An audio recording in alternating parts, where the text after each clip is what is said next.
Good morning and welcome here to the radio program. It is Chuck and Buck in the Morning, Sports Radio 93.3 KJR FM. Training camp coverage begins this morning here on KJR, and we are excited to have you with us. It is a beautiful morning out here at the Virginia Mason Athletic Center in Renton, Washington. Ashley Ryan's back at the studio. My name is Chuck Powell, and we are happy to have with us. It's like kicking it old school right from the beginning of the show. Hugh Millen is going to be joining us pretty much all week long here from the Virginia Mason Athletic Center, and here he is. Good to see you. The QB1 is here. I love it. It's bring back some memories of training camps past. Yeah. It used to be that 4th of July, when you're watching the fireworks, you just kind of think, oh, boy, it's just right around the corner. Now they start a little later in July, but a lot of excitement here, obviously, with Hard Knocks and being the defending champions. So Hard Knocks took our parking spaces. I mean, we got better ones, don't get me wrong, but that's why we can't park by the train tracks like we usually do, because those trailers out there are all Hard Knocks. Yeah, well, we're upgraded for the moment. Yeah. So we're a little closer. It's a little closer. It used to be a couple 100-yard walk. Now it's just 100. Yeah. So we got our own little spaces now. We are. I mean, we're living fat, Chuck. Greg Bell's got his own space, got his name on it. Bell. That's how powerful he's become in this industry. Someday, if we could just get to Greg's level.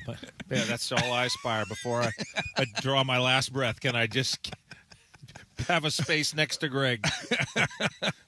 Well, even if it's 4 steps farther. That's right. Yeah, I tell you what, I'm going to make sure I kiss up to that guy.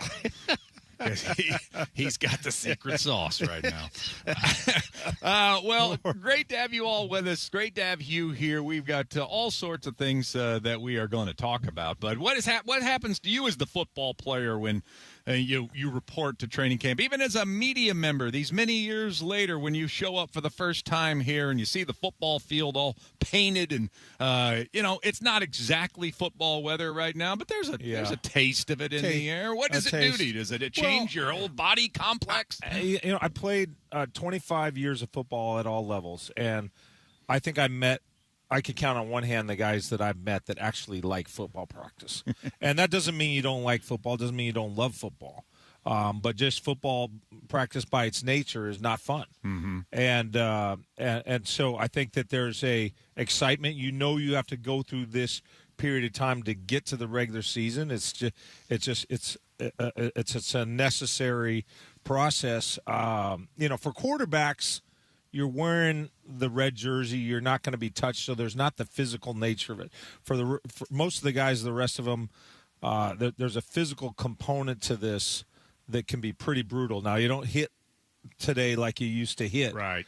But there's a lot of running, whatever. I can remember a linebacker one time handing me a Tabasco sauce bottle, and he says, "Will you open this?" And his hands were so swollen, and he couldn't open a Tabasco sauce bottle. But wow, you don't even go to the training room for that. You're just you're going to hit in the morning, then you're going to have a lunch, you're going to have an hour nap, and you're going to get up and you're going to go hit in the afternoon, because the first 2 weeks was all pads, double days, hitting both sessions. It was just kind of a meat grinder in terms of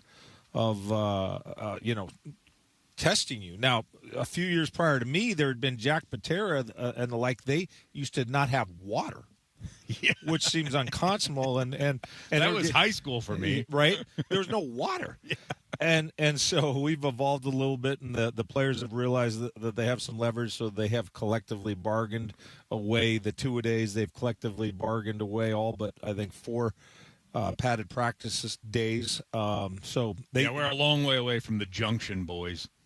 I understand that. First segment, and now we already got the guy saying, "Back in my day." I freely admit that the players, they're bigger, they're stronger. If you had a time machine, these teams would kick our ass from 30 years ago. I think that's more true in the trenches, Chuck. But just look at the size and weight. All you have to do is look at the size and weight. But you're gonna have a hard time telling me that the John Elway and Barry Sanders and Jerry Rice couldn't play today. Oh, no doubt. But I think that when you look at the the size of the lines where 300 pounds would be rare. Now, under 300 pounds is very rare, and and so just if that's all you did is just did that calculus, you'd kind of go, this year is probably better than prior years. So, right. Yeah. Well, that's the beauty of being a sports fan and a sports talk show and everything else is the comparing of the eras and understanding that there are differences. It's like I always said with Babe Ruth. Yes, I understand he could not hit today with that giant hitch in his swing. They throw too hard, but there's no denying that Babe Ruth had a natural ability to hit a baseball. And had he lived in an era of the nutrition and the coaching, I think he would have figured it out. Yeah, I think he would have changed his swing. I think there's no doubt. I mean, you have to.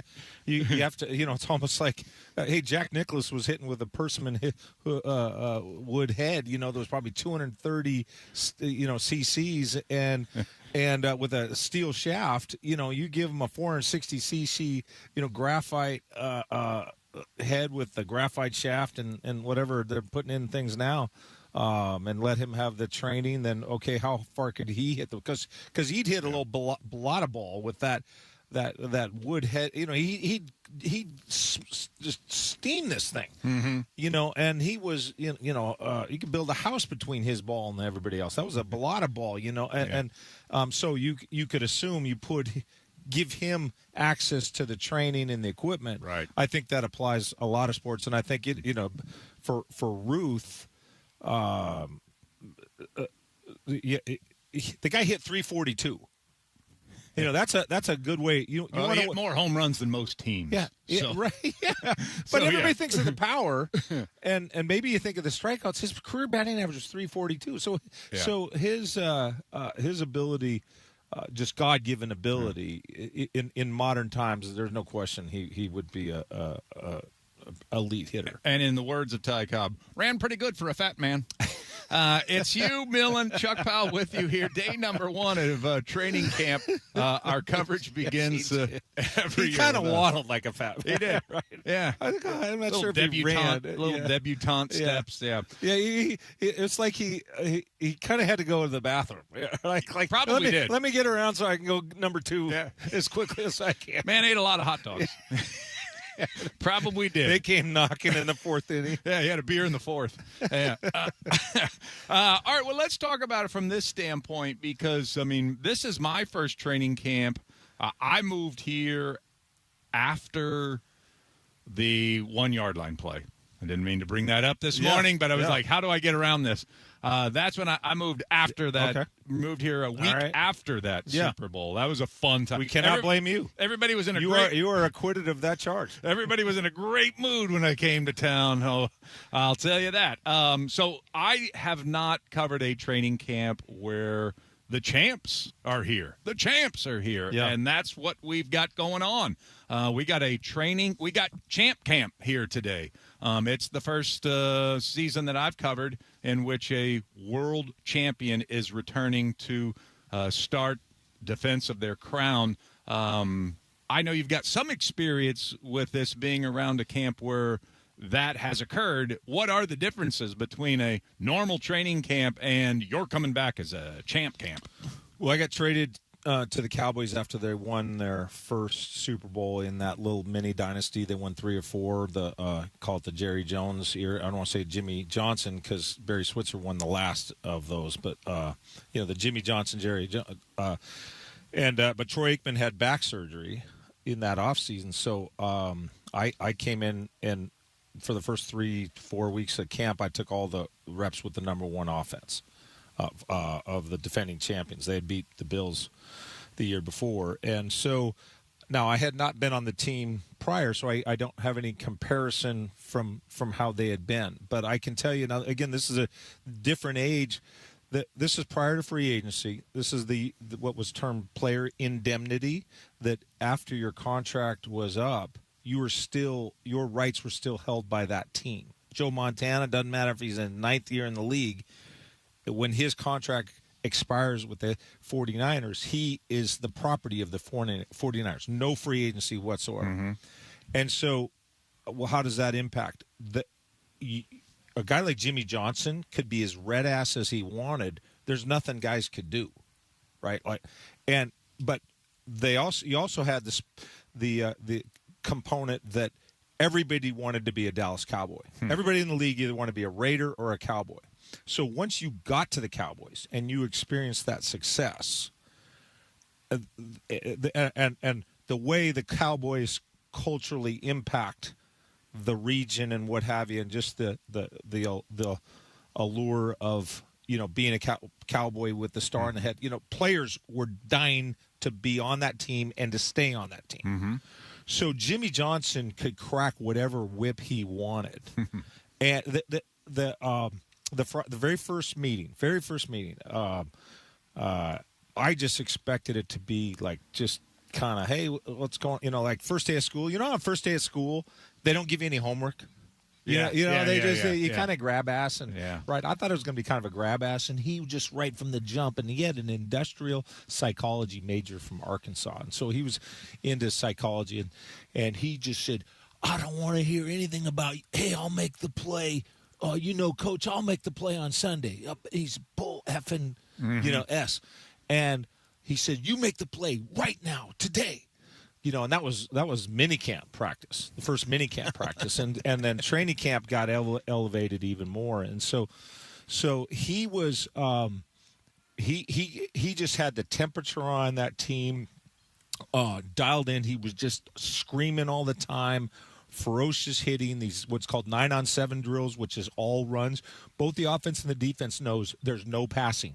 It's all run. It's just a meat. It's just like, how do you make hamburger?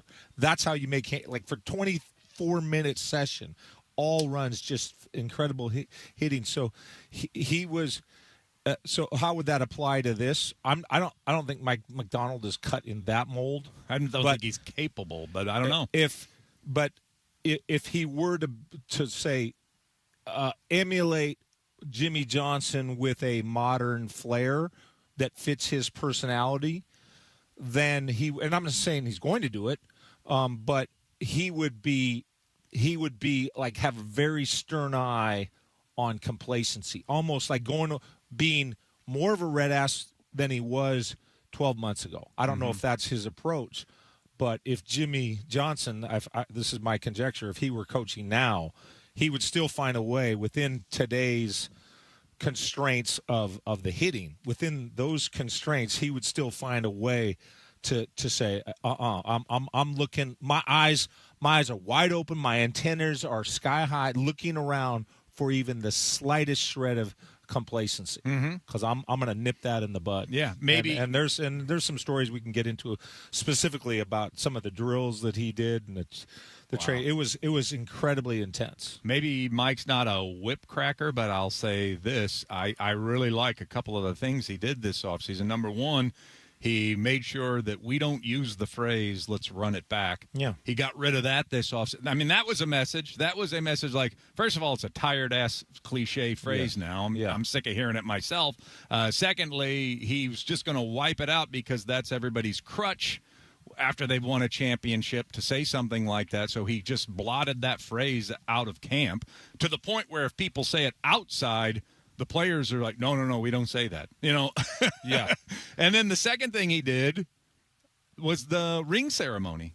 To not let that linger into the season, we're going to have a ring ceremony like nobody's ever. We're going to have a big giant party. We're going to celebrate. We're going to get dressed up. We're going to invite wives. We're going to and have a big party about it. And then as soon as you get your rings, we're not going to think about that we accomplished something last year.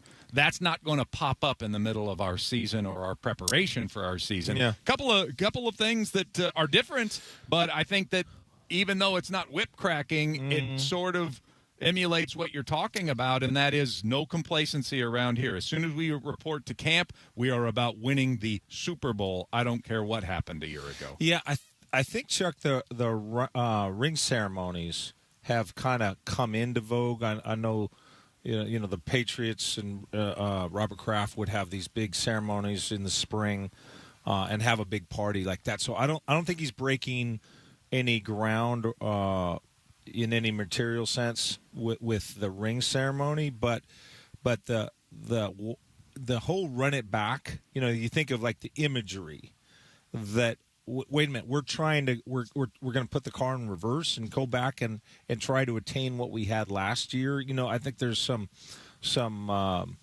the symbolism in the semantics of that, and so no, we're running it forward. I mean, if you take every single club in the NFL has team photos somewhere. And the Super Bowl champions, there's no Super Bowl champion in history where you look at the team photo of the Super Bowl champion, and then you look at the next year, and it's the same photo. Even back in I use the term player indemnity. The Packers, they won the first 2 Super Bowls. I guarantee you the second team photo of year 2 was different than year 1. Now, Bart Starr was in there and Paul Hornung was in there. I'm not saying that the nucleus wasn't there, but it was not the same team. And so this isn't the same team. So you have to, some of the metaphor is hey, when you drive, what is the number of square inches of the rear view mirror as a ratio to the windshield? Yeah. There's a purpose for that. You should glance at your rearview mirror. You should look acutely in the front mirror because it's a lot, or in the front windshield because it's a lot bigger. And there's right. And if you think in those terms, yeah, we'll glance at the rearview mirror. There's nothing wrong with looking back, but let's look more forward and the running it forward. Like, hey, we're a new team. It's just ways to connect that maybe a switch for a player could go, oh, okay, I get that. I get that. We're running it forward. And so I like the wording and the symbolism captured in that phrase. We just like him. Right? Yeah. Yeah. Yeah. Whatever he does, whatever he says. Raise your hand if you don't like Mike McDonald. Okay, now if you have your hand up right now, you're an idiot. You are a fool. This isn't the Mariners blame game here. Find a therapist now. Work out your problems. Get your hand down and get your life squared away. Training camp coverage beginning right now. Hugh Millen is going to be with us for most of this first week right here at our set in the mornings, and we couldn't be happier about that. We got a lot to cover today. Let's find out what is on tap for the rest of today's show. May I have your attention, please? This is What's on Tap, brought to you by Emerald Queen Casino, bringing you the best in live music, entertainment, dining, and gaming. Emerald Queen Casino, always entertaining. For more info, visit emeraldqueen.com. Oh, everything just sounds so tidy, nice, and neat this morning. Well, it is Champ Camp. The champs are here. As we get things going, and we do have Abe Lucas joining us today at 7:45. Also, Greg Bell will be with us at 7:05 every single day for the rest of his life. So with his new parking spot and everything, he'll probably come in with a big head this year, but we'll try to keep him grounded. We still are waiting on a deal with Devin Witherspoon. We'll find out more from Greg about that. Cooper Kupp apparently had a sensational day number 2 yesterday of training camp. Day number 1, Torrey Horton seemed to be getting a lot of the attention in the headlines. And really, the owners aren't even allowed to be in the building just yet. And so not much of an impact new ownership has had on training camp or anything within the building here. And so we'll talk more about that later on as well. And, of course, Hard Knocks, I had to make sure that I, cleaned up a little bit because obviously there's a good chance I'm probably going to get my own television show out of this. So, I didn't want to drop the ball at the 1-yard line here. Outside of the Seahawks, disturbing news from Kyle Shanahan. He was involved in a car accident where he apparently got banged up enough that he's going to miss some time with the San Francisco 49ers. So bad news on that front. Also from the Arizona Cardinals, Jacoby Brissett Brissett has a brand new deal. He didn't get the big monster, $35 million deal that I think he was seeking, but he did get a pay raise. He got up to $15 million to be the starting quarterback for the Arizona Cardinals. LeBron James, it's starting to soak in, I think, in Philadelphia that LeBron James is a 76er. We may have some time to talk about that a little bit later on. Also, WNBA All-Star Weekend came to a close. I don't understand how they even choose the teams, but Dom Malonga did have 12 points Saturday in the WNBA All-Star Game. The MLS, for whatever reason, is on an All-Star break this week. Soccer's really strange. Did you not just have a month off? Did we not just have the biggest all-star game ever? All-star tournament, and yet they play 2 matches and go on a week break? Yeah. What the F is going on? Finally, Mariners win over the Texas Rangers 6-4. And my goodness, did they pull one out of the fire? Thank you, Dom Canzone. After losing Friday and Saturday and trailing most Sunday, it felt quite bleak. Dom Canzone hits a 3-run homer to put him up for good on Sunday, and so hope remains alive for the Mariners. It was feeling awfully bleak at one point Sunday afternoon. So we'll get into that next. Mariners Morning After comes your way right here. Hugh Millman, Ashley Ryan, Chuck Powell with you. Great to have you with us. Sports Radio 93.3 KJR FM.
I just got my new Seattle Mariners credit card. With the Mariners card, you get cash back on everyday purchases, from a day at the market to a night on the town. Apply for yours today at globalcu.org. Global Credit Union, proud partner of the Seattle Mariners. Really good ball game today for our guys. I thought the game plan with DeGrom was really good.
grounds out, of course. Cole Emerson gets a single to left field to get it going. Then Cole Young, who's looked terrific at the plate all weekend long, even though he didn't get a lot of results, he also singled the other way, put 2 men on, and the Rangers decide, with Julio coming up and Dom Canzone in the hole, 1 out, let's bring in a right-hander. And so they bring in a right-hander. They get Julio to fly out, pop out to second base, and then Dom Canzone comes to the plate.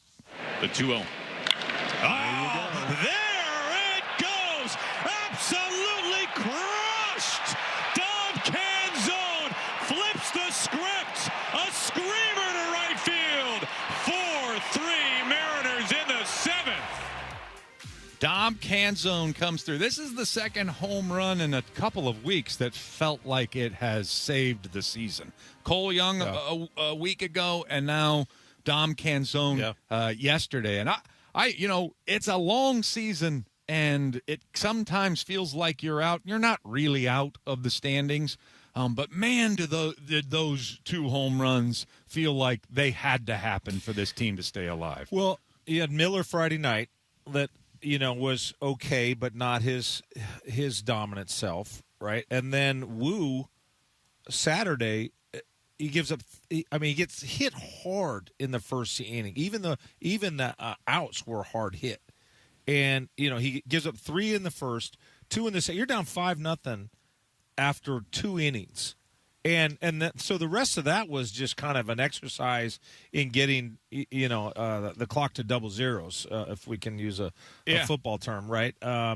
And so now all of a sudden you're looking at the specter of being 3 game losing streak against your I don't want to say your rival, but the team your you're trailing team in the division. Yeah. We had a promo about your promo about the Young home run before. Yeah. So we'll see. We'll see what happens today. We'll see what happens with the Dodgers. Yeah, it didn't start anything special. I mean, it kind of felt like, not only did Cole just save us, but maybe it gets us going. It didn't get us going. So to hit 2 of them in the span of a week, maybe this one gets them going. Yeah. They will have the pitching advantage today at 11:35. Ashley and I talked about it leading into the series. Felt to me like we're going to get a split out of this. But on Friday night, we had a 2.6 ERA advantage between Miller and who'd he go again? Mackenzie Gore. Okay. So if you look at all the times this season where a team has had a 2.5 or more ERA advantage, the team with the advantage has 62%. Now it's 56% on the road. But even still, you felt like, okay, the money's on the Mariners on Friday. Yeah.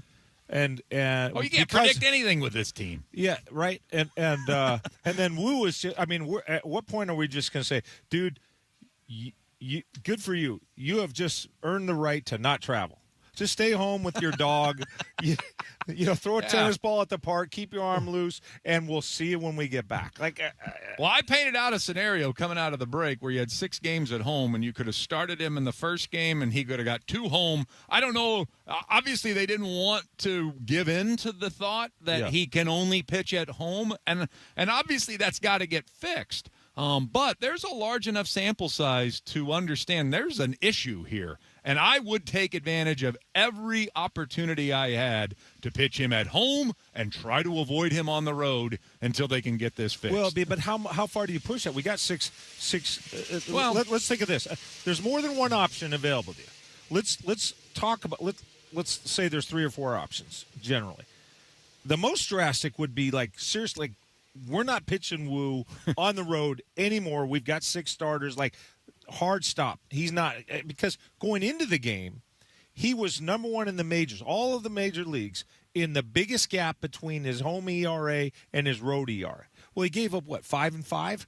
So it's even a bigger gap. Whatever lead he had in that dubious category, it just widened on his last start. And I don't know, man. I like this dude has been my favorite pitcher for the last few years. in part because he just looks so damn effortless. I just love how smooth he's got that Mariano Rivera buttery. Like he throws at 98 without, it looks like he's throwing a Nerf ball in the backyard. He's got his beautiful kinetic energy of how he just generates this velocity, and nothing looks like like he's trying. Whereas Logan Gilbert and we don't care how a guy looks. Like right. Just produce. Right. Let me say that's stating the obvious. Like, Clayton Kershaw. I just want to cover my eyes bleed when I watch that guy. Like, he's just like a 98-year-old guy falling out of a rocking chair. It's like some guys do not look smooth pitching a baseball. Brian Wu is a smooth MRF like that dude, right? Like I love that guy's passing. As a guy that has looked at the mechanics of a quarterback a time or two, appreciating his mechanics or something, but where his head is, the guy was fifth in the Cy Young Award, and he has such a confidence about him, and such a swagger about him. But obviously, it's psychological. There's no way that his stuff is getting worse when he stays in a hotel versus when he drives from home. So it's something psychological, and I don't know how far you go to avoid him. How far do you go? I'm asking you. You make the decision. Well, like I said, I had a plan that he starts game 1 and game 6, and you go back to a 5-man rotation. And no, you can't avoid entirely using Brian Wu on the road, but I would be looking for opportunities to have him pitch more at home than I would on the road. But the Mariners do get the victory on Sunday, 6-4, the final score over the Texas Rangers. Gabe Spire pitched more than an inning and didn't die. How about that, Ashley? It was so magical. Wasn't it wonderful? I saw it and I was like, do my eyes deceive me? Did Gabe Spire go into the dugout and then he came back out? And then he sat down. He didn't perish into dust. And then they used him again the next inning, and he was just as effective. Who knew that could happen? Wow. It was so beautiful. It was beautiful. Munoz closed it out for the save. 6-4 the final. Here's Dan after the game. Really good ball game today for our guys. I thought the game plan with DeGrom was really good. We were able to put some pitches on him. After the first inning, it was pretty quick the first inning, but then after that, able to put some pitches on him and, put ourselves in a good spot and then finally get to the bullpen. I thought the ABs, up and down were much better today. Obviously a huge day for Randy, huge day for Dom. Dom with the 3 hits, 4 RBIs. Randy, with the homer, I thought that was a big blow to get that second run. Dom adding on late, that another run there, I think was also huge. And offensively, I thought we swung the bat well. You look at, Cole and Colts down at the bottom, flipping it over to Cole. Really good at bats there to get on base, and then being available for the big blow, and that's what we were able to do today. Nails, I thought, again, just really tough luck. I thought he had some really good at bats with runners in scoring position, and not a ton of luck at all. And he just found the barrel a lot today, and I thought his swings were excellent. Is that it? Dan Wilson after the game. 6-4 is your final score. The Mariners do take Sunday's game over the Texas Rangers. They have no chance to have a productive series. They can't gain ground from where they started this series on the Texas Rangers, but they have a chance with a win today to not lose ground. If they win, they're back to within one game of 500 and just a half game back of the Rangers. If a gal wanted to cheat on her husband and her alibi, Ashley, was like, I'm going to go out with the girls and watch the Mariner game.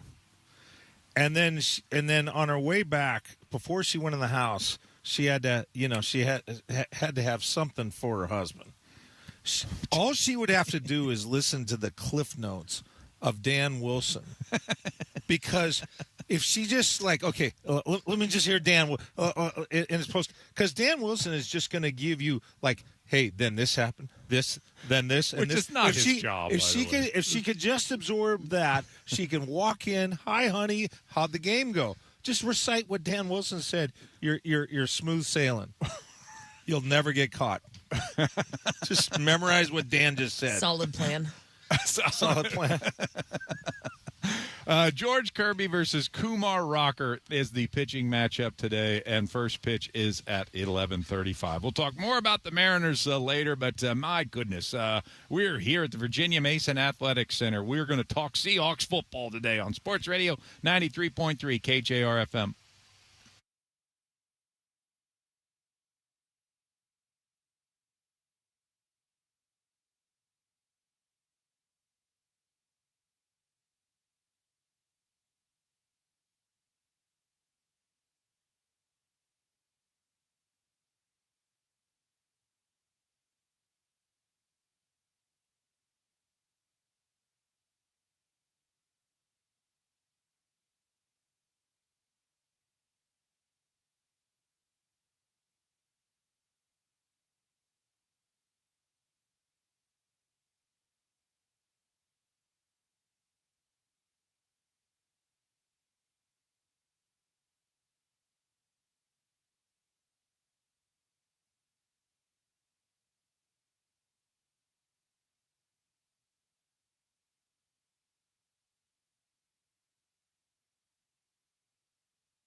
headlines coming your way at 7 o'clock. Greg Bell at 7:05 as our coverage of Seahawks training camp, Champ Camp, is getting underway here this morning with Hugh Millen and myself with you all 4 hours here today. We are excited about that. We got some cloud cover out here. Beautiful facilities up and going. They look like a shiny new penny here for day number 1 of training camp. And I'll tell you, day number 1 of training camp or spring training, it doesn't matter. It's still the same feeling I got, Hugh, when I went to the first day of school when I was a kid. The things I'm looking for are who changed the most during the summer. Yeah. And then I want to check out the new faces. Who moved into town? Do I have a new power forward that can join me in my basketball team this upcoming year? Or where's the new pretty girl that moved into the community that I didn't even know about? Those were the things I looked for back there from ages 8 to 18, and I still look for them at spring training and training camp day number 1. Yeah, I don't know who's got bigger boobs than last season, but we will see. Well, Abe Lucas will be here at 7:45. We'll give him the. He'll be like, eyes up here, buddy. You're so disgusting. But well, I think you look at for me, Bud Clark is an interesting study because of how they're going to use the secondary. And if you go back to 2024, obviously Mike McDonald's first year, Devin Witherspoon, he was an outside corner on 30.2%, 30%. Last year, it jumped up to 51%. So he played in the slot with less frequency. Now, Nick Eamon-Wari basically he locked down that nickel position. You say he's a safety. They played him schematically just as a Sam linebacker, but the NFL is going to call that nickel. But when they play dime, which in Mike McDonald's world, he thinks of dime as nickel because Eamon-Wari thinks of as a linebacker. Mm-hmm. He said as such prior to the 49er playoff game last year in mid-January.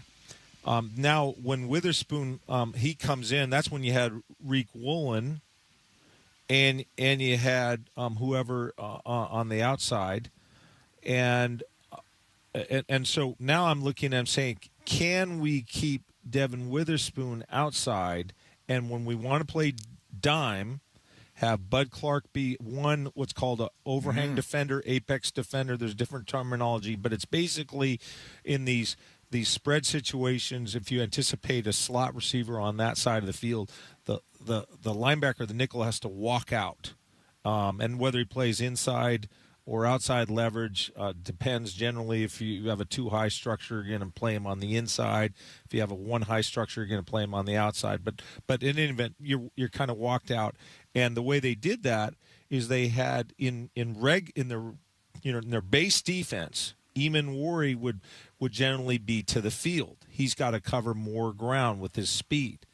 But then when they put Witherspoon inside, when they dropped him from corner into play the dime apex defender, remember now that's the guy over the slot, they would have Witherspoon to the field, Eamon-Wari into the boundary. And so now I'm saying, what can Bud Clark can he be the guy that when they want to play the dime, instead of bringing Witherspoon inside, you would then have Eamon-Wari on one outside guy over one slot, and you'd have Bud Clark over the other slot, and now you're able to keep Devin Witherspoon outside. And again, just to repeat what I had said at the beginning, Mike McDonald went from 30% Witherspoon outside to 51%. I think that makes sense with his skill set and his frame. I love him inside, but I want him to stay healthy. Yeah. Right? Yeah. And so especially with the new money he's about to make. Yeah, and for what it's worth, on a great defense, pistol to my temple, who is the weakest link on that defense from a year ago, in my opinion? Not to say that he's a weak link, but you have to say the weakest. I think Josh Jobe was. So you lose Reek Woolen, I already think that Josh Jobe was a little bit of a target. I don't want to call him a pigeon because that's when you get somebody, quarterback salivate. Okay, I'm really going to go after 29. I don't think it was at that level. But there's some concern I have about the corner, so I would prefer to have the option to keep Witherspoon outside and keep accentuating that graph, that trend of keeping Witherspoon more outside. If you do that, you need to have somebody to be able to be dynamic as an apex defender in over the slot, and Bud Clark would be a candidate. I like it. All eyes on Bud Clark today. This will be my first practice, so I'm going to go ahead and check me out some Bud Clark and see if his boobs got bigger. All right, coming up next, Greg Bell, plus your headlines on Sports Radio 93.3 KJR FM.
This is fair, and it rolls into the corner. Julio is into third, being waved home, headed to the plate, and the Mariners tack on a little insurance.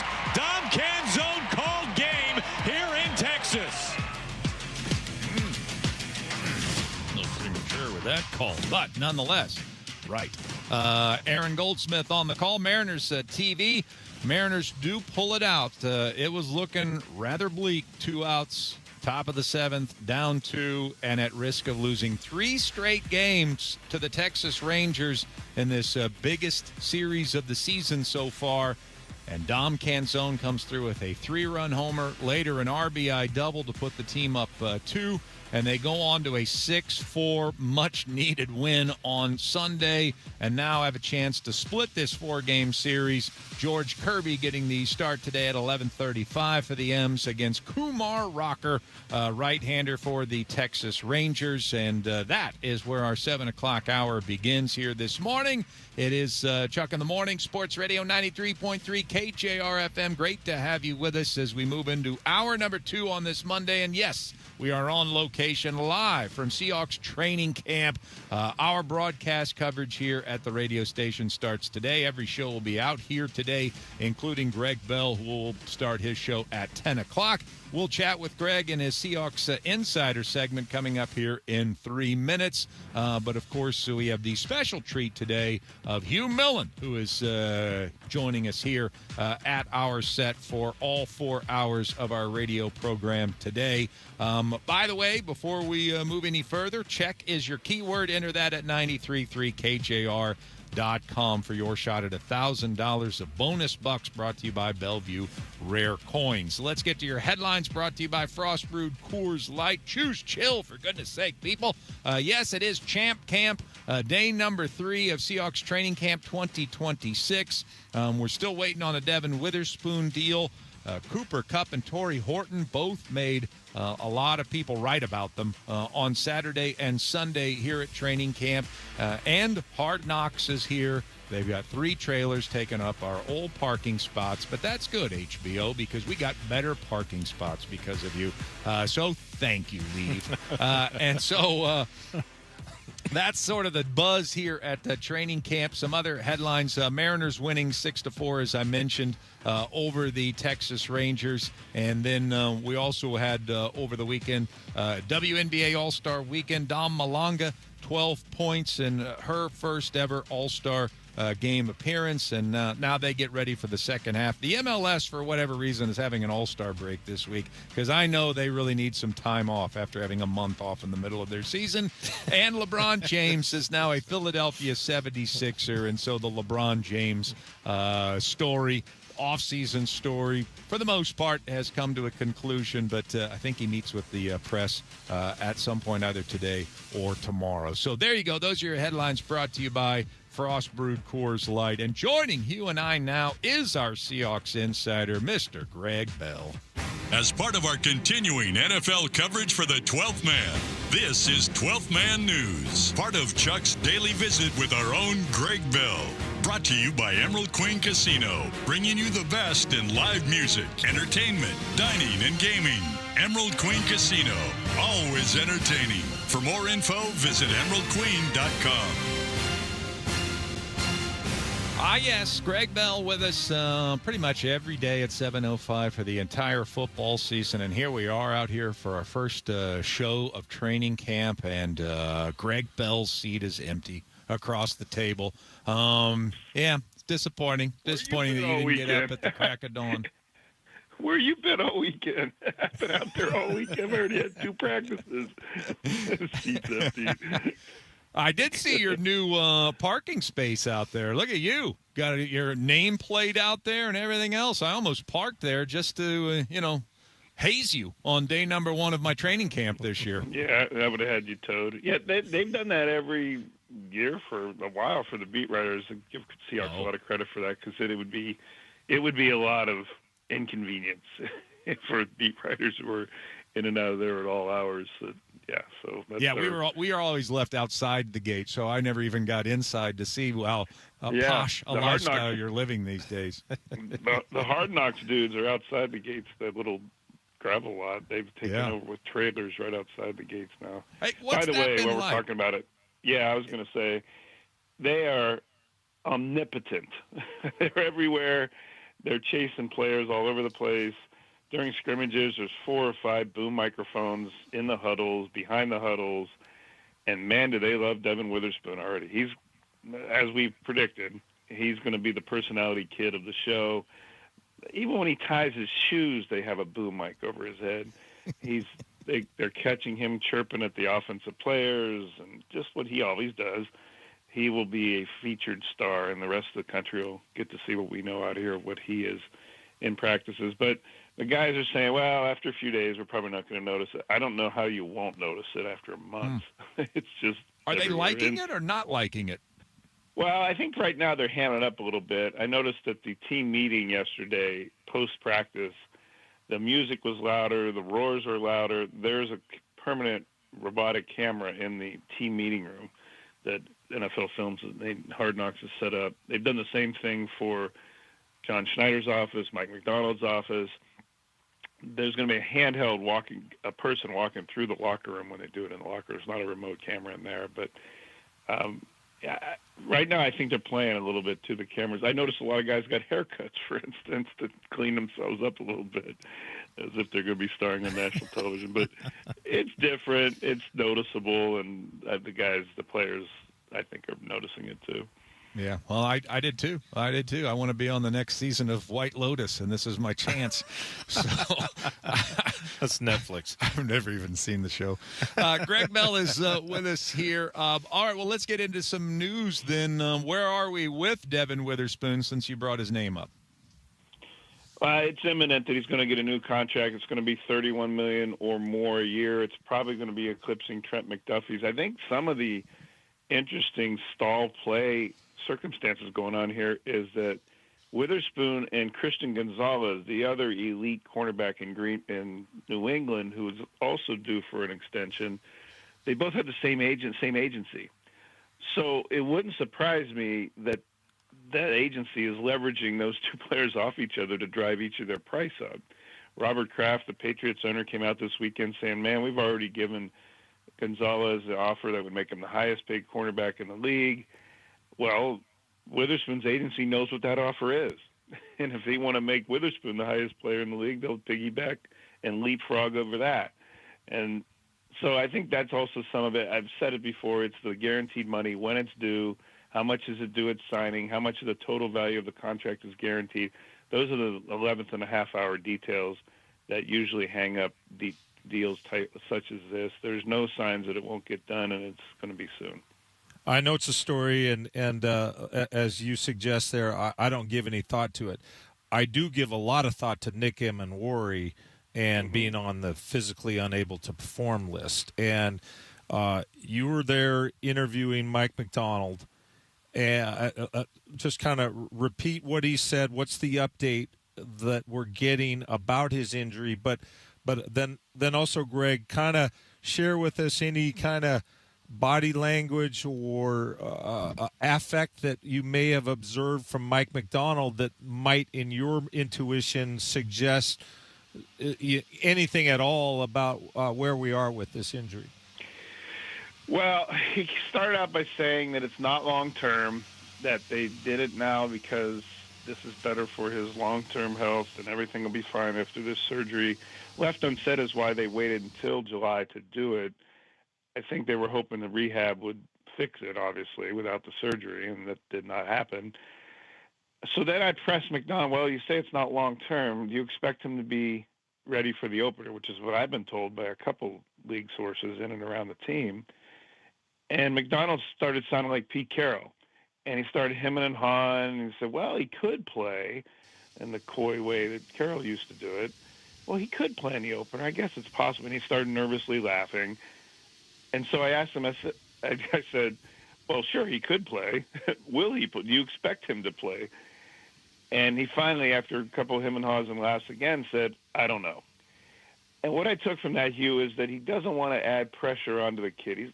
Even Warrior's still only 22 years old. He's in his second year. He's trying to make a big first impression that's lasting from the beginning of last season through now. And he probably feels pressure that, oh, man, I should have taken care of this earlier. I don't want this to drag on too much. I need to get back. And I think McDonald publicly saying, I don't know about the opener was his way of saying to the kid, the public perception-wise, don't rush back. I'm not going to put a timeline on you that would make it artificial pressure that you don't need. The expectation, I'm told, is that he will be back for the opener. It's just that his coach doesn't want to add pressure to it. And it should be noted, Greg, that this is the same. It's the right ankle. He had the high ankle sprain in week 1. He had the low ankle sprain leading up to the Super Bowl. He played through that. It's all the same right ankle. And, I guess for me, having been a teammate of Shannon Sharp and watched him get injection after injection later in his career and icing and not being able to practice. And, I guess there's at least a concern, however improbable, that you want to avoid anything chronic coming to afflict this beautiful athlete.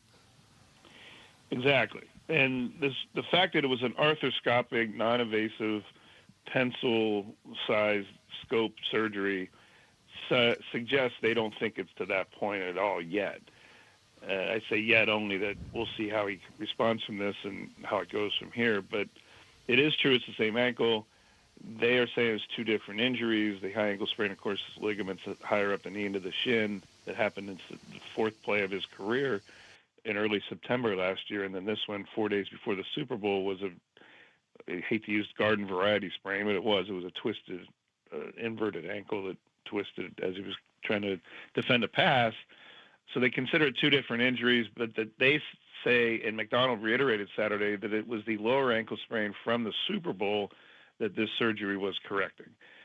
Eamon Worry said last month at minicamp that he tested it pregame. He actually went back to practice a little bit on Friday, 2 days before the Super Bowl, 2 days after the injury, and it surprised everybody. But that he tested it pregame and tested really hard, maybe harder than he should have, and it was fine. He played 70 of 72 snaps, and then he intensely rehabbed. He said he stayed. Well, a lot of guys went back to their home areas, and his is in South Carolina. He stayed here and intensely rehabbed in the facility, then did rehab back on the East Coast. He told at the time in June, he says, all good. And then he's starting to prepare to show up in July for training camp and says, this isn't right. And that's when the team decided to have the surgery.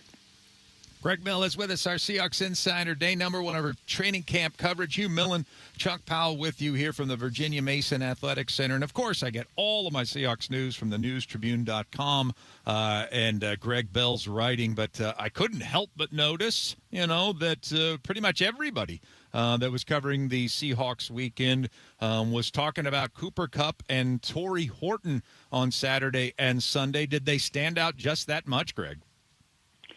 Torrey Horton stood out by the fact he was on the practice field. I thought he might be a physically unable to perform less guy himself.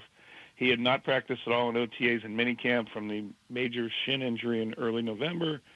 And there he was day 1, full pads, full go, catching punts and running around catching passes from Sam Darnold. He's running fluidly. They've held him out of 11-on-11 drills so far as a precaution, but all signs really good about Torrey Horton being back. And I thought maybe he might not be at the start. Cooper Kupp, I mean, we've talked about the fact that he's almost, a dozen years in the league now, 33 years old, big family, still young family, made $200 million, been a Super Bowl champion twice. And I asked him whether he considered walking away from leaving not on top. And he scoffed at me and said, no way. Love the sport. Well, yesterday he showed why he's still playing. He was down the left sideline against Josh Jobe, and 11-on-11, Darnold's throw was a little too far to the sideline and out in front of him, and Kupp just turned on the speed, went past Jobe, and then reached out with his left arm, and in the crook of his left arm caught the pass while still, he was flat-out Superman diving while still keeping himself in bounds before Julian Love arrived, and Love just, from the center of the field, just shook his head and looking at Kupp. Smith-Njigba said after practice that's who he is, and it's like a coach in the field who can also still play. He can obviously, Cooper Kupp, still play. I will say, and Hugh knows this time of training camp, still in shorts and helmets and no pads, and defenders not allowed to, or not supposed to, challenge balls in the air. The receivers and the quarterbacks do tend to look good. because they're relatively unchallenged. But that was an exceptional catch. No matter what, if it had full pads in a game, it would have been crazy. Well, the fact that Kupp would make a catch like that surprises me zero, right? I kind of feel like I know what we're going to get with Cooper Kupp. He's a declining asset, but let's stick with the wide receivers. You don't pay $17 million for a return guy in Rashid Shaheed just for returning. And you look at the numbers over 12 games for the Seahawks last year, extrapolate that over 17 games, it's just a little over 300 yards. So that's not enough. What he did, it has to be improved upon. What sense do you get from the coaching staff and where we are? Because I feel like for the Seahawks to reach their potential, that he's going to be pivotal, that there's got to be an uptick in his performance as a wide receiver. Well, Hugh, I can't think there could be any lower production-wise at receiver than he could have been last year when he came in midstream to the middle of the offense. November 4th, and that he gave him anything offensively would have been a bonus on top of his kick game. Now he's had the whole offseason. He and Sam Darnold and everybody else, Cooper Kupp, Jackson Smith-Njigba, are all starting from the same square with Brian Fleury, the new offensive coordinator. That's an advantage for Shaheed, that he's not behind anyone as far as the offense and the schematics of it. And Darnold has made a concerted effort to connect with Shaheed during OTAs, mini camps, and the start of training camp. And what do I mean by that? When it's his turn in the drill, Shaheed's turn in the drill, Darnold jumps in. Whether Darnold had just thrown three in a row between the quarterbacks, the three quarterbacks alternate the two lines of receivers, and they just rotate 3 over 2. And when Shaheed's turn comes up, doesn't matter where it was in the rotation, Darnold jumps up to make sure he's throwing to him.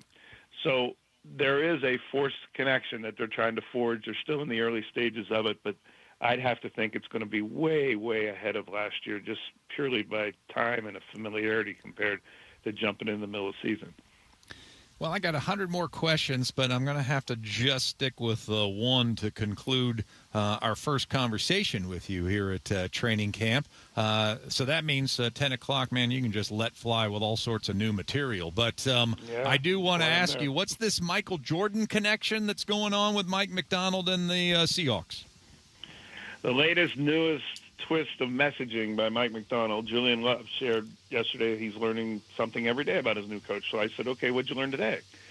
And he said, Love did, native Chicagoan, that Macdonald came into the team meeting today and talked about Michael Jordan and the 91 Bulls and how Jordan had been a 4-time NBA scoring champion, averaging 38 points a game for 4 years, yet the Bulls hadn't won anything, couldn't get past the Pistons.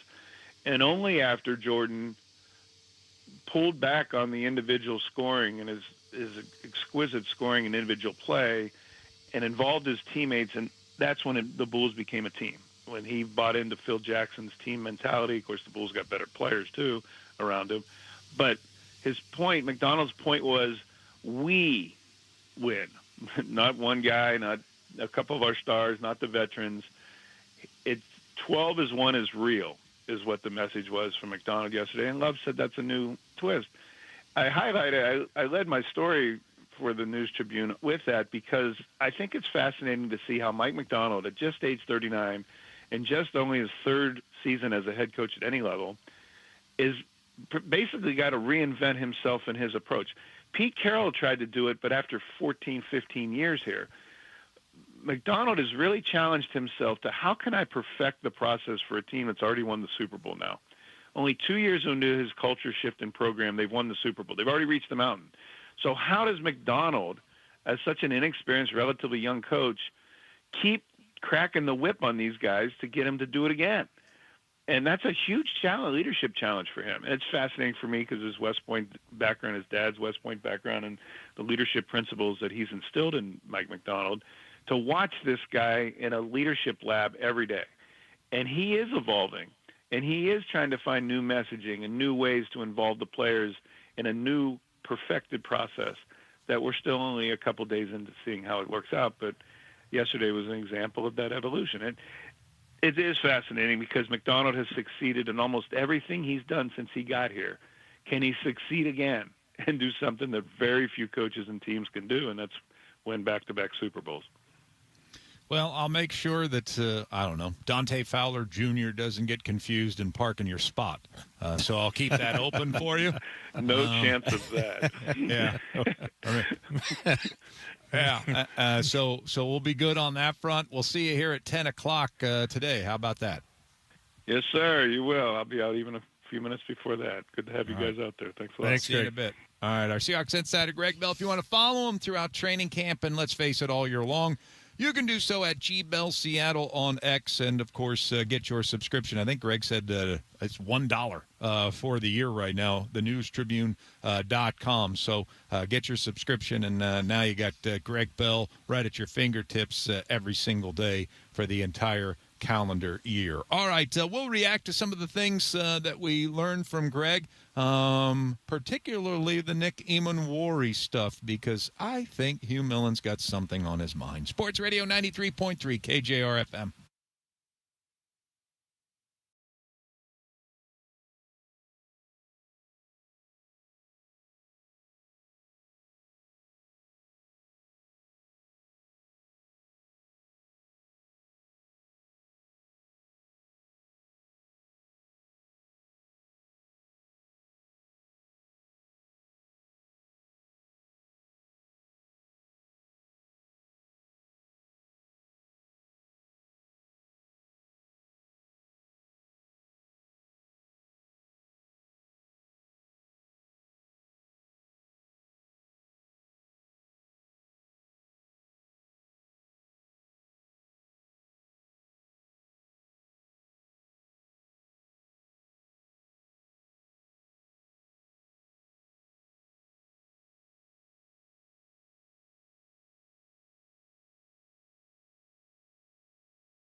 Camp, brought to you by the Boeing Classic on Sports Radio 93.3 KJR FM.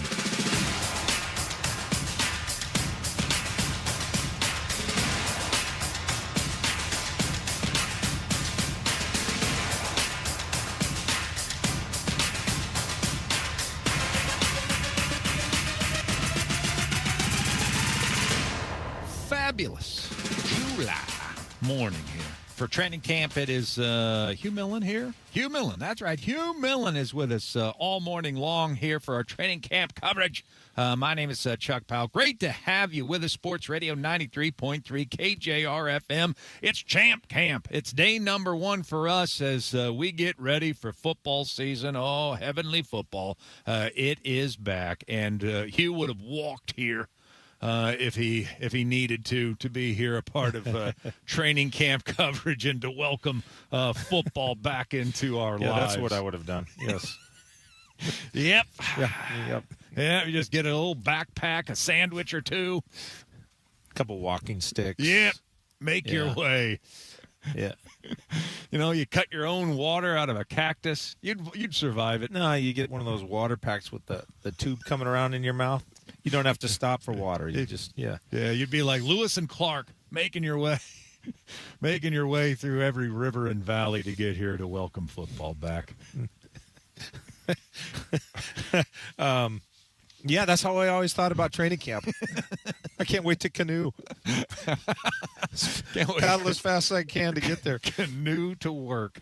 All right, well, let's talk about Nick Eamon-Wari. Greg giving us an update in our last segment about the safety and linebacker, whatever you want to call him, cornerback, wonderkind. I mean, he's just the ultimate weapon. I can't wait to see him and what he does to improve this upcoming season. But suddenly we've got this ankle thing to worry about. And you brought up Shannon Sharp, who you teamed with the Denver Broncos, and he had a recurring ankle injury. We're not worried about this, are we? We're not going to start worrying about this, something like that? I think you just factor the probability, but I always like to say, well, multiply that by the magnitude, and that the product of those two factors equals your concern level. And so we could say his ankle is probably fine. You could have that, but you'd almost say it's almost assuredly fine.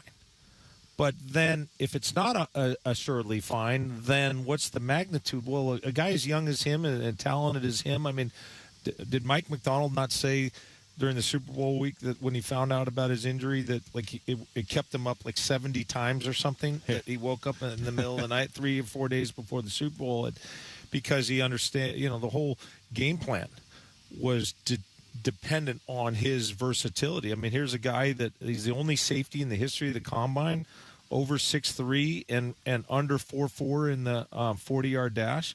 So his length and speed combination. But how about his strength? Anybody who's been there, Jim, and you better tell me that you know what I'm talking about right now. And if you don't, just lie. Okay, lie to us. Yeah. We understand when a guy gets on bench press that your arm length it has a factor in how much you can bench, right? Because the levers, right? It's harder with longer arms. It's harder to bench press. All other things being equal, you're better off to have shorter arms if you want to bench a lot. Correct? Yeah. And you know that, right? From all of your experience in a weight room. When I was throwing up 105. Yeah. That was 3 sets of 5. Popping those that was 3 pecs sets out. of 5. Though. He's one of 4 safeties in the history of the combine with 78-inch or longer wingspan and 20 or more reps. So real long arms, but still strong. And so you see that in his play, that when he needs to play hardball in the box and take on blocks and jam guys and use his core strength and his upper body strength, that he has this explosiveness to his athleticism. And so you just, he's a rare guy. And for him to have, as we discussed with Greg Bell, it's 2 different injuries. You got a high ankle and you got a low ankle. But Shannon Sharp, a teammate of mine, or I was a teammate of his, probably is a better way to say it. He would have about 15, 20 injections per year, just kind of to mask the pain and what have you. And at some point, he's like, this isn't working. He's always in the training room. He's always icing his ankle. He's limping in the locker. He's limping in practice. And somehow he tries to get himself all geeked up to play on Sunday. It's just not how you want to live. It's not how you want to compete as an athlete. And so when I look at this young athlete who has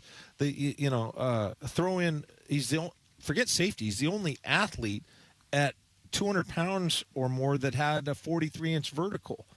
And he was at 220. Mm-hmm. Think of the explosiveness to lift yourself off. Usually that's a 180-pound receiver or corner or something. To be at 220 to get to 43 inch. Well, that power, that explosion, it shows up on the field. So for him to be such a uniquely blessed athlete and to be so pivotal to the game plan, and then to think that even if there's a small percent chance that this could become chronic, no, on the path to becoming chronic, nobody thinks that it's going to be chronic. Right? It's just what I'm dealing with now, and then I'll be healthy, and then it won't become chronic. So I don't want to sound any alarms, but this happens I mentioned Shannon Sharp just because most people know his name, but this happens to hundreds of athletes, but also in all parts of their body, but including their ankles. Everybody that's ever played sports at any level has turned an ankle, had an ankle issue at some point. You tear a ligament. By the way, a sprained ankle is a torn ligament. Yeah. And now there's varying grades, and you can rupture the ligament entirely, but yeah, it's a torn ligament.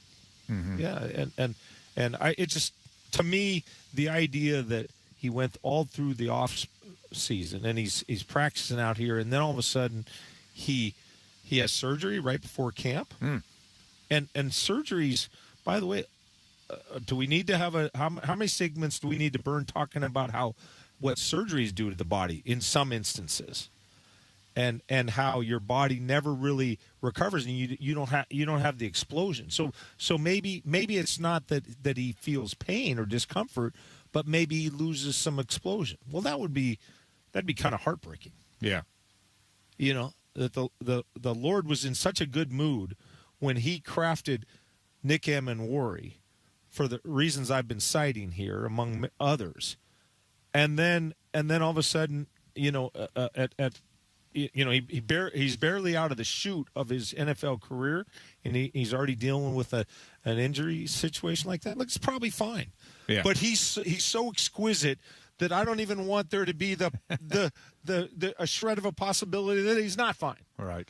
Yeah. So not worried, but certainly. No, I'm worried.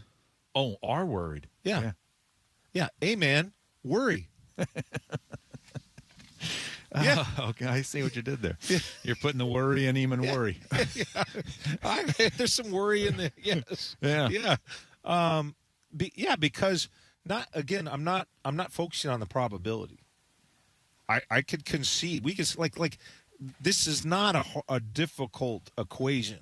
We can simultaneously say it's improbable, but it's not. The probability is greater than zero. So whatever that probability is, however remote, if it were to happen, it would just be heartbreaking. Yeah. Yeah. Well, yeah. Thanks, Hugh. Yeah. No, I'm going to wake up 70 times in the middle of the night. Until I learn otherwise. That little, it's just like, can we put that issue to bed, please? Right. So I don't have to, worry. Yeah, exactly. Well, Abe Lucas is going to join us next. Now that you've said that, I hope that he's just carrying Nick around throughout training camp. I hope he's like in a backpack, yeah, like a baby Bjorn strapped around Abe's chest, just so Nick doesn't put any weight on that ankle. All right. Abe's joining us next. Sports Radio 93.3 KJR FM.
broadcasting live from the Virginia Mason Athletic Center. Beautiful, sprawling complex, and nothing like it, really, in the National Football League to be right here on the lake. And it's just got this nice little temperature to it. I mean, who else is having this kind of weather? Hugh Millen at the end of July for the start of football practice. Nobody. Give you Jim Harbaugh. What's the worst one that you ever had to experience? What was your worst weather city? Does Swanee, Georgia, in August sound pleasant? No, it doesn't. Does it sound kind of swampy? Way down by the Swanee River? Yeah. And not with full pads? Yeah. No. Well, joining us here at our set here in a moment, we're going to have Abe Lucas, the Coug, is going to be with us here on the radio program as our coverage of training camp. It does get started here this morning. Hugh Millen is here. My name is Chuck Powell, and joining us now is the starting right tackle for your world champion Seattle Seahawks. Abe Lucas is with us. How you doing, man? Great. How are you guys? Great to see you. Yeah. How's that sound? You get to what did it feel like to come to training camp as world champ for the first time in your life? I felt the same as last year. Did it really? Yeah. I mean, no different at all? You didn't even get a better parking space, anything like that? I mean, they moved me one spot closer. I don't know if that was because of the World Champions tag, but yeah. You're getting up in the world. How is the messaging most different than a year ago? I don't really know if it's too different. I mean, I mean, if you guys listen to Mike talk, Mike has been pretty adamant on it's about the process of everything, and that's kind of where we're staying, just paying attention to our process and what we do as a team and as a collective unit, and not listening to any outside noise. So that's what we're trying to build this year. Personally, I mean, last year we're waiting for you to get healthy, which you did, and then had a terrific season. What was it like to not have as many of those battles, to be able to show up this year without having to be in a process where you're trying to get healthy for the start of the season, a race against the clock? Yeah, I mean, it's super nice to be able to just focus on, building strength and getting healthy for the season and not worrying about, I have this injury to take care of or this injury to take care of. And I mean, regardless, you kind of take what life throws at you, and you can't control any of that. But it was nice to just be able to get back and just fully go, hit the ground running. Abe Lucas with us. And Abe, if you go back to last season, the first 14 games, you guys rushed for 140 yards or more twice out of 14. Your last 6 games, including the 3 playoff games, 5 out of 6 times over 140 yards. A marked uptick in the running game. What happened there that really was, in all likelihood, the reason why you guys are Super Bowl champs? I mean, I think it was just like a cumulative effect of continuing to work at the craft, learn the offense, and go against the greatest defense. I mean, I've said this time and time again, it's a softening process, and as we continued to progress on in the season from week 1 all the way through to the Super Bowl, it just steadily got better, and that was the goal, and that was kind of the point. So, yeah, just continuing to trust the process, trust the offense, continue to learn, communicate, and just dial it in and execute. You had a hell of a season, but week 1, the fourth quarter, one of the greatest defensive ends who's ever played, Nick Bosa, gets into you a bit and impacts the game. Talk about the challenge for an athlete where you say, okay, this is not what I trained for to have that play happen to me, and then you're able to turn it around, have the great season, do everything that you did. What for those who haven't played at that level, what's the adjustment for you, and how do you go about turning that into a positive? I mean, this may sound bad. I want to say this effectively. I didn't. It happened. It just is what it is. I didn't really care too much about it. I mean, obviously disappointed that it was me. Right. But I just don't ruminate on that stuff too much because it's part of the game. Sometimes you get and other times you get people. I mean, and as an offensive lineman, anytime something like that happens, it's incredibly magnified, right? Because nobody's supposed to touch the quarterback. So, and I understand that that's the nature of the position, but when it happened already kind of after the game, I was just, I thought about it a little bit, and I was just kind of okay, well, it's on to the next. I mean, there's no use worrying about it or putting special attention to it because that'll just keep you in the past.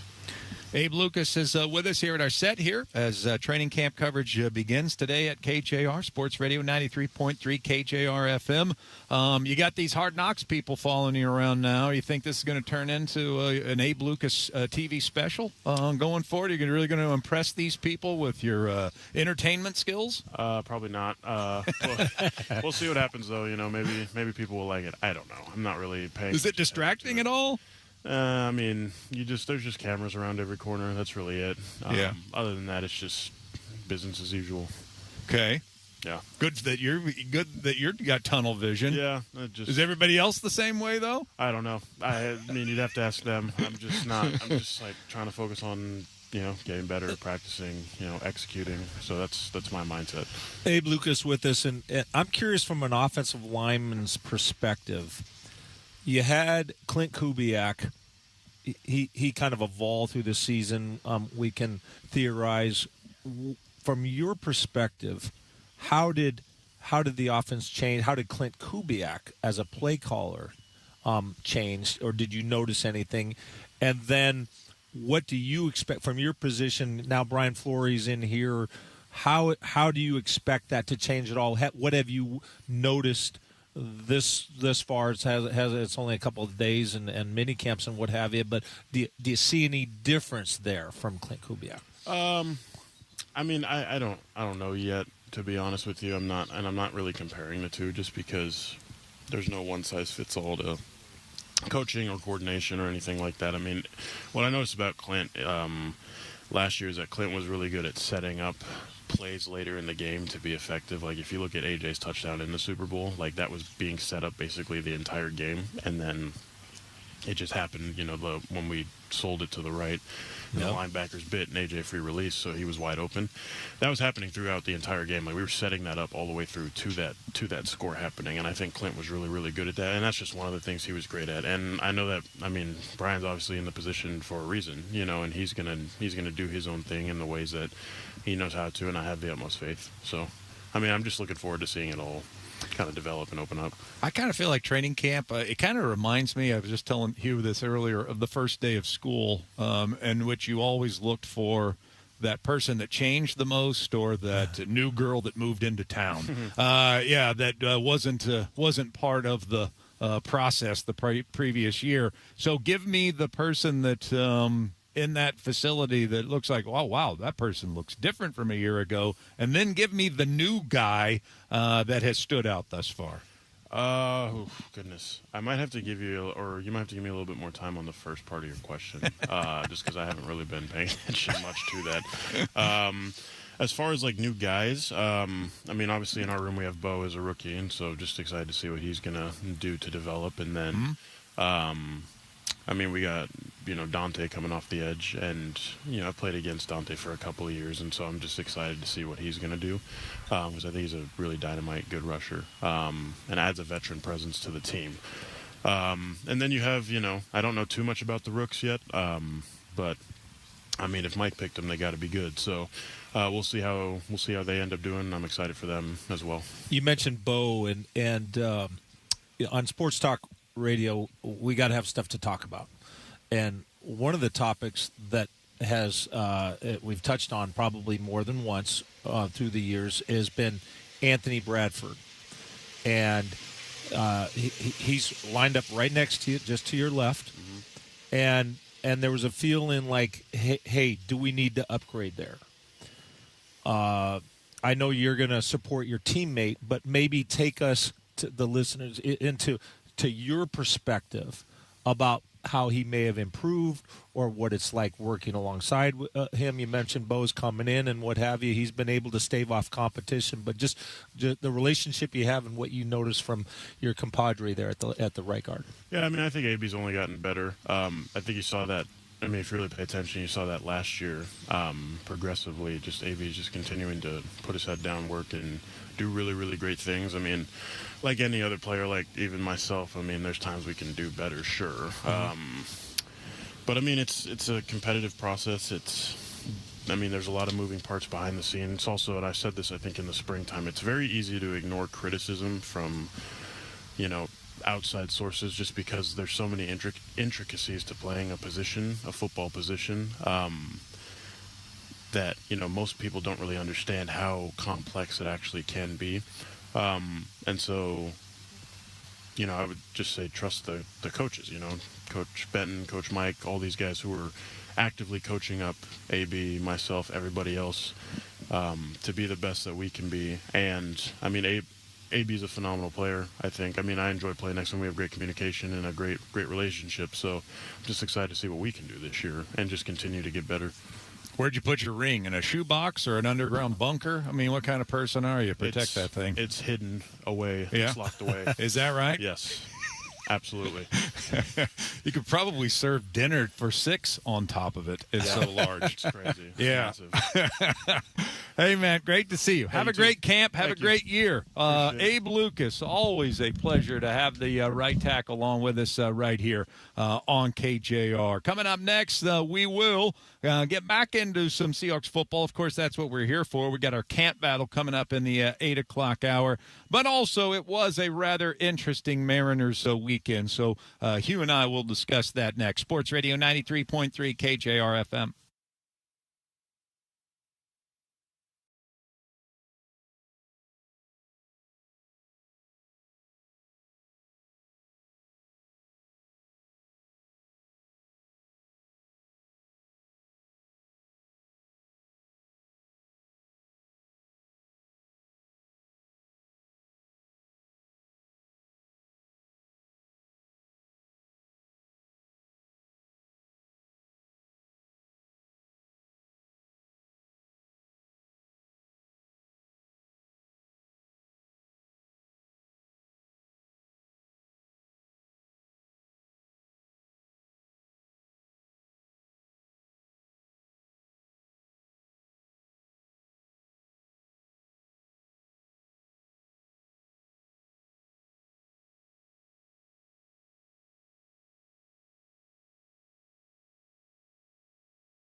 Well, great Monday morning to you all. It's football season. It's back. Do you know what we're looking at right now? And when I say we, do you know who I'm sitting with? It's the QB1, Hugh Millen, who's with us for hour number one, day number one of KJR's training camp coverage here from the beautiful Virginia Mason Athletic Center here in Renton, Washington. And we enter hour number 3. Hugh Millen, Chuck Powell, Ashley Ryan with you. And before we dive into stuff, let you know that bank is our keyword in our bonus bucks $1,000 cash giveaway. Enter that at 93.3 KJR.com for your shot at $1,000 in cash. Bank at 93.3 KJR.com. So yes, Seahawks training camp coverage. Abe Lucas looks terrific. You know, I asked him that question about who's changed because you never know. You show up and Sam Darnold's got a big beer gut or something, and Anthony Bradford is down to 175. You know, there could be some alarming things that happened over the offseason. That could be a problem on the bull rushes. Let's hope Aaron Darnold doesn't sign. He goes Russell Okung diet, and the next thing you know, he's 165 there in the weight room. Everybody's like, "Who's that?" Coach, that's our right told guard. Me to get quicker. I just can't win. That doesn't happen anymore, though, does it, in sports? I mean, there was always in spring training, you had to worry about the Jesus Montero types. There was always somebody. But it doesn't really happen anymore that somebody just looks grossly different than what they did the last time you saw them. I mean, it's very conspicuous. There might be one guy who shows up out of shape, but I think that you have to go back to the 60s, when guys were selling insurance and smoking cigarettes all off season and they show up to camp to get in shape. Well, I'll go back to the 80s because the other way, when Brady Anderson shows up and he's 40 pounds heavier, all muscle, you're like, wait a minute. Oh, yeah. Yeah, I mean, that ain't creatine. You're just not protein loading there. What's going on? How'd you get chicken pox on that little spot on your ass? Pinpricks. Oh, I got it. Yeah. You didn't get that, did you? I can see. It just wasn't hitting, was it? That plane did not land for you. But, yeah, I think those days are over where somebody's drastically looks different. But I don't think anybody's going to shed a tear if Anthony Bradford lost 15 pounds in the offseason. No. Yeah. No. Might get a little wry smile. Yeah, but Abe looked great. He's a Sasquatch of a man. He's all of 6'7". It looks like he could palm the largest pumpkin in the pumpkin patch. That's a big, not surprisingly. If your business card says NFL offensive tackle, right? Probably a abnormally large guy. Yeah. But looks trim, looks great. So good to see him. He's always smart, always a very good interview. And so we appreciated him stopping by. And a local pride, right? Yeah, that's right. Archbishop Murphy. Yeah. I kept the Cougs out of the conversation this time. That was deliberately to bother Ian. Yeah. So, no need necessary. No no reason. Just kind of let that. Let him put that behind him. Right. Yeah. Everybody makes mistakes. He's trying to put that in his past. That and the Bosa getting forklifted. He handled that well too, right? Yeah, he did. I was like, am I going to ask him that? You did. You went there. Let me try. He was closer to you. If he was going to swing at somebody, you were more likely to get right. I think it'd probably take a lot for that guy to get angry, but I don't want to see it. I do not want to see it. We're going to do our first camp battle a little bit later on this hour. Also, a lot of things to discuss here on our first day of training camp coverage. And as a matter of fact, there's so much more that's going to be left on the editing room floor that we'll get to, I'm sure, as the week goes on. But I got more topics than we have time to discuss. But I do believe, Hugh, it's even though it's training camp day, I mean, it was quite the Mariners weekend. There's no question about it. And for Dom Canzone to pull that out of the fire on Sunday and that team to win that game, I mean, it felt like Bucky we always used Bucky's glossary of terms to try to figure out, when you could use that was a big win. because baseball players tend to, nope, that's just a regular win. That felt like a big win. It might have felt like a needed win at that point, a necessary win, because, man, it was feeling awfully bleak. Friday, the loss, Saturday, the loss, and there was very flatlined, that Saturday performance. And then to be trailing 3-1 in the seventh, it almost felt like you had to have that Dom Canzone home run Sunday. Well, if you don't get it, that doesn't mean you couldn't have made it happen in the eighth or ninth, but there's 2 outs in the seventh, and let's say you lose that game, and now you've lost 3 straight. Well, it would have been 5 straight. Would have been 5 straight, but 3 straight to the Rangers, and now you're going to try and just salvage something. Even if you win tonight, you're limping out of there, having lost 3 or 4 on a flight to L.A. to play the Dodgers. Now all of a sudden that's just feels like as grim as it could be for July. No doubt. Big difference. I went into the series kind of expecting, I didn't think either team was playing good enough to predict anything more than a split. But it was looking like down 3 with 1 game to go, and all of a sudden we were facing on a Monday morning wondering, are we really going to get swept in a 4-game series by the Texas Rangers, who their own beat writer told me last week they are fully expecting the Mariners to pull away from this and are probably going to sell at the trading deadline? Yeah. I mean, is that really what we're looking at this point? And so, another weekend of fire this guy, fire that guy by Mariner fans everywhere. And I just wanted to spend a little bit of time on that because obviously with my announcement about feeling that Dan Wilson should go a couple of weeks ago, it's ended up being a big topic of conversation at the station and on our show. And I had a texter on Friday that just pleaded with me, like, I get your points about Dan. Can we spend more time on the offense, though, please? Because that's the issue. And I'm like, okay, you know what? This is a fair criticism of Chuck and the morning show right now, because you're right. The bigger problem is not Dan. It has been our offensive production has not been there from a roster that I feel should produce. And so as I'm thinking about it over the weekend, I'm going to be bullish about this. I mean, I still put Jerry down the list of people to blame because I believe in the roster. Why is the roster not producing offensively when everybody in the baseball world expected it to this year? Well, I think the primary blame does not go on Dan Wilson, even though I've said the things about Dan and I've been pretty hard on him, especially as of late. The problem with the offense, let's face it, the 3 best players. It's Cal Raleigh, Julio Rodriguez, and Josh Naylor. That's where the blame on this season and the lack of take anybody's 3 best players and not only, it's one thing to be hurt and not available. It's another thing to perform below what your replacement would.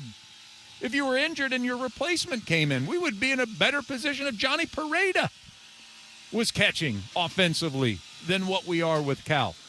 That's the issue, Hugh, is what team can survive its 3 best hitters performing as poorly as our 3 best hitters have this year and come out smelling like a rose on the other side? And so as I carve up the blame pie, I'm going to blame the players first. That group's going to get blamed first for this team's offensive struggles this year.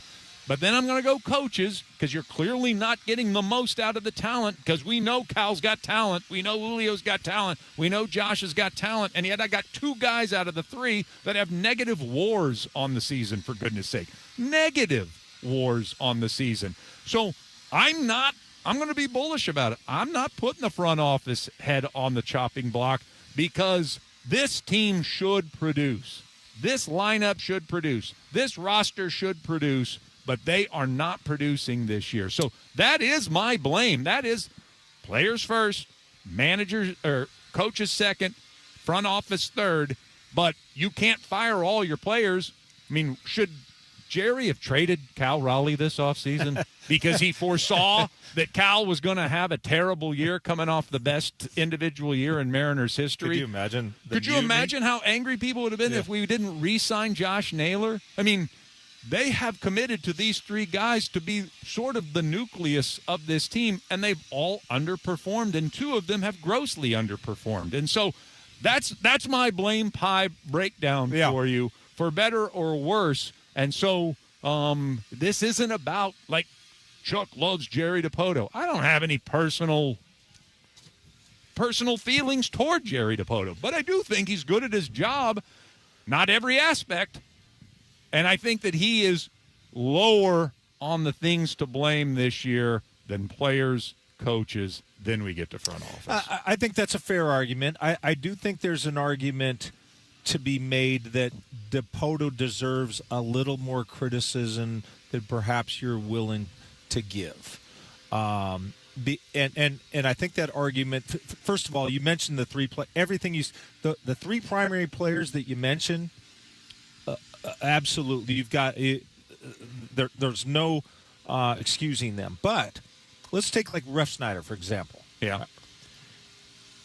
It's we as fans, we the idea that we would say as even radio analysts or fans that we'd say, well, I liked the move when it signed, so I can't criticize if it didn't work out.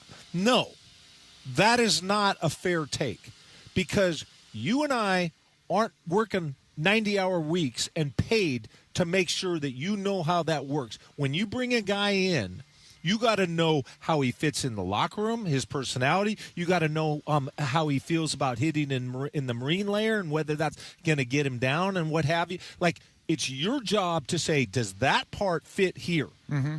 And so some of this, you look at the team, a couple things that I don't like about how it's constructed. You got the sabermetrics, they have a term called under the heading range, runs above average. And it based on the range, and the gap of all major league teams is the best is 35, the worst is minus 24, and the Mariners are the team that's minus 24. They are the dead last in terms of defensive range. That ain't getting better. Like, you can say, I think Cal's going to come out of it. He's not going to hit 162 for the rest of the year, and he's not going to have – he's got 10 homers now. He's on the pace for what, 17, 18 home runs? You could say he's going to have over 20 home runs, and he's going to finish at, 210 or 220. That's not an unreasonable take. But the idea that all of a sudden their range is going to get better, their range ain't getting better. And the same the arm. And this is not my term. This is the runs above average based on the arm, defensive arms. They're 21st out of 30th.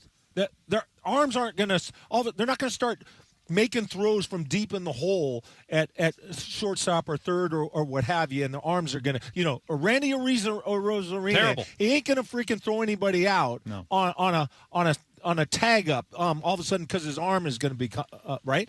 So I think there's that component.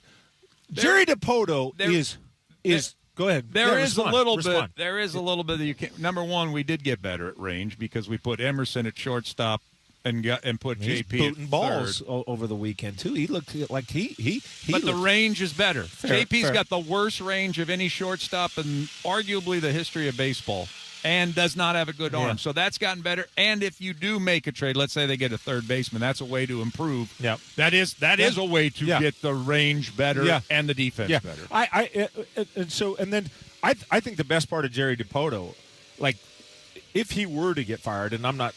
And by the way, I agreed with your take on Dan Wilson for what it's worth. I'm just I think there was I didn't feel strongly about it. I wasn't like slam dunk Chuck is right, but Chuck is more. There's more reasons to fire him than to retain him, in my opinion. When you laid out that argument, okay. So having said that, but I look at DiPoto and I say the guy is brilliant at identifying right-handed starting pitching. Yes. If we want to get real granular, that dude is like maybe the best on planet Earth. So there's aspects of him that are phenomenal. I mean, because think about it. We've you could say we got 8 starting freaking pitchers. Mm-hmm. Right? And what? They're all 8. They're all right-handed, right? No, and Anderson's left-handed. Anderson's, that's right. I'm sorry. Kate Anderson. But 7 are right. But Ryan Sloan's right-handed. So you've. But then the bullpen, compared to all, where are top we ranked? 5. They're top 5 statistically. Maybe not anymore because we had a bad weekend. But they were top 5 going into the week. But it seems like and the bullpen is usually really good. Sometimes it feels like we're only as strong as the weakest link. Like if we've got a 7th inning guy, an 8th inning guy, leverage and well, that gets back to my Dan Wilson argument because he's not using them properly.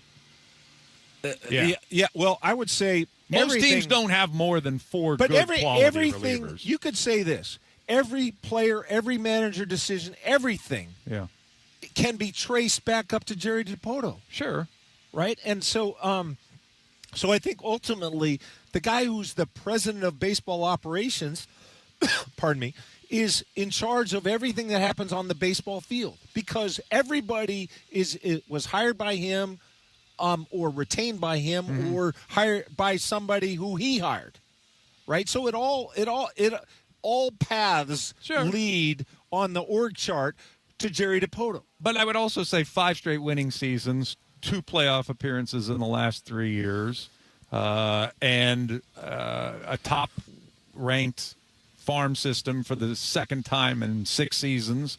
I mean, all of those things also point to Jerry DiPoto. I mean, it has been a successful run. It has not been a championship run, but we seem to be at the beginning of what could be 10 years of tremendous success. That also traces back to him. But you're right. He's 2 out of the 4 years haven't made the playoffs. He's not excused from blame here. I'm not saying that he's excused from blame. And he makes dumb statements in press conferences that seem tone deaf to the fan base and its interest. He has had a hard time keeping good club chemistry. He can't find anybody that hits left-handed pitching. I mean, there are some weaknesses. I'm just saying in the hierarchy, it is hard for me to say Jerry DiPoto should have seen that Josh Naylor wasn't going to be good. I agree with that. We should have let him go. Those 3 guys. Three guys. I mean, we've locked those 3 guys up to be our foundation. It should have been the thing we were least concerned about, and yet it's the biggest reason why we can't score runs consistently. But there's still okay. The team is 29th in the league in a 30-team league in doubles. Well, they were 29th last year, so their slugging as a team is reliant disproportionately on the home run that can be more impacted by the marine layer in the stadium. So like they're dependent on the home runs. And they don't manufacture runs. They never have. Yeah, I mean, I'm sitting here and watch this beautiful squeeze bunt. I'm like, oh wow, when do we do that? So was that not prove something like there's still value in the bunt? Yeah. Like we knew he was going to do that. He tried to do it 3 times in a row, failed the first time, and then he gets it down, and there was no defense against it. I mean, there was no defense against it. There's nothing you could have done about it. You had a fast runner at third. He got the bunt down. Bizzardo, there's no way you could play your infield in close enough to cut that off. Bizzardo got there as fast as he could. I mean, it's literally exactly how it's drawn on the whiteboard. Right. It wasn't even a squeeze. It was a safety squeeze. It wasn't even a squeeze. Yeah. So I don't know. I feel like there's some holes in the roster, and but everybody has some holes. in the roster. I understand, but even the Dodgers have some holes. In the roster. but you're sitting there. It's a disappointing season, right? How many? How much? Now, when you mention those 3 guys, then you're probably on the list. If I had to, and by the way, I defer to you. You study baseball far more than me. You're the top guy in this market for baseball. So I want to acknowledge that you have a superior knowledge on this. I've been a baseball fan my whole life, but I don't study in the year 2026. I don't study baseball like you. So, but I'm riding shotgun. You're driving the wheel of this show, and it's my job to push back a little on you. Okay. But I did want to acknowledge that that I respect your knowledge and your opinion.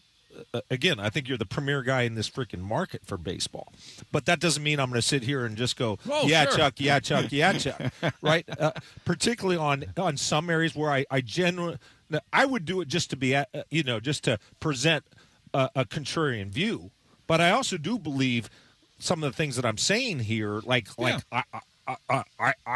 look at the team, and it's like, hey, if they're not performing, ultimately, dude, that's on you.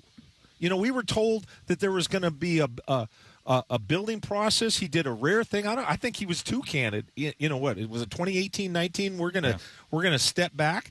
Okay, so now when everything should be all gas, no brakes, You're right. You made the playoffs 2 out of 4 times. Mm-hmm. Last year was seemingly successful. Well, thus far it's been not an all-out dud, but none of us thought it would be this disappointing, and there are aspects of this team that he didn't construct well. The defense that I just mentioned, which I pointed out at the beginning of the year, that we're not talking enough about how the defense is a concern. Right. I pointed that out at the beginning of the season. And does Jerry DePoto have any of that? Yes. Yeah, for right? sure. Yeah. But primarily it was J.P. Crawford and Randy Rosarina. I mean, those are the holes. Yeah. So what, you think, can we just DH Randy? I mean, he's awful in left field. Yeah. Right. And so, let's see what he does at the trading deadline. Can't hit left-handed pitching. Can't run in the field. Can't throw. Have a damn good, an incredible starting pitching bevy. Which 7 of 8 are right-handers. Are the bullpen with Brash down right now. There's 1 or 2 holes that seem to, like it. It's like you're only that the whole chain can hold up a bridge, but if you have that one link that we're throwing in, and you're saying that's to be put on Dan Wilson, but we're putting in AAA. Everybody's got those. Hugh, you can't start a season with 11 quality relief major league. It's impossible. You can't. And some of them are going to get hurt, and you have to replace them with AAA guys. The Dodgers right now have 4 AAA guys in their rotation, and that's the premier organization in sports right now. Well, it just seems like we have such a position of starting pitching, and maybe that's leading to the next, what they should do. But the holes that they have, they have such a position of strength with their starting pitching. For sure. That it seems like to make a real legit run this year and get out of this, they gotta find something else to help the team and trade it. I don't care if it's one of the young guys or whomever it is. You're probably not going to get much for Castillo, so you might have to bite the bullet and let a pitcher that you don't want let go. I think they're going to fill some of the holes. All right, back with training camp. Our first camp battle of training camp next, and you know what we got to discuss. Sports Radio 93.3 KJR FM.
o'clock in the morning at the Virginia Mason Athletic Center and our special coverage of Seahawks training camp. Brought to you by the Boeing Classic on Sports Radio 93.3 KJR FM. 2 men enter, 1 man leaves. 2 men enter, 1 man leaves. 2 men enter, 1 man leaves. 2 men enter, 1 man leaves. 2 men enter, 1 man leaves. It's a tradition like none other.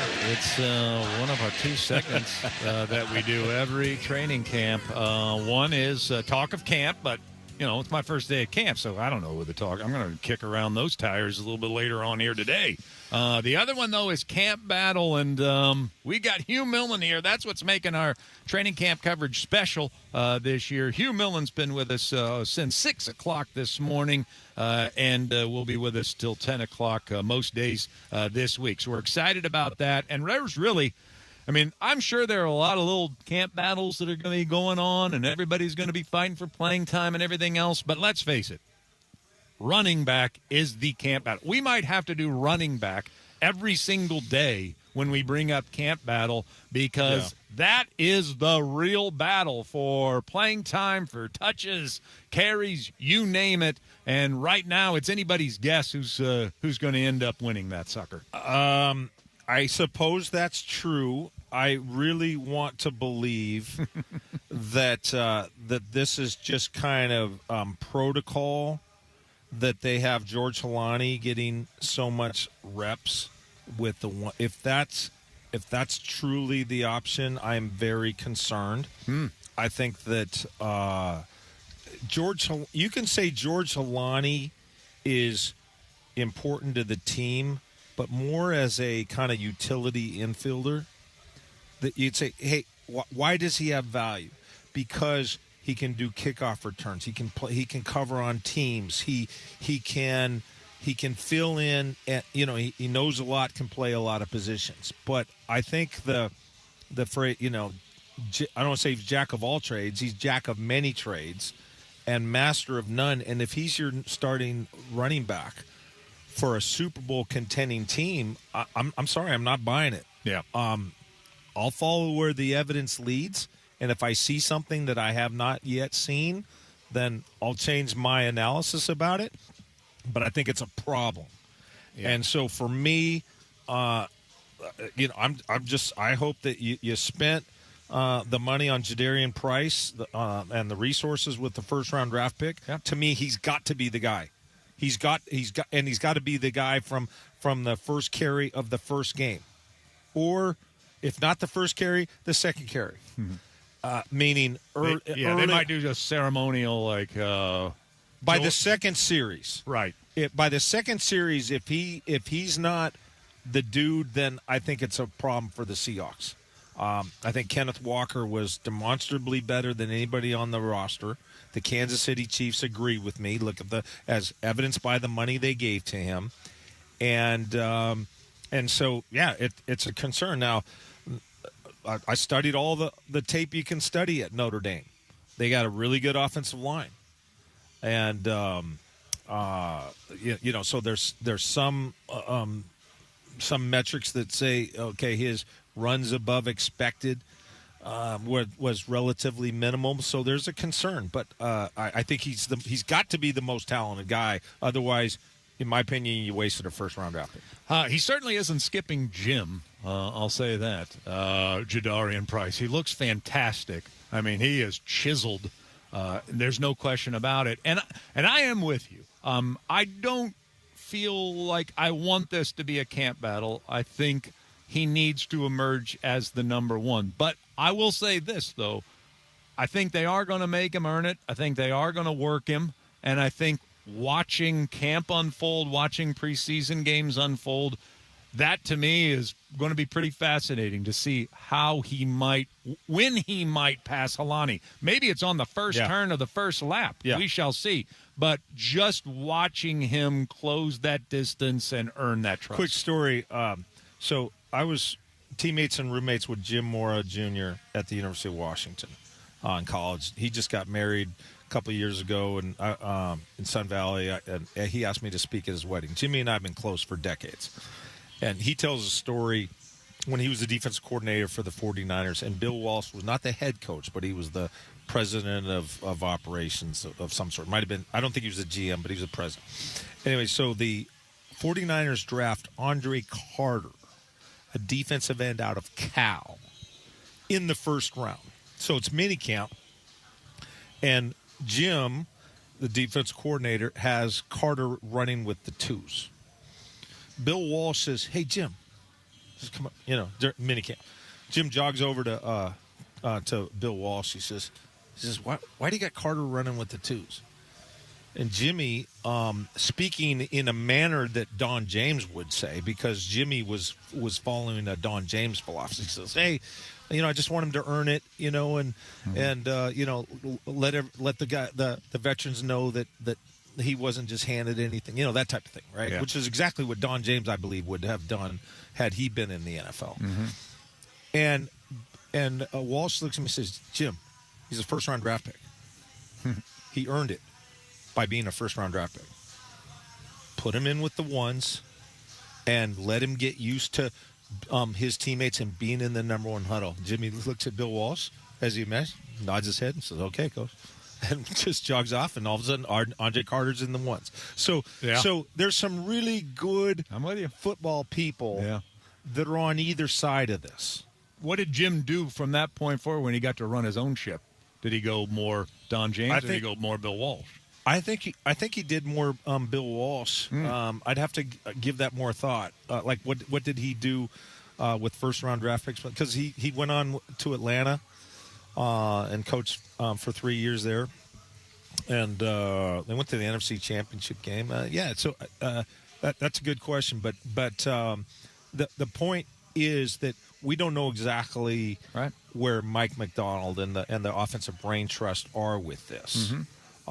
They may be of the Don James, prior Jim Mora mindset, and I don't want to just tab at that, because I'm sure hundreds are like that, where they say, "Hey, let's let him earn it," and then there's the other that just like, "No, let's not fiddle F around. Let's stop playing footsies with this process. Let's just we know he's a first round draft pick. He earned it on the and we know he's going to be the guy. So let's not mess around with that. Just put him in there." I agree with that, by the way. I would be I'd be a Bill Walsh guy on this. That's the way I would do it, for sure. It just, depth chart-wise, it seems like Helani's at the top of the depth chart, and it kind of feels like that's how they're going to approach this. Greg just had an article in the News Tribune saying they are working Jadarian Price hard already here in the camp process. So I would do it that way. I would be a Bill Walsh guy on this. I think it's kind of silly if you think he's the better running back to wait in any way, shape, as or long form. as we can agree. The one takeaway from this conversation should be that there are really competent coaches that are brilliant and very accomplished that are on both sides of this. Mm-hmm. There's no like, well, this is how football people do it, because there's enough examples on either side. So what the Seahawks should do, I don't care what's happening right now. It's July, but on opening day, but it would take a lot of convincing. My eyes would have to really recalibrate to what George Helani is. You remember in that second quarter of the NFC Championship game, he leaks out in the flat and Darnold hits him. He would have run to Tacoma with that ball, and he drops the ball. Now I'm not saying that distinguishes. I'd already made my determination about Helani. I just think that there's just lids on what he can present for you. All right, coming up next, why does Michael Jordan's name keep coming up at camp already? Sports Radio 93.3 KJR FM.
our previous conversation, yes, Greg said that Jadarian Price getting a lot of work out here, catching the football, getting a lot of reps out here, but it is George Helani that's always getting the first one.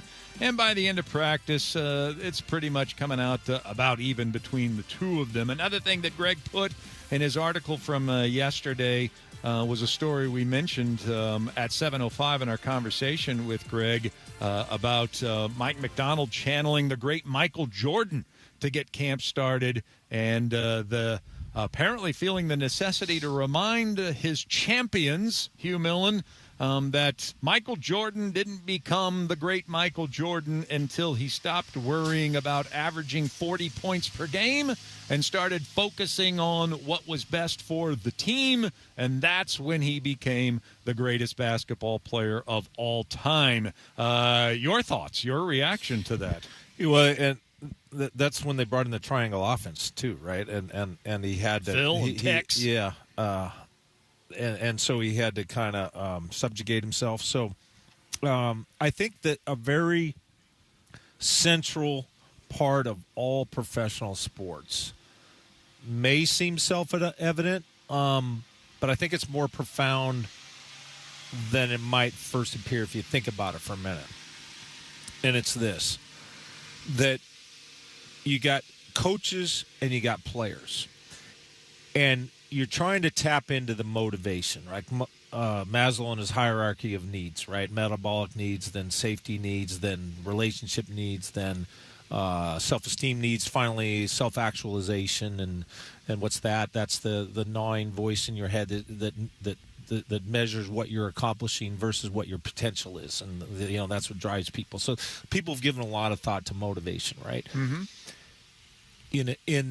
You start as a kid playing youth sports, Little League baseball.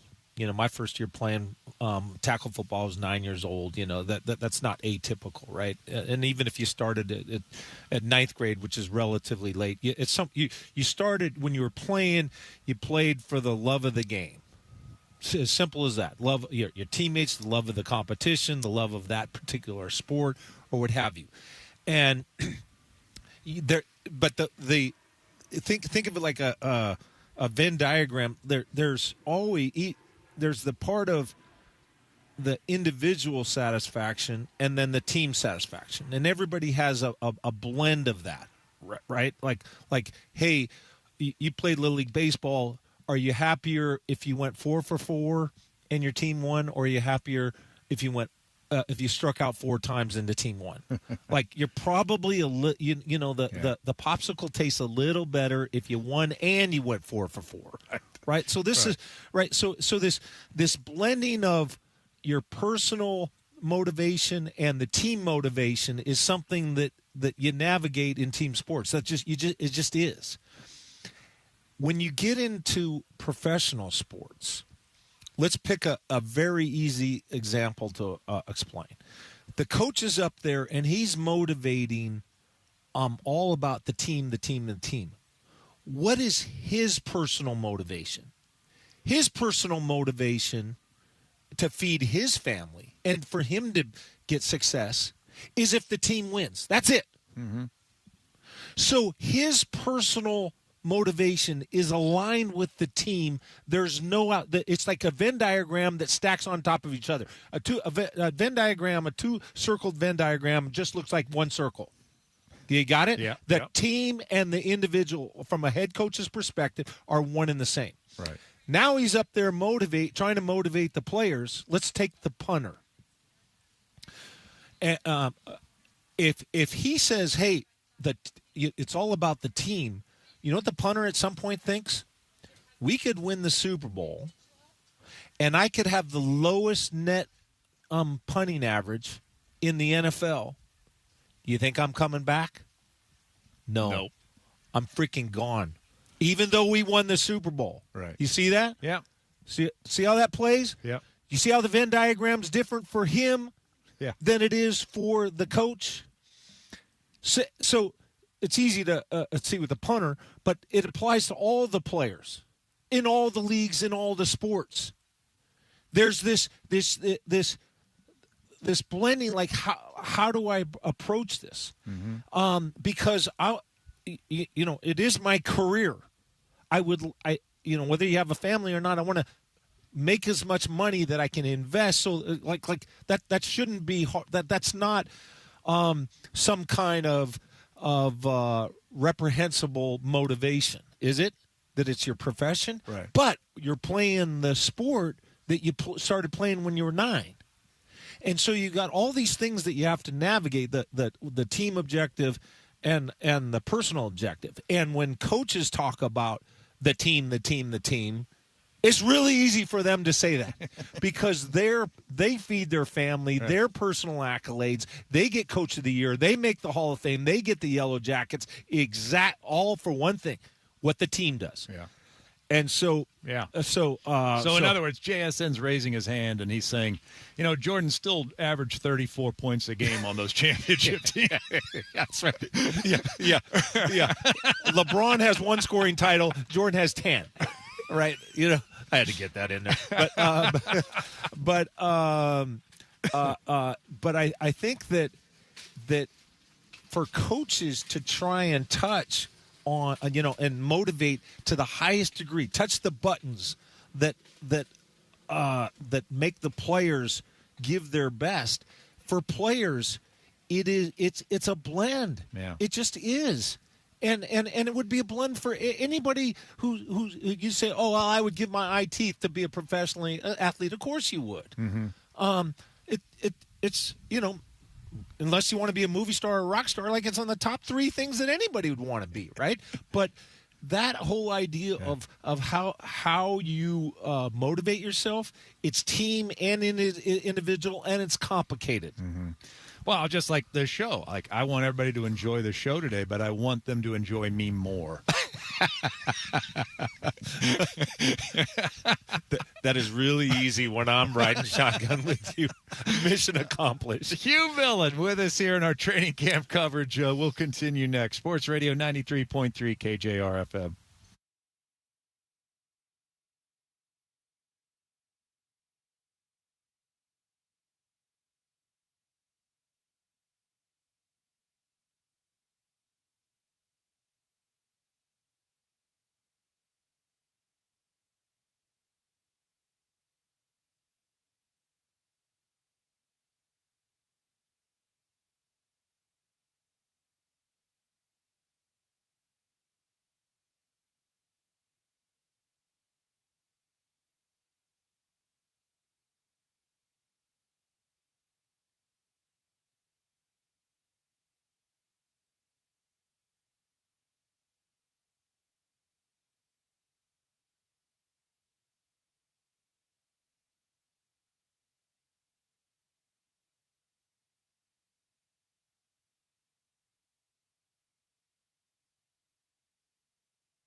great morning to you all. It is Chuck Powell with you, Ashley Ryan with you, and if you're just now joining us, you are in for a treat. The QB1 is with us as well. He's been here since 6 o'clock this morning. Day number one, show number one of KJR's fantastic award-winning training camp coverage, and it got started this morning at 6 a.m. Now look at this. Look at this beautiful sunshine splashed across the field. My goodness, is that not inviting? I'm going to go do grass angels in the middle of the field out there. Maybe up on the berm here today. Just have myself one hell of a ball.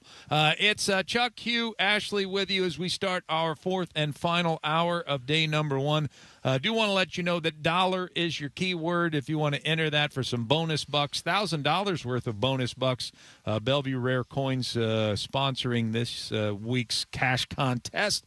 Enter dollar at 93.3 KJR.com for $1,000. Also want to let you know Tulalip Resort Casino is sitting there. They're just waiting for you. They got their summer concert series here in 2026 at the Tulalip Amphitheater, 3,000-seat arena. You can go check out George Thorogood and the Destroyers, the baddest show on earth, coming August 6th. So if you want more information on that, just head on over to TulalipCasino.com. If you're convinced, I'm going, and I'm taking 1,000 of my best friends. Well, you can go to Ticketmaster and get 1,001 tickets at Ticketmaster to see that show and many others at Tulalip Resort Casino. All right, we roll into our 9 o'clock hour here. Seahawks, I'm calling it Champ Camp. I know that Mike doesn't want me to do that. Mike doesn't want. Mike wants me to look forward. You know, he doesn't want me to stir that. I know that. Okay. Yeah. You're going to be rebuked. Yes, exactly. Yeah, well, he might usher me out. It's kind of got a ring to it. Yeah, a little bit. But this is all about moving forward, and yet here we are on day number one. And not only are we looking forward, but there is an off season of activities that we've dealt with. And let's face it, Hugh, the Seattle Seahawks, as world champs, have not gotten near the attention as what the Los Angeles Rams have gotten this offseason. And let's face it, for very good reasons. The Rams were not only one of the best teams in the National Football League this past year, and the Seahawks, I'd believe, better, but very narrowly better than the Los Angeles Rams. And what did that aggressive organization do this offseason? They had the best defensive player on the planet, maybe the best cornerback, or at least one of the best cornerbacks in the National Football League, a couple of other pieces that they've added. Meanwhile, the Seahawks sort of banking on, we're just going to get better than what that we were a year ago. Those are, in a nutshell, the off seasons of these two teams. And so Vegas and all the pundits, Rams. Meanwhile, the Seahawks sitting here as defending champs, going to try to keep on top of the hill despite all of those Rams additions this offseason. What do you make of it? Well, you mentioned Vegas, and if you go FanDuel and you go DraftKings, the two that I checked, the Rams are plus 550 to win the Super Bowl. The next closest team is Buffalo at plus 1,000. So you figure it's 5.5 to 1 for the Rams, 10 to 1 for the Bills. The Seahawks are at 1,100 and plus 1,100 and plus 1,200. So their thought, at least in the betting world, that the Rams have essentially double the chance to win it. Right, they're 5.5 to 1. Seattle about 11, 12 to 1. So they have a different philosophy. They're just obviously all in. Now, they did the paradox on that is that they spent the 13th pick on their quarterback of the future. Right. But I think that impacted their willingness to go get Myles Garrett because they didn't. They gave up draft capital. They gave up Jared Verse, and then a first-round draft pick next year in 2027, a second-round draft pick the following year, and a third-round pick the following year after that to get a 30-year-old defensive end. Now, that 30-year-old defensive end, if you take all the he has a December 30th first birthday or something. So he technically 30 last year, but Myles Garrett has the most sacks of anybody in history under the age of 30 at 124.5. The next closest is Reggie White at 108. And there's only two others that are over 100, Jared Allen and T.J. Watt. You know those names. So that's the impact player they acquired. They also get Trent McDuffie, and they basically overhaul their corner room, and get both of the Chiefs starting corners. They give a 2026 fifth. Where let's see, I don't have what they gave up, but it was a first rounder and a fifth rounder, and then a 20 and 27 a third rounder. So those, to me, those are Sam Darnold. You could make an argument. One could make an argument that those are Sam Darnold acquisitions, because look at what the Rams did in their losses. First of all, Sam Darnold in the last two games against the Seahawks, I think 831 yards, 6 touchdowns, no interceptions. It's the most amount of yards that any quarterback has ever had against a team back-to-back, the same team, in consecutive games with no interceptions. So it wasn't Matthew Stafford's fault. It wasn't Kenneth Walker. Hell, Kenneth Walker. The Seahawks only had 65 yards rushing in the NFC Championship game at 2.9 yards per carry. So it wasn't Seattle's running game. So those, you get a corner and you get a pass rusher. Jared Verse arguably is a more versatile player. He certainly plays different spots on the defensive line. So if they get Aaron Donald, you'd say, well, he's a run and pass guy. But if you ask Sean McVay, he'd say, well, I'm probably more excited about him as a pass rusher.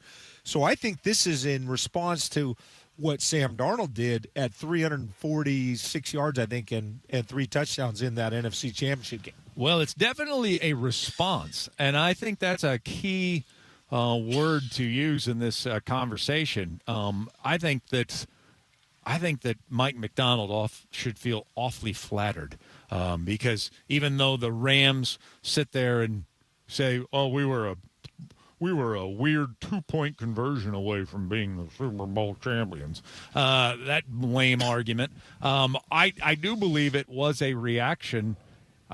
To how good a machine Mike Macdonald has operating here in Seattle. I've argued that the Seahawks, their 2026 is based off of, in 2024, they were like, when we're really going to be good? 2026. They just happened to win a Super Bowl along the way. And so I think what they're thinking, they didn't have the big aggressive offseason addition experience that the Rams did, and it's because we have anticipated for 2 years that we were going to be much better in 2026 than we were in 2025. And you know who else thinks that's true? Sean McVay. Yeah. Les Snead. Yeah. I think they felt in order to stay ahead of this, they're going to – that Seattle team that beat us this year and won the Super Bowl, they're going to be even better in 2026. So I think that speaks to why the Rams were so aggressive this year to go out and get Garrett and McDuffie. Yeah, and again, what facet of the football team are they? If that's true, if the Seahawks are part of their consciousness in those acquisitions, what facet is it? It's the Seahawks passing game. Because a lot of people thought JSN, but you're saying Sam Darnold. Like those are JSN. Maybe that's a quarterback. I might be guilty of seeing it from a quarterback perspective. Let's just agree that it's the passing game. Yeah. Right. And so, moreover, if you look at the guaranteed contracts of the players that Seattle lost, you've got Reek Woolen, Kobe Bryant, Kenneth Walker, Boye Mafe, and Derek Young. Throw him in there, and then you say the net gain or loss. And now this is not total contract. This is guaranteed money. because I think that's a more accurate way of defining it.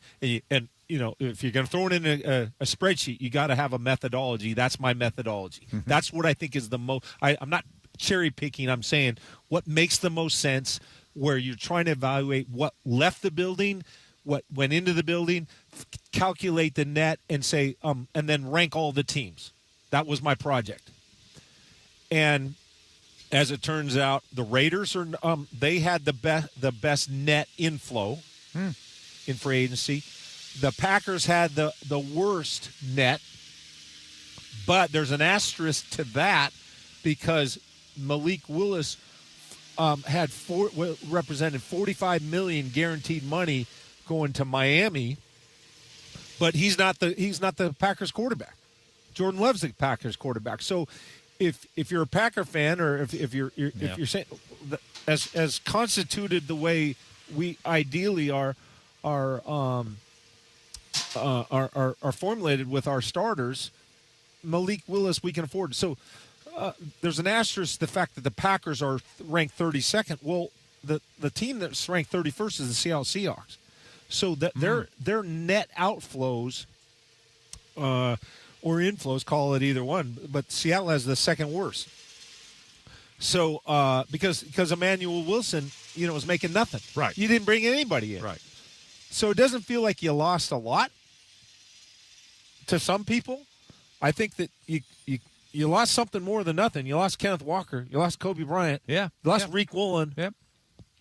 Boy, Mafi wasn't a starter, but he's a pretty good pass rusher. $20 million. He got $20 million. Somebody liked him. Yeah. Right. So, and you lost your offensive coordinator. So I think that if we're talking 2026, who had the best offseason, I don't know how you could say for this season that the Rams didn't have a better offseason. Oh, now, for sure. Now, you could say Seattle was more what's the best argument for Seattle? They didn't give up the expenditures that the Rams have. That the Rams have made decisions that are for the now. They're compromising the future. And oh, by the way, don't really love their quarterback, Ty Simpson, the guy that is central to their big plan. Yeah. Is he worth the 13th pick overall? That's an odd pick to me when you think of Jared Goff was in the building for McVay and made Pro Bowls, made Super Bowls, but he wasn't enough. So you sent him to Detroit for 2 first-rounders and Jared Goff to get Matthew Stafford. Why? Because Stafford just has this unique, freaky arm talent and ability, right? Well, Ty Sampson doesn't have that. Yeah. So he's a good athlete, moves around, but his arm is kind of Jared Goff-ish. It's certainly not Matthew Stafford-ish. So I think you could say there's some peculiar things happening with them for the future. But if Matthew Stafford can keep his back healthy, because we know last year somehow he couldn't throw in August, all of a sudden now he's the MVP. There's good reason why they want to go now. It's because of Matthew Stafford. I take advantage of this dude now. Yeah. Maybe it's because even as a kid, I was not like some diehard fan of a team. I sort of get that if you did grow up that way, like you were in Seahawk diapers and, you had a Seahawk bib and a, Seahawk pappy and everything else, that when you see an off season where another team adds a Myles Garrett, I mean, there is an element of certain fans that want to see the other team have a bus crash on the way to the stadium so that the job is easier to get a win that day. I'm not really built that way, and maybe it's because I didn't grow up, some diehard fan of any team, much less the Seahawks, having not grown up here. And maybe I'm sick the other way, but I'm kind of excited about this. I'm kind of excited about you get as good as you need to get on paper. You go ahead and do that. Because I think the satisfaction of knocking them off again after they added Myles Garrett and Trent McDuffie and compromise their future? Do you know how demoralizing that's going to be to the Los Angeles Rams organization if they fall short again? I'm kind of like Gray Zabel right now. Bring it on. Let's do it. Let's do it. Let's do it. And look, I get why they're the favorite. They should be the favorite. They are the favorite right now going into the season. So do you want? But I'm all right with it. Do you want Aaron Donald to come back too? Like how far are we going on this? Because I feel like this is like a scale. Like you're focused on the gratification when you win. Yeah. And then, but all these changes are lowering the probability that you do. That's true. You know, so I mean, I get it.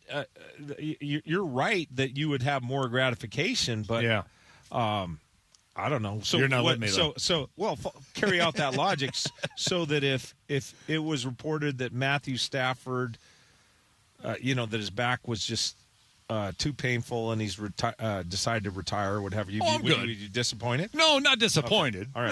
No, whatever comes, come what may. Not disappointed. It's more of, okay, you won the offseason. Now win the championship. Yeah. And you still got to come through the champs. Well, there's no question that it would be more gratifying to beat the Rams and go to the Super Bowl again, knowing that they went pot committed to 2026. They shoved all their chips in. Mm-hmm. I mean, most all their chips. As we said, they did draft a quarterback for the future. So they could have taken Kenyon Sadiq. Yeah. Or with that pick with the third, he was still available, right? There was a couple. Who's the defensive end for Miami? The little guy, Bain. The short arm guy. But yeah, Bain was like. There's some guys you'd say, whoa, they did. They got Myles Garrett, they got Trent McDuffie, and in the first round we're gonna have to deal with. They play all those tight ends, and they added Kenyon Sadiq. Yeah. To that bevy, or Reuben Bain is coming off the edge on the opposite side of Myles Garrett. Whoa. Yeah, I'm not rooting for them to have a yellow brick road experience this year. I'm not rooting for Matt's. Oh yeah, go ahead. Throw 46 touchdown passes again. We'll see who wins in the end. No, I want Myles Garrett to have 3.5 sacks in 17 games. That's what that now I can root the other way. Yeah, I want the house to drop on it. Yeah, and I didn't root for them to get Myles Garrett, but now that they've got it and they're winning the offseason and everybody's picking them, I'm kind of excited about it. I'm kind of excited to see how this goes down. Yeah, I hope Aaron Donald decides, you know what, I just want to eat. I don't want to play anymore. Well, if Aaron Donald were to come back, one would assume that makes the job even more difficult. Right. He's 35 years old. He's missed 2 seasons, but it's Aaron freaking Donald. I know. I hear you. I would say there's an interesting. I'm going to detach this emotionally and then kind of intellectually. Emotionally, I want the Seahawks to win. The intellectual part of me, I can't wait to see what Mike McDonald does. In reaction. This is year 3 for his defense. Yeah. Assuming Eamon Worry is going to be fine health-wise. Eamon Worry's on the incline. Devin Witherspoon is on the incline. Sam Darnold, I think, still on the Sam, but then you got Brian Fleury. That's a big X factor. I know we're going to spend some time over an the next few offensive days line talking about that. Together for the first time in how long? From one year to the next. But I think Mike McDonald. Mozart coaches the defense. Right. So I see what you're saying. Right. So I'm more interested in him. Yeah. I want to hear him at the harpsichord and what he can create on the. Give him a little time to compose another masterpiece, because he's a boy genius. I'm just my response to that is Amadeus. Amadeus. Okay. That's not the symphony I was looking for. Okay. That's my response to that. Yes. Yeah. If See that's what you what can if do, that's what he Wolfgang. composed, you would have never heard of him. It's true. It's a really bad song. It's other than How can I pay tribute other to than the it has terrible medley, no harmony, no rhythm, and no tone color. It's beautiful music. Imagine like you're sitting there and you're in the 80s and you're like, how do I pay tribute to the greatest musician of all time? Oh, I know. A really crappy song. Annoying. ABCs of the M's next. Sports Radio 93.3 KJR FM.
you say we dig into Mariners baseball in alphabetical order? Brought to you by Emerald Queen Casino. Bet, watch, and win at Emerald Queen Casino Sportsbook. Visit emeraldqueen.com for details. Emerald Queen Casino, always entertaining. And by the Sunset Auto family in Sumner and Auburn. You just get more at Sunset, and people do like that. ABC, easy as 1, 2, 3. All simple as do, re, mi.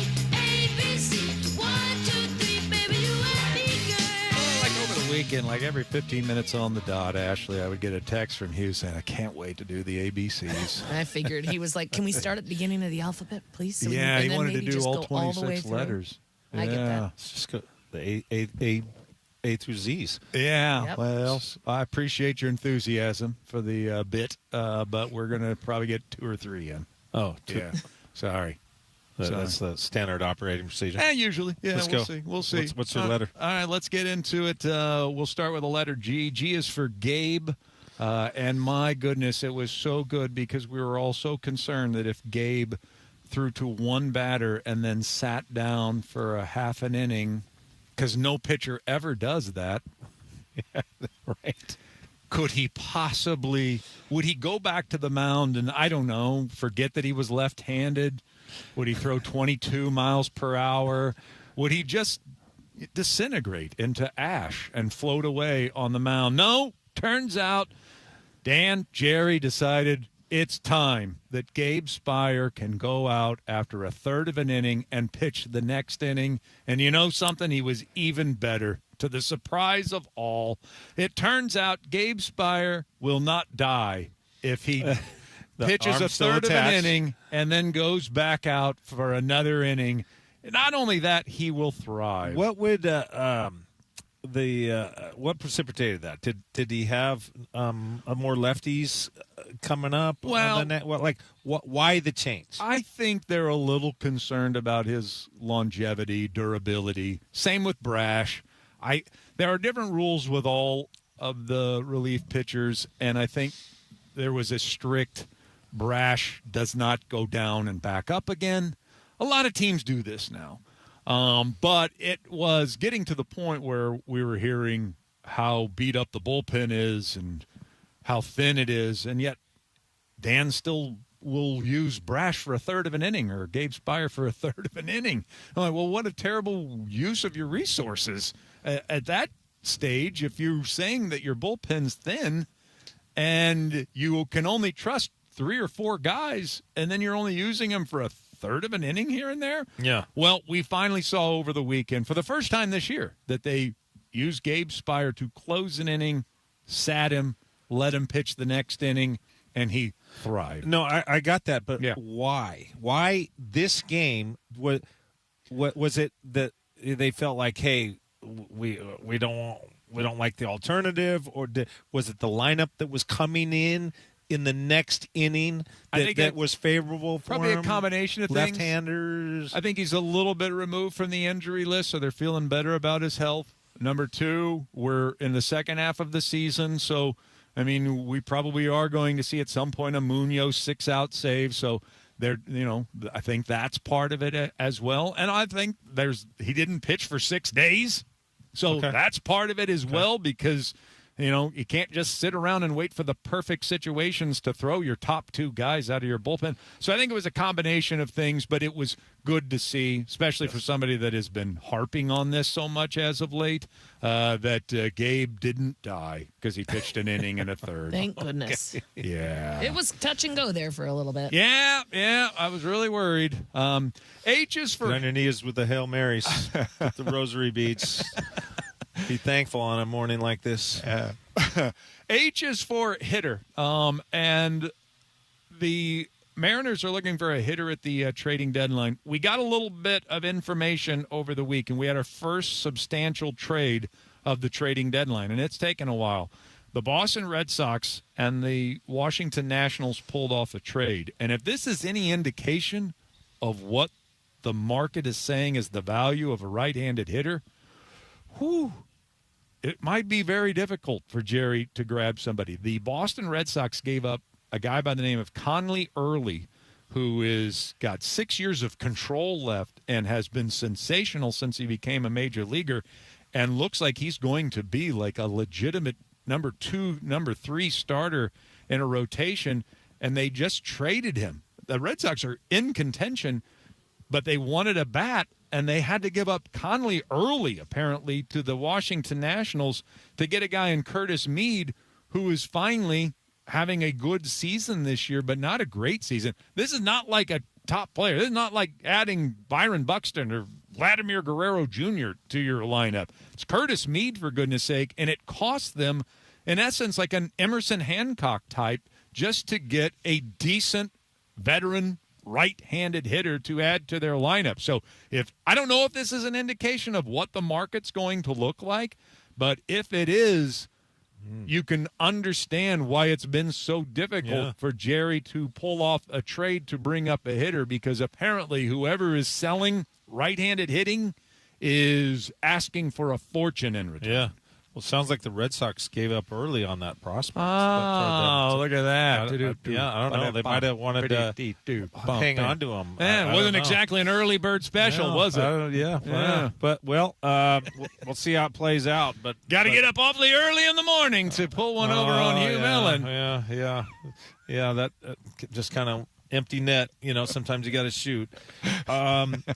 But I don't know. Yeah, it makes sense. I don't know who Seattle's in the market for. I thought Buxton has been. He's got a no trade clause, right? Yes, he does. And hasn't he indicated he's not going to waive it? Been pretty firm about it. Maybe he would for the right team, but it's not looking like he's going to.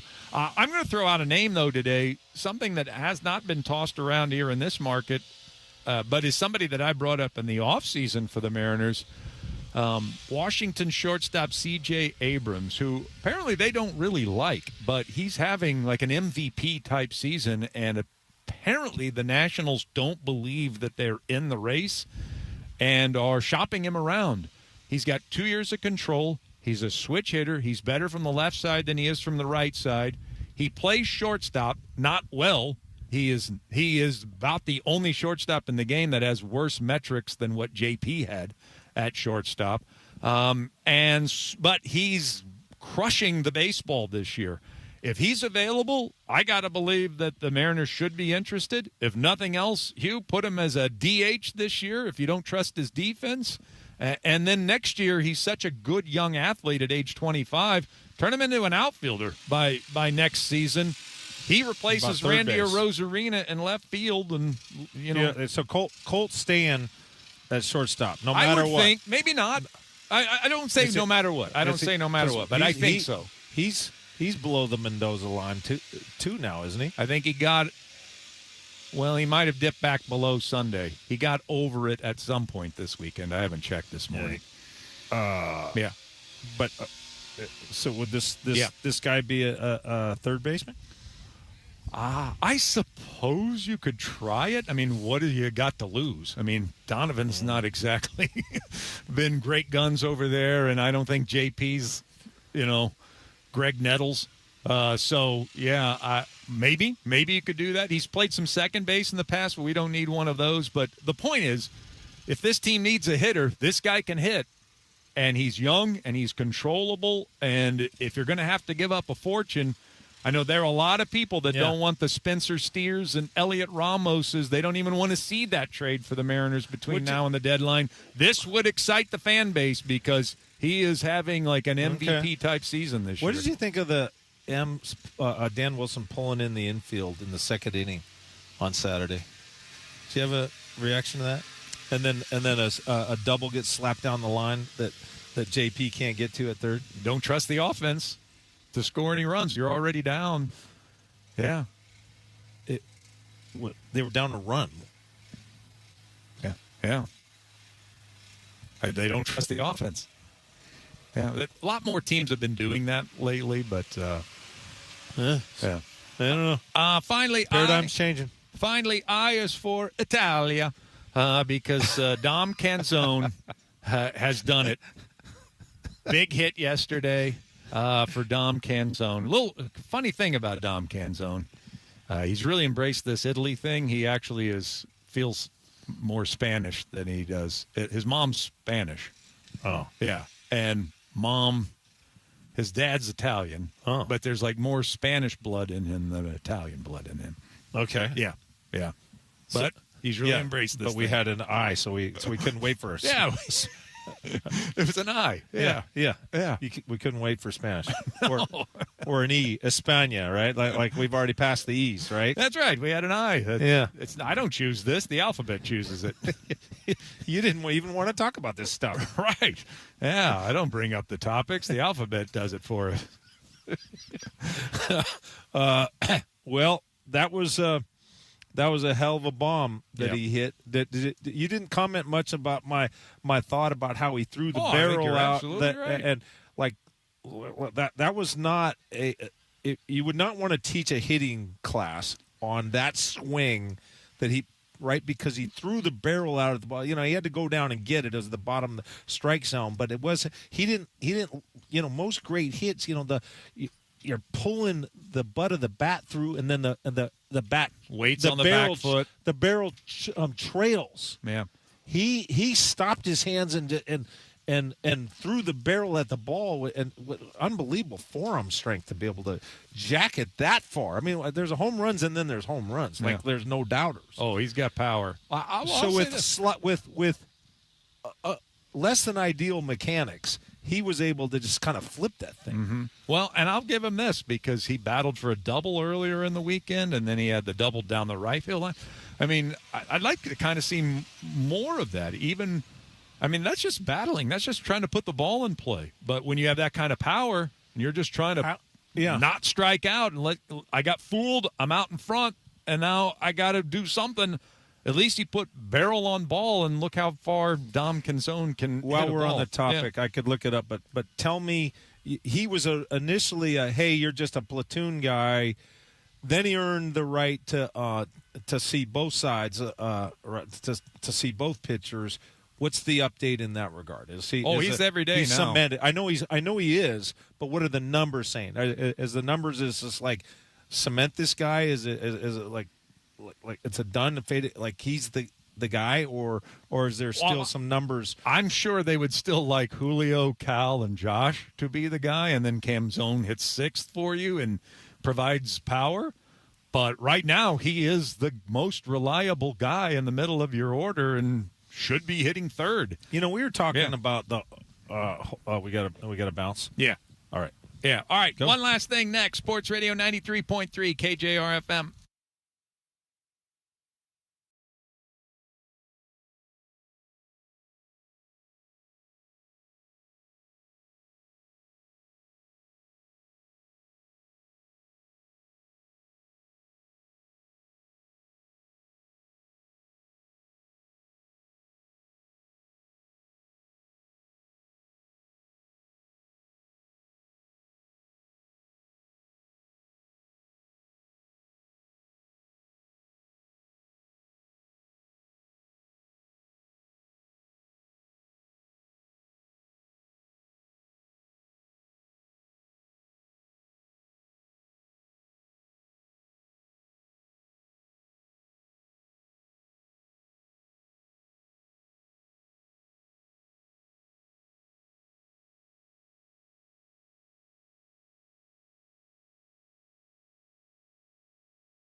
right, here we go. Final segment of the first show from the Virginia Mason Athletic Center. Got windy out here on the old prairie. Players love this. Yeah, I bet. The aggregate. Yeah. It's cool enough for the linemen, warm enough for the skill guys to keep their hamstrings loose. Yeah, that's beautiful sunshine. Not far from ideal. Picturesque, too, as well. Anyway, we always close out the show with one last thing. As we go around the room, you get one last thing that's on your mind here today. Ashley, do you want to show Hugh how it's done? Sure. I have a big day today after I leave here. I have to go go get in the batting cage so that I can go try to figure out how to hit a softball before I play in a game on Saturday. And Ashley's never played softball, Hugh. Did you know that? Never played softball? Yeah. Never. So she's going to be in a celebrity softball thing? Yeah. On Saturday in Kirkland. She's going to the cage to learn how to hit a softball.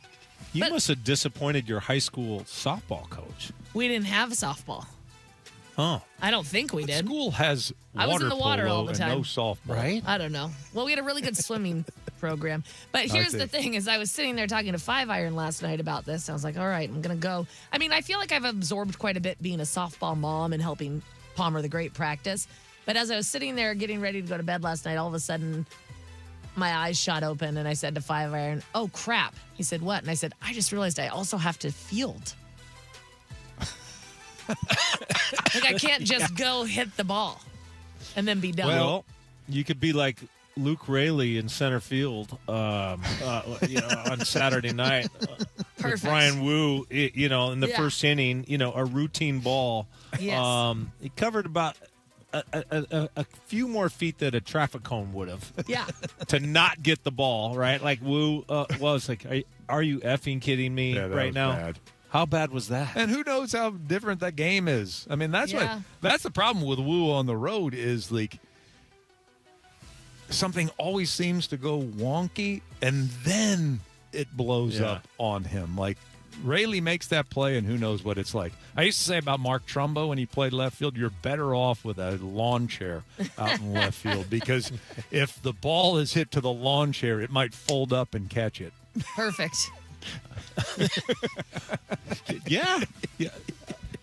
I mean, there's a distinction, right? I mean, if it was a normal, just a regular chair, right? Yeah. Then, a wingback chair from your office would be far less likely. He was a lot better than a wingback chair from the office. Yeah, don't insult him. Yeah, not as good as a lawn chair. Hugh, do you have one last thing? Not really prepared for this. Because usually you guys ask me a question. We do one last thing. Well, you went off and talked to King 5 in the break rather than hear your instructions. there's some old pals of the market. Those guys, Chris Egan, Paul Sylvie. Really There's hard a to couple like that those two. I know. Yeah, they suck. Yeah, really difficult human beings to just get along with. First class turds, both of them. You know what? How about Jacoby Brissett? Yeah. We didn't talk about him today. I looked, and he just signed a new contract. Remember the thing, like it's not the best, it's the next. At every position, right. And so this is a fresh new contract, and it's fourth from the bottom of all quarterbacks in the NFL. So that includes guys on rookie deals. I don't know what it includes. Yeah.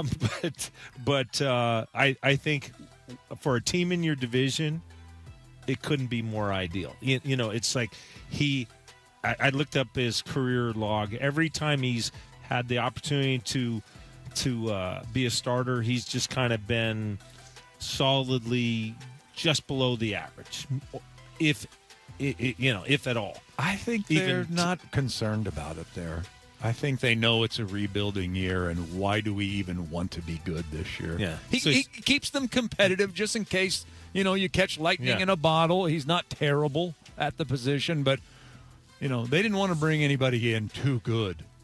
No, they're probably trying, if Arch Manning is the thing everybody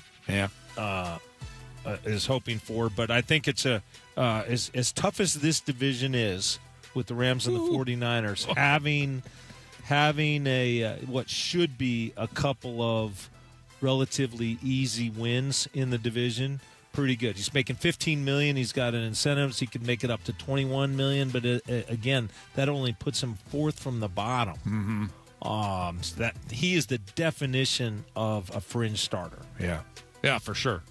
Yeah, poor guy, $15 million a year. Yeah. All right, I'm going to close with this just quickly so we can get out of here for Greg Bell. Thinking about sabotaging the equipment just to see the look on Greg's face. Smart idea. Yeah, what do you think? You He's gotta coming keep him over. on I his got to do it toes. right now Like, if I'm just going to do it. put jelly all over the dials. Like what are we talking about? Sabotaging. Yeah, he's throwing that parking army space in our skills. I'm faces. sure Terry, the engineer, is like, what precisely do you mean by sabotage my equipment? I told him I was going to do it when Terry left, but he didn't seem to be too concerned. Stop picking your nose and putting it all over the dials. Now I understand what you're doing. Greg Bell is next. Thank you, Hugh. We'll talk to you tomorrow. Okay, rock and roll. All right. Training camp coverage continues with our Seahawks Insider next. Sports Radio 93.3 KJR FM.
Reynolds Sports Desk, your 93.3 KJR FM sports headlines.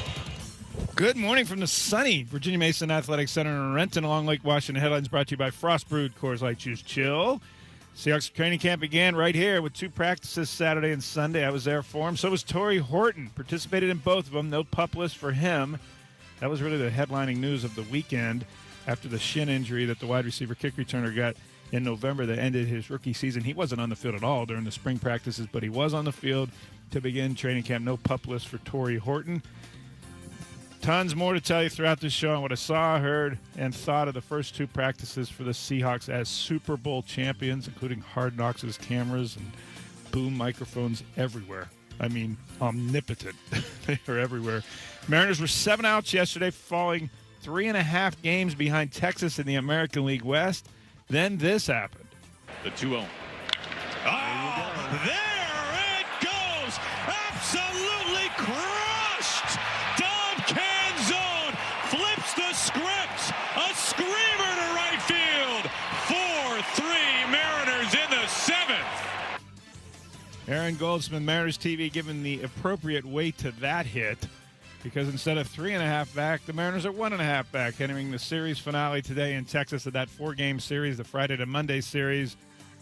George Kirby gets a start against Kumar Rocker for Texas. That's a day game in Arlington. Then the M's fly to Los Angeles for 3 games in Dodger Stadium beginning tomorrow night. George Kirby and the Mariners can get a win today. They'll be right back where they started the weekend series. That would be a half game back of the Rangers atop the American League West. Saturday night is heard here on 93.3 KJR FM. The Sounders lost for their 5th straight time. 1-0 at terrible Philadelphia. Philadelphia's 15th place in the MLS Eastern Conference. This is the first time the Sounders have lost 5 straight matches since 2015. They have about a half a dozen injured players right now. Both Roldans are hurt. Older players are ailing. Some kids are playing that maybe a year or 2 away from being fully ready. Also this weekend, the Storm center Dominique Malonga, 20 years old, became the youngest player to dunk in an WNBA All-Star game. She threw down a pass for Angel Reese to make history on Saturday. Yesterday in Cooperstown, New York, Andrew Jones, Carlos Beltran, Jeff Kent inducted into the Baseball Hall of Fame. In the Bay Area, 49ers coach Kyle Shanahan is recovering from injuries suffered in a recent car accident, including what's been termed a significant concussion. Assistant head coach Chris Forrester is doing the head coaching duties for the Niners during training camp for now. The accident happened January 14. The team announced it on Saturday. 11 days after it happened, no one else broke the news between then and then. Shanahan was at practice yesterday for about 30 minutes down in Santa Clara. Remember we told you last week about Jacoby Brissett trying to get a new deal from the Arizona Cardinals? Well, the Cardinals gave him one, guaranteeing the veteran journeyman quarterback $15.5 million guaranteed, up from his previously scheduled $4.9 billion in base pay for 2026. Brissett has been a backup to Gardner Minshew so far in Cardinals camp, though Coach Mike LaFleur says Brissett is going to be with Arizona's first offense on Tuesday. Now on with the show.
Good morning. Happy Monday to you, wherever you might be. I am along Lake Washington with the sun out. Another idyllic day for Seahawks training camp. Day 3 of training camp here in Renton at the Virginia Mason Athletic Center. First one that won't have fans, I believe. No fans today after their fans were lining the berm between Saturday and Sunday. Seahawks training camp, first time, only second time in franchise history, first time in a dozen years. They've had training camp as a Super Bowl champion. Travis Moger is back at the studios in Elliott Bay. Good morning, Travis. Good morning, Greg. How are you? I'm well, sir. I'm well. Thank you. This isn't a bad place to work. Jessamine McIntyre running around doing all kinds of technical stuff. She's going to join me in a little while. We have wall-to-wall coverage here on 93.3 KJR of Seahawks training camp. It's brought to you by the Boeing Classic. It's coming up in August out on the east side. That senior event, the PGA event, has been great every year to the Pacific Northwest. Bringing you our KJR coverage from 6 a.m. with Chuck Powell and Hugh Millen all the way through 7 p.m. Dave Softy Mahler and Dick Fain. Ian Finesse will be coming up at about 11:45 to talk to me about what he's got on his show here from Seahawks headquarters in training camp from 12 until 3. And we're doing this every practice day throughout training camp. They practice again tomorrow. Then they have a mandatory day off. This collective bargaining agreement requires a day off every 5 days or so during training camp. So the Seahawks are going to take Wednesday off, resuming practice on Thursday, Friday, Saturday, again off on Sunday. First preseason game is August the 15th. Then they have a joint practice in Tennessee again for the second time in 3 years against the Titans, with the Titans. It ends up being against the Titans quite a bit. Contentious practices. That is before the second preseason game in August 21st, 22nd. They'll be in Nashville. Third preseason game at Kansas City. And then the opener is September 9th at Lumen Field against the New England Patriots. What is going to be on the show today? Well, everything I saw, heard, and thought of the two practices at Seahawks training camp. I wrote a story in the News Tribune about that as well. I'll tell you everything I saw. I'll talk about DeMarcus Lawrence, age 34, 13th NFL training camp, the edge defensive end and outside linebacker, picking up where he left off last year, just exuding good vibes and being a good dude and good leader for this team and locker room. Saw an example of that yesterday. What the running back situation looks like so far, that's one of the big questions coming into training camp post Kenneth Walker signing with the Kansas City Chiefs. Who's going to be starting and when with the first-round Jadarian Price, what his progress is, the first-round draft pick.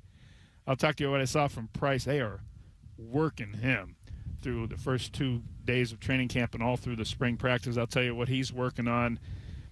We'll talk about why Mike McDonald won't commit to saying Nick Emmanwori will be off the PUP list in time to play in the opener September 9th against New England. I wouldn't think it's not alarming. There's a reason, there's a method behind the coach and what his public pronouncements were when I was trying to pin him down on Saturday about whether Emmanwori would play in the opener, whether he expected Emmanwori to play in the opener. You heard from Coach Mike McDonald about that.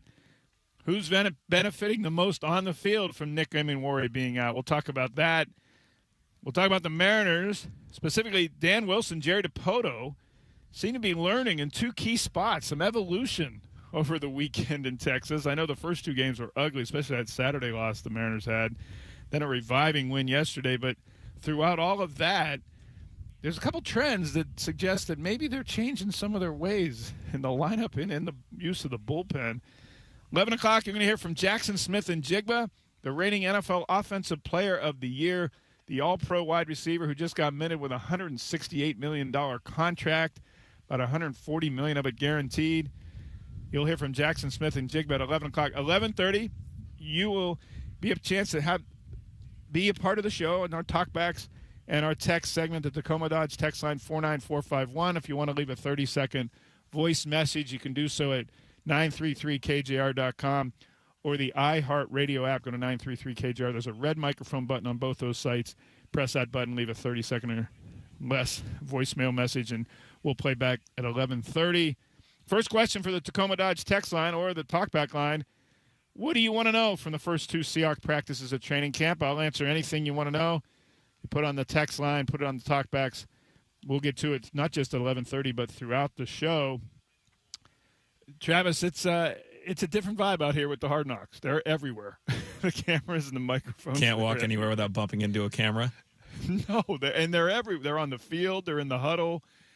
They love Devin Witherspoon. I mean, he's about to become a national superstar personality-wise, and they've got a boom microphone and a camera on him when he's tying his shoes. I mean, it's constant, and they've already figured out, the NFL Films crew has, how chatty and chirpy the brash Witherspoon is during practices. Mm-hmm. And that's where the entertainment begins and ends. So they are following him everywhere. At one point during practice yesterday, Travis, they were So when most of the scrimmaging, sometimes they're on the sideline, but most of the scrimmaging 11 on 11, offensive huddle, behind the offensive huddle, the offense and defense all across the field from sideline to sideline, behind the huddle in one long line, a couple guys deep. At that one of the points yesterday in that 11 on 11 scrimmaging, they had cameras and 4 overhead boom mics over the offensive and defensive players that were massed behind the offensive huddle, talking and making comments and cheering and jeering the play during the scrimmage. And I mean, they've got carte blanche to go wherever they want. NFL Films has installed cameras in the team meeting room, the main team auditorium where Mike McDonald has his team meetings and runs film post-practice sessions and the music blaring. They've got cameras installed in Mike McDonald's office and John Schneider, the general manager's office. They have a handheld camera that a camera person will be walking through the locker room taking in limited times in the locker room. And they also have Mike McDonald mic'd up during practices. Nice. The only thing missing is a shower cam. Right. I hope they refrain from that. Exactly. It's going to be really cool, though, to get all this access. Really, really cool. It will give a behind-the-scenes view of the team like they have never shown before. This team, I mean, we don't get to see that. We're not even allowed in the locker rooms while there's 90 guys on the roster. They use the reasoning that the locker room's too crowded to have reporters in it, too. So we don't get in the locker room until preseason is over at the end of August. We do our interviews outside the locker room and on the edge of the field. But the cameras will be in there. They'll be in the coach's office, presumably when roster moves are being made, in team meeting rooms during discussions about players. You've all seen the Hard Knocks series before. The team does have a review period a couple days before each episode. The first episode is going to be August the 4th, airing on a Tuesday night on HBO nationally and then HBO Max thereafter. And the Seahawks get about 36 hours or 24 to 36 hours before that airing. They'll get a copy of the episode. And my understanding is they have some veto power or things that they are uncomfortable with showing, that they have a chance to go back to the NFL crew, HBO crew and say, well, here's why we don't want to do this, or maybe we could couch this a little bit. But the impression I'm getting is the Seahawks aren't going to do much of that. And there's already an understanding between the NFL Films crew and the team after this extensive meetings and discussions, understanding what's out of bounds and what's not. They don't think they're going to have to do a lot of veto stuff. But suffice to say, Mike McDonald, he doesn't love this. And he is pretty concerned about any revealing of the locker room camaraderie, brotherhood, and culture that he's built here. Travis, the most successful thing of all the things McDonald's done here, drafting Eamon with John Schneider, how he erased Eamon, how he erased Witherspoon, the disguising at the snap, the blitzing, the multiple defenses, the extra the culture he's established is his greatest accomplishment. To do that in two short years. Yeah. In the locker room in particular, and he doesn't want anybody to see the secret sauce to that recipe. I don't blame him. Yeah, he's doing something great, and why give your enemies any kind of hint at how that works? Exactly, and that is the biggest fear of the Hard Knocks crew being out here. Mm-hmm. As long as that dance straddles the right line, I think this will be fine, and there's not going to be a whole lot of hubbub and disagreements, and it'll come off the way the Seahawks would hope it would. But that's McDonald's biggest concern, and I mean, yeah, every locker room says that they have brotherhoods, but it's unique. It's different. An example yesterday after practice. This is one of these deals where it had nothing to do with football, but it has everything to do with culture. DeMarcus Lawrence and Jackson Smith and Jigba were coming off the field about 10 minutes, 15 minutes after practice after doing some extra work. And a PR assistant grabbed Smith and Jigba, not literally, but walked with him off the field to take him straight to the press conference room. He did. There's outside on the cement just off the field. There's an outdoor tent with a Seahawks logoed backdrop, advertiser logo backdrop, that the press conferences happen right after practice. Well, to get to that press conference, you have to pass a bunch of kids who are standing at railings behind a fence right off the field, and many of them yesterday in that spot were holding Smith and Jigba jerseys. I mean, little kids. Some of them are 6, 8, 4 years old. Mm-hmm. And Smith and Jigba walked by them to get to the press conference. You could see and hear the disappointment that the kids, they didn't understand what he was doing or that he was going to come back after the press conference. They just thought that 11 was blowing them off. Oh. And DeMarcus Lawrence watched all this. So Smith and Jigba starts the press conference with us. A minute or two in, DeMarcus Lawrence comes to the edge off the side of the podium holding a youth Smith and Jigba gray Seahawks jersey. And he said, "Can you sign this?" And he said, excuse me, put his hand up like he was in class. And said, "Can you sign this?" This is DeMarcus Lawrence, 34 years old, his 13th NFL season. And Smith and Jigba was surprised, but said, "Sure." And he took a minute and signed it, gave it back to him. And everybody watching the press conference, all the reporters noted that. Well, I watched Lawrence go back to where he came from. He's a father of 6. He and his wife just had their 6th child the day after the Super Bowl. He flew from Santa Clara in the Seahawks post-Super Bowl celebration that Sunday night straight to Dallas, where his wife had their 6th child. And then he flew back to Seattle for the Super Bowl parade in downtown Seattle 2 days later. That'll tell you something else about DeMarcus Lawrence. So Lawrence walks back to the kid that he had taken that jersey from, and he hands him the jersey showing that Smith and Jigba had signed it. This kid was like 6, 8 years old. I thought he was going to pass out. The kid was absolutely dumbfounded and overcome with glee. He looked at his parents. I mean, he was like jumping up and down. And DeMarcus Lawrence just walked away, turned around, just walked away and had a huge grin on his face and walked into the team building. That was the rest of the story from what you might have seen yesterday, videos of Smith and Jigba signing that jersey for DeMarcus Lawrence. It wasn't for DeMarcus Lawrence. It was for the little kid that Lawrence was trying to hook up. So that's a little bit of the vibe that DeMarcus Lawrence brings. There was some talk of whether he would come back for his 13th NFL season. Yeah, he's back. And even though he won his first Super Bowl in his 12-year career after 11 years with Dallas, even though his wife just had their 6th child this offseason, 6 kids, man, at home. That's a lot. That's every reason he could have stayed home. He's out here, and he was out here all in the OTAs, the voluntary portions of camp, and the spring, setting an example. And DeMarcus Lawrence is a huge, huge piece of the culture. The teaching he does on the field with veterans and rookies alike, the teaching he did with Gray Zabel throughout last season, telling him, hey, here's why I do this move. Here's you can counter this move. DeMarcus Lawrence is gigantic in every sense of the word for this team, and it was a cool little vignette yesterday seeing what he did. I mean, maybe he's out there because he has 6 kids at home. You know? Yes. Travis, that is a distinct possibility. Hire the nanny, get on out to Seattle. I need a breath of fresh air, please. I would not rule that out at all. 49451, tell me what you want to know from Seahawks training camp so far, what I've seen, what questions you have. We'll answer those throughout the show. I might answer a couple of them next, because up next, we're going to talk about the news of the opening weekend.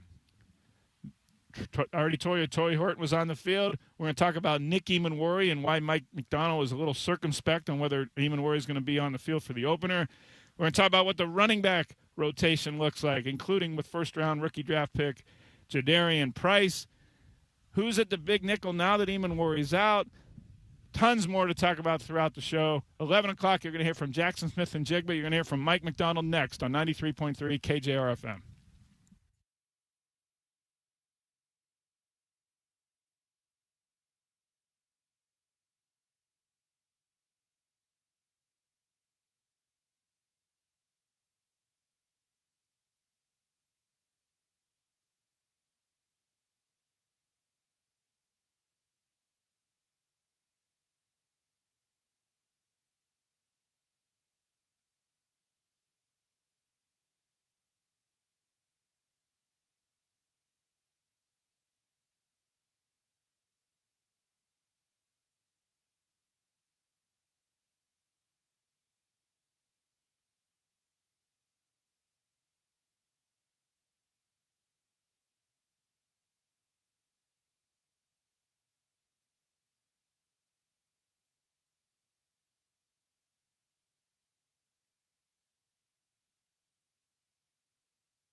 All right, welcome back. Greg Bell, Travis Moger with you. 10 a.m. to noon. Jessamine McIntyre is going to join us shortly on 93.3 KJR FM from Seahawks training camp. Day one of our radio KJR coverage. Day 3 that I've been out here, and the Seahawks have been out here practicing. They had 2 practices Saturday and Sunday. You're coming up in a minute. You're going to hear from Mike McDonald about Nick Eamon and the status for the opener. I tried to press the coach a little bit for a direct answer on that. You'll hear his answer and Mike back and forth with Mike McDonald in a second. 11 o'clock, Jackson Smith-Njigba. You'll hear from him talking about his next goal. What is his next after winning the NFL Offensive Player of the Year award, a 1,700-yard-plus season last year, an All-Pro for the first time at wide receiver, a $168 million contract, a Super Bowl ring. What's next? You'll talk about. I asked him that, and you'll hear from Jackson Smith-Njigba at 11 o'clock. I see on the text line, the Coma Dodge text line 49451, some of your questions about training camp you wanted me to answer. I'll answer one off the top. 425 asks, have you seen the new owners at training camp? Have you been able to speak with the new owners? The answer is no and no. The NFL rules are requiring that the Kozla family and their minority investors that are about to put $9.6 billion down on buying the Seahawks from the estate of Paul Allen, the new owners are not allowed to be here until that sale is approved. And, in fact, they won't be here until not only the sale is approved. That's supposed to be a vote of NFL teams on August 26th in Atlanta. But then the money has to go through. You get the banks involved, and $9.6 billion takes a little while for the red tape and clearances and vetting of that transaction to happen. So I don't expect to see the Kozla family around this team until into September. I would assume that part of the reason the league's vote is August 26th is so the owners can attend and be a part of the team by the first game, the kickoff NFL game on September 9th against New England at Lumen Field. But no one here, including the football side and the coaching staff and the personnel, expect to see the owners until September because of the sales process as it has to go on. That's per NFL rules. What else have I seen out here the first couple days? Well, let's talk about the news off the top. Like I said, Torrey Horton not on the physically unable to perform list that Nick Eamon and Zach Charbonnet and Kenny McIntosh went on.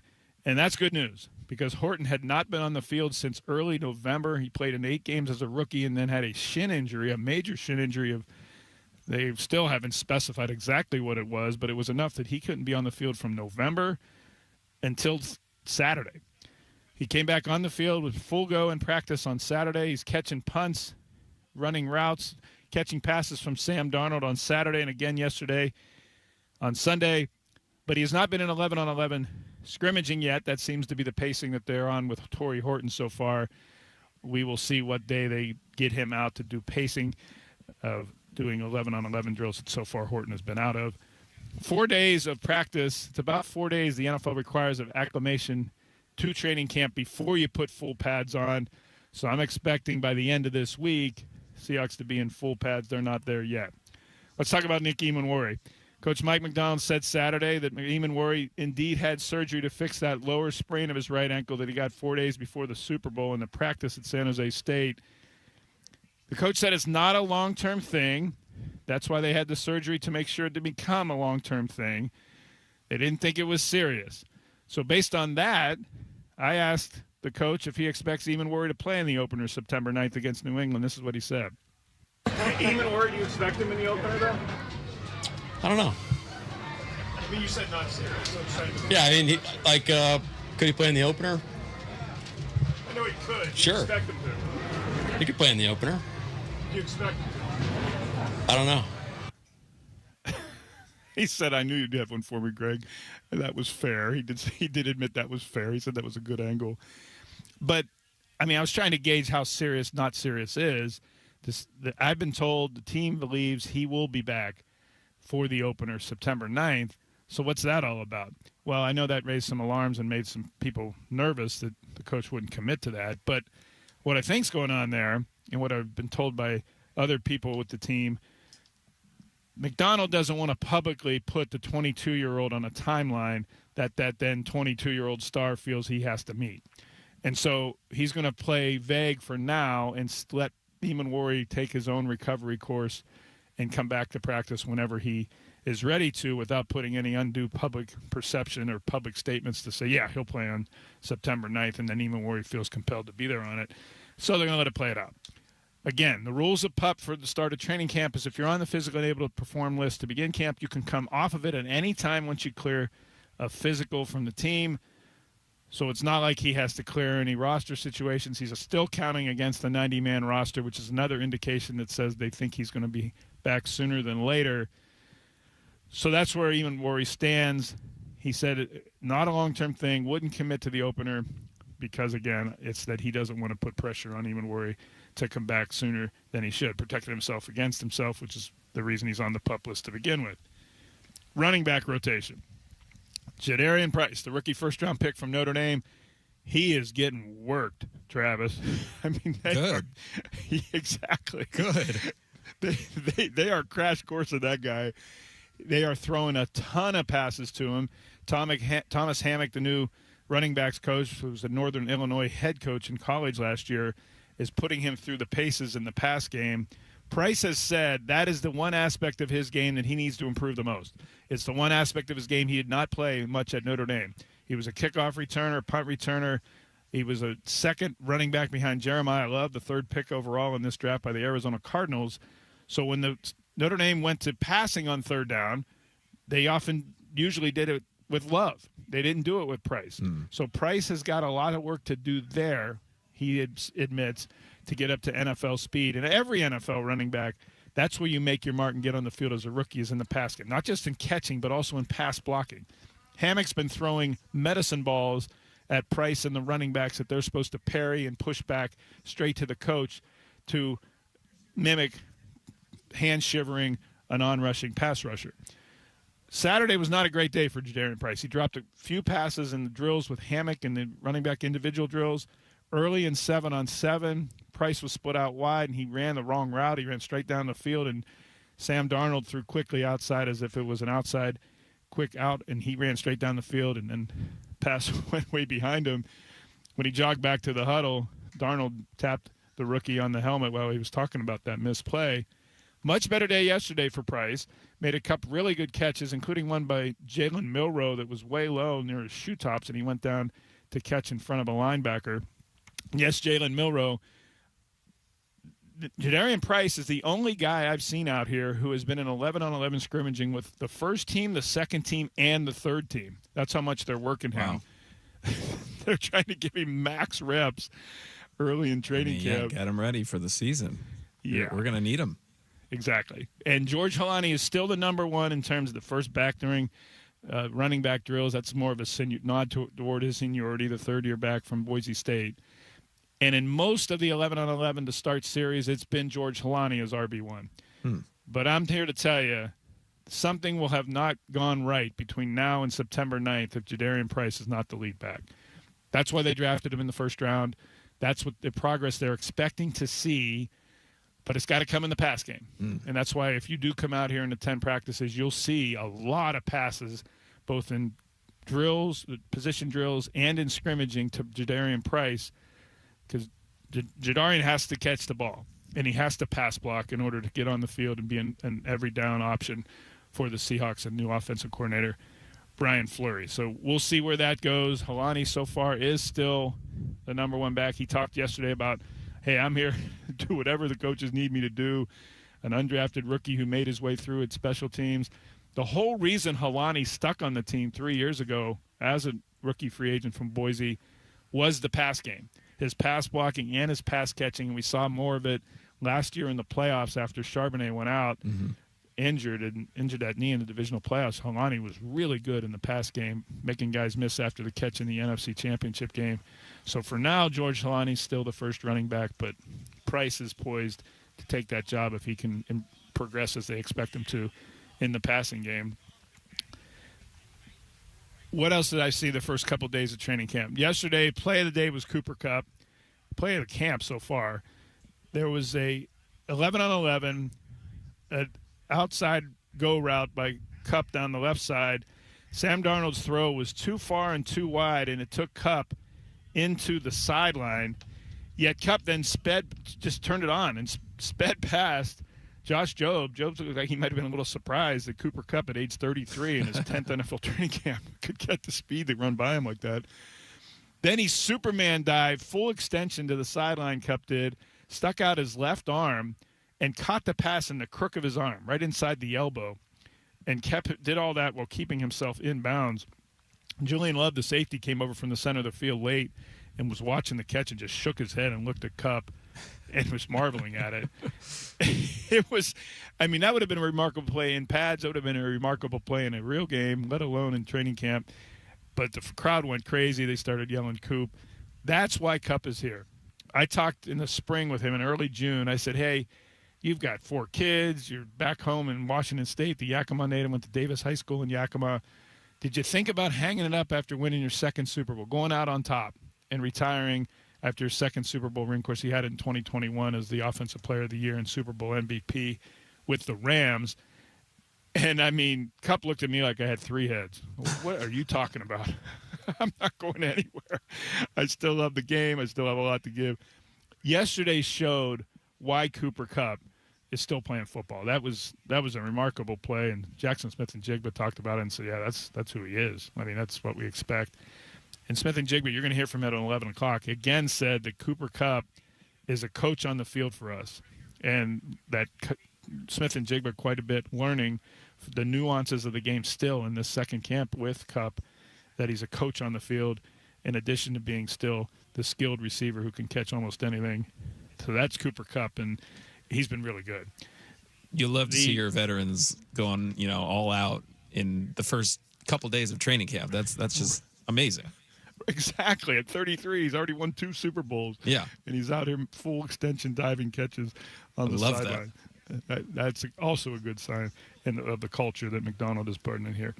So with Eamon out, who's been getting the extra reps at his big nickel spot? It's been DeAnthony Bell.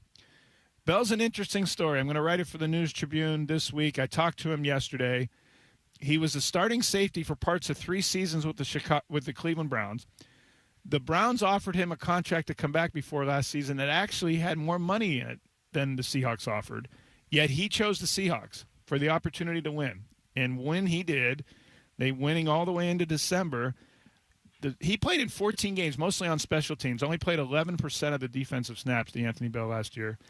Yet he was still played in 14 games, mostly on special teams.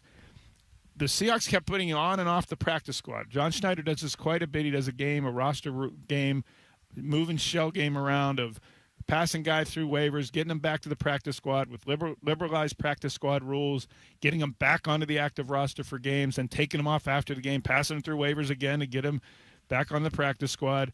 It's a way of having 70 guys on your team, not just 53 on the active roster, but the 17 on the practice squad that have to be ready any time at getting pulled up like Bell was last year. Well, then what happened in late December? They tried that same trick yet again to put him back on the practice squad after a game, and the Carolina Panthers claimed him. The first time all year that someone claimed Bell on this roster trick that Snyder was doing to get him on and off the practice squad. The Panthers claimed him right before the Seahawks played the Panthers in Charlotte. I asked him about that. He said, they didn't really ask. A lot of teams do that to get information from guys about the other team's schemes. It's a little counter-subterfuge, counter-intel move. And he said that the Panthers really didn't ask him much about the Seahawks. Oh, interesting. He expected to, so he kept his mouth shut. Yet he stayed in touch with the Seahawks. He played against the Seahawks. And then at the end of the Panthers season, they lost to the Rams in the first round of the playoffs, the Panthers cut him again. And the Seahawks snapped him up in the offseason immediately. They told him when he got claimed by the Panthers, sorry, we were trying to get back there on practice squad. If you become available again, we're signing you. The teammate, listen to this. The Seahawks, you talk about culture. The Seahawks teammates, when it came to time to decide who was getting Super Bowl rings, they took a player vote and said, we need DeAnthony Bell to have a ring. Even though they gave a Super Bowl ring to a guy who played against them in the end of December. Right. And wasn't even on the team for the Super Bowl. He said he was back here for the Super Bowl. He was back here in Seattle watching it while his teammates were in Santa Clara winning the Super Bowl. And after the game, he texted all his buddies and Julian Love and all his buddies in the defensive secondary. And he said, proud of you. I feel like I'm a part of this. Wish I was there. And they hooked him up. They got him a Super Bowl ring. The Seahawks re-signed him this offseason, and now he's in the starting defense as the big nickel in replace of Nick Emanwari. That's amazing. Anthony Bell's, that's the Anthony Bell's path in the last 8 months after getting claimed by the Carolina Panthers. You'll read that story later this week at the News Tribune and thenewstribune.com. 49451. I'll answer more of your questions throughout the show on what you want to know about training camp. Up next, though, let's talk about the Mariners evolving, learning, improving, and two key decision areas during games. Could that happen? Is that going to happen going into August? It looks like it happened this weekend in Texas. The lineup and the use of the bullpen. Two things that we've been criticizing them on. The fan base has been criticizing them on. There were promising signs in Texas this weekend. They got a 4-game series that ends today in Arlington. We'll talk about that next on 93.3 KJR FM.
Welcome back.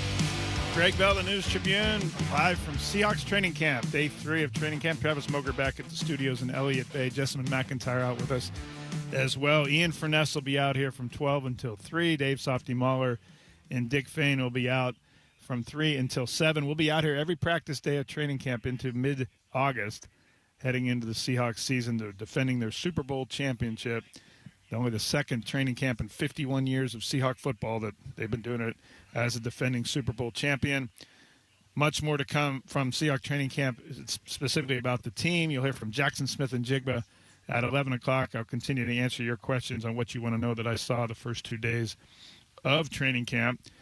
Meanwhile, the Mariners have had a gigantic series over the weekend in Arlington, Texas, against the Rangers, who are the first-place team in the American League West now, thanks to the Mariners messing themselves up all through July. But yesterday was a revival thanks to Dominic Canzone. A terrible loss for the Mariners on Saturday, 7-1. They weren't even competitive. They looked lifeless to fall 2.5 games behind first place. And they were 7 outs from being 3.5 back yesterday before Canzone hit a 3-run home run to put the Mariners in the lead 4-3. They end up winning 6-4. The Mariners have found something in the right-handed – before it was right-handed pitching only for Dominic Canzone. But they have found something in the last week or two. They put Canzone in the 3rd spot against right-handed batters and left-handed batters. They haven't platooned him, and he's hitting. And he hits. Oh, yeah. He started yesterday against the lefty. It was a huge, huge hit yesterday. They would have been 3.5 back, Travis. That would have been bad. Hit. This was, yes, possibly season-saving home run, dare I say. Yeah. Can we quickly revisit Goldie's call? Just the moment that he called the home run. Yes, sir. His guttural reaction.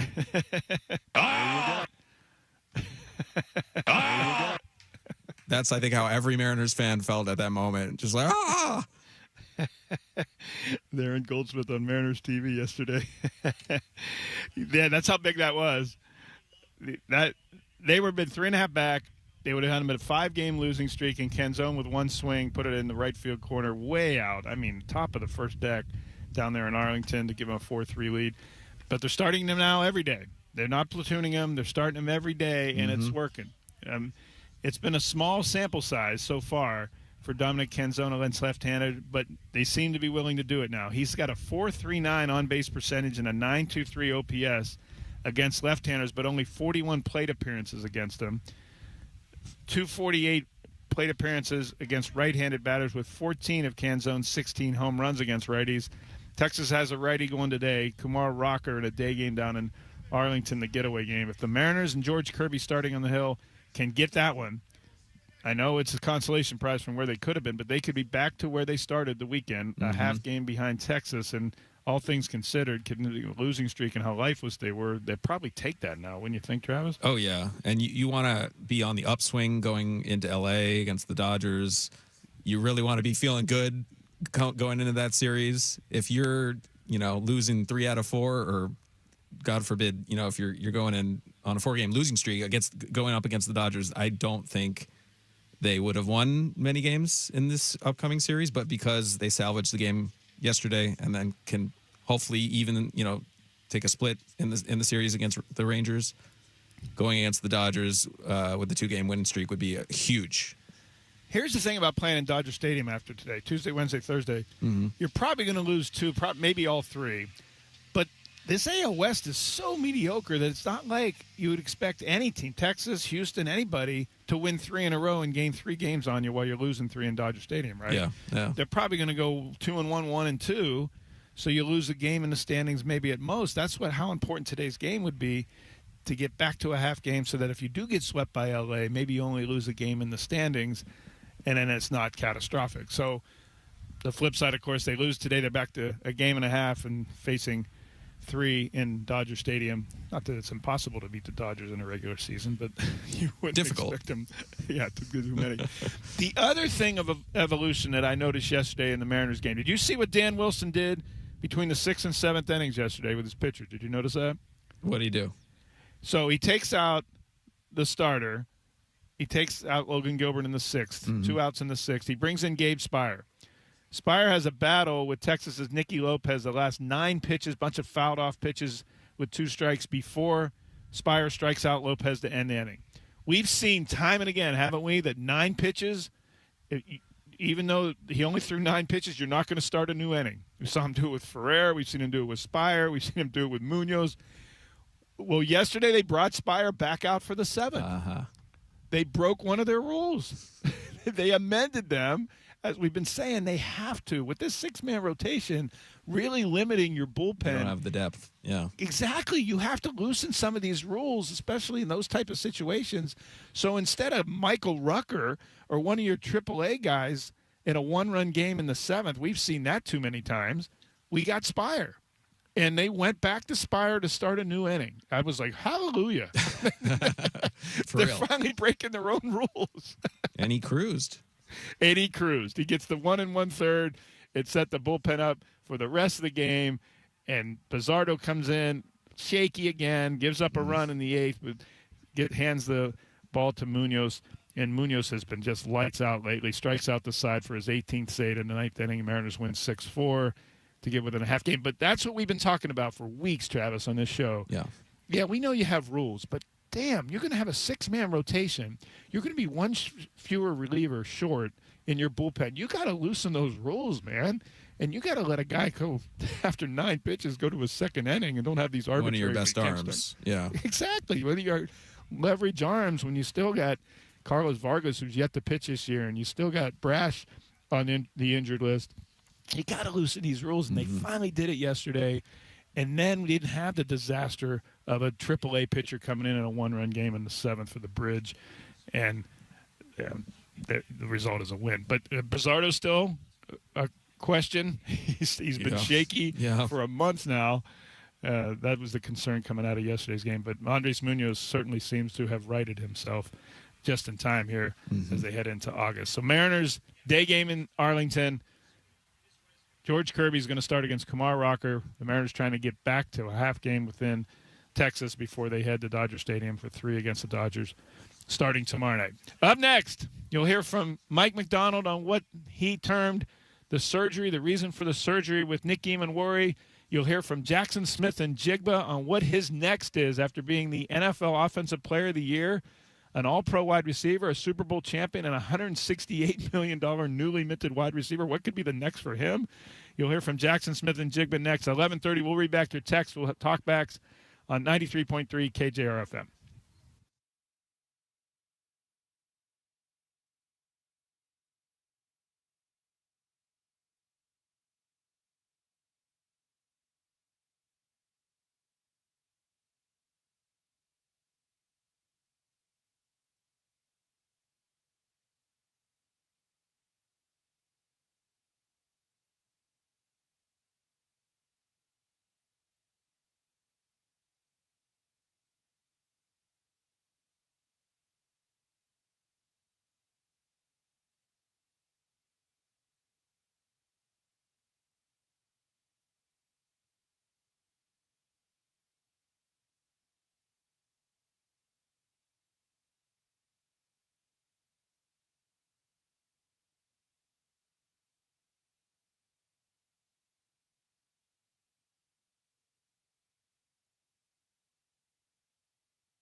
from the Star Reynolds Sports Desk, your 93.3 KJR FM Sports Headlines.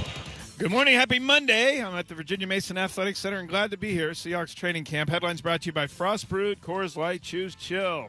Yep, Seahawks training camp began 2 practices, one each Saturday and Sunday. Torrey Horton participated in both of them. No pup list for him. His first practices since the wide receiver kick returner had a major shin injury last November. Tons more we've been talking about. The running back rotation so far. George Holani's still the running back one with a lot of work with Jadarian Price. He's been on all 3 teams, first, second, and third offenses in the scrimmaging. The only one I've seen doing that. Seahawks practice today and tomorrow, then have an off day Wednesday from camps. The Mariners were 7 outs from falling 3.5 games behind Texas in the American League West yesterday in Arlington. Then this happened. The 2-0. Oh, there it goes. Absolutely crushed. Dom Canzone flips the script. A screamer to right field. 4-3 Mariners in the 7th. Travis Boker back in the studio loves the guttural reaction. I love it. Aaron Goldsmith. He's right, though. They were staring at 3.5 back, and now they're 1.5 back thanks to Canzone's 3-run homer that turned a 3-run deficit into a 4-3 lead. 3 straight strikeouts in the 9th for an 18 save for Andres Munoz, and the Mariners win 6-4 to end a 4-game losing streak. They can get with a half game back to where they started this 4-game series with Texas. They can get to a half game if they win today. George Kirby on the mound against Texas right-hander Kumar Rocker. Then the Mariners get on a plane to go to Los Angeles to play the Dodgers for the next 3 games. That's going to be no picnic starting tomorrow night. As heard here Saturday night on 93.3 KJR, the Sounders lost for the 5th straight match, 1-0 at awful Philadelphia, which is in 15th place in the MLS Eastern Conference. This is the first time the Sounders lost 5 straight since 2015. A lot of hurt players. Both Roldans are hurt. Older players banged up. A lot of young guys, maybe a couple years away, have been on the pitch lately for the Sounders, and it shows. Storm Center Dominique Malonga, 20 years old, became the youngest player to dunk in a WNBA game. She threw down a pass from Angel Reese to make history Saturday. Cooperstown, New York, yesterday, Andrew Jones, Carlos Beltran, Jeff Kent were inducted in the Baseball Hall of Fame. Remember we were talking about Jacoby Brissett trying to get a new deal from the Arizona Cardinals. He's got one. $15.5 million guaranteed, up from his scheduled $4.9 in base pay because the Cardinals think he's probably going to be their starter. Though so far, Gardner Minshew, go Cougs, has been the starter in training camp. Coach Mike LaFleur says that it's going to be Brissett's first day tomorrow with the ones down in Arizona. And 49ers coach Kyle Shanahan was at practice yesterday because he's been out because of a traffic accident on July 14th. Chris Forrester is doing head coach duties during Niners camp. That accident happened on July 14th, and it wasn't announced by the team until 11 days later. Shanahan was at practice yesterday for about 30 minutes. The story, besides Torrey Horton, the other news at camp so far here at Seahawks has been Nick Emenworry not being here. Emenworry on the physically unable to perform list, the dynamic safety and linebacker, had ankle surgery, arthroscopic surgery on his ankle this month. This is what Mike McDonald, Seahawks coach, said Saturday about Emenworry's surgery, why he had it. Yeah, so Nick's situation, so it's the ankle from the Super Bowl, and I think the best way to describe it is it was something that he's been dealing with since the Super Bowl. Was able to perform, was able to train and do some things in the offseason program, but it just got to the point where it was the best for him and really just for him in the long, for the long term, just to go ahead and get it fixed, and so that's what we all decided to do. So it was really the best thing for him, for now and the foreseeable future, for the rest of his career. So, he's doing a great job. We don't have necessarily a timetable. It's not like we lost him for the season or anything. I don't want to put, me, I don't want to put time on it, but it's not a serious thing where you're looking at any long-term consideration. Mike McDonald talking about Nick Emenworry. When I pressed him later in that talk about what do you mean it's not a long-term situation, do you think he'll be back for the opener? McDonald laughed and said, I don't know. I took that to mean the coach doesn't want to put pressure on the 22-year-old star to come back any sooner than he should. So he's not going to make any public announcements saying, yeah, we expect it. But they do. I've been told the Seahawks do indeed expect Demon Warrior to be in the lineup to play against the Patriots Week 1, Wednesday, September 9th in the NFL kickoff game. Someone else who will be there is Jackson Smith-Njigba, the reigning NFL Offensive Player of the Year, all-pro wide receiver coming off a 1,700-plus yard receiving season last year, the first year after they traded DK Metcalf to the Pittsburgh Steelers, and then Smith-Njigba just went off. Then he got a $168 million contract, most of it guaranteed this offseason as a reward for that. So what's next? What's the next step that Jackson Smith-Njigba says he wants to take this season? This is what Smith-Njigba said this weekend about that and more. What, if anything, is different coming to training camp as a champ and the reigning MVP? You can feel the excitement. You can feel the energy, definitely. Having a great year is definitely awesome, and we want to repeat that, of course. But I think just coming in, there's been a new energy, just a kind of a fresh start and ready to get going, ready to take the next step, as a team and a new beginning, so to speak. So we're excited and we're juiced up to get it going. Is it hard to do that when you know what success feels like and tastes like? It wasn't that long ago. Yeah, it wasn't that long ago.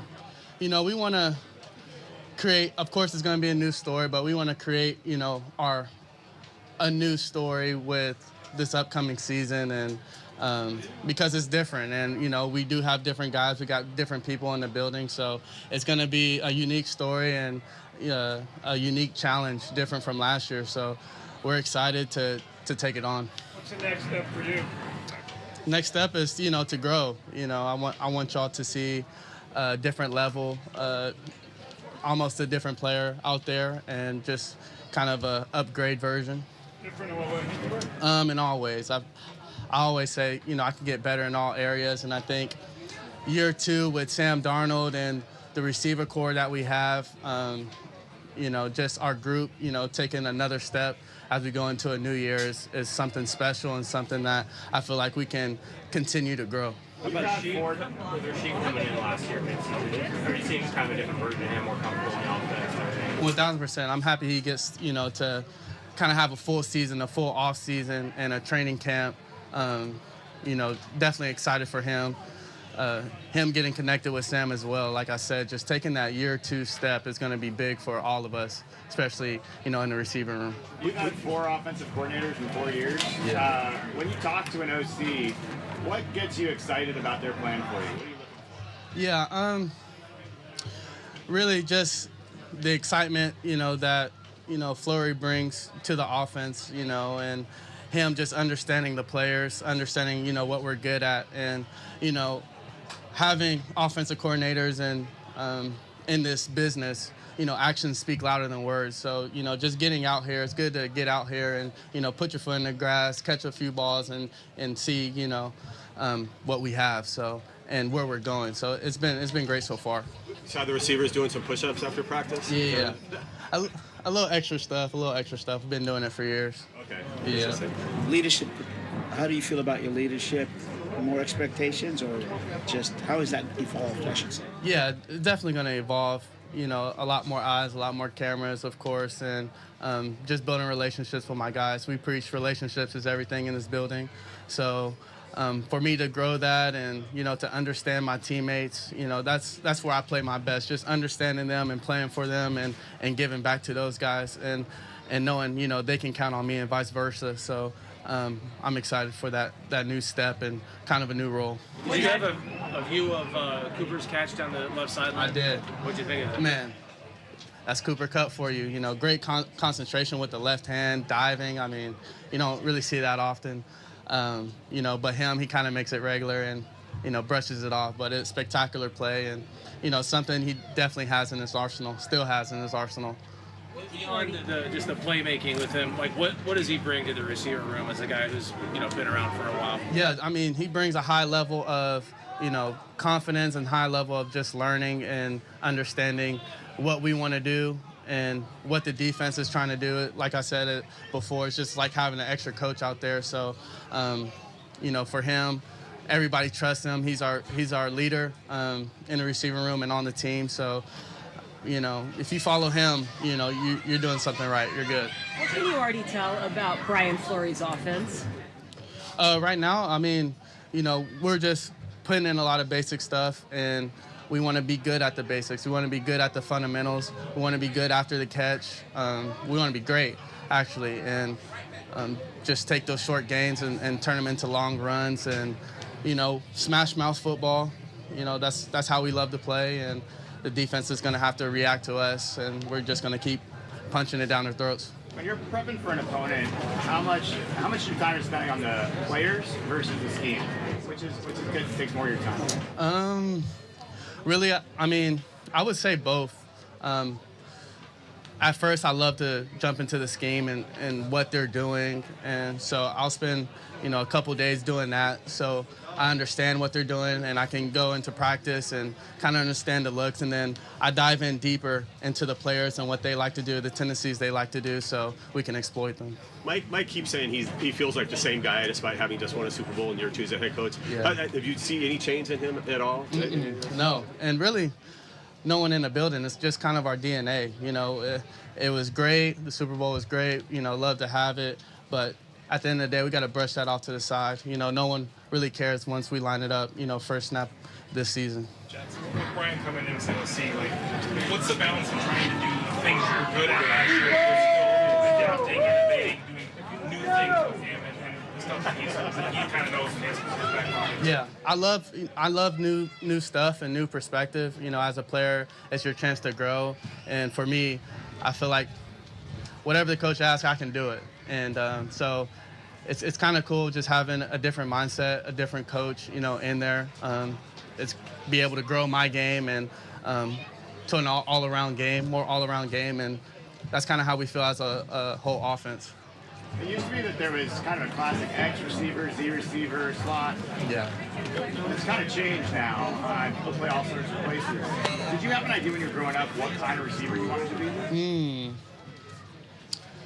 No, I didn't. I always, you know, watched the ABs and the Dez Bryants and the Larry Fitzgeralds, and those guys really lined up everywhere. So, you know, I just wanted to be versatile to where I can line up literally anywhere, wherever the coach needs. You know, it's easy to get the ball in my hands and turn up. So that's kind of the receiver I wanted to be. Yes, sir. Yes, sir. I got you. Of course. God bless you, young man. God bless you. Yes, sir. Jackson, going back to the ability to play multiple receiver positions, what's the skill set you need? Balance, speed. What are those things, basic skills you need to be able to play the multiple receiver positions? Yeah, and I think what's great about it, we have a lot of receivers, and our receivers that can play different positions, which allows me to line up anywhere on the field as well. And you know, I try to make everything look the same. You know, I'm not the tallest receiver, so, you know, I can sell and make everything kind of look the same, like I said. And I think inside and outside, you know, that's kind of hard to detect and to cover. Since D-Law just crashed your pressure there, you're a Texas guy. Yep. Since he got here last night, what's he meant? Man, I know there's a clip of me just saying, you know, I'm so thankful to have him on my team. He's been a difference maker, a leader, everything, you know, you would want in a superstar. And since he came in the building, he's been all about business and brought that killer mode, another killer to the defense and to our team.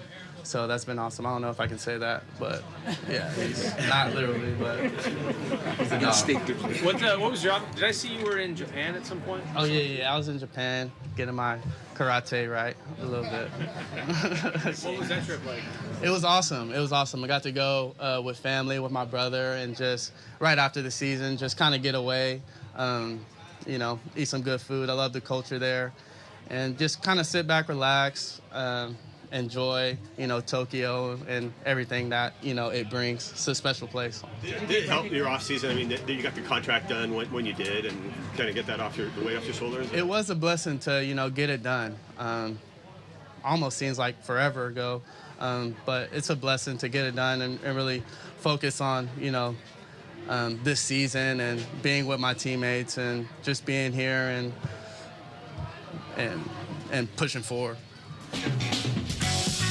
Jackson Smith and Jigba yesterday here at Seahawks training camp, coming off a contract he just signed for $168 million, most of it guaranteed. You could hear how his reverence for DeMarcus Lawrence right before he answered that question. And Lawrence just came in and did that jersey signing for the little boy that I talked about earlier in the show. Look what the cat dragged in from Vancouver, from up on the border. Farhan Lalji, TSN Canada, joining us here at Seahawks training camp, making his first appearance of training camp. First of many, I'm sure. Where's Wendy? Yes, Wendy's working. Is she? She's the only reason I came. Most people tell me that. Yeah. I'm used to it.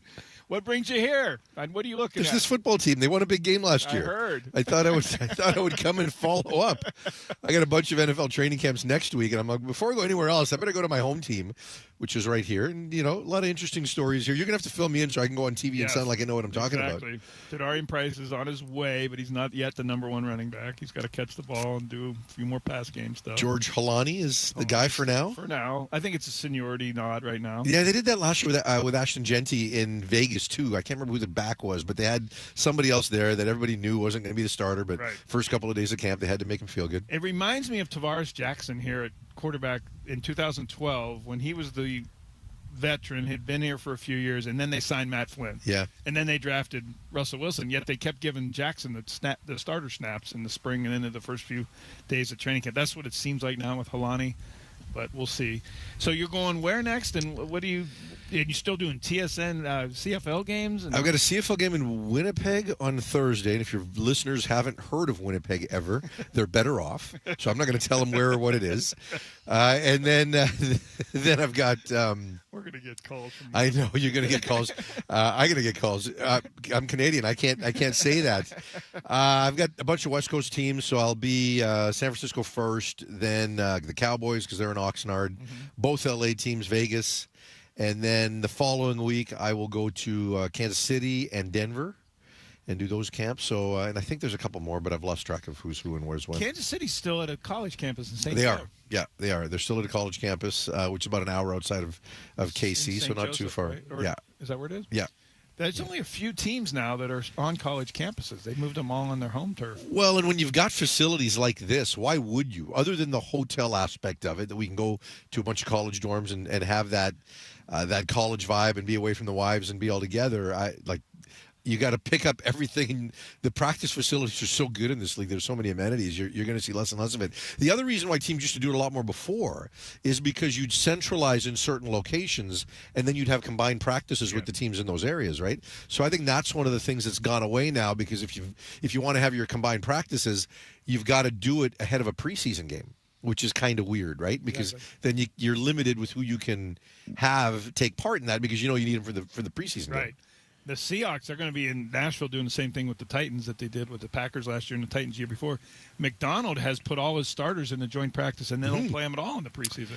Yeah, and it makes sense because you can control that environment, especially if you're a quarterback, right? You know you're not going to get sacked. And so, yeah, it makes sense. But, boy, they're sure charging a lot for those preseason games. Yeah, they do. Regular season prices.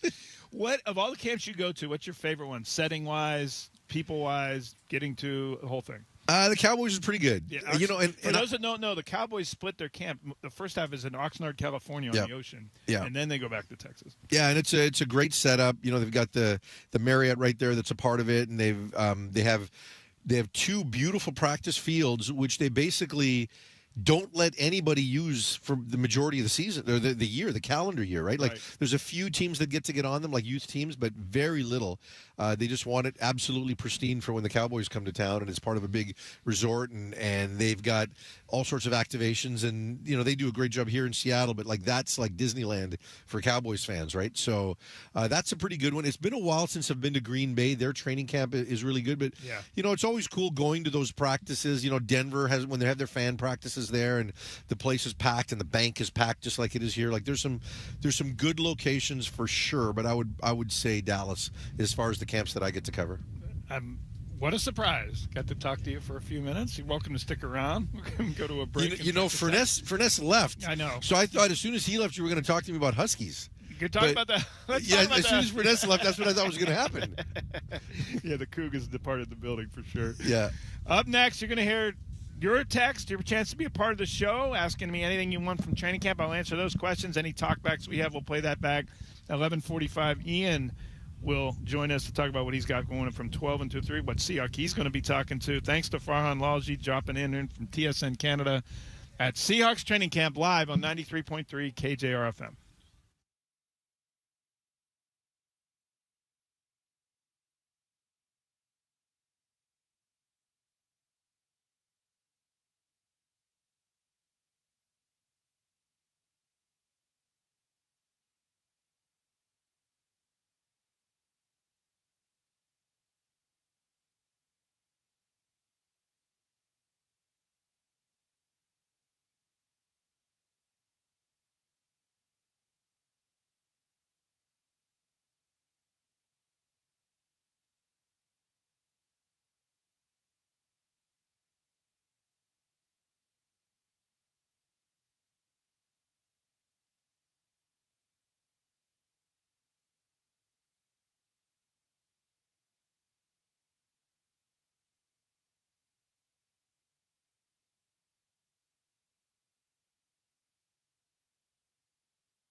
Welcome back to the Virginia Mason Athletic Center in Renton alongside Lake Washington. The sun is out, the grass is green, the sky is blue, and it's another idyllic training camp day. The third one for the Seahawks here at the Virginia Mason Athletic Center. The third one as defending Super Bowl champions here at Seahawks. We just had Farhan Lalji at TSN Vancouver drop in and join us. He's going to be a regular member of our NFL coverage this fall. He heard him he's going to go to Rams and 49ers camp the week of August 2nd, so he's going to report back to us from there and what he saw from 49ers camp. 49451 on the Tacoma Dodge text line, your chance to be a part of the show. We do it every day at 11:30. Couple of things on here. 425 asks, KC Chiefs and Bieniemy reports that Bieniemy's wife was shot on Sunday by their son. What is going on, Ralph? Bellevue Crossroads. Yeah, that's an ugly, awful story going on in Virginia right now. Eric Bieniemy, the offensive coordinator for the Kansas City Chiefs, is with the Chiefs in their training camp in Missouri. His wife, Mia, 57 years old, hospitalized in stable condition. ESPN and other reports, wire reports, say that police in London County, Virginia, confirmed that a woman was being treated for, quote, serious injuries from multiple gunshot wounds. Elijah Zion Bieniemy, 27, her son, Eric Bieniemy's son, was arrested and charged with malicious wounding, use of a firearm in commission of a felony, and discharge of a firearm inside of a dwelling, according to the London County Sheriff's Office in Virginia. Sources told ESPN that Mia Bieniemy was shot in the chest and arm. Just an awful story in Virginia. Our hearts also, of course, go out to the victims and the families affected last night in Seattle Center at the Bite of Seattle with a shooting that killed 3 and wounded about a half dozen others. Some are still hospitalized, including a 2-year-old boy. Awful. The prevalence of guns in our society, equally awful. But our thoughts go out to all of them and to Eric Bieniemy's wife, his family, the son.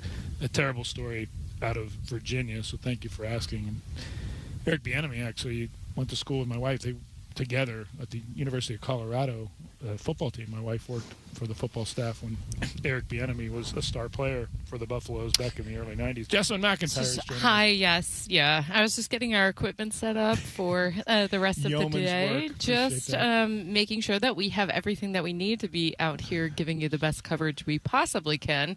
So I apologize for being absent for the beginning of the show, but let's get that text music going, Travis. So we can turn the page. So we can actually have some fun with our listeners. 425 says, Mariners and Raleigh. Cal's hitting 129 since the All-Star break. What a dumper. That's also from Ralph. 253 says the Mariners are going to lose all 3 in L.A. But like I said, they could lose all 3 in L.A., but the way the American League West is, it's unlikely any of the other team's going to go on a 3-game losing streak and cost the Mariners 3 games in the standings. So the way the AL West has been a 500 division all season, it's likely that teams go 1-2, 2-1, well, even if the Mariners get swept, and perhaps the Mariners only lose 1 game in the standings during that time. 206 asked, did you get to ask Jackson Smith-Njigba if he kept his Defensive Player of the Year trophy? That was I think he should be allowed to keep that. The NFL put the wrong inscription on his Offensive Player of the Year award. He actually got a new one, he told us. But did get a new one, a replacement, but I don't know if he got to speak to other. Because he got disrespected twice. I'm sorry, but he did, because his announcement by that comic, that was stupid. It was just him making that moment about him instead of making it about the athlete. Like, I think that comic, who has his funny moments, I've seen some of his stuff, and it's kind of funny, but I feel like he's a little bit of a grifter. And he made that moment about him being a jerk and not a non-funny person instead of what we actually wanted to see was him getting the rightful. Yeah, that was stupid. Yeah. And Smith-Njigba and his family and the Seahawks didn't appreciate it either. 425 says, could you comment on JSN's personality and how he's built? He doesn't seem to be the typical, quote, diva wide receiver, but just curious what your opinion is. Yes, he's not. He's understated. he's somewhat shy in he's shy in some things he says and how understated he says it, but he still has the shades on indoors. He still wears cowboy hats and open collared shirt. He's a 24, 22, 23-year-old guy. He's a young dude. Enjoying himself. We saw AJ Barner's fit for the Super Bowl parade. Like, be you. Have fun with it, even if it's not what you wear all the time. I think that it's absolutely fine to just have fun. He is not a diva wide receiver, but I will tell you this. Smith-Njigba talks a lot during games to the opposing team. A lot. He's one of the Seahawks' top trash talkers, which doesn't fit his off-field personality and his persona. You could say the same thing about Witherspoon, too. When I found out that he was the biggest chirper. That fits. But when I found out he was the biggest chirper, and all I had ever, at the time, seen from him was interviews, where I'm like, he's pretty quiet. That fits his personality. That guy's nonstop at all times, constantly razzing coaches, McDonald a nerd, and he's the person. He's the modern day Richard Sherman of this team. Not quite the same as Sherman, but in that ilk. The swag that he has. That's part of the reason that McDonald loves him. 425 Jalen Milroe with a question mark. Okay, why is that scrub still around? Wasted pick. He played 3 games of his rookie year. This is a 4-year project. When you draft a quarterback in the middle rounds, Russell Wilson notwithstanding, that was an exception to the rule by far. But if you draft a quarterback when you already have a quarterback signed and a veteran quarterback backup, that's a project. The project didn't work well last year. They tried to put him in as a run specialist. They put him in some read option. It was a special package situation. And the third play that he tried that in the third game, he had played one play in each of two games. And in the third game they tried it, he fumbled. And that was the end of that. I think it was the Tampa Bay game in early October. He came in for one play, fumbled, and that was that. Clint Kubiak never put him in again. He never was active for another game the rest of the season. But I don't think you call him a wasted draft. Let's see. I will say he still needs to improve his accuracy throwing the ball. That he needs to improve his accuracy. I will tell you. He's not Sam Howell, who couldn't hit Lake Washington from the shore, but he does need to improve his accuracy throwing the ball. That's for sure. 206 says, is our rookie running back good enough to be running back 1? Isn't that the only starting position? Who are the gunners going to be on our punt coverage? They're working on the gunners. It's one of the reasons they drafted 2 special teams. Emmanuel Henderson, the 6th-round pick from Kansas, was a gunner supreme at the University of Kansas and in college.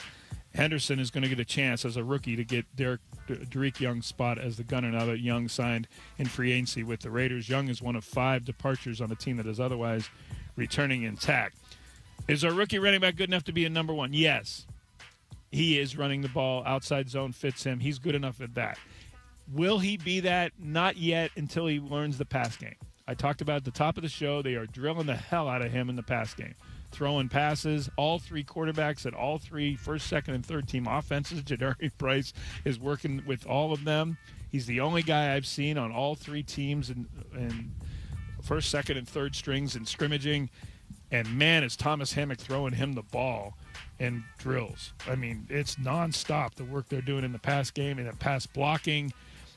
There's a lot of work that's going into Jadarian Price to get him ready to be that number 1 back because the pass game is where the rookie has to learn the most. Well, I think when it comes to Jadarian is the fact that he was hidden for so long, and I think that's why they got that gem in that first round, even though we all were just biding. We've said it a million times, just biding our time until they trade that pick, but we saw what happened before they actually got that pick. Trade. No more partners on the playground when it comes to that, but Jadarian is phenomenal. He just was playing behind one of the best running backs. Yeah, Jeremiah Love, 3rd overall pick in this year's draft. Exactly. There's a question on here from a former military veteran, a fellow military veteran of mine I'm trying to find, and ask if there was any. There it is. 206 says, hey, Greg, Army veteran here. Went to training camp in the CFL as a defensive back. Thank you, sir. Love the merging of veterans and athletes. Curious if any unrestricted free agents are from service academies and who, if any, of the coaches and assistants are vets. None. They don't have any on the roster this year. They had an Air Force Academy graduate from last year in the rookie mini camp on a tryout basis. That was only 3 practices for him, and then he was gone. Then he went on the second lieutenant in the Air Force, went on to have a tryout with the Patriots as well, and I don't think he stuck. They don't have any service academy people now. Of course, they had something. Keenan Reynolds, people can remember him, former Navy quarterback. You guys give each other the business every year at Army Navy. I didn't like him very much inherently. Nate Boyer, who every year Jessamine and I see again at the Army Navy game. Green Beret that is now producing films and lives in the Los Angeles area. He was a Seahawks long snapper for a time. They've had guys in the past, but no, they don't have anybody on the roster this year. They do have someone from Yale, Rodney Thomas, the new safety that they signed, a former starter with the Indianapolis Colts, has been in the second team so far. I haven't seen him yet with the first team at safety. Rodney Thomas is a Yale graduate in analytical science and statistical data analysis and science. That's his background in an Ivy League education. 425, assuming that if I'm HBO, I'm pushing the limits to see how closely the Seahawks are paying attention to get better looks and ratings. Yeah, that's probably. But as I said, the Seahawks are going to get a look at each episode before it airs and have a chance, some veto power if they don't like something. They're not expecting to. They think they have a good relationship with the NFL Films crew on what they're going to show. Does it look, 253 says, does it look like the Hard Knocks thing is going to be a distraction? Not so far, but I will say this. The players are playing it up a little bit. A lot of them got haircuts. A lot of them are cleaned up more than they usually are for the first days of camp. The music in the team meeting room is more clear and louder than it had been in the past. It's like they upgraded the sound system, which one of the cameras that they're going to always use is in the main team reading room. There's little fringe things. They definitely are aware. I don't know. Like when I find out cameras are going to be around, I get my hair done. I have I'm not like putting my makeup on in the car necessarily that day. But yeah, I get it. And yeah, it'll be fun. We'll see. We'll see what kind of footage they get. What else we got on the text line? No talkbacks, I assume, because he would have already said no that. talkbacks. We've got plenty of them. Let's see. Wow. Yeah, there are. Wow, so many have just come in that I can't even. I don't know if you ended up talking about Kyle Shanahan. We did. Yes, we talked about that awful story just as you were sitting down. Yeah, I'm glad that it sounds like he's okay. For Eric Bieniemy's wife? No, Kyle Shanahan. I'm sorry, Kyle Shanahan. Yeah. Yeah, we talked about Kyle Shanahan at the top of the show. He was at practice yesterday for 30 minutes in Santa Clara with the 49ers. Chris Forrester is the interim coach. It was a traffic accident. He's got a serious concussion, and serious enough where he can't 11, 12, 13 days now later can't return to work. This accident happened on July the 11th. That's why Kyle Shanahan is not coaching. Farhan Lalji, our buddy from TSN Canada, just stepped down and talked to us. He's going to be down at 49ers training camp around August 2nd and 3rd. Perhaps Shanahan will be back by then. They aren't making any promises yet. You'll hear from Farhan Lalji. He'll be on the show that week to talk about what he saw at 49ers and Rams training camp. So, to recap the news of the weekend so far, through two practices, the big news is that Torrey Horton is on the field. He's not on the physically unable to perform list. Amazing. He had not practiced at all from last November when he had the major shin injury until Saturday. He hasn't been participating in any 11-on-11 drills yet, but he's been catching punts and catching passes from Sam Darnold, catching punts from Michael Dixon. The other big story, of course, Nick Emanwari, not at practice, not participating because he's on the physical and able to perform list following arthroscopic ankle surgery this month. Mike McDonald said it's not serious, it's not a long-term thing, but when I tried to press him on whether Emanwari would play in the opener September 9th against New England in the NFL kickoff game, McDonald said, I don't know. And I took that to mean, and I was told that it was meaning, and he, reading between the lines, it was he didn't want to pressure the 22-year-old star publicly announcing a timeline that would make him feel compelled to come back by a certain time. So they're kind of protecting him against himself there. Yeah, that's what it sounded like to me. And I wouldn't be surprised if he ended up doing some non-contact drills beforehand. I think that I'm very confident in him being ready for the regular season. Real quickly, the last text question I'm going to add. Best Service Academy athlete ever, Pete Dawkins, Heisman Trophy winner from Army, 1958. He was a stud. He led the nation in rushing multiple years, ended up being a Heisman Trophy winner, a Rhodes Scholar, and a retired Army general. That's pretty good. I know some might say Roger Staubach, the Navy quarterback. Pete Dawkins, Heisman Trophy winner, Rhodes Scholar, and a retired Army general. 1958 West Point, class in 1959, in fact. Ian Furness is sitting down to tell us what he's going to have on the show, what Seahawk he's going to visit with. He'll talk to us next. Thanks for the texts and the calls on 93.3 KJR FM.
Greg Bell, joined by Ian Furness, the mayor of Maple Valley, with his Washington State Cougs shirt on here at 93.3 KJR FM Seahawks training camp. We are right next to the practice field.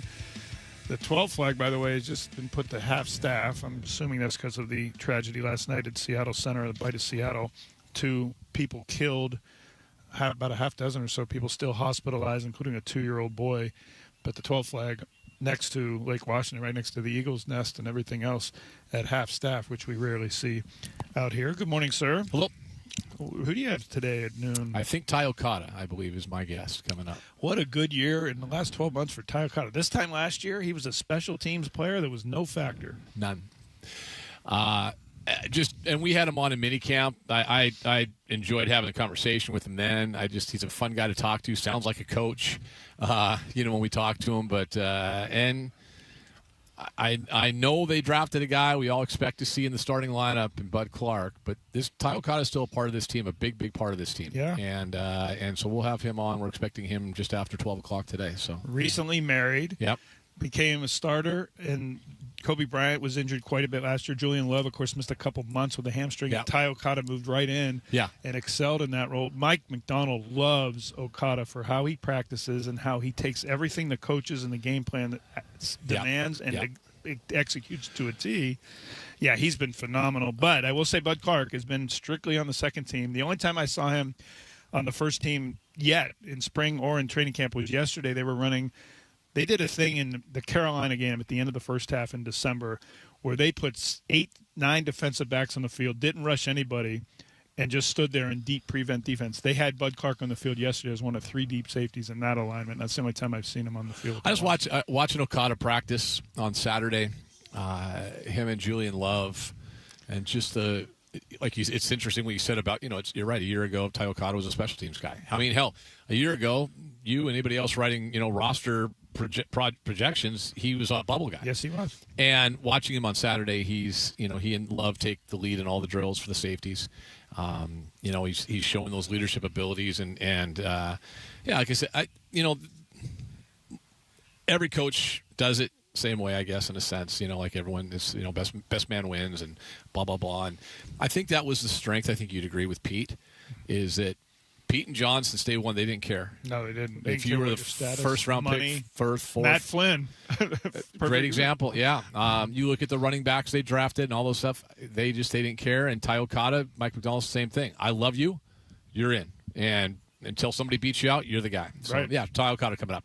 What do you got today here from Seahawks headquarters? Well, we'll just go from there. I'm not sure. Yeah? Tai Okada, and that's it. Yeah. So we'll see what happens here coming up. Ian is right at the edge of the practice field. He's going to talk, it sounds like, to Tai Okada, probably right at the top of the hour. Yeah. I'm going to run in, and I'm going to talk to Derek Hall. He's up next, and you'll hear from Derek Hall tomorrow. We'll tape that interview. Ian's up next for the next 3 hours, then Dave Softymower and Dick Fane live as the Seahawks training camp coverage continues on 93.3 KJR FM.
from the Star Reynolds Sports Desk, your 93.3 KJR FM sports headlines. Headlines brought to you by Frost Brew Coors Light. Choose chill. Ty Okada making his way here, so I'll make this quick. Mariners lose again. Sounders lost over the weekend. We're day 3 of Seahawk training camp. Let's get the show started right now.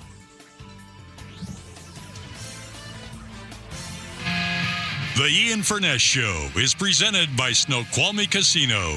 Text us at 49451 and hit the talkback mic on the iHeartRadio app. This is the new Sports Radio 93.3 KJR FM. All right, here we go. Welcome in. Day 3 of training camp. Day 1 here for us on the air at Sports Radio 93.3 KJR FM. Ian Furness with you. And Anders, I told you I wanted to kick things off with a guy that we wanted to. I want to talk to this guy because we had so much fun. The conversation we had at minicamp with him.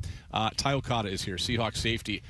Freshly married Ty Okada. First of all, congratulations, dude. Hey, really appreciate that, and thanks for having me on. It means a lot. I look over. I see the rings on there, right? Yes, sir. You got yes, that sir. on? Yeah. Where'd you do it? What? Give us a scoop. So up in Big Fork, Montana. Okay. Anna, my wife, she's from grew up, born and raised in Kalispell. Born in Minnesota, actually, Eden Prairie, and then 1-year-old moved over to. Went to Glacier High School, but grew up in Kalispell, Montana. We had the wedding up in Big Fork, and it was a blast. Were you guys high wedding. school sweethearts? No. Okay. Met her in college in Okay. accounting class. So our joke is you can make it through accounting together. You can make it through anything. That's true. Yeah. Hey, also, here's for all you young folks out there, go to class. Absolutely. Right? Amen. Great That's call. right. Yeah. You could meet your future wife. Might as well. My wife I met in college as well. Not in There we class, go. though, I can tell you that. All right. But I went to Wazoo. That's a whole different story. Ty Okada here with us. Here we go. It's day 3. Is the grind in place yet? Do you feel like it's a grind already, or are we okay? Just still fresh and ready to go? No, fresh, ready to roll, rolling. It's nice to kind of get into the thick of it because then you get into your routine. So it feels great right now. All right, I got to tell you this. So last time we had you on, you left, and Anders, what happened on a text line? Everyone started talking about who Ty Okada sounds like on the radio. Oh gosh. So who have people told you that you sound like? I've heard comparisons to like Coach Mike McDonald, which is sweet. Yeah, there was that. That was That's one of awesome. them for sure. There was one other coach Oh, really? in the NFC West. Oh, jeez. I don't know if think you I've want to got- know this. I think I've got an idea at this point. I'll tell you this: it's not Kyle Shanahan. Yeah, figured. Hey, listen. If you that's sound good not stuff. just voice-like, Yeah, but yeah. also the way you speak, I take that as a compliment with No, both those for guys, sure, right? For Yeah? sure. Yeah. No doubt about it. I didn't even ask you this before. I mean, you're early in your career, but I mean, are you a guy that thinks, hey, when I'm done, I'm going to coach? We'll see. I'm taking it one step at a Okay, time. okay. One step at a time. I mean, for the Rams have a perfect replacement. They'll just like slide you in there. It's like an AI version. Yeah. It's like an AI guy. sure. I love it on this side so far. So Well, listen, how different for you is it in this camp? I was just talking to Greg Bell, our beat reporter. He's on the show before me from the News Tribune, and we're talking about a year ago with you when everyone's doing their roster projections and things like that. You're probably on the team in those guys' eyes, not that they matter, but you're probably on the team. But you're a guy that's a special teams guy, a bubble guy. Now you're a starter on a Super Bowl team. How different is it for you this year in this camp after all the stuff you've been through since your first year? no, I appreciate you guys saying that, but at the same time, for me, you guys know my story. For those who aren't familiar, like former walk-on at Montana State, undrafted. So for me. I'm always just trying to find ways to improve that. The comfort level has been great to be able to grow in that area and feel more confident just with the scheme, with my teammates, everything. That piece of it has been great, but I'm never satisfied, always hungry, and that's just kind of how I was born and raised. Like it's always, all the chips are on the table, and I'm always trying to prove myself, and I've just always had that mentality. So from that perspective, nothing much has changed. You know what I noticed from, and we're very limited what we can say in terms of what you guys do out there, but one of the things I noticed even on Saturday is watching like the drills, the safety drills. You and Julian are one. Like you guys you're leading those drills. Like that wasn't the case maybe a year ago or 2 years ago. You were in the line, but you weren't the first guy through. That's a leadership role. We talked about it minicamp with Bud Clark. Do you feel like you've kind of basically taken that on a little bit too? Yeah, I'm definitely trying to grow in that role, but what's super special about our DB room and our safety room is we're all pushing each other to be the best versions of ourselves as people and as players overall. And so I think that's what makes our group so special is it's so many guys, they're all competitive, all great players and people, where it's like I can learn something from Julian just the same way as I can learn something from Bud and vice versa. And it's that's I think what's so special about that room is we all just push each other. Ty Okada with me and Furness with you at Seahawks training camp. The first year of Mike McDonald's tenure here in Seattle, I remember sitting here with some guys, veteran players, that were saying, boy, we love the defense. Coach Mike has this incredible IQ, football IQ, but there's a lot to it. Like, there's a lot to the defense. And usually you hear that about an offense, right? It's like, well, we're running this offense. It's going to take a couple of years and things like that, but there's a lot to it. Do you feel, obviously you guys are the best defense in the NFL last season. How different is it now for him and that defense and for guys like you that have been here for a while? Do you just feel like ultra comfortable and you see more progression with what he wants to do defensively? Yeah, absolutely. And that's what's been great about the progression is like, okay, learning the scheme, getting comfortable with the scheme.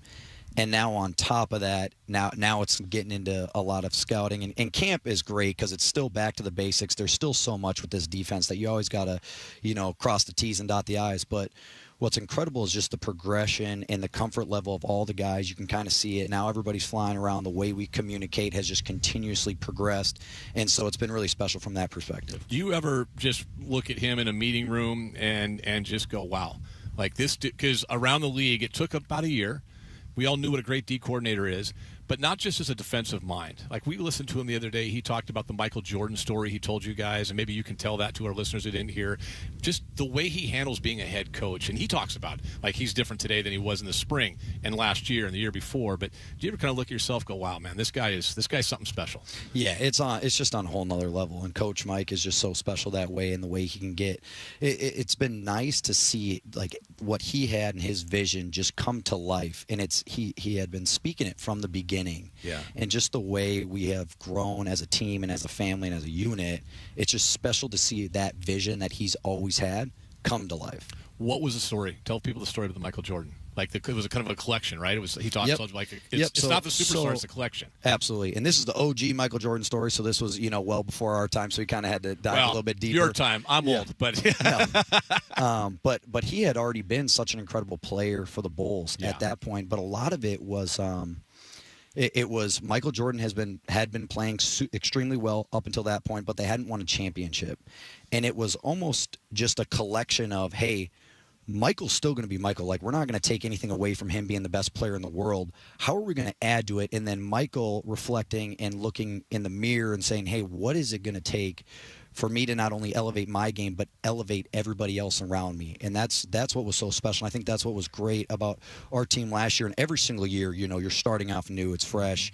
It's a new team, but you're still trying to build that mentality of and that's what was so great about our team last year is our best guys were still able to bring everybody else along with them too, and hold everybody to that same standard and elevate everybody else's game. And so that's just been super cool to see come to life. Like, one of those best guys was the Offensive Player of the Year. Absolutely. And I look at him, I watch him, how he works out there, and how he feels very unassuming, and yet he's the best player in the offense in the NFL last year. Yeah. Is that a good description of Absolutely. JSN? Yeah. Absolutely. Still grinding. And he elevates everybody else around him. And then you working with a guy like Witherspoon every day. Oh my gosh! Yeah, he brings. Tell me what that's like. I hear from the receivers. I see Jake Bobo walking back, and he goes, he makes me better. Yep. Ricky White was telling us that spring. He makes me better, but man, he never shuts up. No, it's so special and just awesome getting to be teammates with Spoon. And I tell this, it's funny if I ever do get into coaching. Yeah. I've said this from the beginning of playing with Spoon is. He will be, like, let's say I'm coaching college football someday. He will be the example that I always put on film for saying, hey, look, this guy has already been in X amount of Pro Bowls. He's now won a Super Bowl, and you're still going to continue to see the same Spoon. Look at how he runs to the ball in practice, right? And I'm going to look at these young players and be like, hey, there's no excuses. This guy's doing it with Pro Bowls under his belt, everything. And that's just, he's that person day in and day out as a player, as a person. It's really incredible to learn from him and watch him go do his thing every single day. I'll tell you, Todd, minus the Pro Bowls, that's you too, though. But that's the whole defense. Yes. Like, that's how this team operates. But that's probably why you fit in. I'll wrap it up with this. I heard a great story the other day from a Seahawks staffer, and I can't get the specifics about it, but there's times when you wonder, like, are you going to win? Like, day before a Super Bowl, where are we mentally? And this guy's been around forever, and he said, I saw something, an interaction between two players, veteran, rookie. And I'll be honest, different races, everything, and as far away. And I saw an interaction the day before, and this interaction, he said, I'm watching it, and I went, wow, we're going to win. And he talked about how connected you guys are. You've been in a lot of locker rooms, and you've been here on and off the roster. Is that maybe the strength of this team, how just connected you guys are in so many ways? No doubt. I think that's a big part of, what we do. And it's something that we don't just speak about it. We're extremely intentional about it too. Mm-hmm. Like we do these walk and talks, and all of it is about building our connection. We go through hard things together. I think that's the importance too about grinding out camps, mini camp, the way we do things. It helps brings us together even more. So it's incredible. Ty Okada is here with us. We'll let you get inside. We've got coffee. Oh, tea. A little tea. Yep. Is it? God, it's hot for tea, is it not, buddy? Come on now. I got to keep the voice fresh. Is that what it is? There's a lot of yelling out there. I would imagine. So no crowd here today. Yep. A little bit different. Maybe more business-like. Those guys. Doubt. How much juice do these guys give you? Oh my gosh! When they're out here, like it's so much 3,000 love. people. It's unbelievable. Yeah, that's awesome. All right, Ty Okada is here with us. Love having him on. Go get him. Appreciate it. Yeah. I may bother you again before training camp's over. Hey, appreciate that. Looking right? forward to it. There you go. Ty Okada. We'll take a break. Come back with more 93.3 KJR FM.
Live from the Virginia Mason Athletic Center, this is KJR's special coverage of Seahawks training camp. Brought to you by the 2026 Boeing Classic, August 14th through the 16th at the club at Snoqualmie Ridge. Details at BoeingClassic.com. Now, here's Ian Furness on your home for the Super Bowl champion 12th man. Sports Radio 93.3 KJR FM. All right, here we go. Anders played the open there for the show start at 12:20, and there's a reason for that. This is how training camp works, and it's fun, but it is usually we put together like a show sheet. Here's what we're doing this segment. When you're on in the middays at Seahawk training camp, what I've learned, and Anders has learned now doing this for 3 years with me, is we just fly by the seat of our pants, buddy. Like we're just going. Exactly. Like, Greg Bell says, "What are you doing on the show today?" I go, "I got Tyler Cott on." What else? I have no idea. I have an idea. Yeah. Now I'm going to make it sound like we're just no. I mean, I've got a couple pages of stuff, noted out here. We're going to get to a lot of things to talk about today, but we just don't know when we're going to see a guy. I look over, hey, there's Tyler Cott coming out right now. We're going to do it right now. Here we go, and that's fun. And what a great way to start off training camp 2026. The training camp here at the Virginia Mason Athletic Center. Big shout out and thanks to the Seahawks, their hospitality. We've been coming out here since they first opened this great facility on the shores of Lake Washington all those years ago, and it just, as much as things change, they remain the same, Anders. Exactly. They really do. It's. I walked out here. I came out. This is what would this be? My 18th training camp in a row that I've covered. I covered a handful before when I worked at Como back in the early 90s. At Northwest College before they went back to Cheney.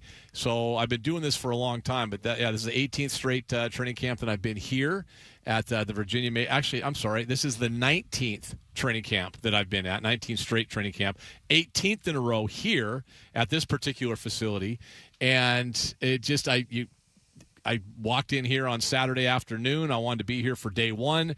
And walked out here and go, all right, here we go. It's football season. It feels like football season. You hear the whistles, the horns. They, by the way, don't start practicing until 12:55. So it is a little quiet in the background right now. 12:55 is the practice. No fans today. Because so they had fans Saturday and Sunday. No fans today. I think fans are back tomorrow. And then they're off on Wednesday. So anytime they're practicing, fans or not, we're out here starting at 6 a.m. with Chuck Powell in the morning. And then away we go all the way through Dave Softy Mahler and Richard L. Fain coming up at 3 p.m. today. So we'll get into some of the things in a second from Saturday. When I came out here, I didn't want to miss day one. I'll get into some of those things in a second. Definitely want to touch base a little bit more on what Ty Okada had to say because there's some things I wrote down. You mean future head coach Ty Okada? Yeah, I don't like to insult the guys. Like, dude, I know you're hoping to have like a 10, 12-year career. I get that. Yeah. But you come on our air and we get texts at 49451. It's like, this dude is a damn coach. He is a coach. And he sounds like a coach. Well, I don't think that's insulting. He was a starter last year. No, he was actually, after we went to break, he walked by and goes, dude, that was a really cool story. Thanks for sharing that with me about sounding like those guys. Yeah. I'm like, hey, I'm glad we did because, some guys, like if you are compared with not just voice, but also intelligence with McVay and McDonald, okay. And you're playing by the way, you're also playing a position that's a fairly cerebral position in football. You're playing a safety position. He's asked to do a lot. And I'll just start with him. There's a lot of guys to talk about. I'll just start with him and Julian Love. They lose Kobe Bryant in the offseason, and Kobe was a solid player for them, a guy that came in here as a Thorpe Award winner as a rookie 5 years ago and the best corner in college. As a cover corner, they convert him to he's a nickelback, a starting nickel for his rookie year. Then they converted. Then he kind of gets lost in the wash, like somewhere in the wake of Seahawk football. He kind of got washed away for about a year. He was banged up. They make him a safety. He's very effective in that regard.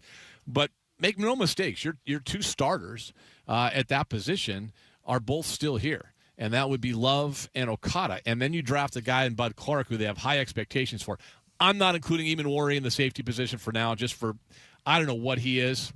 I mean, he's a football player. Yeah, that's what he is. To pull a Chuck Knox, he's a football player. But that's what he is. Yeah. You think of safeties, two guys deep in the secondary. That's Love. That's Okada. And watching those guys just kind of lead the charge again, the leadership on this team, the connected nature and personality of this team. It's fun to watch. It really is. And I'll just say this, Anders.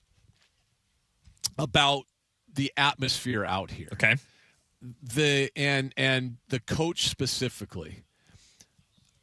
The difference between 2000 and again, is one practice on Saturday, but it was the first practice, huge crowd.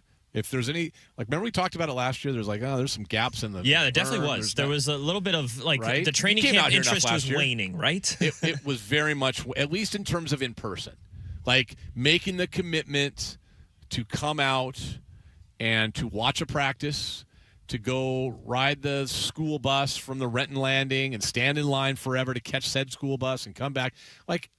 It's a commitment, a big commitment, to be honest with you, for a fan to come out here and watch football practice. Yeah, it's a whole day. It's a whole day. It's a whole day, especially not knowing what football practice is going to entail. Now, first one's different, but you don't know, are they in pads or not? Are they going through, they do their little walkthrough thing sometimes in T-shirts, and, McDonald's not planning around the fans. He's planning around his own schedule, so you don't know. It was packed. So the enthusiasm in the crowd was old school. It was like the old days. I'll say that. It was very, very much it was like it used to be, a few years ago. I would say pre-COVID. It was like it was pre-COVID. So that was cool. That felt normal. What didn't feel normal to me compared to, and I'm going to say normal, compared to 2014. Okay. When they were coming off a Super Bowl. Man, that team, and this isn't a criticism by any means. I don't want anybody to take this as a criticism. Just different teams have different personalities. That team, man, you walked out here in 2014 in July and August, you knew they were the defending champs. Right. You knew that. You felt it. You knew it. There was no doubt about it. None whatsoever. It's kind of what endeared me to that team, and I think so many of us, because they were, they're not Seattle. They were so big and boisterous. They were New York. They weren't Seattle. They were look at me. And that was kind of cool. We had a cocky, arrogant, confident group of dudes that let you know about it every second of the day. I come out here on Saturday. This was the wild thing. Crowd's going crazy. This team, they are all business, man. They are all business. It is. They came out. They had some fans that, they came running through a little bit of a tunnel with some kids. We post that on social media. Right. But they are such a reflection of the coach, who is just business as usual. This dude is just buttoned down. And I love McDonald. Guy just comes across as an incredible leader and brilliant. But they come out there and they're a reflection of him. They come on the field and let's go. Let's get after the business and get to work right away. I think it's a reflection of the leaders on this team, whether it be a Sam Darnold on offense. JSN, I mentioned that to Ty Okada. If you're just tuning in, we had Ty Okada on. We'll get back to that interview at some point down the road. He was incredible, as he always is. With Ty Okada, he, and listening to him speak, that's kind of how they operate. Just very businesslike. Let's lead by example. Let's reflect how our coach wants us to be and how we act. And everyone's going to be giving the Rams a whole lot of love, man, and rightfully so. That roster's crazy good, and they were basically one play away from not just going to the Super Bowl. We're all smart enough to understand if they win, they win, right? Yeah. It did. Hell, I'll make an argument right now. If the 49ers would have gone to the Super Bowl last year, even without all their stars, 100%. I'm not so sure Kyle Shanahan, and hopefully he gets better soon. We'll get to that story in a little bit. I'm not so sure they don't boat race New England as well. But these guys just came out, and JSN, best offensive player in the league, works his ass off. Yeah. Just works his ass off. Same thing when you're watching Witherspoon. Here was the impressive thing for me, and I'm just going to point this out. I mean, everyone's going to do their own thing. I'm going to play it by the rules. They don't want us talking about formations and rotations and things like that, so I'll kind of dance around that as best I can. I'll just watching Devin Witherspoon work his tail off, knowing he's any second now going to get about a $30 to $31 million a year contract, but still participating in practice. That was cool. That was impressive. If I'm a Seahawk fan, I want to hear that. I'll be excited to hear that because Anders, that guy very easily could stand on the sideline, arms folded, and just kind of wait till his agent gets the deal done or wait till Christian Gonzalez gets his deal done and all that, right? They could just wait, but no, he's out here working. Now, it helps, same agent and probably similar contract that they're both going to get, but I thought that was impressive. So we'll get to price and some other things. There's a lot of impressions from day one, but I just kind of want to set things up as we start our coverage here with just my first impressions of Saturday. I came out of here thinking, and I told my son, who's a massive Seahawks fan, and his buddies, they were asking, I said, fellas, I would be excited, man. I would be excited. They got a hard schedule. They've got the best division in football they've got to find their way through. But this is a team that is going to cause a lot of other teams problems this season, and they're going to go down fighting and swinging as a defending champs. And I don't know if they're going to go down. They got a shot. I mean, injuries matter. All those things matter. Sure. All those things. And there's going to be a lot of things that happen between now and the end of the season when we see the Rams and the Seahawks play for the first time. But I feel awful good about this team. And I'll say one last thing. I'll let you jump in. The other thing I would say about who they are, it's very different from, say, the 2014 season, coming off that devastating loss, and we're all wondering how it's going to be and what are going to be the aftershocks of losing that heartbreaker. So going into that 2015 season, how was it? Well, we saw holdouts, contract disputes, squabbles, internal strife, all the things that happened and that started to fall apart and crack at the seams. This team is so well connected, it's crazy. So, yeah, let's go, man. This 2026 football season's here. Thoughts? Yeah, I think you mentioning how different it feels from the 2014 right after they won their Super Bowl, right? It felt like we were at top of the world at that point. We were about to start this whole dynasty, and it was hard to really see at that point that team, once they would hit some adversity, some distractions, that it would be hard to overcome that just because of who they are, right? Yeah. I don't see that with this team whatsoever. No. But and you mentioned the togetherness, but say you do get a massive injury, or you do get some disappointment. Maybe you go out earlier than you expect to this year. It's not one of those things where it's just going to fall apart at the seams like it did with that kind of group of Seahawks. I feel like this team can overcome that kind of, as you said, internal strife more than anything else. And I think that's by design, like you said, by this head coach, the kind of grab your lunch pail, grab your hard hat, put your head down and go to work sort of mentality. So that's what differs between this team and what that team was. I wonder, and I don't know if he'd ever answer it. We don't get too often an opportunity just to talk to John Schneider one-on-one. I wonder if he learned something from 2013. And what I mean by that is this. And 2014, etc. They got JSN done in the offseason. Got it done, boom, out of the way. Right. And in theory, he probably, you could make an argument, I think you could make a pretty solid argument, that he might have been a guy that would be harder to sign than Witherspoon. He's the best NFL offensive player, not the NFC. He was the NFL Offensive Player of the Year. Right. And they got that done. Distraction one out of the way. By all accounts, what we're hearing out here now is that Witherspoon's going to be done any second, any day, what have you. It's not going to be a prolonged situation. They're going to get him locked up. They made their decisions in the offseason as to who to let go and who to keep. They've like Schneider really got out ahead of things. Like John and his staff, and maybe this just speaks to how, I don't know, maybe they're a little more connected as a group than John and Pete were. I think they might be, only in the sense that in that situation, Pete was ultimately the boss. But really, you're a head coach. You're not as familiar with personnel around the league, college personnel, etc.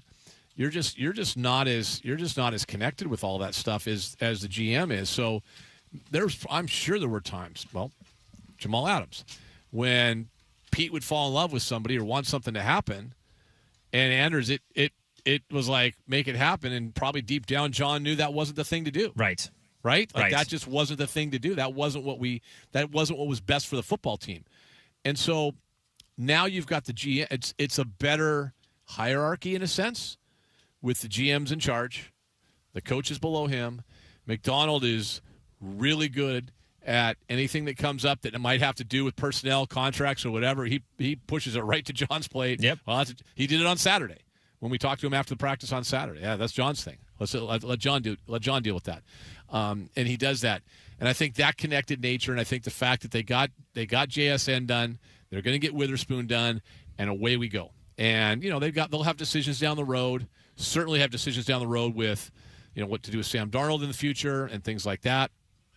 They made the decision to let Ken Walker go. They bring in Jadarian Price, who we'll talk about today for sure. But they just seem connected. And I want to go back to that story about being connected if people missed it with Ty Okada. I was talking to a staffer, longtime staffer for the team on Saturday at practice.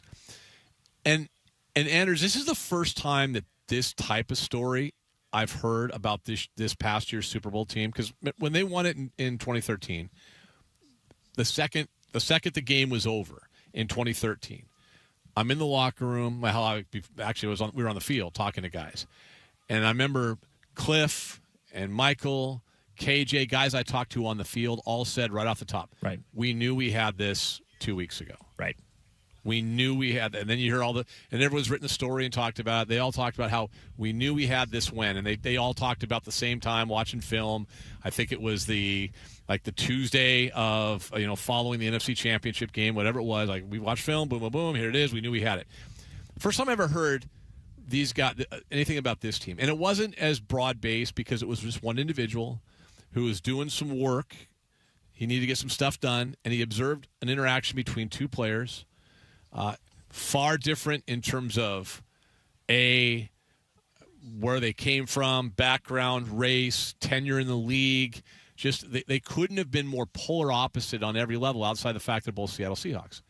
And he saw an interaction between these two guys. And he said, man, he went and told some people, this thing's over. Like, just watching practice all week and seeing this. And he said it was over for this reason. Something that they had all talked about as a staff, as an organization all year, how connected they were in that locker room, how unselfish they were in that locker room. How does that translate? Well, you get a lot more done, right? Doesn't matter what business. Yeah. You get a lot more done when everyone's on the same page. It's efficiency, right? Everyone's rowing the same direction. Everyone's rowing who's the coach? Is it PJ Fleck, whatever his name is at Minnesota? Row the boat, right? Row the boat. We're all rowing the boat, right? We're all rowing the boat. We're all rowing the boat in the same way. It's like watching a great crew out at the Montlake Cut just goes, and it's just like every oar is in perfect unison. That's what those guys were. Right. And that comes from the head coach. That comes from the head coach. That goes back to Jody making that decision. I mean, I know, hey, if you're listening down in the 503 area code, my apologies. I know you guys aren't fans of Jody Allen down there in Portland, and I get it. I'm telling you right now, they don't win this Super Bowl without her because she had to be the one that made the decision, Pete out, and Mike McDonald as John Schneider's pick to replace him to come in, sign off on John being the guy. All those things had to take place. All those things had to take place. Yeah, and what about not just getting rid of Pete Carroll? Because they didn't know at that point who was going to be the replacement. At least I don't think they did. Right? They had to go through the whole process of who to hire. Remember, that was the year that all the head coach, like the Ben Johnsons of the world, were all available, right? And it was kind of this very under the radar guy from Baltimore. That ended up being the choice. He was thought to be the guy. He was thought to be the guy, but the defensive guy. Right. And in today's NFL, today's football, right? Right. Everybody wants the hot offensive guy. Sure. That's why. Hell, that's why Mike Daniel got hired in Miami, right? Guys like that, like it is. Like, you want the hot offensive guy, and look at Clint Kubiak. Clint Kubiak, yeah, a great example. Because I think, if I'm not mistaken, and someone at 49451, I'm certain will fact check me on this. I believe, wasn't there a story that Ben Johnson kind of turned Seattle down? Yeah, I think I do remember that. I do. Right? Yes. And my understanding here is they never offered him the job. Okay. Now, we might be splitting hairs, offering the job or just saying no or turning him down. I mean, maybe he just wasn't interested. Sure. Whatever the case was. Turned down an interview. The Seahawks were going to interview him, but they weren't super interested in him anyway. Is that kind of thing? Yeah, they were going to interview him, and maybe he wasn't interested, but they, whatever, and it just wasn't going to. I think McDonald was his guy all along. They talk about going back there. I was at that game. I covered that game in Baltimore when McDonald's defense put a licking on that team. In all the years of Pete Carroll, there was 4 or 5 max, maybe games where you just, by the second or third series, you said it's over. Right. Like you're not in the same class. It rarely happened with Pete, and especially not after the first couple of years. It just was. That was one of those games. I'm like, Gino's got no shot, man. Yeah. Like this is bad. Well, and not just defense that, is he going did it to the 49ers that year as well. Yep. And they made that decision. So you go back and it's like, why are we sitting here today? Why did I walk by a second Lombardi trophy on my way in today that's sitting there in the lobby? It's because Jody Allen and John Schneider and Mike McDonald. And however that worked together, it did. And that's why we're here today. And that's why they're the defending champs. But, we're one day in. We got a lot to get to today. We're going to hear from Rob Rang at some point, just talking about kind of a setup of the young guys to watch for, kind of refresher course. They have a very small rookie class. Oh, okay.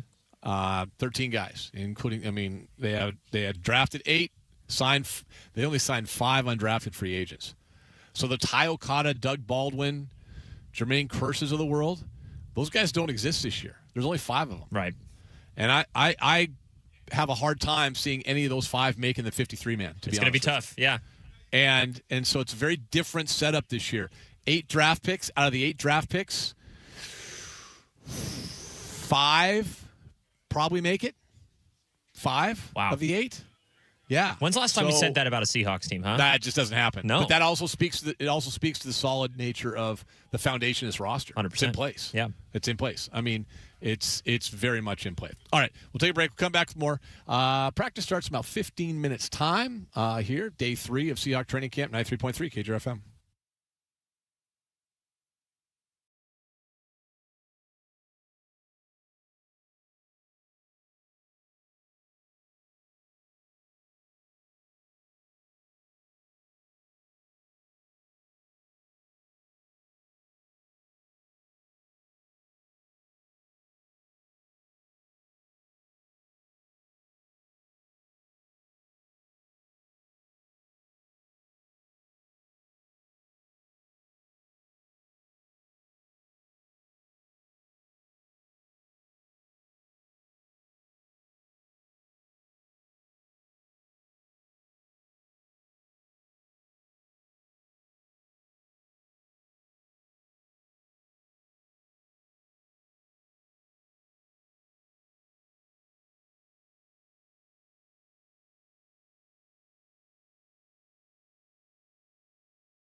right, we're back here at Seahawk Training Camp. Ian Furness with you.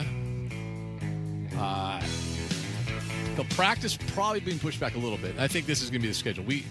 Schedules change. Looks like 1:10 will be things getting going. So we'll hear from Rob Rank coming up top of the hour. Get you caught up on all the rookies. And at some point, our friend Corbin Smith, who's got the best-looking pink shirt I've seen in a long time, is out here from Emerald City Spectrum, locked on Seahawks as well. So we'll check in with him probably in the 2 o'clock hour once he's got a chance to lay eyes on guys for an hour. There's a few players just starting to make their way out there right now.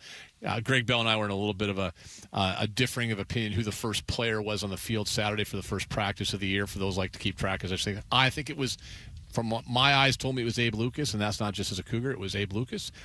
Bud Clark came out after him, but I think he said Bud Clark. Doesn't matter. Those guys are out here early. Who is that right there? Is that Arroyo? But the guys are just coming out. No fans today. Well, there's a handful of fans, quote VIPs and so on and so forth that are here, but that's about it. Anders, why don't you ask me that question right now? We're talking about in the break. Yeah, I think obviously we talked about Witherspoon and his contract negotiation, but all signs are pointing to him being the highest paid cornerback in the league. And I'm curious obviously we want to get him paid, and it's always the next guy that is the highest paid player, but do you think he deserves to be the highest paid corner in the league at this point? I asked that question I want to say last week it might have been. I asked that question with Corbin, I think, one day. I believe it was Corbin I asked if Devin Witherspoon should be the highest paid corner in the league. And I think what our conversation was, and this is why I think the answer today is yes. Now, obviously, by next year he won't be. And you could make the argument, is Christian Gonzalez, should he be the guy? The versatility, I think, is what we talked about. That Corbin and I talked about, the versatility with Devin Witherspoon. He can play boundary, he can play on the outside, he can play nickel on the inside. Frankly, he can play anywhere in a different way than, say, like an Eamon Warrior. Like Eamon Warrior's that guy, right? Like this is the versatility. Yeah. So he does it at an incredibly high level, like one of the best in the league but he plays so many different places. Like Richard Sherman, you knew where he was going to be. He played on the same side, and by no means is this a criticism of number 25. He's a Hall of Famer. He played on one side. He didn't follow the best receiver around. That was a Pete Carroll choice, not his. I'm sure if you asked Sherm, he wanted to go follow that dude. Now, He did on occasion. But he played on one side, same side, boundary corner all the time, period. Witherspoon, you look at if you're looking at I'm going to use football nerd terms. Sorry, Corbin, Hugh, everybody else. If you look at the all-22, you never know where 21 is going to be. It's true. Like, you don't. And yet he does it at an all-pro level. Well, I almost think that kind of... So to answer your question, yes, I think he should be. I almost think that plays against him in terms of at least his reputation, because I don't see him in all these NFL top 100 lists as the guy that's the top cornerback in the league. It's usually Patrick Surtain or maybe a Christian Gonzalez. McDuffie. Yeah, McDuffie maybe as well. But I think Surtain is probably the consensus best cornerback in the league right now. And for whatever reason, those guys that you were mentioning, like the Richard Shermans or Darrelle Revis in his prime, it was like, oh, Revis Island, it's where he's going to be, and that kind of added to his, without a better term, lore a little bit. Yeah. But with Devin Witherspoon, because he can do so many different things, that adds value to him, but you don't know a real way to describe how much he's actually helping a team, and maybe that kind of hurts his... I think... Yeah. And I'm with you. I think that's a good point. I think, like with those guys, whether it was Revis back in the day, certainly with Sherm, you kind of game planned around them as well, right? Like exactly. But and I think we've had this conversation with Hugh a few times in terms of what was Sherm's. One of the things that Richard Sherman did when he was in his prime, when he was at his very best, you just didn't you didn't throw that way. Exactly. Like a third of the field was taken away from you, and that was really. With Witherspoon, in a sense, that should be the case, but then add into the fact that you don't know what third that's going to be. Right. Like there's an unpredictability, and that the nature of the unpredictability for him kind of plays into, like, where is Sherman? Or where is Witherspoon? We don't know. It's a great problem to have. And listen, Christian Gonzalez, Robert Kraft came out on Saturday, said he's going to be the highest paid player in franchise history for the New England Patriots. Does he get $1 more than Witherspoon? Who signs first? They have the same agent. I mean, it's just kind of a weird little deal. Yeah, it is. They both practiced this weekend. You know, give them both credit. Give the agent credit. They both practiced this weekend. So who makes more money? Does it even matter? Because the second another contract comes up for a corner, someone else is going to make more money, right? Right. Because I think McDuffie's the number one guy right now. Am I not? Abe Lucas is on the field, ladies and gentlemen. Oh, there it is. Abe Lucas is there. He's number 2 on the field. Is that right, Corbin? Is he the second guy on the field today? Who's the first guy? I can't tell who that is. Might be Arroyo, yeah. Whoever it is does not have a jersey on. Yeah, no jersey on guy. First guy with a jersey on the field, Abe Lucas. Go Cougs. Not even a surprise. He's out there just, you know what he's doing? I look at him, he's grumbling, he's mumbling, he's mad at the world.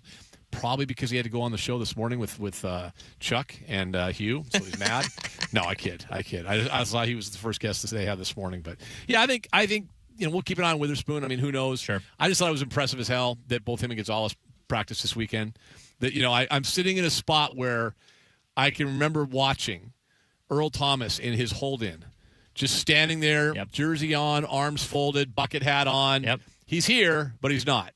Now Cam, when he held out, he just wasn't here. Yeah. Cam just like, you know what, man? Peace out. I'll see you after the second game of the year when we get boat raced by Green Bay. I'll see you then, which is what happened, right? Yeah. And then they ended up signing him. But, yeah, it's to see those guys practice is impressive. All right, we'll take a break, come back. Let's tell you about who the rookies are to watch in training camp. We'll do that coming up next.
to you by Frost Brewed Coors Light. Choose chill. We're choosing chill with a little breeze coming off Lake Washington here at the Virginia Mason Athletic Center.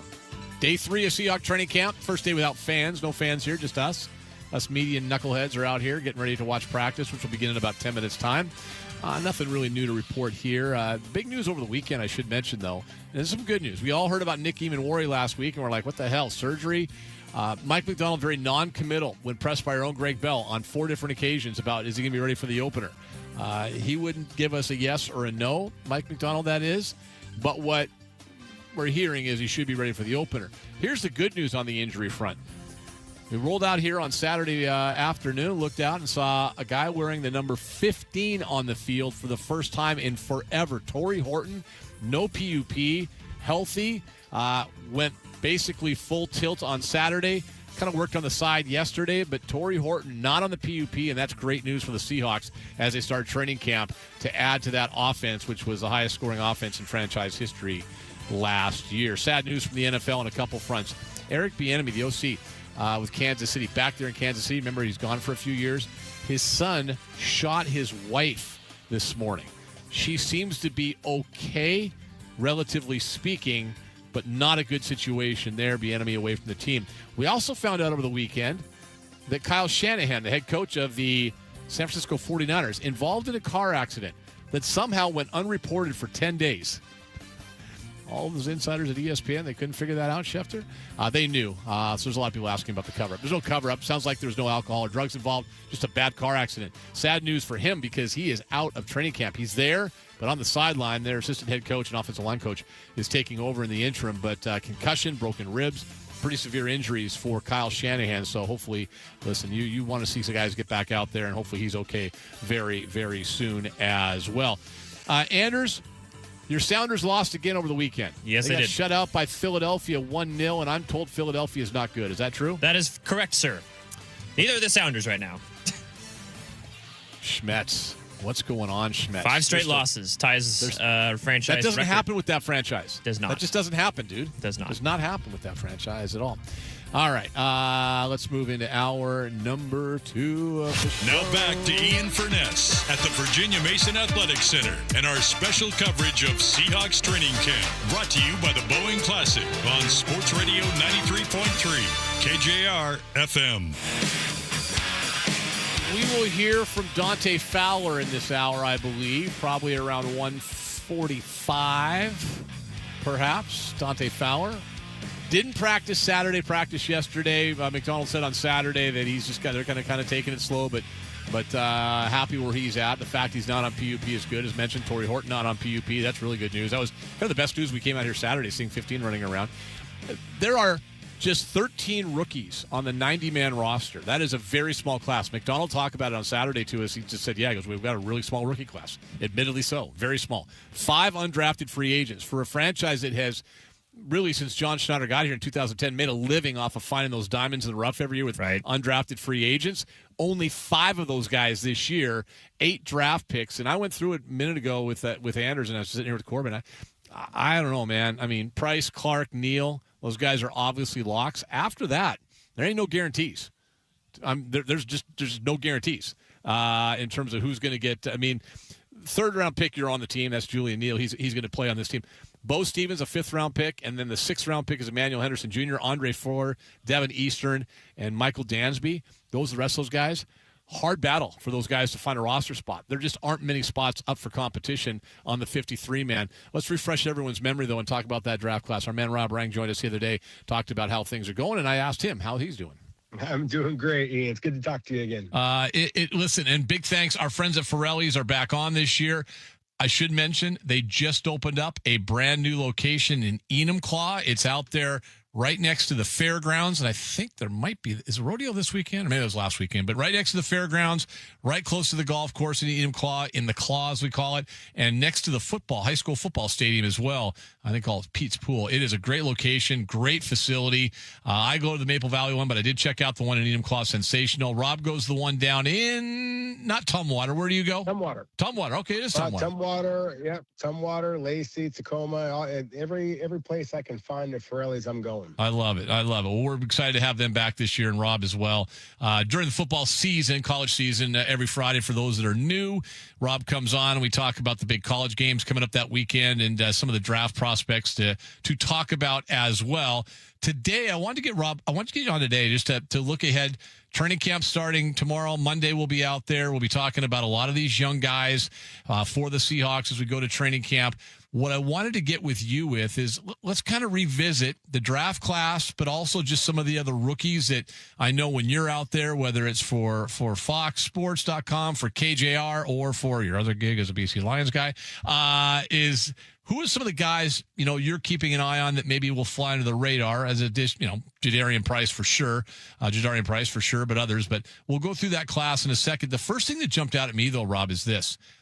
The 90-man roster, 13 of the 90 are rookies. That seems like a fairly small number compared to years past. And certainly in terms of undrafted free agents, what is that? Only 5 or 6 undrafted free agents? That's very strange for this team, isn't it?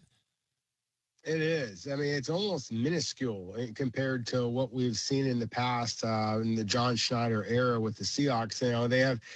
They've had such great track record of bringing in undrafted free agents or late round draft picks and making the roster, and in some cases becoming absolute stars. And, I think one of the latest examples of that is we can just think of last year's team. Now, granted, these weren't rookies, but they were undrafted free agents, but they became starters in a Jalen Sendell at center, a Ty Akata at safety. They were really important parts of the team. This year, however, you are talking about the defending Super Bowl champions, so jobs are going to be difficult to come by. And I think that the representatives for all of these players of this recently concluded draft, if they weren't selected by the Seahawks, I think that they were thinking, hey, the Seahawks only lost 5 players really from their Super Bowl run. There's just not going to be that many jobs. And so I think that's one of the reasons why you see the lesser numbers. And I think that John Schneider and his team basically anticipated as much, and that's one of the biggest reasons, Ian, why they traded as much as they did on day 3 and acquired the draft picks to get those players into camp, because that's the lifeblood of every franchise. You got to have good young players on the rise, and they were able to do that without relying on the undrafted free agents of the past. Yeah, and as mentioned, I mean, they only have 1, 2, 3. Is it 6? I think they only have 6 undrafted free agents. 5 undrafted free agents that are on the 90-man roster right now. Let's just talk about some of the draft picks and kind of revisit that a little bit. And we'll start with Jadarian Price, the first-round pick, 32nd overall in the draft, the running back out of Notre Dame. You were really high on him going into the draft. He was available at 32. They took him on draft night. We talked about it. You were high on him then, even though he never started in college. What do you want to see from him during training camp and the preseason? I want to see improvement in the passing game, not only as a pass catcher. I think that he showed plenty in his limited opportunities as a pass catcher at Notre Dame. He only had about a dozen catches, but I want to see more improvement in pass protection. Obviously he was a kick returner, and so I feel confident that he has the hands to be able to handle that role in Brian Fleury's offense. But we've talked about this so many times over the years, Ian, that running backs at the college level, high school level, they're being paid essentially at this point to run the ball. Crazy thought, and not be in pass protection. And so that's one of the things that Jadarian Price is going to have to prove that he can handle, because the backs that he is replacing, whether it be Kenneth Walker III, certainly Zach Charbonnet, even George Halani, they all showed that they could handle that responsibility. And so if he's going to get himself onto the field, then he's going to have to be good at that way. What's interesting about Jadarian Price is that this is not a dynamic athlete. I mean, Kenneth Walker III, you could just see the explosiveness in just the way that he moved. So I thought that immediately he was going to get a whole bunch of the looky-loo fans from the berm to get excited about him. Whereas Jadarian Price, he doesn't have that same kind of elite speed. He is faster as a football player than he is on the track. He ran a 4.49, which is plenty fast enough on the track, but wait till you see him actually when the pads are on, when the defense is trying to actually tackle players. That's when you're going to see Jadarian Price and how he's special. I feel very confident in that when it's all said and done, Jadarian Price, what I'm justifying the number 32 overall selection. He's going to be Seattle's runaway leading rusher as a rookie. Corbin, you've heard of this name before. Corbin Smith is his name. I think you might be vaguely familiar with him. We talked about him the other day. He said the same thing. It's just like he's football fast. He's not necessarily track fast, but he talked about his vision. Is that what jumped out at you when you watched him, is just his vision, and how does that fit with this scheme, do you think? Yeah, vision and anticipation. The vision, of course, is just basically when the running back gets the ball, then can they see where the hole is developing? And if it's not there, then do they know where to look next? And that's one of the things about Price that I saw that has me really excited about him in this fit in the wide zone offense that I think that Brian Fleury is going to focus in on. Mike McDonald said is that they are going to be sprinkling in a little bit more gap. And I think that's a good thing, just because I think that Seattle's one of their strengths now of their offensive line one of the strengths of their team, is their offensive line. And that's just been so rare in the past. So I do think that you can sprinkle in a little bit more power, that gap scheme. And I think that either way, Price's ability to hit the hole quickly and efficiently, I think it's going to make him a beautiful fit.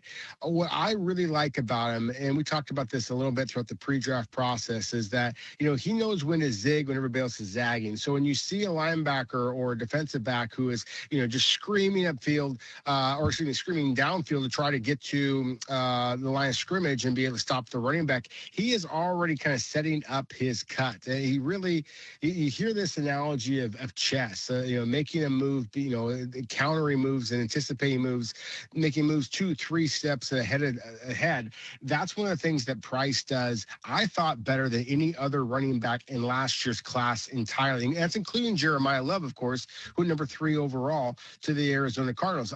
Unbelievable talent, Jeremiah Love, but not as instinctive of a running back. And that's the biggest reason why I've been using this comparison to the Hall of Famer Terrell Davis, who ran in the 4.6s, back when he came out of college, University of Georgia, all those years ago. But he just played the game so quickly. It's almost the way that JSN runs a route. And again, another guy who ran a 4.52 at the 40-yard dash, but plays the game so fast. Jadarian Price plays the game fast as well. I'm going to go with this because there's some other guys I want to talk about, some of the undrafted guys maybe in a second too. But I want to kind of give it a dealer's choice here. Bud Clark, the safety, Julian Neal, the corner, Bo Stevens, the guard. Those were the next few picks that they took, and that gets us through the 5th round. The rest of everybody else is a 6th or 7th round pick. So Clark, Neal, Stevens, of those guys, who really are you most intrigued by, most interested in, and most curious about in terms of how camp and the preseason is going to go? Well, I think that you got to go with Bud Clark. I mean, obviously, he was a second-round selection. So in one way, that is kind of low-hanging fruit. I also think that he is the rookie, along with Price, that is most likely to see significant playing time this upcoming season. Ian, look, I'm fascinated by Julian Neal, the cornerback. I think that is the biggest position of concern right now for the Seahawks, just in terms of depth. Right. But I think with Bud Clark, just his positional versatility, he played an awful lot of that deep free safety, but a lot of nickel at TCU and the ball skills. I just think about all of the great defensive backs on the Seahawks roster. The one thing that's kind of lacking is ball skills. Reek Woolen was the flashy interceptor of years ago. Kobe Bryant has shown that ability as well. Obviously both of those players are no longer members of the Seahawks. Devin Witherspoon, as great as he is, has not been a big interception guy. Same with Nicky Manwari.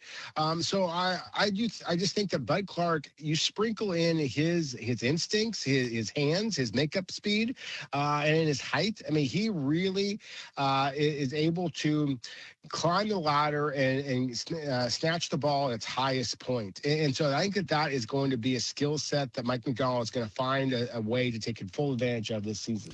It's interesting you mentioned Price and Clark. You guys had the chance to get on the field. Bigger picture, just before we get back to some of the rookies that we're watching, does that not just speak to how strong this roster is, that there's really very little room for any first-year guys outside of the running back and potentially one of the two DBs to make a big impact this year? Doesn't that just speak to the strength of the roster that John Schneider and his staff have built? It really does. I mean, this is the best young team in the NFL, and it goes without saying. I mean, you just won the Super Bowl. Of course, you're the best team, but to win the Super Bowl and then have as few players leave the upcoming season, that really is unique. And then so many of your best players are also some of your youngest players. The reigning offensive player of the year, and Jackson Smith-Njigba, he's 24 years old, and Devin Witherspoon, Nicky Manwari, in their early 20s. The offensive line is all 27 years old or younger. And there's just such skilled talent and such youth that, to me, it really is exciting. I mean, we get caught up sometimes in being homers and all that kind of stuff and the recency bias. But, Ian, there's every reason to suggest that this is the potential dynasty here, just because, again, so much young talent at some of the most premium positions and still on relatively cheap contracts. So it's like going back and rewind here a little bit and thinking about the Legion of Boom and just recognizing just how dominant they were going to be. That's the thing. This dark side defense and some of the skill position talent that they have on offense as well really does set the Seahawks up for quite the run. Somebody said the other day, I was talking to or saw this from somebody, like, well, Bo Stevens with the fifth-round pick, the guard out of Iowa, was a little bit of a disappointment in OTAs and mini camps. And I'm saying, like, what are you talking about? Like, it's now, and then I thought, well, it's because of the rotation. He was like third string, I think, at best ever during some of those summer workouts. And I'm thinking, well, first of all, he's a fifth-round pick.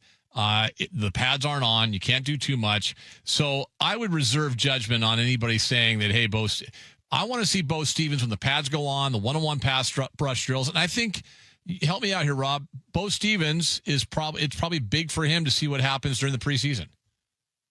Oh, no question about it. I'm very high on Bo Stevens. I believe that he can be a starter in the NFL. I just think that there's two guards ahead of him that are at right guard that are also quality starters in the NFL. And I know that Anthony Bradford is a player that, when he makes a mistake, he's so large and some of his mistakes are so obvious that, he's going to draw the wrath of Seahawks fans forever and ever. But the reality is that he's entering the final year of his contract, and whether it be at the Seahawks or some other NFL team next year, when he gets a $10+ million payday, per season after this upcoming season, then you're going to see that the NFL clearly values him. And so, again, Anthony Bradford is somebody who's talked about a lot. The young man I want to talk about is Bryce Cabledew. And I was really impressed with what I saw from him a season ago. He had previously played right tackle at Kansas, and they asked him to play inside at left guard and right guard position. So he's shown the ability to play on either side of the line.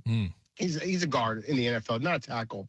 He doesn't have elite length, kind of like the aforementioned Bo Stevens. That's the only knock that you have on him. But I really like Cabledew's athletic ability, even more so than Stevens. And so, to me, it's not that I'm not high on Bo Stevens. I'm just very, very high on Bryce Cabledew. And I think when it's all said and done, it doesn't really matter. Anthony Bradford's going to be your starter at the right guard position. Gray Zabel's going to be your starter at the left guard position.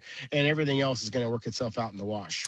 Rob Rang, brought to you by Forelli's Pizza, Forelli'sPizza.com for a location near you in the South Sound area. Let's talk about some of the guys we didn't talk about on the 85 hours or whatever it was of draft coverage we had out there at the Virginia Mason Athletic Center in late April. And I want to start with a guy that when they signed him, I think right away you and I talked about him the following Monday. Marvin Jones Jr. is a linebacker out of Oklahoma. They signed him as an undrafted free agent. He'll wear number 59 in camp. I think you like this player, right? Well, I love the bloodlines. I love the potential. This is a guy who was as hyped as you possibly can get, because his father was number 4 overall selection, about 25 years ago or so, to the New York Jets, Marvin Jones. And he was an absolutely dynamic player. And Marvin Jones Jr. has, just kind of failed to live up to all of the hype so far. He's bounced around. He was at Oklahoma. He was at, that's where he came from most recently, but began his career, I believe it was at Georgia, and then went to Florida State where his dad played, and it just hasn't clicked for him. But my goodness, there's expression that some of the scouts use. We say body beautiful. There's guys that look the part. I mean, he's 6'5". He's 245 pounds. I mean, he is just as cut up as it gets. You see the initial quickness. You see some flexibility. You see some power. You just don't see all three at the same time. And so that's one of the things. I think the Seahawks just see a player that's got all the traits in the world, and they're just waiting for something to click. And I think, again, with all of the talent that Seattle has, it's kind of a pressure off type of a situation. I think that he is a perfect practice squad candidate and somebody who, is a little bit of a lottery ticket, frankly. The other undrafted free agents, Aiden Hubbard's a linebacker out of Northwestern. Uso Siamalo is a nose tackle out of Kansas State. He's large, 6'3", 330. Mentioned Jones. Lance Mason, a tight end out of Wisconsin, and Rashad Rochelle out of Indiana State. Any of those guys, ones you're going to keep an eye on, they think have a chance to maybe find a practice squad or a long shot to make a team? Oh, I mean, they're all interesting guys in a lot of ways. I think that just the contrast with Aiden Hubbard compared to what we just talked about with Marvin Jones Jr. Marvin Jones Jr. again is going to be wearing, I believe he said, number 59. Yep. And with Aiden Hubbard, you look at number 93. He's 6'4". He's 260 pounds. He's just a little bit shorter, a little bit squattier, much more powerful, much more technically refined, and a more instinctive player. He is not the flashy athlete, doesn't have those the DNA that NFL teams are looking for, like Marvin Jones Jr., but he's just a better football player at this point. So he is certainly somebody, number 93, that I'm going to be watching just to see how Seattle aligns him, for one. If he is going to be kind of a stand-up rush linebacker, he is not an elite athlete, but my goodness, he closes well. Again, his physicality. So he's certainly somebody I'm excited about. And then you mentioned my favorite big guy of this draft class for the Seahawks in terms of the big defensive lineman. Devin Eastern, of course, was a draft pick. He's on the PUP list, and I'm fascinated to see what happens with him. But Uso Siamalo, 6'3", 330-pound man. We talk a lot about how Seattle has kind of been interchangeably moving some of these nose guards. It feels like Brandon Peely has been around forever, and he certainly has made some plays when he's had his opportunities. But Siamalo is a younger, cheaper player, and I think that he's going to play a very similar role. And I was impressed during the rookie mini camps. I thought that this is not just a slug. I mean, a lot of times you get guys who are 330 pounds. That's all they can do is basically hold the point. He could do a little bit more. He should have. I wouldn't call it sideline to sideline speed, certainly, but it was tackle to tackle speed. He could get down the line and make himself a nuisance as well. He's not going to ever be a sack guy in terms of getting pressure on the quarterback, but he certainly can clog things up in the middle, and he does his job. And I think that's something that Seattle is going to prioritize. Well, once you're out there laying eyes on guys, and once we get closer and into maybe the preseason game, we'll definitely have to check back and see how guys are progressing. And it is just wild to think, like a franchise that has made its hay so often. You mentioned the two recents, Okada and Sundell, on undrafted free agents, Curse, Baldwin, go through all the list over the years. There's been so many, and yet this year there's only 5 of those guys in camp, only 13 total rookies with the 8 draft picks. It speaks volumes to how strong this team is in terms of being built. And then you got, like you mentioned, the guys like Bryce Cable that was second-year guys. I mean, that second year, you've talked about it often, Rob, the second year, a lot of times we see those guys take that next step along the way, and we'll see what happens. So there's a lot of football to be talked. This is only day one. Tomorrow, day one of training camp begins. We're out there on Monday, and my man Rob Rang is on speed dial, and my friend, we will be calling you often as we get through the process. Thank you. Thank you, Ian. It's always a joy to talk football with you. Rob Rang, Good stuff. Big thanks to Forelli's. They're back again this year, bringing us Rob Rang every Friday during football season. Forelli's Pizza, Forelli'sPizza.com in the South Sound. Go find a location near you. The brand new location opened up in the Claw, Enum Claw. If Anders didn't live so far away in the city of Seattle, I'd have him come out and meet me at the MV location, Maple Valley. We'd hook you up. It's some good stuff, buddy. Oh, yeah, now I'm hungry for pizza. Oh, buddy. Wood-fired pizza, sensational. The Northwest-style favorite is my favorite, the one Rob likes as well. But great pasta dishes, too. Wings are sensational. I get the meatball appetizer when I'm feeling like just going high protein because I mix it in with the great selection of beers they have. So check it out, Forelli's Pizza, Forelli'sPizza.com. We'll come back with more 93.3 KJR FM.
Radio 93.3 KJR FM.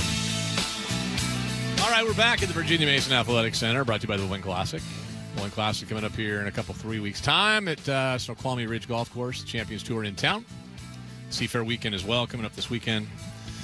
All right, let's get back to some football. Dante Fowler, 12th year defensive lineman, linebacker, pass rusher extraordinaire, is now a Seattle Seahawk. Didn't do anything on Saturday. He was here. He's not on he's active. He's not on the PUP list. Didn't do much on Saturday, but he's here. Yesterday got his first practice in with the Seahawks, and today met with the media for the first time. Welcome to Seattle. I guess we haven't had a chance to talk to you. I know it's been a few months, but how did it all come about that you ended up signing here? Just talking to AD and D-Law and things like that. I was talking to AD last year in free agency, but it ended up not working out. But this year he gave me a call, and I came up here and visited. And I loved the visit. It went really well, and we went forward from there. What's your first impressions of that pass rush group and of the defense in general? I love it. Just me being a part of a lot of great pass rushing groups, it reminds me of like when I was with the Jacksonville Jaguars, or like when I was playing with the Rams or the Commanders. Like, we have really good interior guys, great edge rush guys that can get after the quarterback. So I love playing with a group of guys, especially like with Leonard Williams, Jaron Reed, and Brian Murphy, and guys like that can be able to make my job a lot more easier and things like that in the inside, so I can just get a lot of good one-on-ones with the tackles and get there pretty fast. So I'm looking forward to it. Was D-Law pretty heavy with the recruiting pitch on you? Kind of how was that? Yeah, he was pretty heavy. He had called me a few times, and the day that I actually signed, we was talking for like 30 to 45 minutes, and I was just like, you know what, I think this is a good fit, so I ended up signing here. Julian Love talked yesterday about how important it was that all the newcomers get a say in kind of whatever the mottos are going to be or how things are going to happen, not just picking up where they left off. Have you felt that, where there's a sense of inclusion in how you guys are going to operate and what you guys are going to do? Yeah, for sure. They're bringing all the new guys and the young guys along really well. But, I just fall in line and do what I'm supposed to do. They already had a great defense before we got here, and they won a Super Bowl. It was the best defense in the world last year. So my job is to just fall in line and do whatever I got to do to make this defense upgrade a little bit more. You mentioned Coach Durde was heavily involved in trying to recruit you here. How much has he meant to your career in getting to play for him in Dallas and now getting back with him here in Seattle? He meant a lot to me. My first time ever, he was on the coaching staff when I was playing with the Atlanta Falcons. And that was my first time meeting him. And, he got his British accent. And I just remember, I was just like, wow, I would have never thought in my whole football career I'd have a coach like him. But, just to see the way he's grown throughout his career, and him being my defensive line coach at the Cowboys to now his role as a defensive coordinator here is very awesome. A guy that's want to get the best out of you no matter what, and that's something I look forward to every day. You signed after the draft. Was that kind of the plan, to wait until after the draft and see what would be a good fit? Or? I guess so. Talking to them, they told me just to they were going to keep in touch, which they did, and after the draft we went and made a move. And Mike said yesterday or a couple days ago, you're in really good shape. Are you in any different shape this year? Or did anything to really get in good shape? Or? I mean, the strength in the team here is probably like the best strength in the team I've ever been a part of. So just to be able to usually in OTAs guys want to go and do their own thing. Like, I wanted to be here. Like, I was looking forward to being with the strength coaches and stuff like that. They get me in really great shape. I feel like how I felt when I played in Washington with the Commanders. Like, I just knew I was going to have a great season just because of the work that I put in all season, how good of shape I was. So I feel like that. So I'm just keep taking it a day at a time and get ready for Sundays. Speaking of that year in Washington, why do you think it went as well as it did for you back there to have the 10.5 sacks and to kind of have that big campaign? Kind of just had the same formula how it is here. A good strength coach team, good training staff, guys took care of me. Of course, DQ took care of me. And the defense, playing with those guys, the way DQ, put us in a position to make plays and stuff like that. So it's the same thing here. A great defensive genius and coach Mike and things like that. So I'm just looking forward to it. What about the vibe of just joining a Super Bowl champion? Does it feel different? Yeah, you can see why they won the Super Bowl, whether it's on and off the field. That's actually pretty cool to see. the camaraderie here from the top to bottom, front office and the team. So it's really cool. It's a great group of guys. You come in this building happy, and you come in looking forward to going to work. So when you surround yourself around that type of work environment, it just makes a lot of more stuff easier and better for your advantage. You talked about Coach Quinn being hands-on. Was Mike McDonald's, like, his approach to defense, was that a big reason why you wanted to sign here? Yeah, for sure. Just the coach he is. I kind of been following him since he came to the Seahawks and stuff like that. So he gives me like a little bit of DQ-ish feel. So he doesn't make it like rocket science and stuff like that. Even though the way he calls his plays and stuff like it's pretty crazy. But yeah, the way he's hands-on with the defense, with his players and his guys, like I really appreciate that from him. I know the guys that have been here talked about how it's obvious how smart he is, like immediately, and how much they as smart as any coach they've ever played for. Does that show up like right out of the box for you when you're seeing how, and like how does that kind of manifest, and what do you see out of that when you kind of get to know him in person? It's good because it brings your IQ level for football up a lot as well, and you got to know what you're doing with this system. So it makes you dive in the playbook, it makes you dive in extra film and stuff like that, because he takes it really serious and he doesn't like to repeat the same thing over and over again.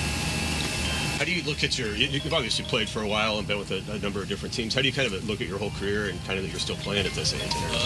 To look over like my whole career, I'm blessed at the end of the day just to be able to play 10 plus years in the NFL and still feel how I feel, especially with like the injury I had my first day of NFL practice.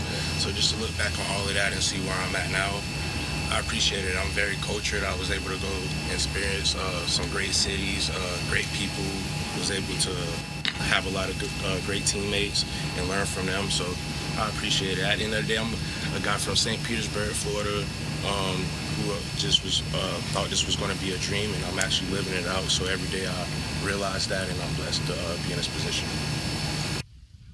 All right, there you go. Dante Fowler, 12th year rush end for the Seahawks, listed as an outside linebacker. I thought the one thing that just jumped out there that he said, and Anders had a great point in my ear, he didn't have to say it, kind of unprompted. We was talking about the off-season workouts, and he's right. A lot of guys do their own thing, especially a guy, if you've been in this league and you're established, and again, he's 12th year in the league. Yeah, you have your own Guy's been process, around. right? He knows the process. He wanted to be here, and he was effusive in his praise for the strength staff and what they have here at the Seattle Seahawks. Note for you all listening right now, especially those of you that chirp me and get pissed off when I tell you what a knucklehead the former quarterback was here. Many of those guys were here then, and they're the ones that Russell Wilson was trying to get rid of. I want you to think about that so when I know a lot of those guys. I've been around them when I was traveling with those guys. You see them all the time on the road. You have a lot of conversations and some good dudes. And I'm telling you right now, like when Russ tried to get rid of them and he didn't win that battle, well, there was a reason. You just heard it from Dante Fowler. Yeah. But the culture, he talked about the culture. Ty Okada talked about that earlier. Everyone's trying to build a culture. I mean, listen, I'll be honest with you. It's what the hockey team's trying to do and trying to figure out how to get it done, right? You get that part of your equation figured out where people want to be here because of the culture, because of the locker room. How many of us can say we like going to work every day? He talked about like wanting to go into there's a lot of dudes that don't like to go to football practice every day. Right. He's like, yeah, this is different here, right? Interesting stuff. All right. We may have to talk about something that's not too pleasant coming up next. That's what Anders is telling me. We'll make that call. We'll make that call. You make the call. Who does that? I think that's a softy thing. That's a softy thing, yes. Well, you make the call, Anders. We'll do that in the break and come back to Seahawk training camp at the Virginia Mason Athletic Center on 93.3 KJR FM.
From the Star Reynolds Sports Desk, your 93.3 KJR FM sports headlines. Headlines are brought to you by Frost Brewed Coors Light.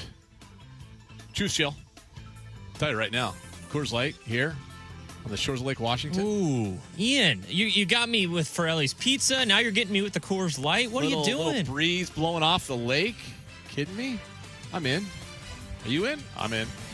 All right, let's see. What do we got going on? We have a final from Arlington, Texas. Anders, can you pass it along for me, please? Yeah, 7-3, the Mariners lose. They lose 3 out of 4 to the Texas Rangers. George Kirby was not good today, and that's not good. Not good at all. Well, I guess we'll discuss in a moment, shall we? Let's do it. Seahawks training camp continues today. I don't have anything to report to you as far as what's going on. It's football practice. You're there. That's all you can say, right? Well, and I guess the big news was Saturday. Yeah. Torrey Horton not on the PUP. That's great news. That is really That's good. Honestly, it's a very underrated offense, man. If they're healthy and if they can get something going, if they can, and I say replace Ken Walker. Remember, Ken Walker was split carries last year. He was great in the playoffs and the Super Bowl. I get that, but I'm okay with Jadarian Price. Yeah, but Torrey Horton not on the PUP. That's good news. Nick Eamon-Warry, his status for Game 1 opener against the New England Patriots, the rematch of the Super Bowl, still up in the air. Mike McDonald telling us on Saturday he could play. That was the exact quote. He could play. He could play. Such a Mike McDonald quote, man. Can he play? Well, he could play. He could play. Yeah, maybe.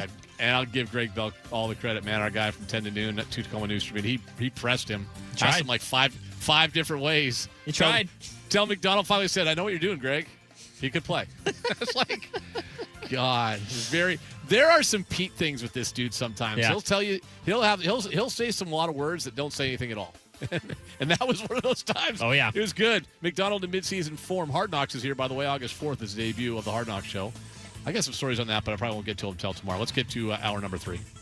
Now back to Ian Furness at the Virginia Mason Athletic Center and our special coverage of Seahawks training camp. Brought to you by the Boeing Classic on Sports Radio 93.3 KJR FM. All right. We'll take a little break from football practice because Anders insists that we talk about the baseball team. I mean, we have to, right? Well, we don't have to do anything, but we will.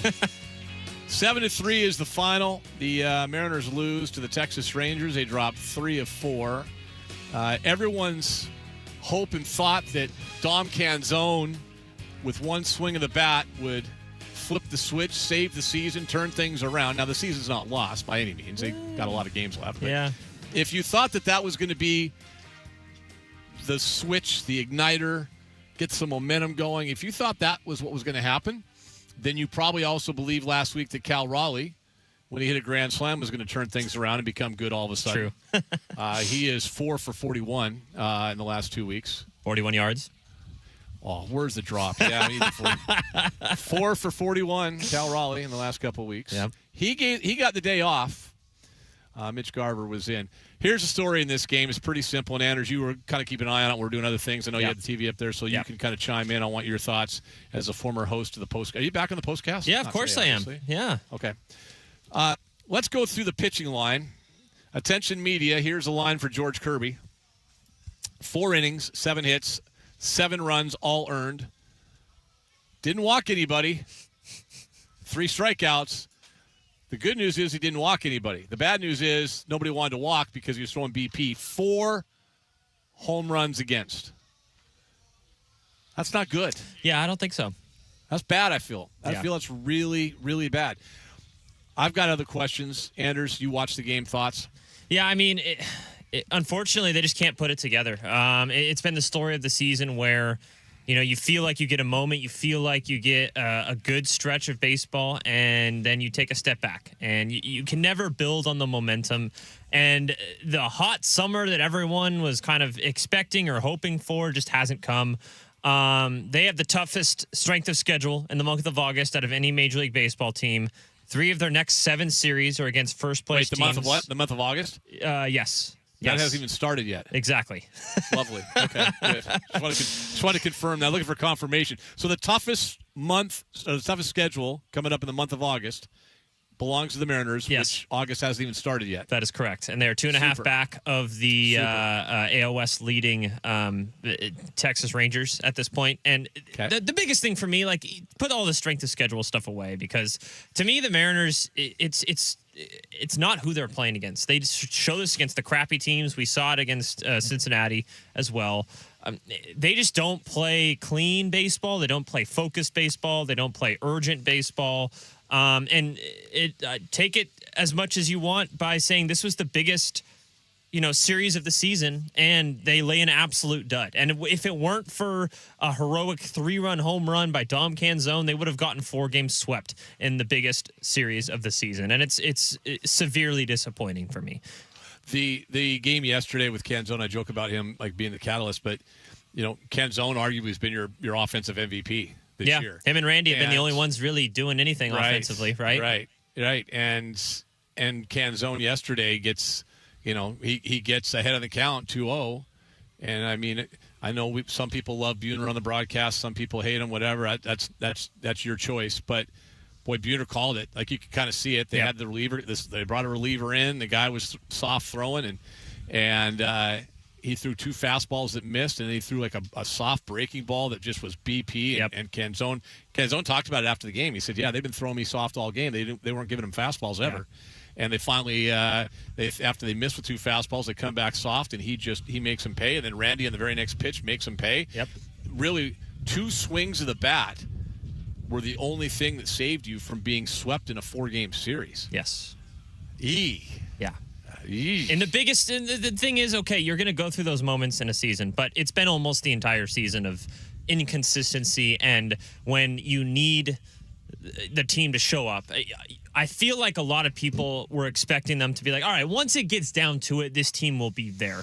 It might take them longer than everyone wanted to, but in the big moment where they need to go on a run or a big series against a division rival, they'll show up and they'll play like we expected them to play from the beginning of the season, and they just didn't do that. They absolutely did not do that. So, I was going to ask you, like, you're kind of glancing up. I'm trying to figure out pitcher usage a little bit. Yeah. I know there's been a lot of things that have been questioned about Dan Wilson. Isn't Ferrer a high leverage guy? Yes. So did we see him in a high leverage situation at all this weekend? No. I don't think we did. No, we did not. So he comes in today, and what was the score when he came in? 7-2. 7-2. So are they just getting him work? I don't know, because maybe it's a change in philosophy, but even just what it was on last Tuesday. Well, here's why I was bringing that up. They bypassed him with some high leverage situations. 100%. And I was going to mention on Tuesday, I believe it was Wednesday, against the Reds, where you are down 3-2. Going into the top of the 9th inning. This is when you're back at home. It's a 1-run game. Julio was brought on as a pinch hitter. To come in. That's a whole different conversation. That is a whole different conversation, by the way. Yes. That guy. That is a whole different conversation. But he was originally not healthy enough to start, but they brought him on as a pinch hitter. He actually gets an RBI to make it 3-2 instead of 3-1. And then you bring in Michael Rucker in the top half of the 9th inning. He gives up a home run to make it 4-2. And the run you just got from Julio coming off the bench was negated by you not using one of your 4 leverage arms. And then you couple that with the thought process of bringing Jose Ferrer in the 5th inning at that point, after Kirby can only get through 4. And when you're down by 5, I understand that you're down a bullpen arm, so you're going to need someone to show up. But it's just the usage is wacky to me, and it's a team that just isn't playing good baseball. It's really hard to say it any other way. They suck right now. Yeah, Softy just pointed out he hasn't pitched in 6 days for Ferrer. Yeah, but so that's a problem. So too. Use him in the Cincinnati game when you're down by 1. That's the problem. If Munoz stubbed his toe tomorrow and couldn't go, which I almost took a shot at Julio, but yeah. But if he did that, he's the other guy that's closed games for you this year. Brash is still out. Yeah. Like, he's your de facto, he's a high leverage guy. Yes. So not to use him for 6 games and then to use him today, I guess does make sense. Hadn't used him for a while. Want to get him some use. Oh, here's the thing. Hell, you may not get any use against the Dodgers. You won't. And they may just boat race your ass the next 3 games. Yeah, you're 5-11 in your last 16 games. The Mariners are 5-11. 52 and 55. They're 2 games also out of a wild card berth right now. Yep. With unfortunately a lot of guys between you. Well, Like, and that's the other that's what I was going to say. A lot. It's almost division or bust at this point, Ian, because it might be easier to win the AL West than it is to get a wild card spot with how a lot of these other teams are starting to play. Well, not good. Not good, Bob. No bueno. We will take a break. Corbin Smith's going to join us for a few minutes, then we'll check the text line at 49451. That's the Tacoma Dodge text line, 49451. We'll do that after Corbin. Corbin next, text at 2:30, Softy at 2:45 with his long, it keeps getting longer, list of storylines. I don't know how he's going to get them all in today, but he's got a 4-hour show. He'll figure it out. Coming up on 93.3 KJR FM.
Snoqualmie Casino and Hotel on Sports Radio 93.3 KJR FM. Training camp coverage brought to you by the Boeing Classic and Seafair. Seafair coming up this weekend. Blue Angels will be flying overhead on Thursday about this time. Oh, I like that. Did I do a good imitation? No, not really. Not really. All right, thanks. Well, at least it's a consensus. You, Corbin, and Softy all said the same thing. All right, I tried. -1 on Ian. Starting the season with a -1 in the score column. Just call me Shane Wright. All right, hey, Corbin Smith, how are you? That was a burn. Hi, Corbin. How are you? I'm good, Ian. How are you? I'm okay. Better than the baseball team. How's the football team doing? Well, they look a lot better than the baseball team, but that bar is low. That bar is incredibly low. There's no bar there that helps us out. Your first chance to lay eyes on here. I was out here on Saturday. We've heard a lot about culture, connected, all this kind of stuff. Mike McDonald doing a story about Michael Jordan, what it would take to get over the top and win a championship. We had Ty Okada tell us that story earlier. From mini camp to now, what do you think has changed? What will change? What are you looking for? Well, the nice thing is seeing some of these guys that weren't out here in the spring. A.J. Barner in particular, he looks healthy, full participant. Torrey Horton doesn't look like he's doing anything today. Yeah, he's on. He just walked out a second ago. So they're going to be doing a ramp-up program with him, but he got to practice. I was surprised on Saturday when he came out with a helmet on Saturday and was like basically a full go, like did pretty much everything on Saturday. I think we were all a little bit surprised. Now, he scaled it back yesterday, and then today he's just taking the day off, which is wise, right? You go ahead and... Yeah, you don't want a guy coming off a significant injury to just throw him in and just, hey, you're practicing every single day, especially when he didn't do anything in the off-season program. How much can you really tell at this point when there's no pads on? Right now is really challenging. The first 3-4 practices before we actually get to see, even when they just have shells on, there's a lot more you can glean from that when they get their shoulder pads on. Right now they're still in that OTA mode where they almost look like they're NFL combine with helmets and a jersey on the top. It's just, there's things you can glean from this, but without them actually being able to hit each other and even just wrapping up and blocking not being there, it's limited. We'll put it that way. The Cooper Kupp made the catch of the day yesterday. Everyone was raving about, and it's funny. I was watching him today warming up, and I noticed this after practice Saturday too. So he shaved the beard in the offseason, the homeless beard he had going on, and he looks 10 years younger. Imagine what this offense could be if Cooper Kupp had like a 60-catch season.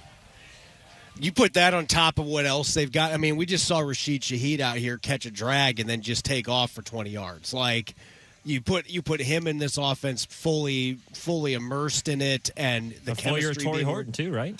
Yeah. You get hopefully a whole season of Torrey Horton. So you've got competition. I mean, let's just talk receivers for a second. Okay, so you've got the reigning NFL Offensive Player of the Year. He's still good. You've got Cooper Kupp. If Horton's healthy, and Rashid Shaheed, who really was non-factor in the offense last year, there's 4 guys. It's pretty good. I'll throw this out there. I actually think Jake Bobo in this version of the Shanahan offense, Bobo could be one to look out for because I just have a feeling that Brian Fleury is going to love him. And the blocking and the contested catch ability, the chain moving. I just have a feeling we got to see him come on in the playoffs last year. I could see him. He's not going to have a huge statistical season because he's the 5th guy, but I could see him making more catches than people. Well, you've got to use him more in the passing game than they did, only in the sense of it's almost like to an extreme, a Jalen Milroe situation. You can't, like with Milroe, now obviously it didn't work out at the end of the year, but if he's only in there to run the ball, and that's the only thing how much easier is it for a defense if you know that 6 is going to be, if he's in there, there's a version of a run. If 19 is in there as a wide receiver, you know he's in there to block.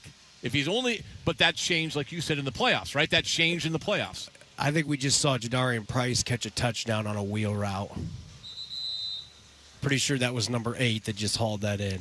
I'm gonna be critical of our fellow media people for a second. I think way too much is being made about his pass catching. They threw a bunch. They threw a. He's got his efficiency numbers are really good. Yeah, he just didn't get a lot of chances. There was the big. Listen, all due respect, Corbin, to you and the rest of the print guys. Corbin Smith, Emerald City Spectrum. Sometimes we get in a little bit of groupthink out here, and everyone's kind of going down the same path because we're all standing next to everyone's talking to each other. They threw a lot of screen passes, a lot of balls to Price on Saturday. They did. But they threw a lot of balls to Jacardi Wright, to George Holani, and other guys. Now, they were getting him more work because he's getting acclimated. He's a rookie. But I think he's going to – Rob's talked about it a lot too. He's a kick returner. His hands – you don't put a guy back to return kicks if you have bad hands. Now, I don't think – and I'm a dipstick. I have no clue. To me, he doesn't look as fluid and natural catching the ball as, say, there was back-to-back plays where Velus Jones was in there. Depth guy, probably not going to make the team. But also played receiver. Watching him catch and Jones, it's a little bit different. But you look at Jones, man, that dude he's a first-round pick. He's going to start. He's your starting running back. They didn't draft him in the first round to be behind George Holani. That would be if they did. That's a Christian Michael-like mistake. My concern is more about when the pads come on, what he looks like in pass pro. Sure, that's the thing that I'm most, and maybe that's just the running back coach. Ken Walker was awful in pass pro. Ends up being the Super Bowl MVP. Yeah, but right? but when they were in those 2-minute drill situations, who was in the lineup? Yeah, it wasn't him. It was either Charbonnet or look. You can say what you want about Holani. When they were in those 2-minute drill situations, the NFC title game and in the Super Bowl, he had some really nice clutch catches, and he had. Look, I know that there's going to be some former Seahawks that have talked to me like, I hate the word exquisite. I love it. It was exquisite pass protection. Exquisite. I like. Yeah, that. it was That's perfect. a good term. Who doesn't like that? I don't know. Call him out. Yeah, Call him out. I'm not going to say names. Call but, him out right look, now. If you want to know, you can find it on social media. But how are you going to call it exquisite? Because it's beautiful. It's perfectly done. I thought the only former players that call people out on social media are named Mike Cameron. I thought that was the only one that did that. So. Yeah, I'm talking to you, Cammy. All right. By the way, I'm going to bust you and Rang's chops all year long about the Holani love. It's just going to happen. And I like George Holani, too. Trust me. I love him. I don't have the same quite level of man crush that you two guys have him on from the Locked On podcast, but I like Holani. I think Rob is on another level, though. I really do. Let's talk defense for a second. Corbin Smith, Emerald City Spectrum. We just heard a minute ago. We played the stuff from inside the IPF with Dante Fowler. Came out here, didn't practice on Saturday. I don't know if he's doing anything today. He's Sunday, out there today. Yeah, Sunday he did. They eased him in there. What kind of contribution do you think he can make? Look, the bar has been set kind of low here because Boye Mafe did not produce last year. Like, he had 2 sacks and 2 quarterback hits in the entire season. Dante Fowler Jr., even on a down season last year, had 4 times as many quarterback hits, and he had more sacks. You put him back in a defense that's got Adon Durde involved. He's had a lot of success with Durde in the past in Atlanta and in Dallas. And he's just a different style rusher. He is that true finesse, get upfield, can work off blocks, shedding with counter moves off it. He's going to be a really nice contrast to the other rushers that they have. I think he's going. This is my prediction for him this year, Ian. I think he's going to split the balance between the last 2 years. He had 10.5 sacks 2 years ago. He had 3 last year. I think he gets in that 5.5 to 7 sack range this year. And this is a team that gets sacks by committee. Nobody had double digits last year. 7, 7, and 6 were the top 3 sack numbers individually by players last year. All right, what are you writing for on Emerald City Spectrum in the next couple of days? What's on your so we're going to have obviously our takeaway piece from today. I'll be diving into some of the stuff that I noticed here on the field. That'll be coming out about an hour or so after practice and press conferences, and then I had a chance to chat with Riley Mills. We'll dive into that, a player that I'm really excited about. So I heard I was talking to a staffer on Saturday about him, and apparently that's a dude that a lot of times when guys don't play like the whole bunch of the year and they're just kind of there and they're off to the side, I heard the way he integrated himself into the everything, drew the respect of veterans that a lot of people hadn't seen before as a rookie, like very well respected guy, and really for the first time in 18 months he's healthy, like really healthy. I think that this kid is going to be special. Where does he fit? Well, there's no such thing as having too many good players in the interior defensive line. I think you are going to start seeing – I think Jaron Reed's got a couple more good years left in him. I mean, defensive tackles tend to play longer, it seems. But I think you're going to start seeing a passing of the torch there. to an extent. I think that this is going to turn into Riley Mills being the number 3 guy down the line. You want to chime in on something? Can I jump in for a second? Do you have your list? Do you mind? Yeah, no, go ahead. No, I don't have my list yet. I'll have my list perfected by probably the end of the first segment of the show. Okay. But Corbin's here, and I got to ask you a question because I heard you talk about you think Riley Mills is going to be special. Is that right? All that. I want to know from you. Because your positivity is actually starting to annoy me a little bit. Wow. There's no way somebody is that positive about everything. Yeah. I want A you. negative? And You you're want a negative? well, you're very negative. I know but I am. you're just an old, crotchety bastard. Softy, trust me, there's been plenty of things I know that have come out of my mouth. I know that where players you're don't gonna like. start. I know where you're going to start. Tell us who sucks on this team. I'm going to tell you. I know. Honestly, tell us who is lucky to even make it out of day one of the preseason. Tell us who shouldn't even. I'm not going to tell us say who's that got no right to be here. Huh? Come on. Hey. Prove that you're human to me, Corbin. Just not if I'm right. Not if I'm right. Come on, just tell us. Who is it? Look, I feel. You see what I'm saying here? I He can't even do it. It's like he's short-circuiting. Listen. Let him speak. I feel for the situation that Kenny McIntosh is in right Okay. now. All right. Because I think we saw a couple years ago that the guy can play some. Yeah. But I don't know where he fits into this, even when he gets off the PUP list. When Right. he gets off the PUP list. Right. I don't know where he fits in. Yeah. And I feel like they got a more talented version of him. Because he's a similar style runner to Jadarian Price, kind of got that gliding style. Right. But Price just has Gotcha. more One talent. guy's a 7 So with Helani here and Emmanuel here, all those guys, there's I just not don't. room for you. Unless somebody else gets Yeah. hurt, I just don't know where he fits in. Okay, so I'm proud of you. I'm proud of you. Yeah, for Kenny Mac. You do have a soul. You are able to be negative. Kenny McIntosh, Kenny McIntosh needs to reach the finish line off the PUP before Charbonnet. And give himself a chance to get some. That's it, but that's the only way. Yeah. I mean, if Charbonnet somehow, the crazy thing is, I could see Charbonnet like threatening to come back. Like they could take him off the PUP list, but then he misses a couple games, and then he's back in like late September. Yeah. I don't know that happens, but his trajectory is so much more optimistic than. I mean, you just listen to the coaches talk about. I mean, McDonald and.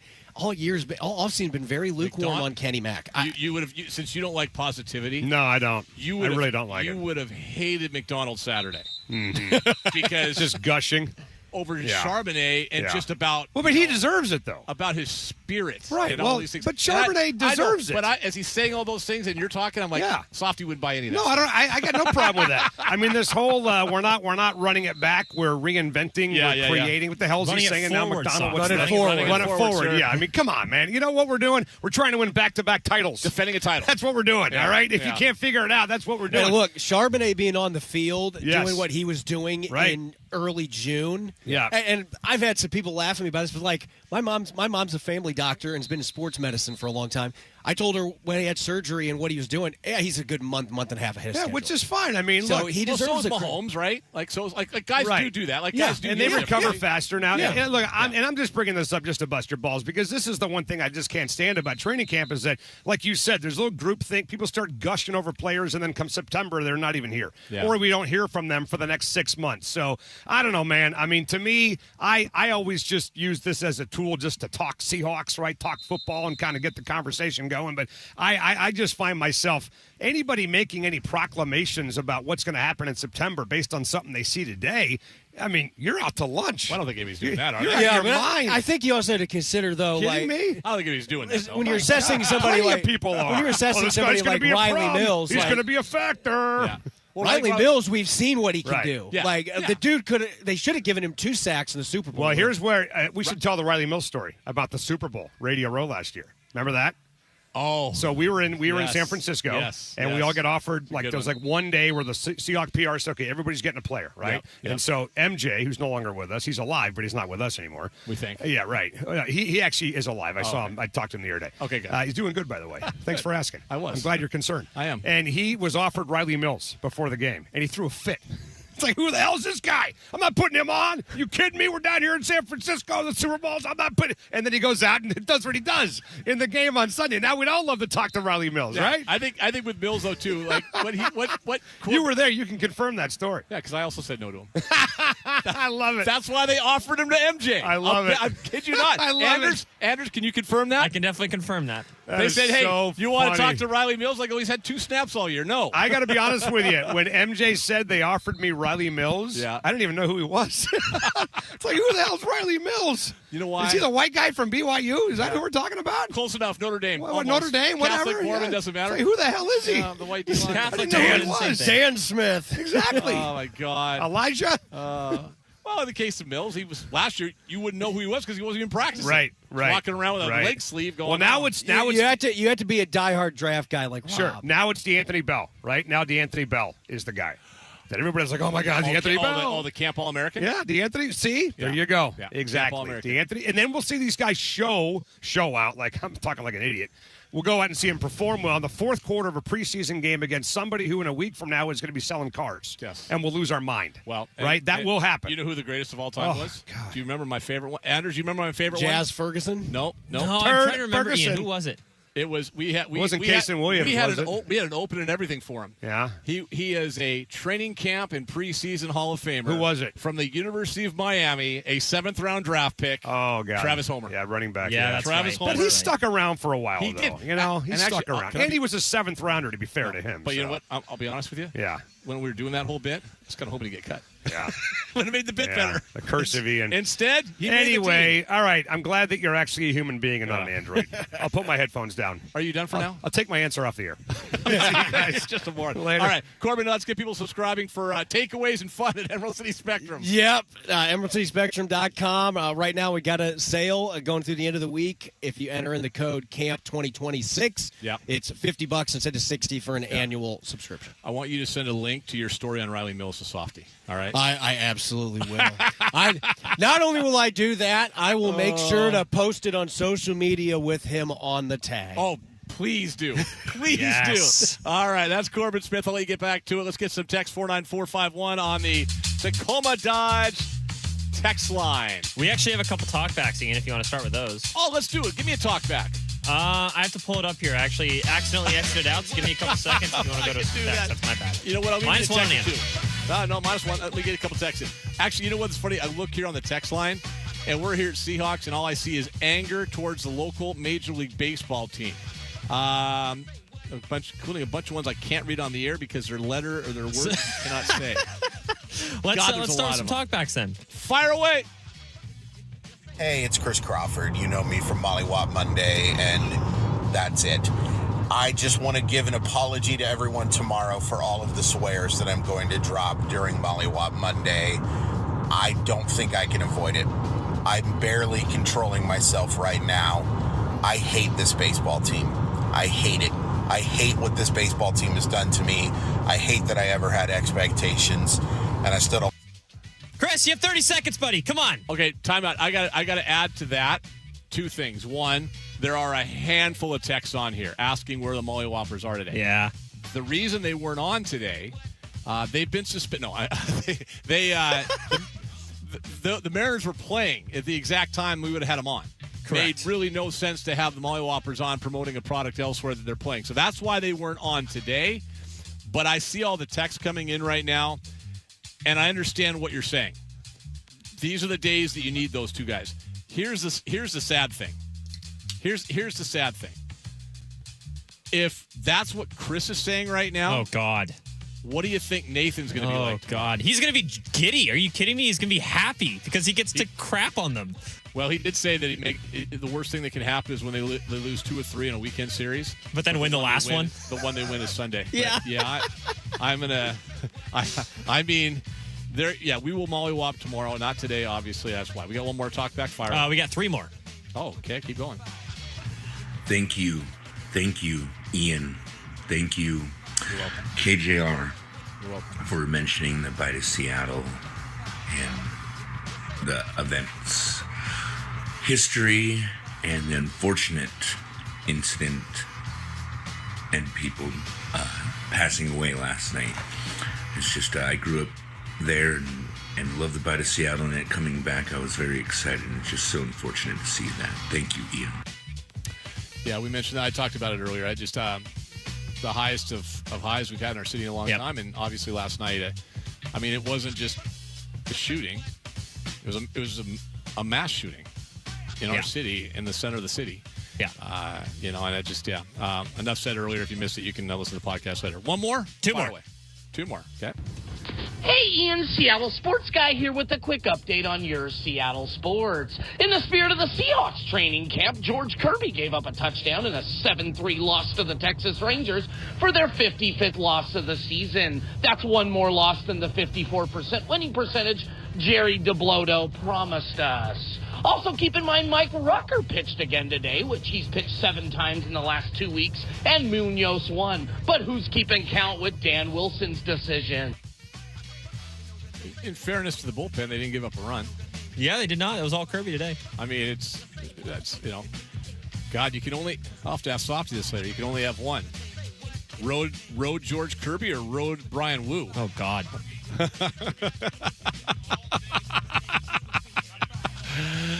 You got one more? One more. Fire away. Hey, Ian, depressed Seattle sports guy here. Yep. Well, all the men on the Mariners didn't play very well.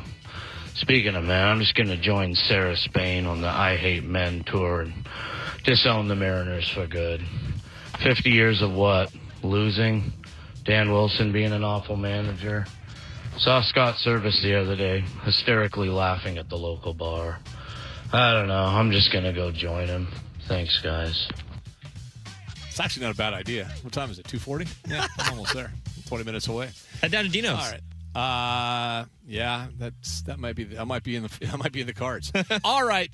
We good? We're good. All the texts. I saw 95 texts that were all the same, and they were all negative towards the local baseball team. So we saw them. We read them. You're good. Everyone's mad. We're all angry. Softy's not mad. He'll join us next.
heard off the air, but we were not allowed to give you. People would not be. Find out who Anders really does not like at the radio station. Yep. Subscribe. No, listen. I don't know why you don't like Jessamine and Benton, Anders, but I think. Hey, keep it for the podcast, man. I think they're really. Come good on, people. dude. You're giving away content here, big boy. I don't think Jess is listening, but I know Benton is. What are you doing? No, Benton's over here. Is he? Where's yeah, he at? Benton's here. He's filming something, man. He's got a long sleeve shirt on. He's got jeans called on. to the It's big 80 leagues, doing some degrees, training and the camp. guy is roasting his balls off. He had a out suit here. and tie on earlier. He's unbelievable. He's making us all look bad. Here's I'm the problem. tired of it. He probably would be the guy filming right now against the rules, and then Right. we're all going to get kicked out. Oh, totally. Yeah. Would you be sad? If we got kicked out of here, yeah, I'd be sad. Okay. Yeah, it's still good to be here. I don't mind being here at all. I like being here. I just don't like making any proclamations about what I see here. Riley Mills. Get out of here, man. You know what he's going to do? Get out of He's here. going to tag you in the story, by the way. Who? Benton? No. Oh, Corbin? Yeah, that's funny. Yeah. I just wanted to make sure that Corbin had an objective bone in his body, which I think he does. Because we talk about the good stuff off the air, Yeah. I'll tell you who he really doesn't like off the air. Who's that? He wouldn't do it. Who is it? Tell me now. It's Milrow. Why? I don't know. Milrow didn't put a gun to John Schneider's head and say, draft me in the third round. I don't know. You want to blame anybody, blame them. I don't know. Ask Hugh about Milrow. Hey, how I don't about think this? He likes him either. How about this for a fun? Well, nobody does. He can't throw. I know. Did you watch him in Alabama? I watched him. I mean, Dick and I got into a big argument about that before the draft. I'm like, I wouldn't touch the guy with a 10-foot pole. Yeah. Then they make him their third-round draft pick, man. So, And look, you know what? They still won a Super Bowl. we've seen a lot of guys. Yeah, exactly. We've seen a lot of guys that have problems with a passing motion Yeah. go into the NFL. Jalen Hurts is one of them. Yes. Who I thought got way better when he went to Oklahoma. Yeah. Tyler Huntley's another. Yeah. I remember watching him at Utah. He was awful. And not that he's a phenomenal player. carved out a but 10-year career. Carved out a nice little Yeah. career for Yeah. himself in the Yeah. NFL. Don't say he made the Pro Bowl, but he did make the Pro Bowl. bring The that guy, up with you. the guy played in Hey, bring that up The with guy you. played in like 6 games that year. Bring that up with you and then incorporate Russell into it. Wilson. That's right. Exactly. Can I so interrupt anyway, and just say we've seen guys all of a sudden start to, kind of work on their mechanics and make a run. And maybe Jalen And Milrow here's the will thing. be the guy. The problem with Milrow is they didn't trust him to carry the football. No. Because of all those fumbles in the preseason. Yeah, the first 3 games he's inactive the rest of the year. What do you want to interject, Anders? I just found a really good text talking about Softy interjecting during the Corbin Smith segment. Yeah, go ahead. It said, who invited Softy? Me. I'm already exhausted. Can't Jessamine prevent that from happening? She's not here. She's not here. Not here. She doesn't work on this show anymore. And by the way, she's slumming with Greg Bell now. I didn't mind because I was exhausted. I'd Yeah, been you're in tired. 2.5 hours. You think, Andrews, you know Ian better than me. You think he's ever going to give a damn if somebody gives him a couple of minutes off? God, no. Nor should he. Nor should he. I'm already planning on finishing last in fantasy football again. Oh God, dude! Just so you can bring in all those idiots to do your show. I still don't know how that happened. By the way, how did you? I mean, like honestly, I don't know those guys like you do. Yeah. Are they morons? Most of them. I'd say most of them. Because they literally got you off work as a punishment to you. Yes. Anders, you know what? I am tired of the way that you're acting. Take a week off. And still get paid. That's right. And still get paid. It's like It's always the best suspension in the world when you hear people. He's been suspended with pay. What do I have to do to get suspended with pay? I don't know. I want that. I want the Jim Mora plan. That's what I want. I want to get fired and make $20 million Have you ever not to added coach. up how much he's made? Yeah, not it's to coach? more. It's more to not than coach. to coach. Yeah, it's right. barely more All because right. now he's working again. He's at CSU. CSU. Yeah. Colorado State. Are you going to destroy our baseball team today? Oh, I don't know. Probably. Yeah. It's just getting so tiresome. They're man. dead, man. They're straight up dead. Yeah, It's they feel exhausting, like they isn't it? are. It's Well, exhausting. it's just you're just beating a dead horse, right? Yeah. And it's the same story every now and then. You get a year like last year, Yeah. where you get to kind of back off and feel good about it, and then they go right back. Nobody is good at crushing good vibes more than this franchise. Yep. It is unbelievable. A couple years ago, they had that 10-game lead in the West. Pissed that away. Last year, go to Game 7, 8 outs away. We're all fired up. Piss that away. What happened, by the way? It's unbelievable. What happened is the stars aren't showing up. Okay. To me, it's pretty simple, man. Very simple. Super I mean, simple. we can bitch about Dan Wilson all we want, and I think a lot of the criticism is valid. Yeah. There's no doubt. But if Josh Naylor, Cal Raleigh, Julio Rodriguez are just having average years by their standards, we're not even having this conversation right now. If you look out here with this team, Yeah. and if Sam Darnold throws 20 interceptions, That was the point I was going to make with you. You just stole my whole opening topic. Thanks a lot, pal. listen, nobody's listening now. They tune in. at Who 3. are the top 3 players on the offense?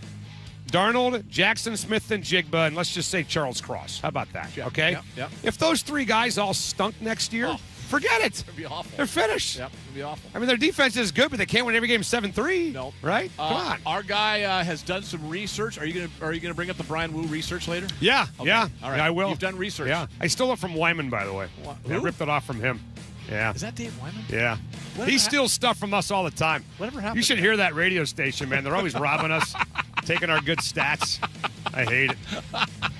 Kidding. That's a definition of a curmudgeon. He's the one guy I like over there. I love that dude. No, All there's a couple guys I like. Yeah, so you asked Okay, Anders how to whatever. figure out ERA. You guys were able to figure it out, so you'll do that later. Yeah. You're going to bring up some Well, stats I and just numbers. wanted to know what Kirby's current, because you asked me on the air. Yeah. Or was it off the air? I forget. I don't now. even know. Would I rather have No idea. Road Woo or Road Kirby? Oh, I do. And it's not even close. Yeah. Yeah. Honestly. Yeah. It's like I should smack you for asking that question. Honestly. When was the last time you got punched in the face? Smacked in the face, hit in the face, got into a bar fight, practice fight, whatever. Maybe Tammy had enough of you and hauled off. When was the last time? Dante's on the University Ave. Really? in 2000. No, it would have been. When would that have been? You took one of the noggin, huh? No, I won. 100% won. I didn't have a lot of W's, but I had one that night. Okay. Yeah. Okay. Yeah. Good. Yeah. Before that, bunch of L's. Yeah. Long There you go. All right. See you, man. See you, bye.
out in the division and 2 games out in the wild card before they start a 3-game series with the Dodgers at Dodger Stadium tomorrow. How about some news in the NFL? Eric Bieniemy's son, Elijah, allegedly shot Bieniemy's wife, Mia. She is in stable condition. The son, though, was arrested and charged with malicious wounding and other charges. We'll keep an eye on that story for sure. More news in the NFL yesterday. The Commanders firing their tight end coach, Ben Steele, after a DWI charge. And this in college football. North Carolina football today placing general manager Michael Lombardi on paid leave effective immediately. No reason or details were given. And here we go.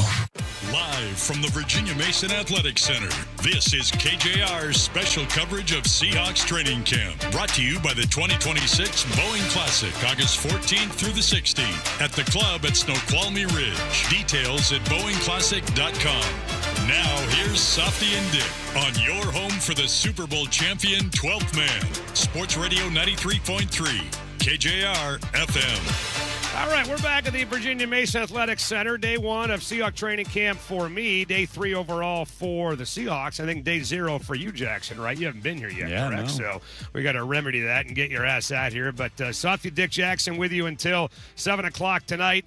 Dick is out today. Hugh Millen in for Dick. As soon as practice is over, we'll get Hugh's take on everything going on here at the VMAC. But we got a lot to get to, man. First of all, Bill Kruger will join us at 5 o'clock. Great day to have him on to talk about just what the hell's happening with the Mariners. We're going to hear from Julian Love as soon as practice ends here today.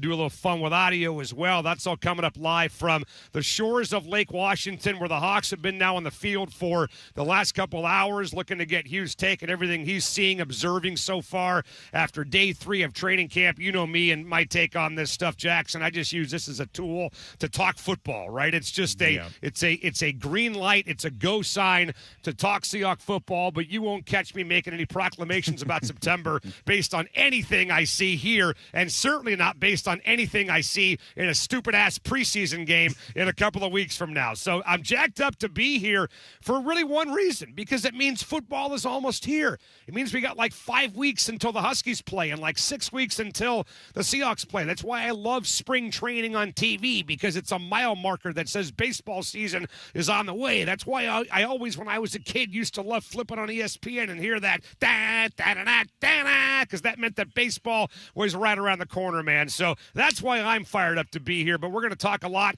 of Seahawks football today with Hugh as soon as he pops over, as soon as practice ends. Julian Love will join us on the radio show as well. Now, let's get rid of the good vibes and welcome in some bad vibes, because the Mariners have completely fallen apart. If not for Jackson, a Dom Canzone 3-run bomb yesterday, which literally got me up off my ass off my couch yesterday watching that baseball game. And I kind of started asking myself, why are you inside watching this game when it's 75 degrees outside? And finally, Dom Canzone gave me a reason why, because he played the hero and got the win for him in yesterday's game. Outside of that, these guys are getting swept. They led for 3 innings, by the way, Jackson. 3 innings of 36 against their division rival, the Texas Rangers. And just a little bit of a microcosm, I think, happened today in the lineup. I'm not sure if you caught this or not, but if I would have told you March, maybe March is not the right month because you had the Randy Cal thing. Maybe I found you in January. Okay. And I told you, Jackson, in the 107th game of the year, the Mariners are going to be a game and a half out behind the Texas Rangers in a big, big game in the AL West on a Monday afternoon on the 27th of July, and Cal Raleigh is not going to be in the lineup because he stinks. There's no part of you that would have bought that. No, none. Yeah, zero. No part of you in January, no part of you in February, no part of you on Christmas Day that if I called you up and told you that, you would have bought. But that's what happened today, because Cal Raleigh stinks. Because Cal Raleigh, since he came back from the IL, has 6 extra base hits on 135 plate appearances with a 580 OPS and a 170 average. He is literally one of the worst hitters in baseball for the course of the year, and especially during that stretch. So this is not me criticizing the Mariners at all for benching Cal Raleigh today and playing Mitch Garver. They did the right thing. It's just a microcosm of how this team has fallen apart. And Ian stole the words out of my mouth. I was going to talk to Hugh about it. I can ask you as well, Jackson. You're a big Seahawks football fan. If we just consider that the offense for the Mariners equals the offense of the Seahawks and the pitching staff for the Mariners equals the defense, who are the top 3 offensive players for this football team right now, in your opinion? Jackson Smith and Jigba, Sam Darnold, and who do you think? Cross, Charles guess. Cross. Yeah. That's fine. Left tackle. Great. Okay. If all 3 of those guys stunk this coming season, Seahawks win 7 games. If that. Maybe. So, look, guys, let's not overthink this at all. And I said this to Andrews and Ian in Crosstalk. I think the criticism of Dan Wilson's fair. Dan Wilson does not really have a great feel for his bullpen. There's no question about that. But I also think that things like that expose themselves when stars aren't performing and the team is struggling. The biggest issue with this baseball team right now is not Dan Wilson's bullpen management. It's the fact that your best players aren't performing. End of story. Dude, Jackson, Josh Naylor hasn't hit a home run in 6 weeks. Yeah, might as well be Josh Naylor.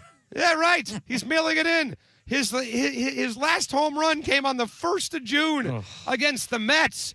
I mean, Cal Raleigh, again, we just gave you his numbers. They're terrible. 6 extra base hits in his last 135 plate appearances. Julio Rodriguez has an OPS that's barely in the top 50 in Major League Baseball. I mean, let's not overthink this. Let's not give ourselves an aneurysm thinking about why this baseball team is where they're at right now, because the guys that you pay money to, the guys that you pay to perform are not performing. And if they don't start performing, they're cooked. And then on top of that, a guy like a George Kirby today goes out and gives up 4 home runs in 4 innings against Texas, which is a hitter's park. I get it. It's hard to play there, but you can't even help the guy out with a couple of runs before he leaves the game. If the starting pitching is getting slaughtered, Jackson, right now with the way this offense is performing, they're done. Forget about it. They're cooked.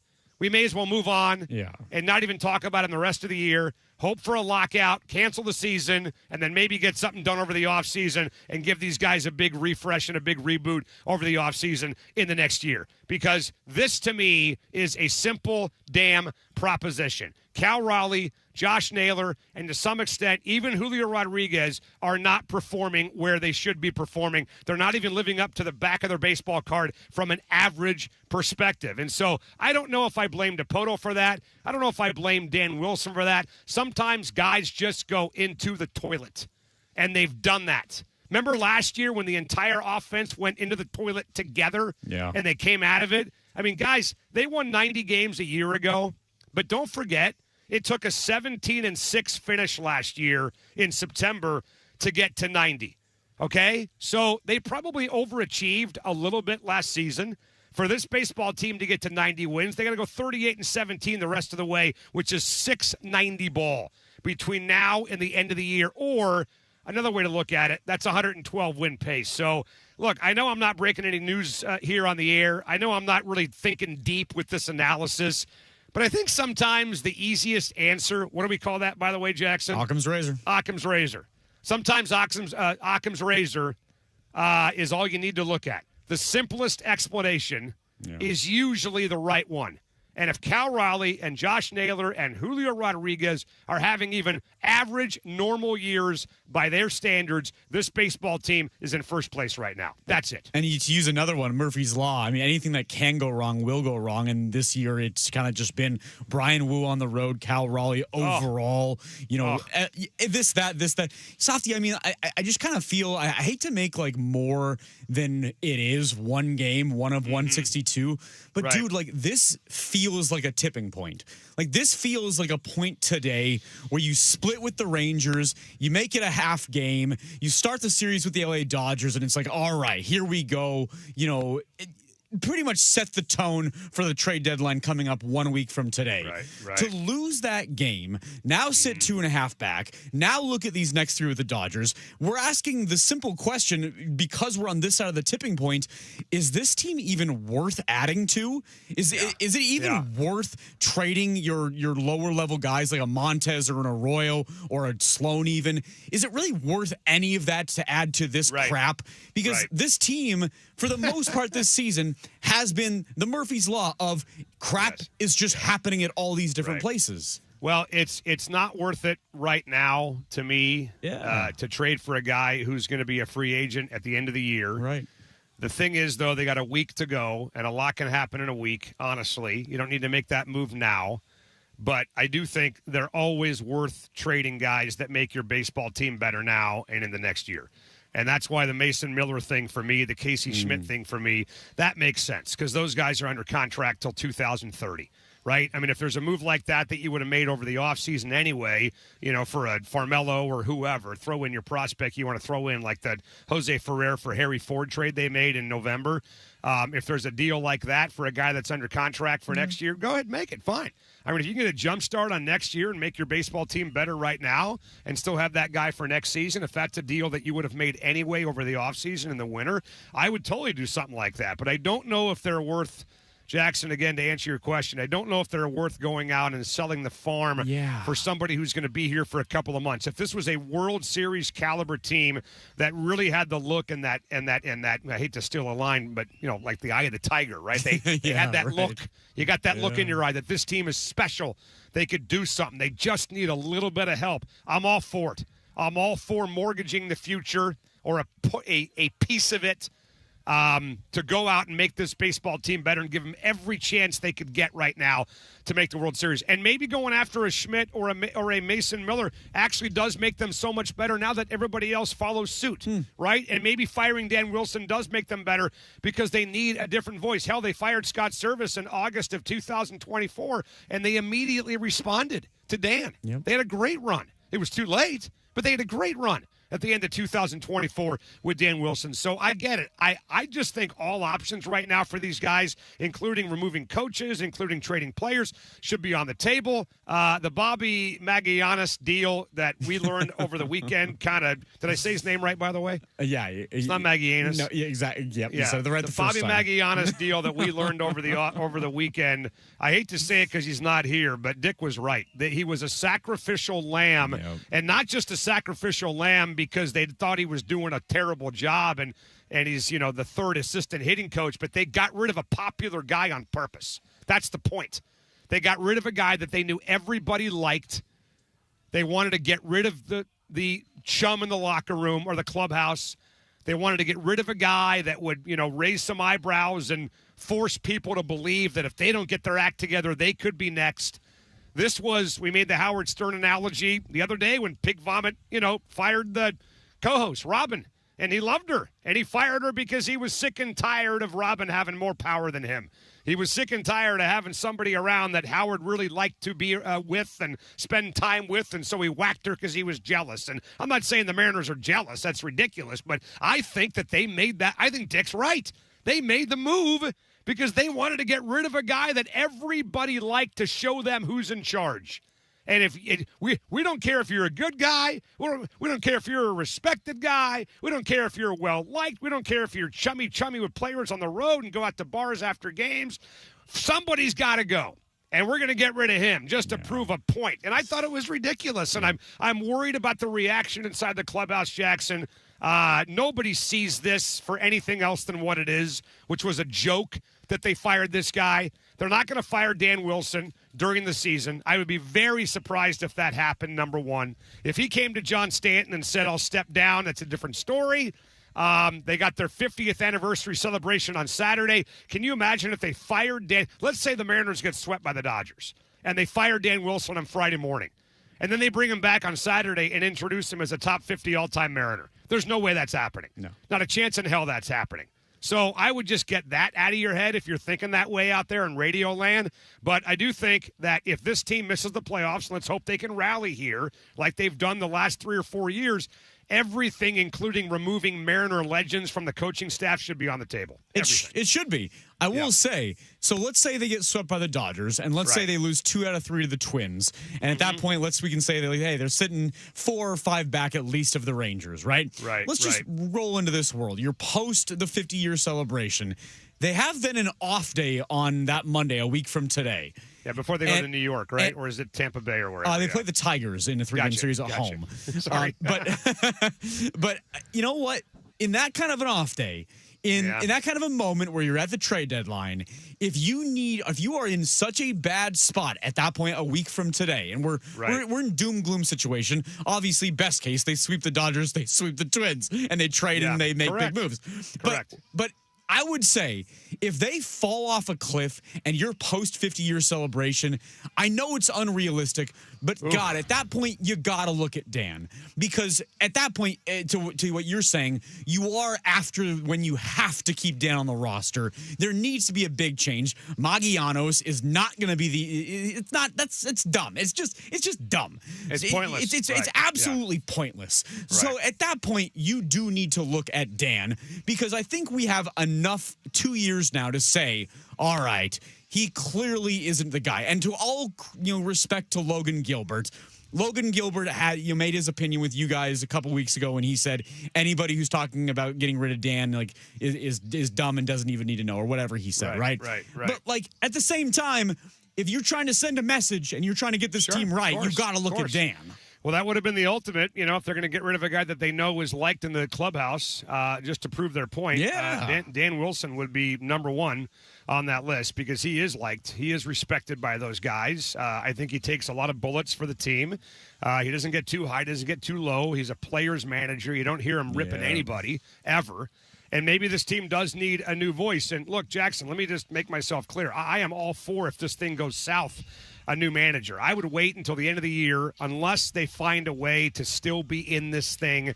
And if a new voice can pop in here and there's just enough time to reset everything and get these guys to take off, then great. But when the Phillies made their move with Girardi, when the Red Sox made their move with Cora, they're making those moves in like late April, early May at the latest, when they've got 120 games left to go. Firing a guy like that in the middle of the month, I think Dick looked it up that the last time a team that made the playoffs that was in first place the next year fired their manager was the Mets and Davey Johnson like 30 years ago. It just doesn't happen. And you know how much affinity John Stanton has for Dan Wilson. Yeah. You know that. Yeah. You know how much he loves him. Dan Wilson, let me just say this. Dan Wilson did not need this gig. All right, he was perfectly happy hanging out with Annie, living up here in the PNW. I'd bump into him every now and then. He was having a great life, and he was asked by John Stanton to come in here and help this baseball team. And so I don't think the way that he repays him 2 years later is by firing him when he wants to stay. I don't see that. If it does happen and it does go down, what it's going to be is you're going to hear a lot of mutual agreeable stuff. You're going to hear Dan and I spoke, and we think it's best, ... And I actually think legitimately, Jackson, that's the way it would go behind the scenes. Like, you hear cliches like that. You hear all that rhetoric from owners and managers and coaches and GMs all the time. You're like, come on, man, you're just doing this to save face and, give the guy a graceful exit. I honestly believe that's the way it would go if it did happen like that. I would just tell John Stanton and then Hollander and DePoto, like, there are other cases, including the Mariners case 2 years ago, where a late season change can be paired with an addition and flip the whole script. This is a 1-for-1. Sounders were doing horrible in 2016. Two-thirds through the season, they fired their coach Siggy Schmid. They made a move to bring in a new player, Nicholas Ladero, and then they won the championship. So you can pair a new coach, even if it's next Monday, with a trade, bring in the new blood, bring in the new culture, and it sets the tone to the rest of the players of, okay, we now have people with us who can help us win games, and we now have somebody in charge who maybe we liked Dan, but now we have somebody who we believe can get us to the next level. Because let's be honest here, the reality is that this team, as much as we say, they were close to getting the World Series last year, they didn't do it. Right. And there was 4 losses to the Blue Jays, not just Game 7. Dan takes some blame for a little bit of that. Well, Game 6, they were flat as a pancake. There you go. They showed up in Toronto for Game 6. So, no, I get it. I mean, look, I'm not. This is all fair. Yeah, I mean, it's all fair and accurate. Everything you're saying is legit. Everything Chuck has said, 100% legit. I mean, I'm the idiot sitting over here with 55 games left to go thinking, all right, you're 2.5 out. You're not dead in the water by any stretch of the imagination whatsoever. portions of the baseball team cannot possibly play worse. Cannot possibly play worse. I mean, Brian Wu on the road.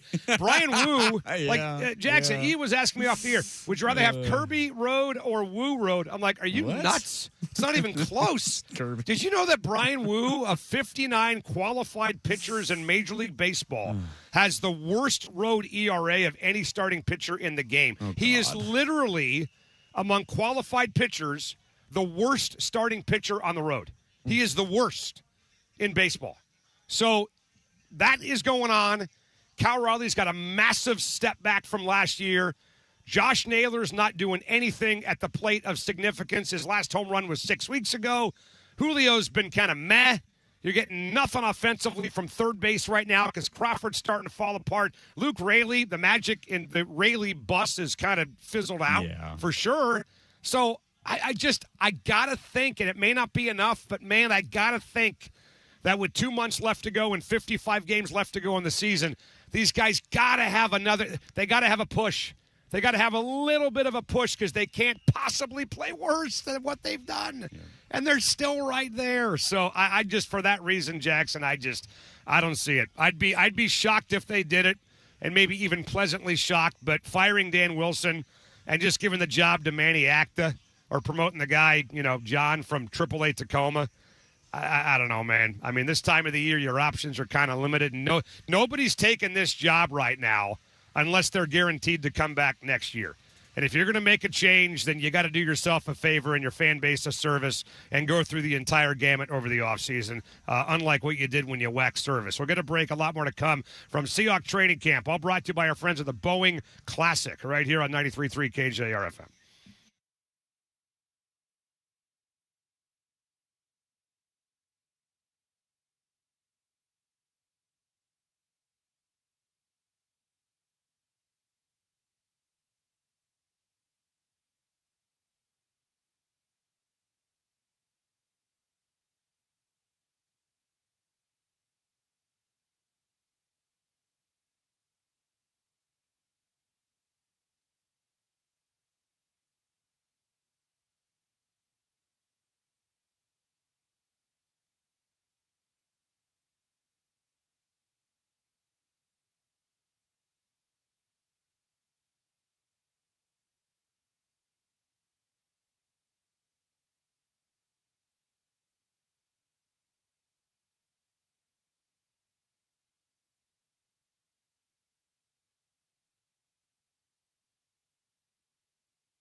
Now back to Softy and Dick at the Virginia Mason Athletic Center and our special coverage of Seahawks training camp. Brought to you by the Boeing Classic on Sports Radio 93.3 KJR FM. All right, we're back here at the Virginia Mason Athletic Center. Hugh Millen now with us. Training camp coverage brought to you in part by the Boeing Classic. The Legends of Golf are back in the PNW August 14th through the 16th at the club at Snoqualmie Ridge. Bring the whole family for a weekend of fun, including the Seahawk Village. Tickets start at $20 and kids get in free. Visit BoeingClassic.com to get yours today. Jackson, I know we come out here for football. We come out here for fun, sun, incredible views of Lake Washington, although I think that somebody might want to cut some of these trees down or elevate the practice field a little bit so the guys can see the water while they're working out. That'd be nice. But I really come for Hugh Millen. That's why I show up here, for the insight, the camaraderie, all that good stuff, the laughs, the fun. And he's with us right now here at the VMAC. How are you, pal? It's great to be here. Yeah. I'm well, thank you. Yeah. It's good to see good old-fashioned American football. Yes, it is. American as opposed to football. Soccer or Gaelic football. Is that Yes. what you're getting at? Well, see, you know what? Jackson, Hey, the guy just can't stop you said taking it, shots. Not me. You said it, not me. I just said I'm just happy to be here watching American football. Well, you know what? Here's the funny thing about that, and this is why I love talking to you, because what I had planned is not going to be talked about at all for this couple of minutes. All right. But you just brought up a point that I want to get to. And it's starting to take off a little bit, obviously, worldwide, internationally. But they've been playing professional tackle football in the NFL for how many years now? How many years has the NFL been around 1920. for? 1920. So we're talking over 100 years. And it still is an American thing. Yeah. It's still our thing. It's taken off, but it hasn't really taken off. Why? It's a great question. I don't have a good answer. My dad lived in Germany for 10 years. We discussed this, like why, because he loves American football. Yeah. But you know what? Hey, I'm sure Jackson is smiling and proud that that the world's game remains the world's game. No, I would have. I don't. Hugh, just because I love soccer doesn't mean I hate football. No, I know that, but you like soccer more than American football. Yeah, but that doesn't mean that I don't want the NFL and I don't want American football to be a world sport. I think how cool would it be if eventually 200 years from now we have a World Cup of American football where the United States faces off against Australia and all of their great rugby players make up a good football team that gives us a challenge. That would be awesome. Yeah, no. To answer your question, I don't get it. Right. I don't know. Right. I played in a couple of games in Wembley Stadium. Started a game for the Cowboys in Wembley Stadium. Wow. Played a game in Barcelona. Played a game in Tokyo. I think it's kind of a niche sport in those countries. Well, look, money is a reason why. It's expensive to play football, right? I mean, soccer's cheap. Find me a ball of rubber bands and set up a couple of boulders and we can play soccer. So, anybody, no matter what background you're from financially, can find a way to kick a soccer ball around. But playing football, buying a helmet, shoulder pads, finding enough room for the actual field itself, the goalpost, that stuff costs money. So we'll get to that coming up later on because I don't know if this is like on purpose or this is planned or whatever, but go ahead and take a seat right there, my friend. Appreciate that. This is now, I think it's the third year in a row that this has happened, and I may be way off on that, by the way. It may be like the first time it's ever happened, and I'm just imagining things because I'm getting older, but I swear to God, every training camp, we always start off by talking to the same guy, and it's Julian Love, What number could be 20. more perfect, yes. Well, maybe it's because nobody else wants to talk to us. I have no idea. But Julian Love, Seahawk defensive back, is with us here from the VMAC. How are you, man? Let's go. Open this thing up right. I'm feeling good. 100%. Thanks for having me. We feel like maybe when your career's over, and I don't know when that's going to be. It might be 20 years from now, for all we know, that you got a future in this business. We love having you on the air with us. We love talking to you. You ever thought about sports talk radio as a profession? I need that offer in writing. And we'll make it happen. Our people will talk to your people. Okay, perfect. Yeah. Tonight. Done. By my people, it's me. Have you thought about, are you at the point of your career at all where you're even talking about post-football? 100%. Yeah. thinking about kind of what bucket I want to go into, whether it's, broadcasting. I have done some work in the past with some Notre Dame stuff, sideline stuff. Really? Haven't done too much radio. Yep. On my own. Doesn't take much. I'm No, here. you guys are He's pros. here. You guys are pros. You guys have the voice for it.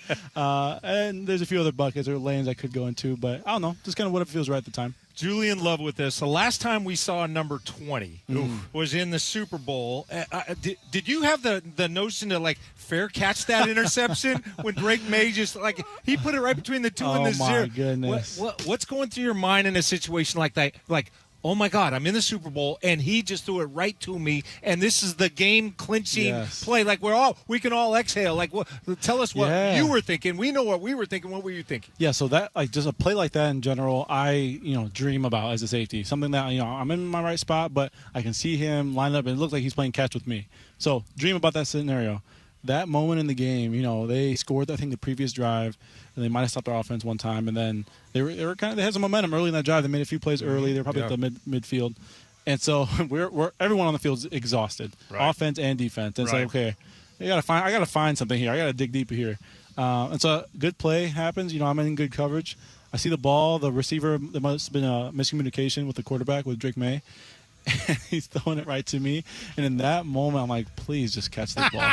It's those that you have to think about for a few seconds in the air. You're like, "Oh my gosh!" I might have caught it straight with my chest. You did. Just straight stomach caught it, no hands. Just catch this one, And then don't fumble. But exactly. As you were talking, it reminded me, the end of the third quarter happens, and it's 12-0, right? At that juncture, I don't have it in front of me, but I think the Patriots had 88 total yards. Yeah. You guys were on the path to have the first shutout ever and set the Super Bowl record. That could impact Hall of Fame things 20 years from now. Is there any – are you just hey, obviously you're delighted you won the Super Bowl, but is there any part of you that goes, man, we had a chance at history and then that fourth quarter? Great question. We are crazy on defense. So, yeah, that immediately went to our mind. When they scored the first time, I think all of us were upset on the sideline. We did not want them to score. Because for most of the game up to that point, they scored, in the fourth quarter? Up until that point, they had limited passing yards, limited rushing yards. The numbers were nuts. Record setting. Up to that point. Record setting. Really, if you look at the big plays, it was 2 to 3 explosive plays. We didn't make them earn it, which is what we kind of felt upset about. It was it wasn't they were just driving the ball. It was 2 chunk plays on that first score. And so it's oh man, and I know Mike is a little, if you ask him about it, he's a little squirrely about that. He's a little, that's all of us. We're just kind of on defense, we're crazy. We're trying to chase the edge. We're thinking about that. We're thinking about legacy, the first to ever do it.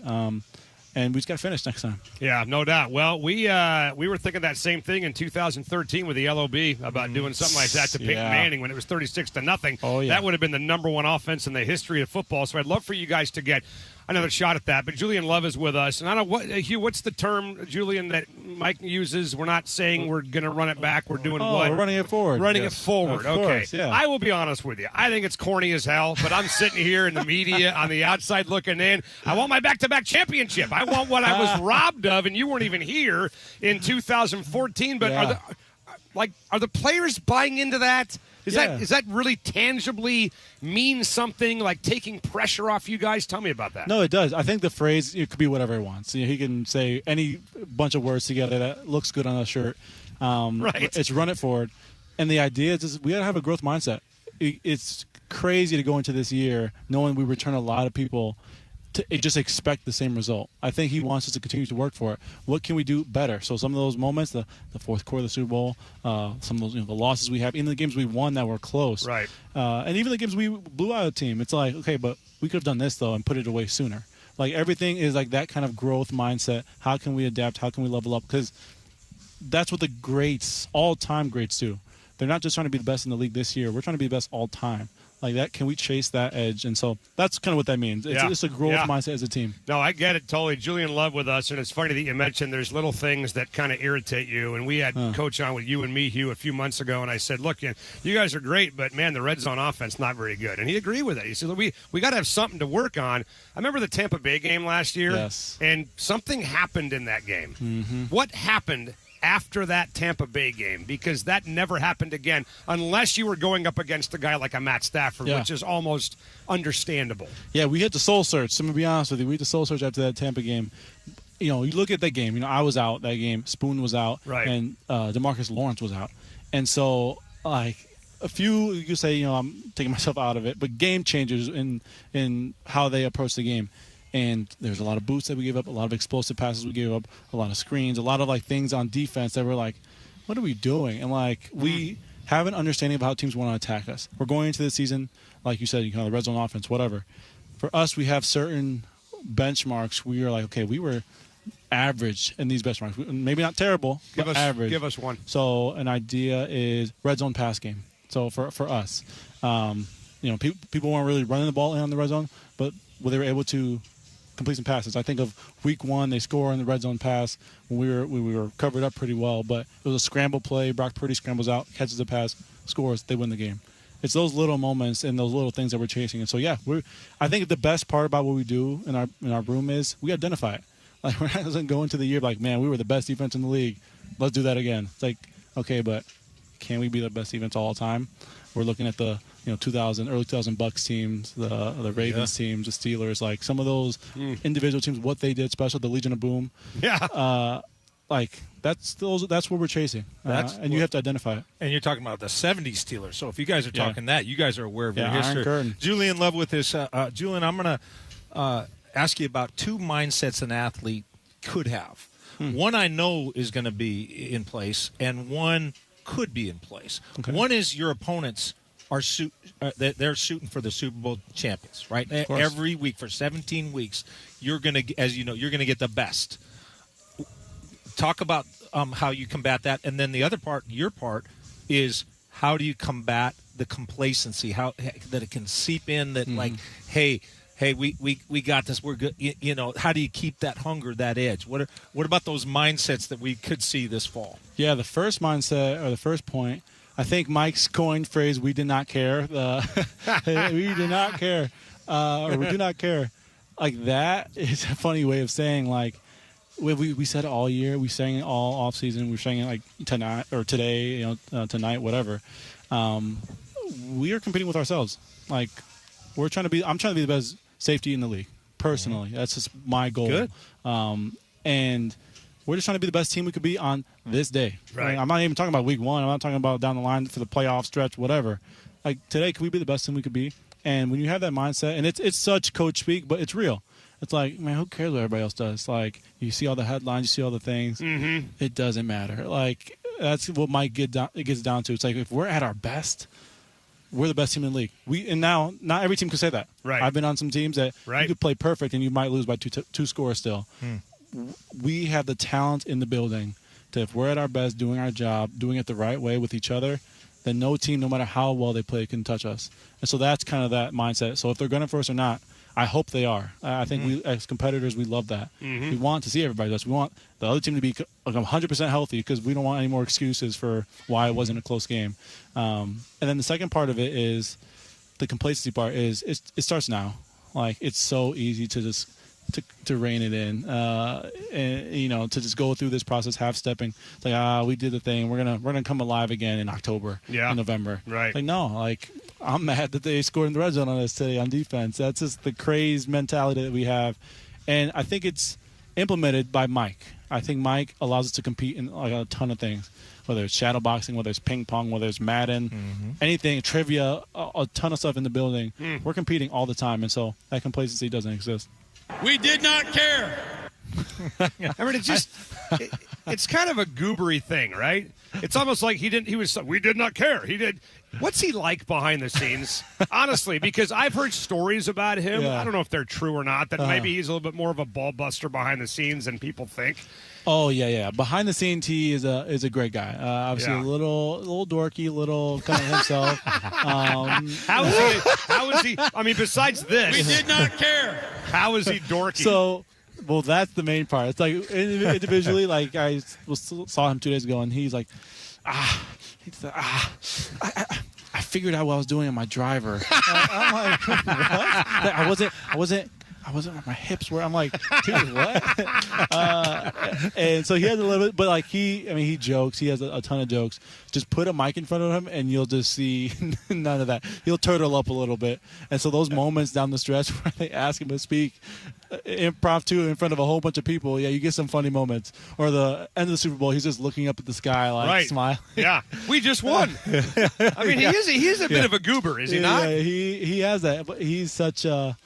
He gets coined that just being very smart. He's a very smart head coach.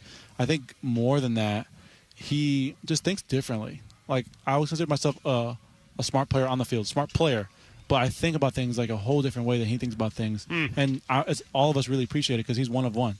Like, no one in the building is thinking like Mike McDonald, and that's what makes it special. Yeah, Julian left with this for a few more moments. Yeah. I want to ask you, you're talking about the leader in Mike McDonald. Yeah. I want to ask you about the other leader, Sam Darnold. Yeah. Ernest, after the Ram game, famously stepped up and said, you know, right. You can say it. Hang on. 2 words for you. Censored version.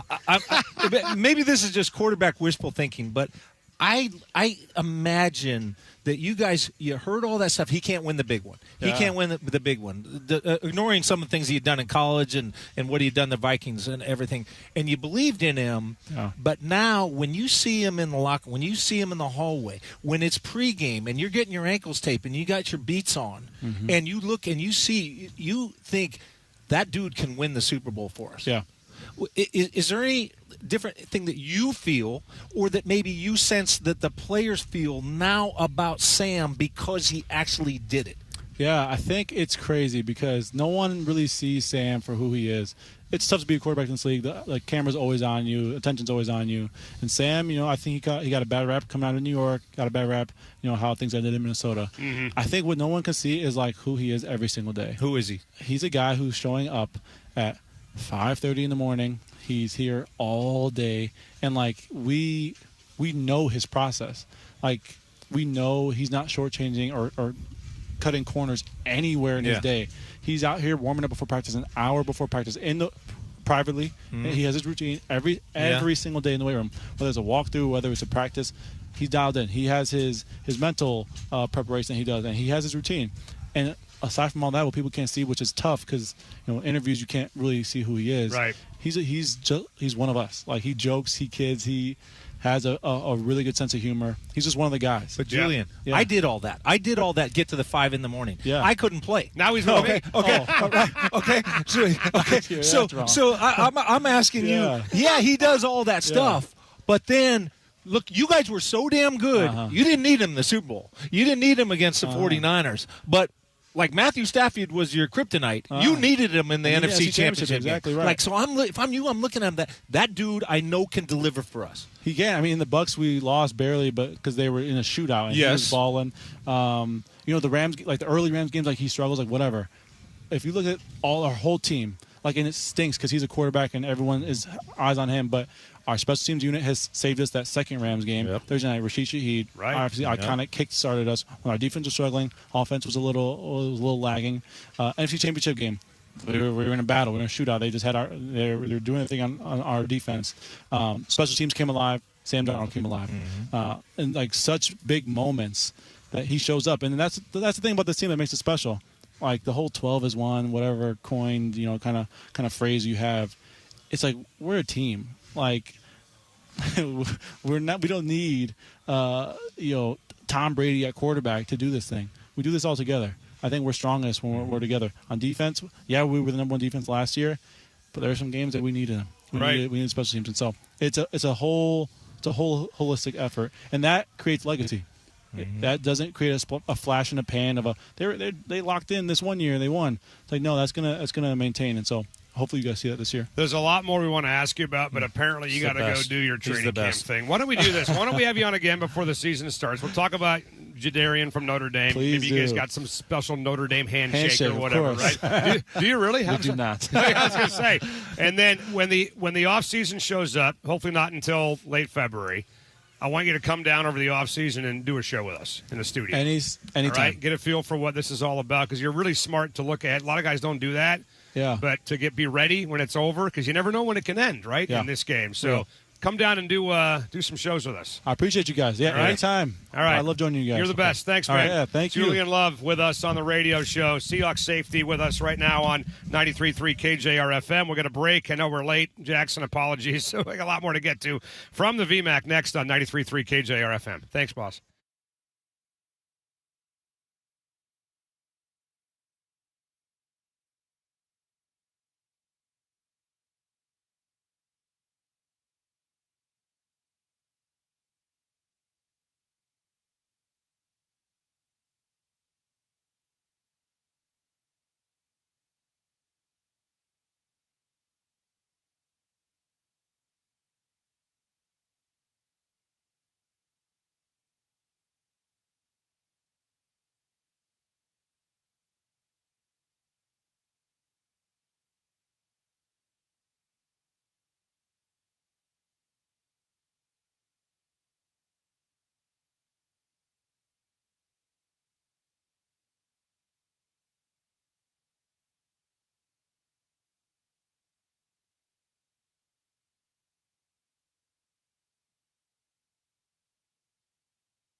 Hi, kids. Sati back here again for my friends at Taco Time. We're here at the Seahawks training camp, and I tell you what, the weather is great, but the one thing missing is a chicken Caesar wrap or a chicken Caesar salad from my friends over at Taco Time. They do have a chicken Caesar wrap here, but it's not as good as Taco Time because the lettuce is not from the Carpenter Brothers farm. The Parmesan and chicken are not fresh. You can taste the difference. So if you're looking for the best chicken Caesar salad wrap and chicken Caesar salad in the region, I want you to jump on the web and find a Taco Time near you right now because once they're gone, you never know when they're coming back. Jump on the web and find a location near you at TacoTimeandW.com.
Now back to Softy and Dick at the Virginia Mason Athletic Center and our special coverage of Seahawks training camp. Brought to you by the Boeing Classic on Sports Radio 93.3 KJR FM. You know, there's certain interviews that are worth blowing the clock to smithereens for, and I think Julian Love is one of them. He was fantastic. We were talking off Just great. air. Yeah.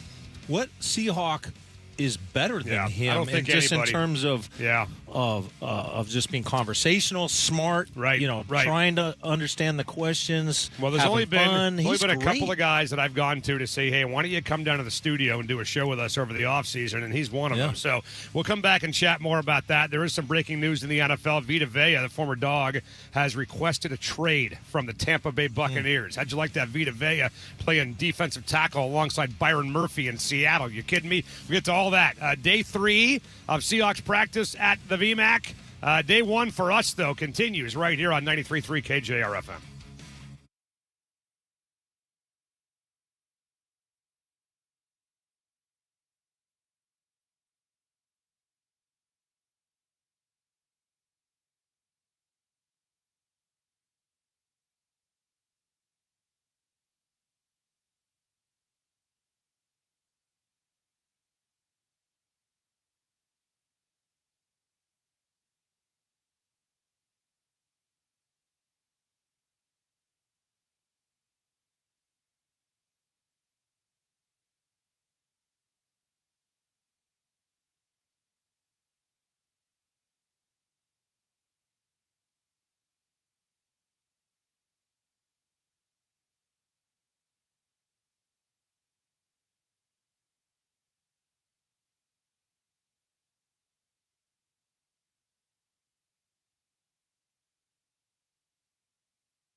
the Star Reynolds Sports Desk, your 93.3 KJR FM sports headlines. Hi, boys and girls. Here we go, live from the Virginia Mesa Athletic Center. All brought to you in part by our friends of the Boeing Classic. Headlines, of course, are brought to you by our friends at Frost Brewed Coors Light, as cold as the Rockies. Spreadsheet humping clown who. Mariners lost to the Rangers today. George Kirby gave up 4 bombs in 4 innings, and the M's are now 52-55. 2.5 games out in the division, 2 games out in the wild card, and they get a bit of a break. They get to go play the Dodgers tomorrow for 3 games in L.A. at Chavez Ravine. Some news in the NFL. Vita Vea, the former Husky defensive lineman who was a member of the 2016 Final Four team, has requested a trade from the Buccaneers. Failed to get a long-term contract done, and now he wants out. You may have heard yesterday the Commanders firing their tight end coach Ben Steele after a DWI charge, and this in college football. Bill Belichick's football general manager at North Carolina, Michael Lombardi, is on paid leave effective immediately. No reason was given, by the way, by the Tar Heels or the university. All right, we're back here on a busy Monday afternoon from the Virginia Mason Athletic Center right here on 93.3 KJR FM. Softy, Hugh Millen, Jackson Phelps back in the studio, all brought to you in part by our friends at Seafair.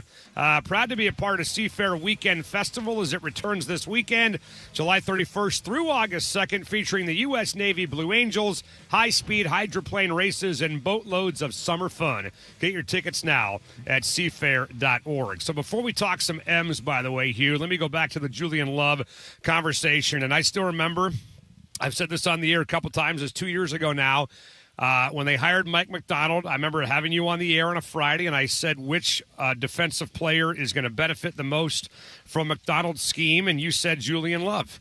Remember that? And then about a week and a half later, before even having a snap in a regular season game, Macdonald gave the guy a brand new contract. So he identified Julian Love as a key cog in his system, either A, based on tape from the year before under Pete Carroll, or B, based on what he saw over the course of a couple weeks in training camp. Why is this guy so important to his defense? Well, you take the versatility. These are the attributes that he has that Mike Macdonald loves. Everybody, all coaches are going to like this. They'd rather have these attributes than not. But then Macdonald values them even more. Versatility. Right. Guy played corner at Notre Dame, played safety, so he's kind of a lightest safety, but a fast safety, so you can move him around. A very sure tackler. He can come in hot on you. He doesn't have to break down, so he takes great angles.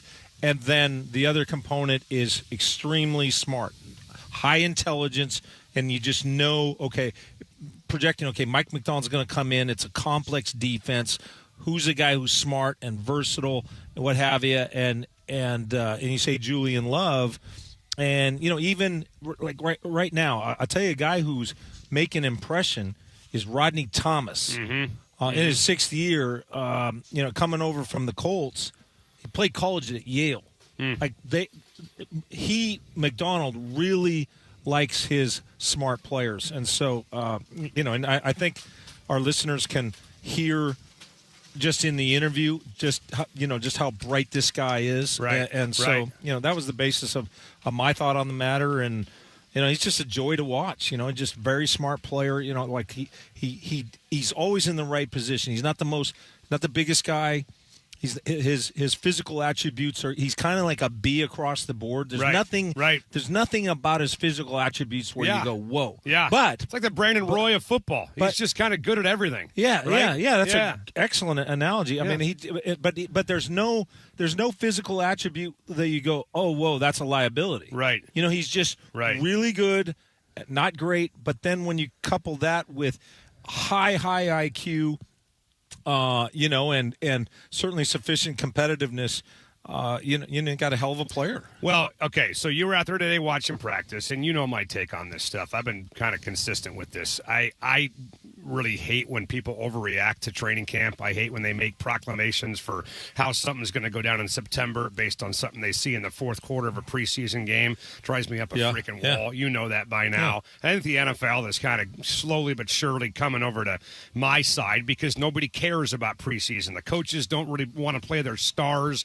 The league is limiting the games. If we're going to do this whole song and dance, then let's make it count in the regular season standings. So I do believe there's going to be a point in time in our lifetime where we're going to see 2, maybe even 1 preseason game and maybe more joint practices like we'll see when the Hawks play the Titans, things like that. Yeah.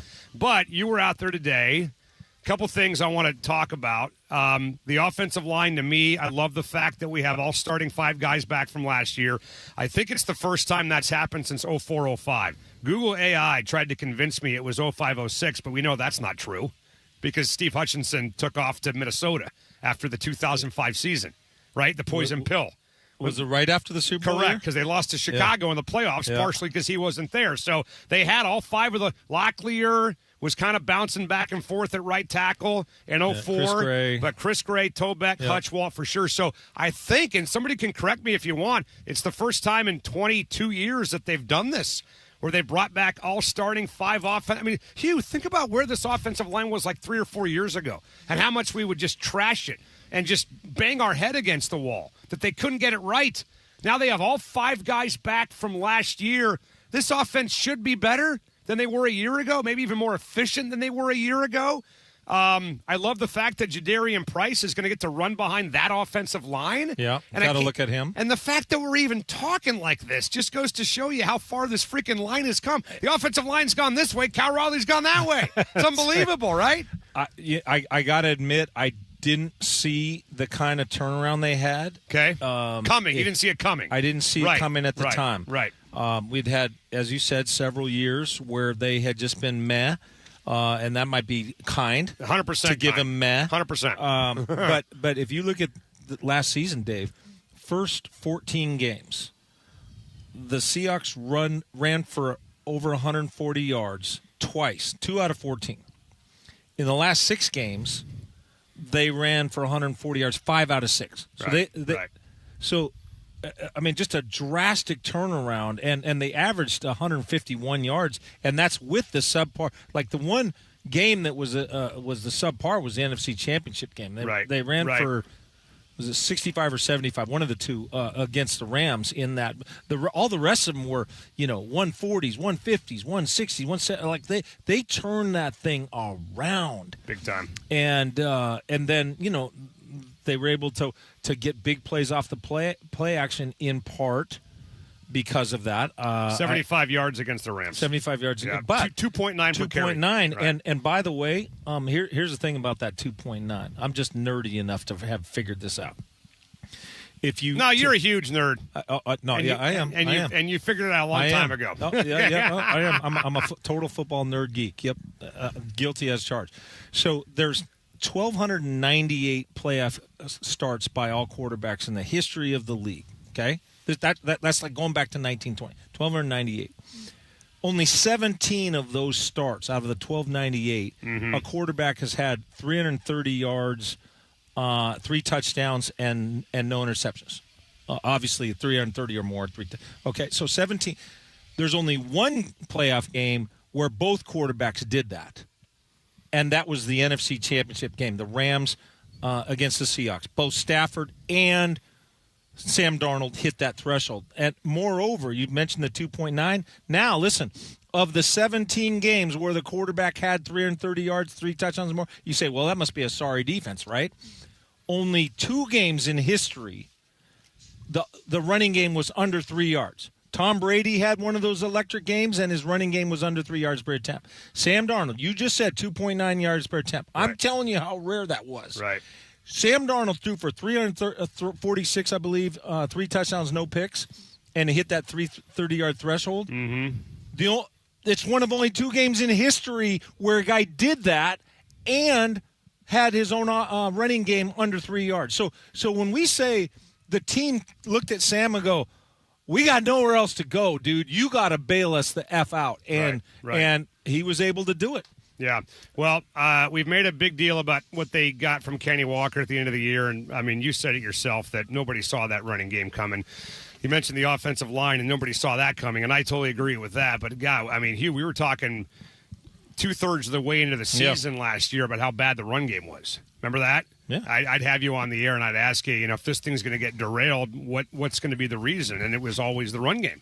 They'll get into a situation where they can't run the ball, and then Kenny Walker, and I guess give the line credit as well, went bananas. I mean, if you extrapolate his numbers for the final 6 games of the year, he was doing things that like only Christian McCaffrey does in the passing game and the run game, and now he's gone. Okay, the line's great. We love the line. I think it's a great situation for Price. Both of us have to agree with that for a rookie running back, this is a great situation for him to be in, offensive line perspective. But are you fearful that we're going to be sitting here at any point in time this year going, God darn it, why didn't they just buck up and pay Kenny Walker? Yes. Yeah. I've been consistent on this. Yeah. I'm very concerned. In just eyeballing Jadarian Price today, right? I'm concerned. I like his frame, his upper body. I mean, his guns. That's an indicator that he's been doing a lot of bench and what have you. But his legs are skinny. I'm concerned about injury. I'm concerned about the physicality. I will just say this. If you talk about 32 starting halfbacks in the NFL, number one mail carriers of every franchise, line them up in underwear and in shorts, whatever, track shorts, whatever, and then look at their frames, and then order them in terms of who has the skinniest legs. Right. I'm telling you, he's going to be in easily the whatever, top 5, bottom 5, whatever. Okay. Now doesn't mean he can't be good, great, healthy, what have you. I'm just saying there's a certain body profile. And by the way, John Snyder has said to me, I remember prior to a Viking game, we're talking on the sideline, an hour and a half before kickoff. He says, "Yeah, body profiling is a huge part of what we do." And so, in an event, his body profile, he's got skinny legs. Yeah, by NFL running back standards, it's a concern. But it's not to say Chris Johnson. He had skinny legs, ran for 2,000 yards. Sure. I'm not saying it can't be done, right. But if you stand him next to Kenneth Walker, then there's no comparison. And let me a couple thoughts about Kenneth Walker because you brought him up. They deepened up his alignment about a half a yard because I remember thinking, man, this kind of looks deep. I go back and I watch the 49er tape, and I'm like, yeah, and in so doing, they widened his path on the outside zone, but he had the speed to get there. Right. There's a play in the Super Bowl on a wide play, now on a weak side wide play, where he had to bow back behind the line of scrimmage. And at that point, if I freeze the tape, you say, look, that would be like a pitcher being in an 0-2 count. You're like, there's no way, if I frozen that tape, that Kenneth Walker just had to go backwards. He goes sideways, then he has to go backwards because the end is so far up the field. He bows. If I would have said to you right then, how many yards do you think you're going to say? Well, he's going to get a 3-yard loss. Right. The pursuit's coming. He turned it into a 30-yard gain in the Super Bowl. Yeah. And then he comes back on an inside zone where because his alignment is deeper, he starts to go right. He zigs to the left. He sets up the center's block. He goes back to the right, and he gets 29 yards. Deeper alignment, vision, and then the explosiveness that when he sees it, boom. He's just, and it's like, I don't know, it's like one of these high-speed electric cars. It's like there's no delay. I don't know, man. I'm usually really skeptical about this stuff. I'm kind of with you. I think if you've got the bird in hand, then just keep it, right, with Kenny Walker. I mean, we're not a 5-12 football team here. We're trying to go back-to-back, so if there's ever a time to just suck it up and figure it out down the road, it's right now. I mean, it worked for the Chiefs, right? I mean, they're going to put this guy and with Mahomes, and say you're responsible for helping Patrick Mahomes get this offense back to where it was before 2025. So if Andy Reid would trust him, then I certainly would trust him. But I just wonder though if Jadarian Price, the position that he's going to be in next year, they're going to save a bunch of money, obviously, and they opened up some cap room. They went out and got some players, and they'll have more flexibility if they want to add somebody. This is now 3 years in a row where Schneider has been unbelievable at the deadline. Leonard Williams, Ernie Jones, and Rashid Shaheed. No reason he can't do it again and grab somebody in October, but he's going to have a great offensive line. He's going to have Jackson Smith and Jigba, Cooper Kupp, Rashid Shaheed, Sam Darnold, an emerging A.J. Barner and Torrey Horton, and a great kick-ass defense on the opposite side of the ball. I mean, this is just a unbelievable situation for him to be in. I love it. From that perspective, I love it. Well, is he the guy? Can he break tackles? Can he get the corner? I don't know. He was doing it in college, but that's totally different in the NFL. Look, this is a really good football team. They're really deep. Right. I think that's like really deep. So there's a ton, way more things to love about this team 100%. than to be concerned about. But if we're talking about going back to back, we're flipping over every rock. But a couple of things you just said right there, you list them off like what was Cooper Kupp? Right. Now Cooper Kupp's best value is how he accelerated. He made JSN a year ahead faster than he would have been. Right. He's like a coach on the field. Right. But in terms of what he gave you on the field, right, he didn't give you much, and he's a year older now with a lot of injury history behind him. Right. So when you just rattle off Cooper Kupp, like, oh, wow, this is not 2021. Right. Rashid Shaheed is still an unproven factor to me in the receiving game. And you paid him $17 million, so you didn't want to pay K9 $14 million, but you did pay Rashid Shaheed $17 million. Obviously, there's no better returner I'd rather have because he's both a kickoff and a punt returner. He had 3 returns last year. 2 of them were kickoff, 1 was a punt. So he's as breathtaking as anybody in the return game. That's really important. But I feel like I still need more. Yeah, I think you'll get more. And I think you'll get more. I think you'll get it'd be hard to get less. Correct. But look at the numbers he was putting up in New Orleans before he got traded. He was on pace for a pretty good year in New Orleans, and then he came here and he took a back seat to JSN. But I'm with you on Cooper Kupp, right? He's by NFL terms, he's an old man, right? I mean, we saw the decline a year ago. I said on the air when they traded for Shaheed, I thought they were doing it because Cooper Kupp was hurt. They did it because Torrey Horton was hurt. And so I understand that. I'm just saying from an intangible perspective, I'd probably put him 3rd right now or 4th behind JSN, Sheed, and a healthy Torrey Horton. But if he's your 4th guy, you just got done talking about the depth, right? If Cooper Kupp is your 4th wide receiver, damn, we're going to break. That's a good 4th. I just want a good 2. I want a good 2. Well, I think we'll find out if they got one. It might be Torrey Horton at the end of the day, right? Maybe. Could be. Right. Let's get a break. Mariners have just fallen apart. Yay. We'll discuss it next on 93.3 KJR FM.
All right, boys and girls, it's Sati back here again for my friends over at Family Owned Beery and Toyota. My buddy Johnny Chong, the GM, wants everyone to know they got a whole big bunch of brand new Tacomas on the lot right now with something for everybody in every budget. You're a truck guy, you love your trucks, Highlanders, 4Runners, Tacomas, whatever. The brand new cars on the lot right now, stuffed to the gills, man. Now is the time to buy. I want you to get down there and check out these bad boys and test drive one in person tonight. First Avenue South, right off of 509, next to SeaTac in the center of the known world, or on the web 24/7, BurionToyota.com.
Now back to Softy and Dick at the Virginia Mason Athletic Center and our special coverage of Seahawks training camp. Brought to you by the Boeing Classic on Sports Radio 93.3 KJR FM.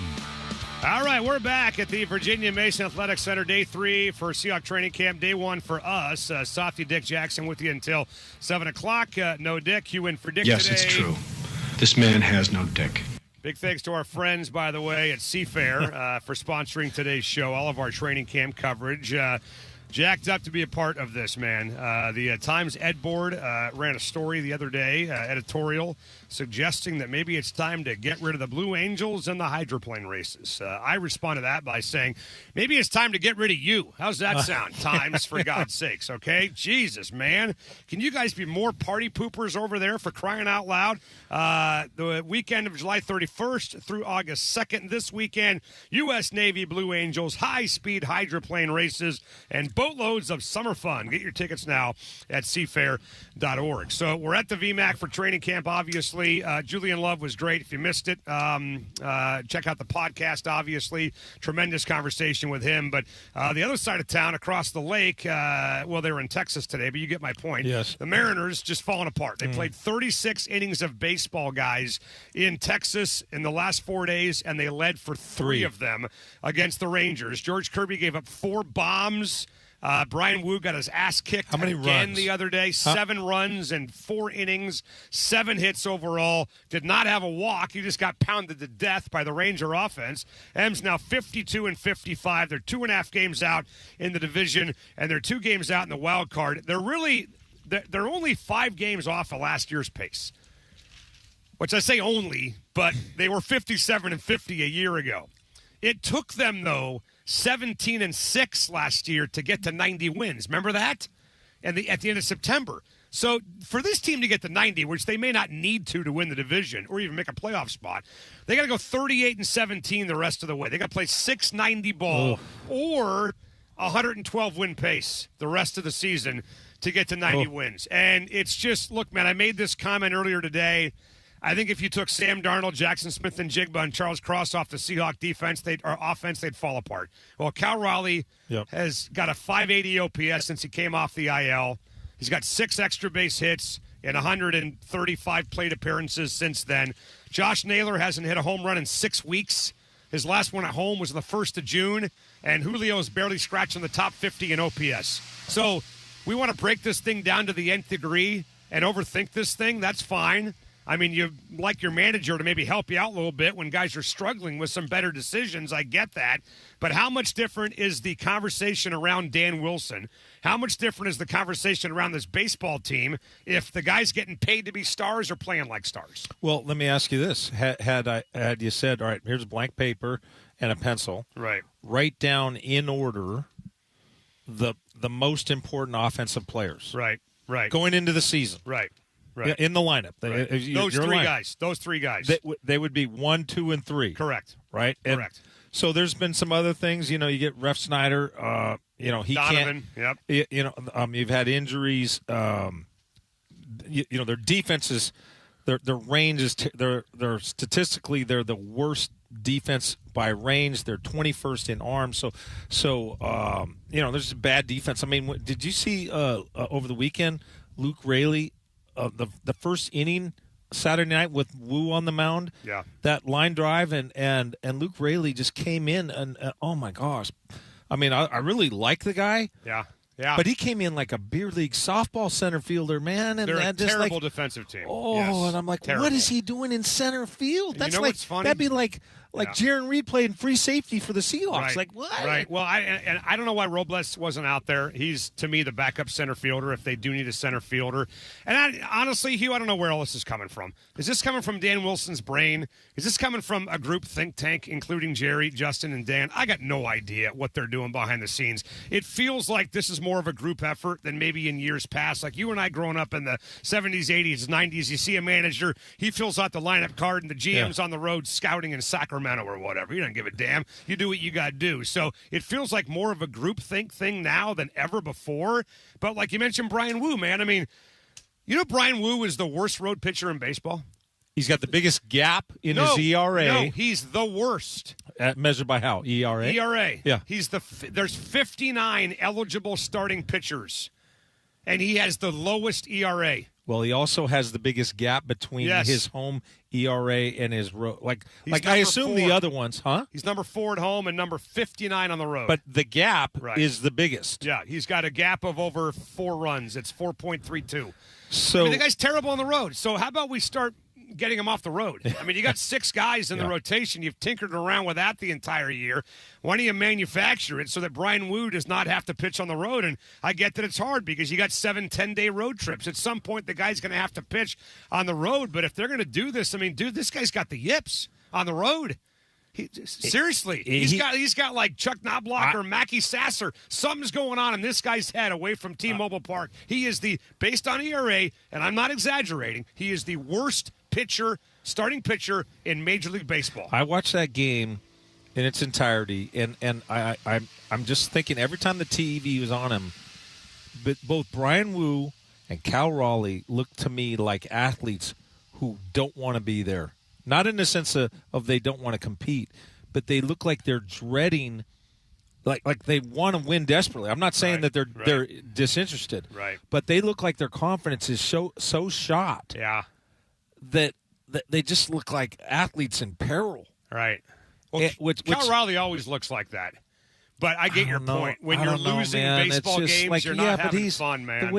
His swing is so off. His timing, there's so many holes in his bat. Like he can't. Yeah. There's so many swing and misses, and he just has this look like he just looks defeated. Well, he's he looks defeated. He's a one-trick pony, right?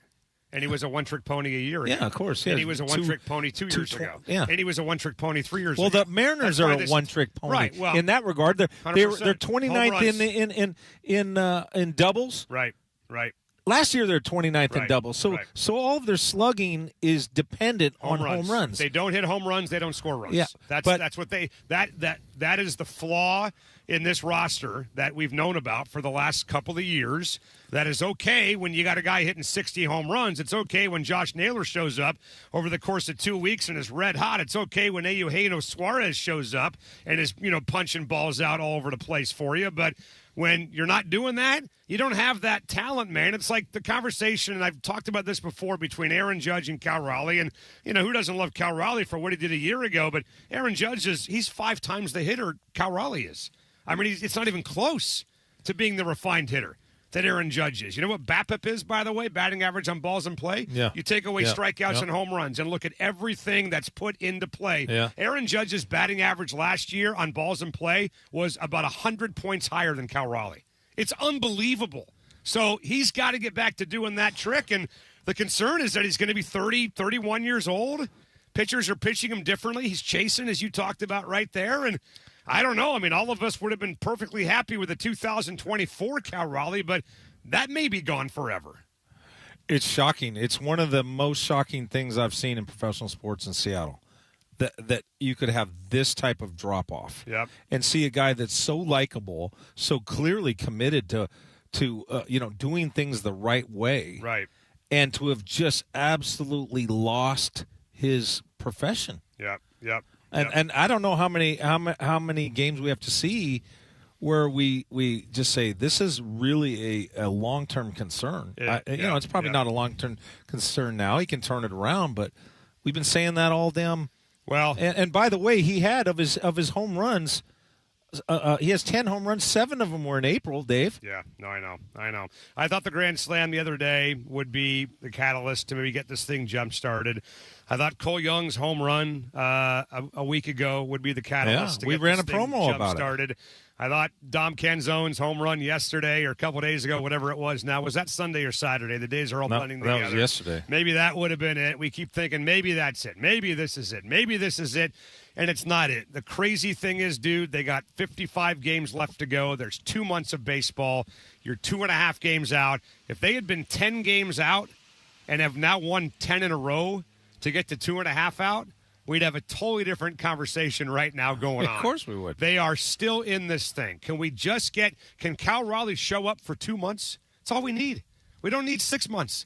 We need 2 months. What did he do today? I have no. 1 for 4.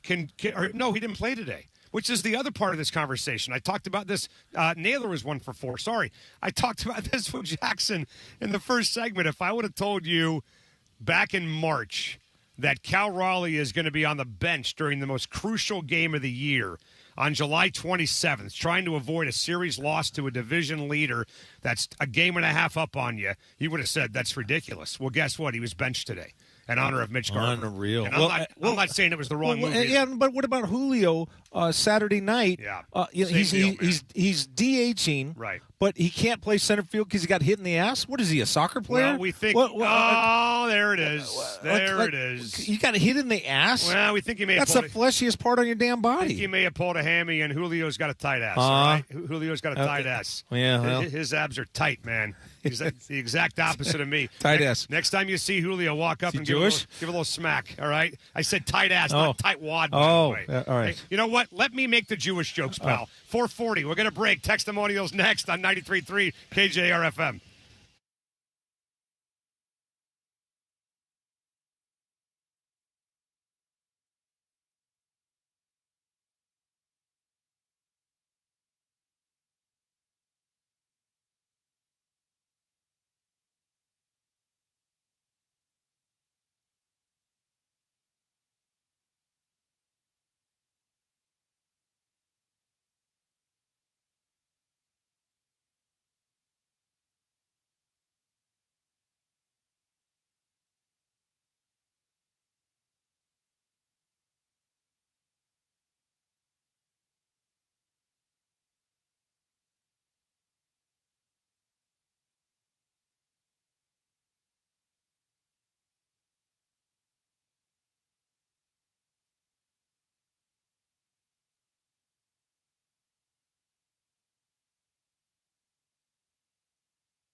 Time now for Textimonials, brought to you by Emerald Queen Casino, bringing you the best in live music, entertainment, dining, and gaming. Emerald Queen Casino, always entertaining. For more info, visit emeraldqueen.com.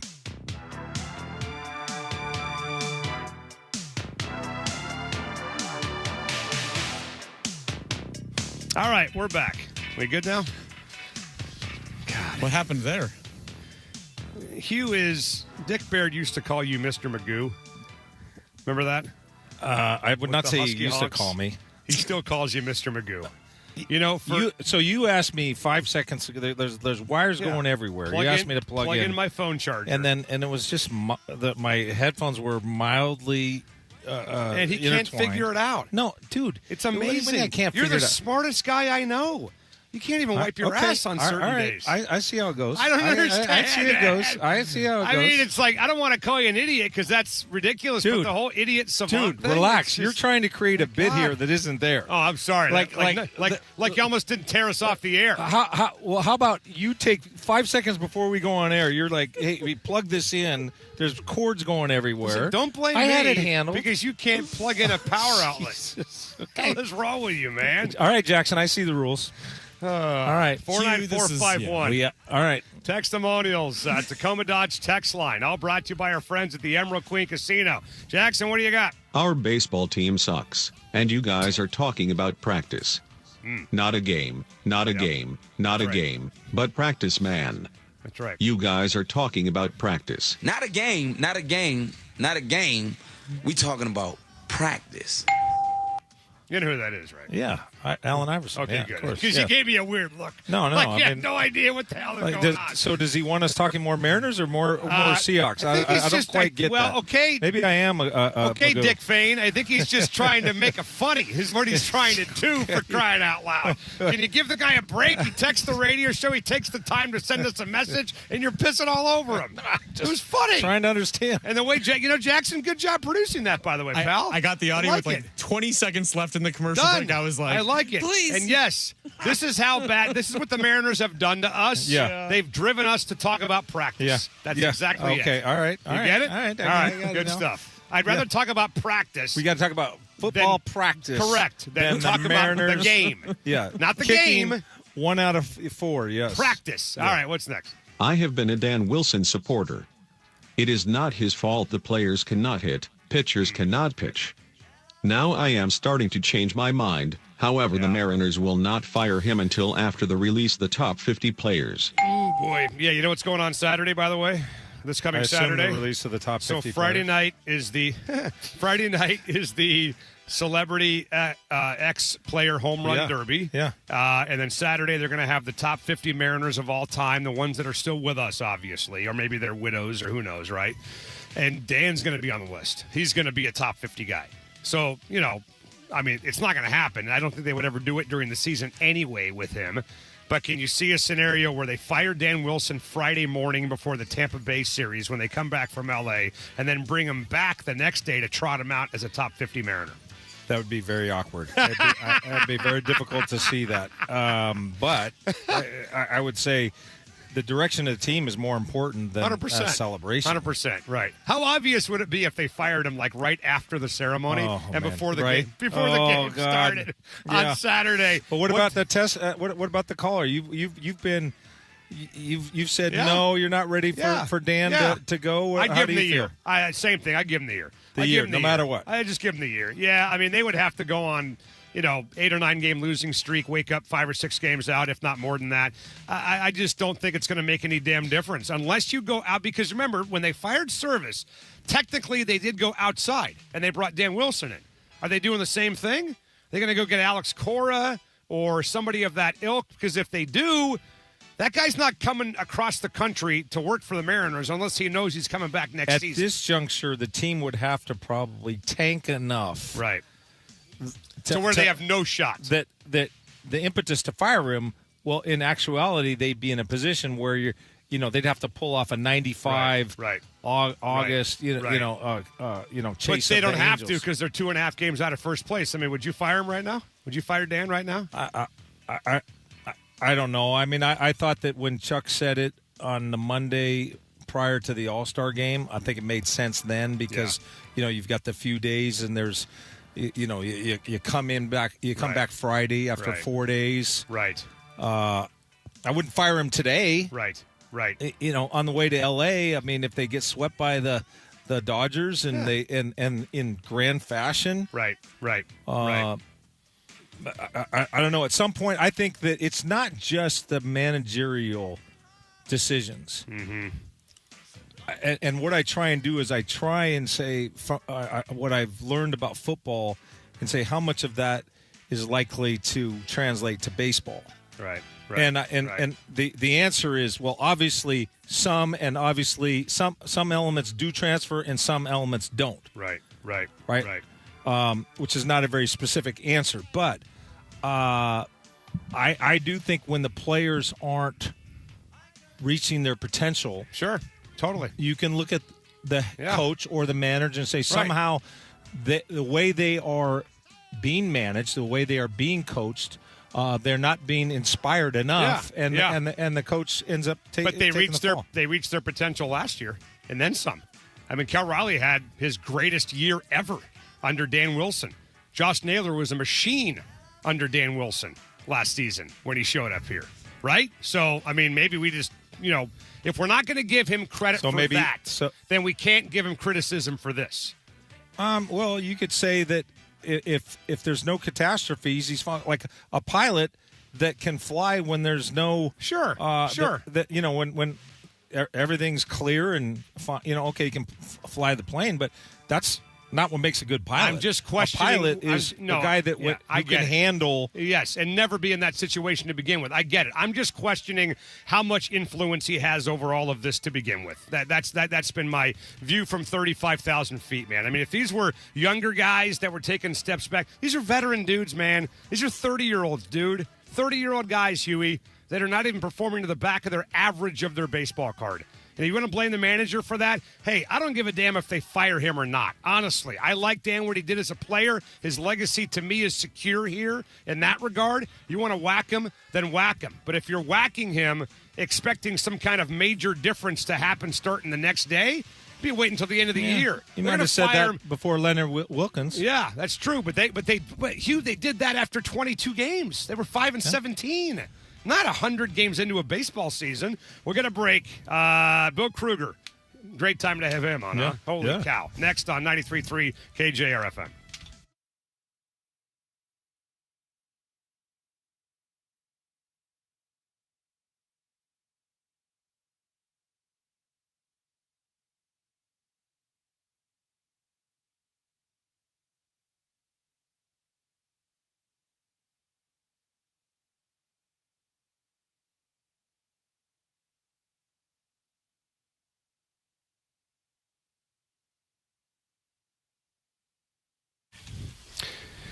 All right, kids, it's Softy here again from my friend Tamara Lamore, the entire team over at BKT Northwest. Now, listen up. I know it's a crazy time to sell a home, and that's why you have to have an agent that knows all the market trends and knows what to list a house for the minute they hit the market so they're not coming out and rotting for months when they first hit the market. That's why you got to hire my friend Tamara and the entire team at BKT. And look, they'll tell you, if they don't think it's a great time to sell your house, they will let you know that. They want you as a customer for life, not just one for one transaction. It's why I go back to them over and over and over again. I've worked on them now with 3 different transactions in the last 6 years, and they are sensational, turning over every rock, every leaf, and making every phone call to get the house ready for sale so I don't have to. You want the best? Then go with the best. Tamara Lamore of BKT Northwest Real Estate. Google that name or check out the website directly tonight at sellerschallenge.com.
This is Duke of Duke Seafood, letting you know that this hour of Softy and Dick on your home for the Huskies and Kraken is proudly brought to you by Duke Seafood.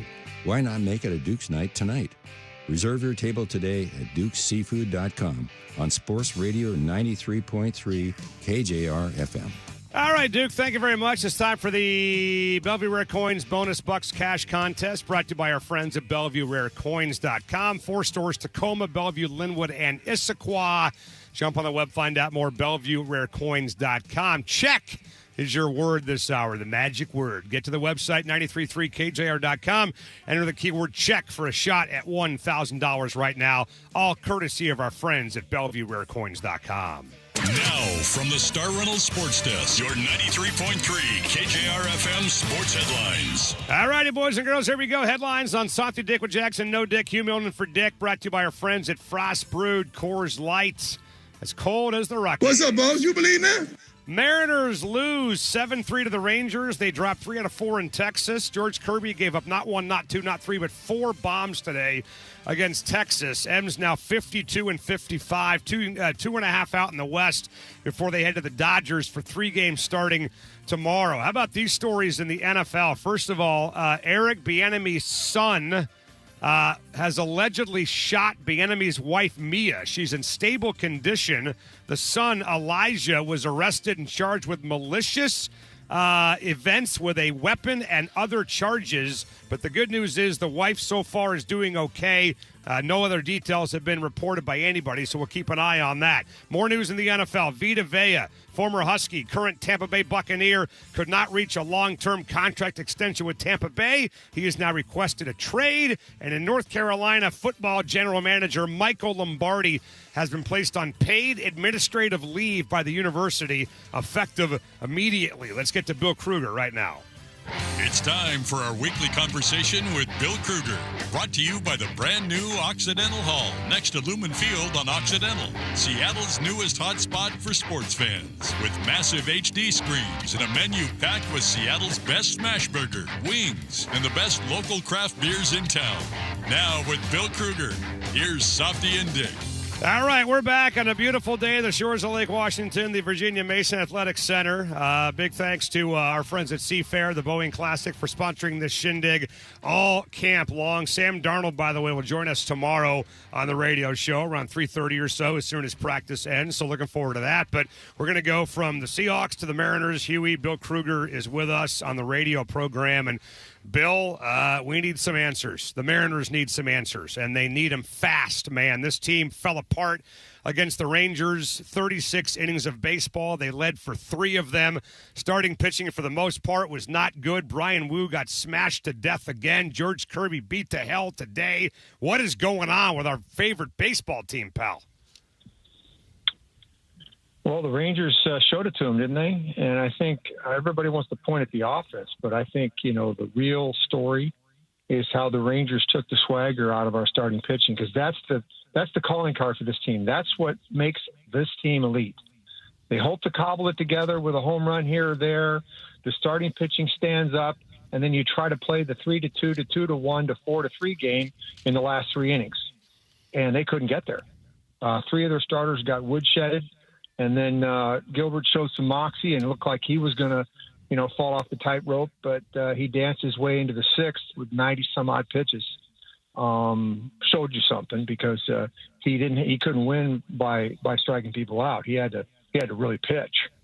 And so this is really concerning. And the Rangers are interesting because their quote-unquote star isn't playing. But, what's come into their lineup is some guys that are hungry, that have some skills. This Durant kid, he's a player. And Lopez, out of nowhere, he's a player. And the 2 guys that we all laughed about, Berger and Peterson, look like they were just dead to rights last year, have come back and are the players that they were a couple years ago. So the Rangers have no bullpen, but yet their offense outslugged us, and our starting pitching couldn't stand up. And part of it is, it just isn't, well, God, they just, it's just this and that and the other thing. Of course, the center fielder doesn't play 2 of the games, and that didn't help, which I'm very curious about, but I don't really understand. And that hurt in one game in particular. where defense probably cost him 3 runs in center field for sure. He's not playing. That's a problem. And then today, who doesn't play, right? Your 2 stars don't play. Is this a big game? I guess it is. I don't know. But I think in looking at them and watching them pitch, there's a real disconnect. I mean, they're not executing. You know, you can't just be, I'm so good that I can just attack the strike zone with whatever. Just take the big part of the strike zone and just attack with my stuff. It's not quite good enough, particularly when you get away from the park here. Execution, pitch selection, curious choices, all of them, to me, making, you know, here's what the guy's trying to do, so let's throw it in that spot again. You know, I mean, it's like, you know, you're showing me you're not thinking your way through some of these hitters. It can't just be I just line them up and throw whatever I want and they can't hit me. If it was only that easy, right? So, yeah, and we can talk about the offense. We can talk about why your 2 stars didn't play today, and hopefully I can kind of come to grips with that. And, you know, really, if you step back from this team, their starting pitching's been more than good. They've discovered 2 guys that they could have never imagined could be as good of players as they are, and that's Cole Young at second base, and that's Emerson Hancock in the rotation, right? They have a bright future, but they've been hamstrung by silliness with the rotation and the bullpen, having to play with one arm behind your back, and when does that end, and how they can't have a full-fledged bullpen to play the kind of games they have to play because we have to go to 6, and how does 6 affect the pitching? I think there are people in the team now standing back and kind of going, what's going on a little bit? Because they just don't act like they're there.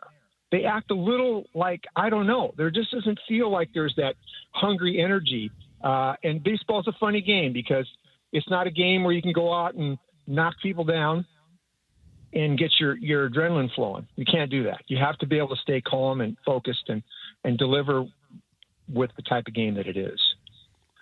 Well, Billy, that's there's a lot to unpack there. I wish we had you for an hour.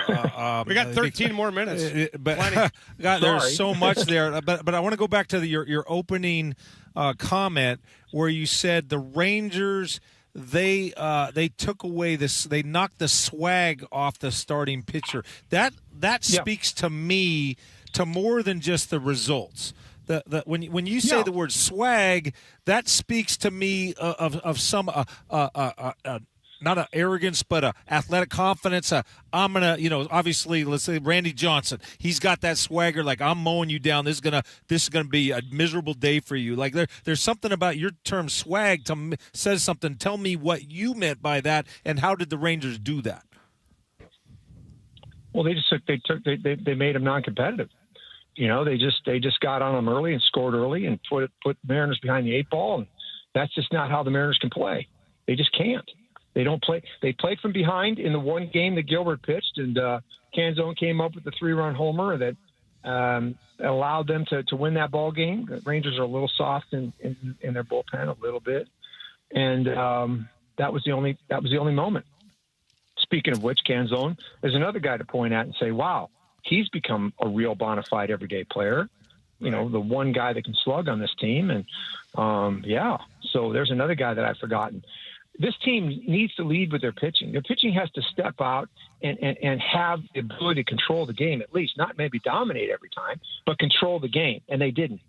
The Rangers took it to them immediately in all those games. Every single one of those games, even the Gilbert game where he was staggered at the 8 count but got up and fought the 15-rounder. He came back and changed tactics and got a little bit smarter and danced around their lineup a little bit and got him off stride and was able to move the game into the 6th inning, but the other guys couldn't.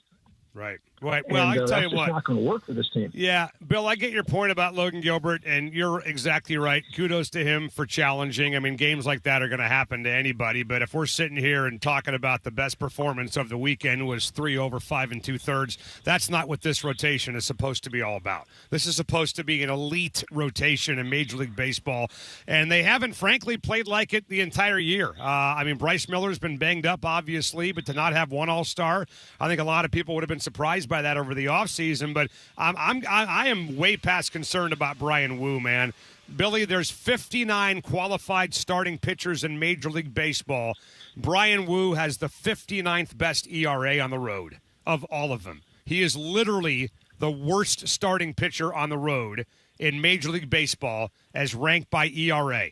2.2 at home, 6.52 on the road. It's July 27th. What in the absolute hell is going on with Brian Wu away from T-Mobile Park? Well, it's a lot of things. The Major League Baseball in general has gotten more left-hand hitters. Every lineup's stacked now. A couple years ago, they took the shift away, or at least the shift part where the second baseman could play in right center like a softball rover. So now everybody's bringing left-hand hitting back, and we're a right-hand pitching team. And so Brian is still, although numbers say that he handled lefties right-hand everybody last year, right? I think he's just a little sloppy in the middle of the plate. He's one of these guys that's yet tried. One of the real critical pieces to being a great starting pitcher is when you get in tough situations that you're of clear mind and you know where you need to put the baseball to be successful. And it seems like his mind moves fast.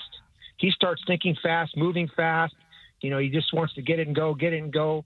And, it kind of all of a sudden, a bad inning comes. It's like a blur.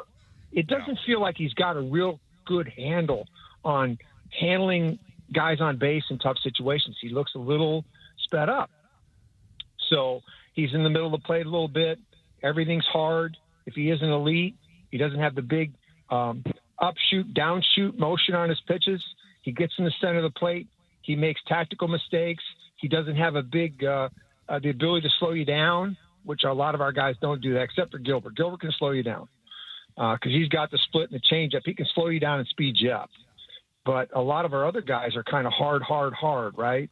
Miller has lost 2 or 3 ticks off his fastball, so he's gotten a little bit more ordinary because he's super straight, and his split's been a little average, and all of a sudden the league's kind of come back to him. He's had 3 games. Look, this is the ebb and flow of pitching. So I'm not going to sit here and say the pitching isn't good enough. It's good enough. They're good enough. When you look at the whole stretch of what they've accomplished, they're good. The problem with the pitching is we're having a silly piggyback exercise. And we lost between that and the 6-man. We had 4 games of the piggy. We lost 4 games because of the silliness. I could point at them. I'm not going to go through them right now. And that doesn't even take into account what happens when guys have to wait 6 days, 7 days, 8 days to pitch. That can't be good. It's not good. I know that. I live the life. A little bit of rest is good, but too much rest is bad. The team's pitching is, we're pointing at it now, and it is the strength of the team. But clearly the problem now is that offensively they have the cameo part of the program is great. Yeah. The Cole Youngs of the world and the Canzones of the world, they're doing great. It's the 3 guys in the middle aren't doing anything. Yeah. I mean, at all, right? Yeah. And it's hard to say, hey, how are we going to fix this thing? Let's add this, let's add that. And suddenly you start to see a team that feels lifeless. We're not sure about Julio's health. We're not sure if Raleigh will ever pull himself out of that this year because he doesn't seem to be pulling himself out. He's not showing anything. And Naylor's kind of like, he kind of hits like a middle infielder. I mean, he's kind of a slapper now and kind of gives you a little bit of that, but, he's not giving you any slugging. And that's tough. It's tough to play when your 3 guys that you're really wanting to deliver in the middle of the lineup aren't doing it. So challenging, right? The pitchers have to be great. We're pointing at the pitchers in this series because it is so much their most important, their strength of this team. But I don't think it's like, oh, this guy's bad or he's not doing terrible. It's just that in this series against the team you're competing against, they took your strength away from you. That's the point I'm trying to make. Yeah, and you alluded to the players that didn't play and other questions we'll get to the lineup. But one more on Wu because I think it's just such an important topic. I mean, for crying out loud, he was an all-star last year, 5th in Cy Young voting. his start Saturday night, it seemed like there was an exorbitant number of just not closes, like dirt and balls and just so far off the strike zone. And it seems like he's coming down, he's landing, he's off balance. He kind of does that hop skip when he like there were so many pitches that it's like, oh my God, he's not even close. And then it just doesn't engender confidence in me as a fan that this guy can live on the black the way a pitcher needs to live when he is apparently that in a loss of his control. And what are you seeing in that regard mechanically? Well, I think he gets a little tight, and he's squeezing the ball a little bit maybe. I just think this is the result of someone who had no idea that he was going to become as good as he's become. And it doesn't mean that there wasn't an arrogance in him trying to become who he's become. But then once he started to try to get to plan B, he's really struggling with plan B. What happens when they take my fastball away? What do I do? What happens when I don't have elite movement or I've got a couple less ticks on my fastball? What can I do? He's got a nickel breaking ball. He's got a hard slider. Everything's hard. His changeup needs to be out there more. He needs to throw his changeup. Kirby needs to throw his changeup. Kirby is in between breaking balls, throwing these slurvy breaking balls. I'll tell you what, this sweeper thing, this is like a bad trend. This is just a trendy thing, Why? It stays on the plane of the bat too long. It might work for a guy like a Seawald or an Emerson Hancock. They're pitching with an angle. But if you're not, you need your breaking ball to go down. It needs to go down to be a good breaking ball, not across. That looks good. It's like, it looks good. He's throwing the bullpen. It looks good, but it stays on the bat too long. It's only good when it's a ball. Right. You got to have a breaking ball that you can throw for a strike and a ball. He needs a breaking ball, and he needs to throw more changeups. He was sweepers to left-handers, like death. Those are death. Got it. Spinning, non-breaking breaking balls. And Wu falls into that category as well. And plus people know he's going to throw fastballs. He's 70% fastball. If it's not unbelievable, hopping up top of the line and diving in on righties, if it's a little bit straight, he's going to get hit. Yeah. And welcome to the world of playing in the big leagues. You're not going to snuff the world like he did for 2 years and change. He snuffed everyone, right? It was incredible. And now it's coming back to him a little bit. Now he needs to step back and say, how do I adjust? How do I adjust? Locate your fastball, take more deep breaths, I guess, start to own the strategy a little bit more, soften your changeup. You got to start throwing it because I don't think you're going to find a better breaking ball at this point. Bill Kruger with us. Bill, before you go, how do you handle the deadline? Deadline's in a week. Deadline is 3 o'clock next Monday. By this time next Monday, your interview with us, the deadline will have come and gone. How do you want to handle it? You want to dump a starter? You want to trade some prospects for a bat? Does the Dodger series impact you? Does the Rays series impact you over the weekend? Tell me how you're handling all this if you're Jerry. Well, I think the bat thing, you need a right-hand bat, not just some guy that hits off the bench. You need a guy that's in the lineup. And that's probably going to be tough to find without giving up a lot. You don't want to give up an A prospect if you can help it. Can you take on a George Springer and pay him 2 months of a $24 million salary? You could probably have him. He's starting to swing the bat pretty good. He gives you right field and DH, and he's not Bring afraid. that guy in. Are you kidding me? After what he did to us a year ago? Done. My God. They're right, done, I know. right? I know. And maybe they have a right-handed reliever. I don't know. We need a right-handed reliever. Hey, trying to get the kid from San Diego, Adams. That's like you're doubling down. Munoz for the past month and a half has been electric. Went back to the four-seam fastball, decided to be great, got some resolve. He's throwing the ball great. We don't need another closer. Going to make it more confusing, make him the eighth-inning pitcher. Plus they take all our prospects to get him. Yeah. I don't think we need to make that bet. I don't think we need to trade a starter. I think we need to take a B prospect and hopefully take somebody's salary. That's how it works. You got to take a salary for a guy like Springer, and maybe there's a reliever out there somewhere. Because Brash may come back, but they need one now because Bizzardo is in the middle of the game. He's not the eighth inning. That's not his gig. Billy, media legit. We got 15 seconds. You mentioned Cal and Julio didn't play in a very critical series. You touched on it. Give us your condensed thoughts. You know, if you're giving Cal a day off, and he looked like it's starting to come a little bit. He's been a little bit better. I don't think this is the day you take off. I mean, this is a critical series. I don't think this is the day you need a day off every once in a while. How about Julio? Why today? Why? And Julio, I don't understand it. Maybe somebody can help me understand this off and on for the concussion. But it's been squirrely, right? You know, throw hits him running up the line. He comes out of the game, then he can't play the next day, and then. You know, and then he's in and out with the concussion. I don't want to say something when concussions are serious biz, right? Yeah. But I also say to myself, why in the world wasn't he playing when he got cleared the 3 days when the team was still on the All-Star break? I guess that's my question.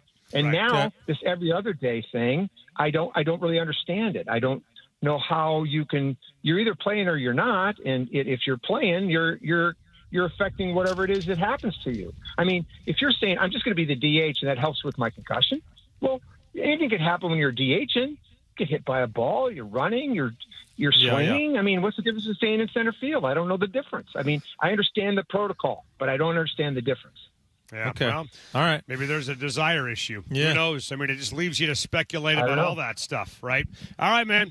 Good stuff. And who knows where we'll be in a week from now. Trade deadline will have come and gone.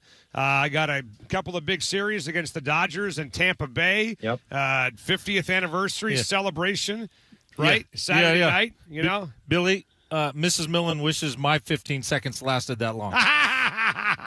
Wow. You know something? I was sloppy. I apologize. But these are it's difficult. It's all good, man. We love you. We love you. You know what I mean? Yeah. Well, if it lasts for 4 hours or more, call a doctor. All right, Bill, you're the man. Great stuff. We'll talk soon. All right, Billy. Thanks, guys. Enjoy it. Okay, Thank you. you bet. All right, Bill Kruger with us, and I don't know, man. I mean, it's hard to question a player's desire because, you know, you start getting into a dangerous area. You don't know what the hell's going on behind the scenes, but, you know, there's so much that they do over there that they're not upfront about and they keep to themselves that it really just does lend to a boatload of speculation. It invites speculation. Manager doesn't give you a lot of details, man. You know, he just doesn't. The team, Jerry talks, but not often. I think he's been talking a little more lately, you know, but there's just so many things that they do that we just are left to our own devices and just speculate on what's going on. So I get it. We'll get a break, a lot more to get to. Day 3 Seahawks training camp. You were out there, Huey, walking around the whole thing. Would you soak up today? Next on 93.3 KJR FM.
Hi, boys and girls. It's Softy back here. Beautiful day today on the shores of Lake Washington. If you are getting married, maybe you got a reunion, maybe a corporate event, you got to find a place to host it. You're striking out right and left. Well, have you considered the Lake Union Dukes? And here's why I bring it up, all right? The first floor of the Lake Union Dukes has a 2,200 square foot private veranda with stunning views of Lake Union and more.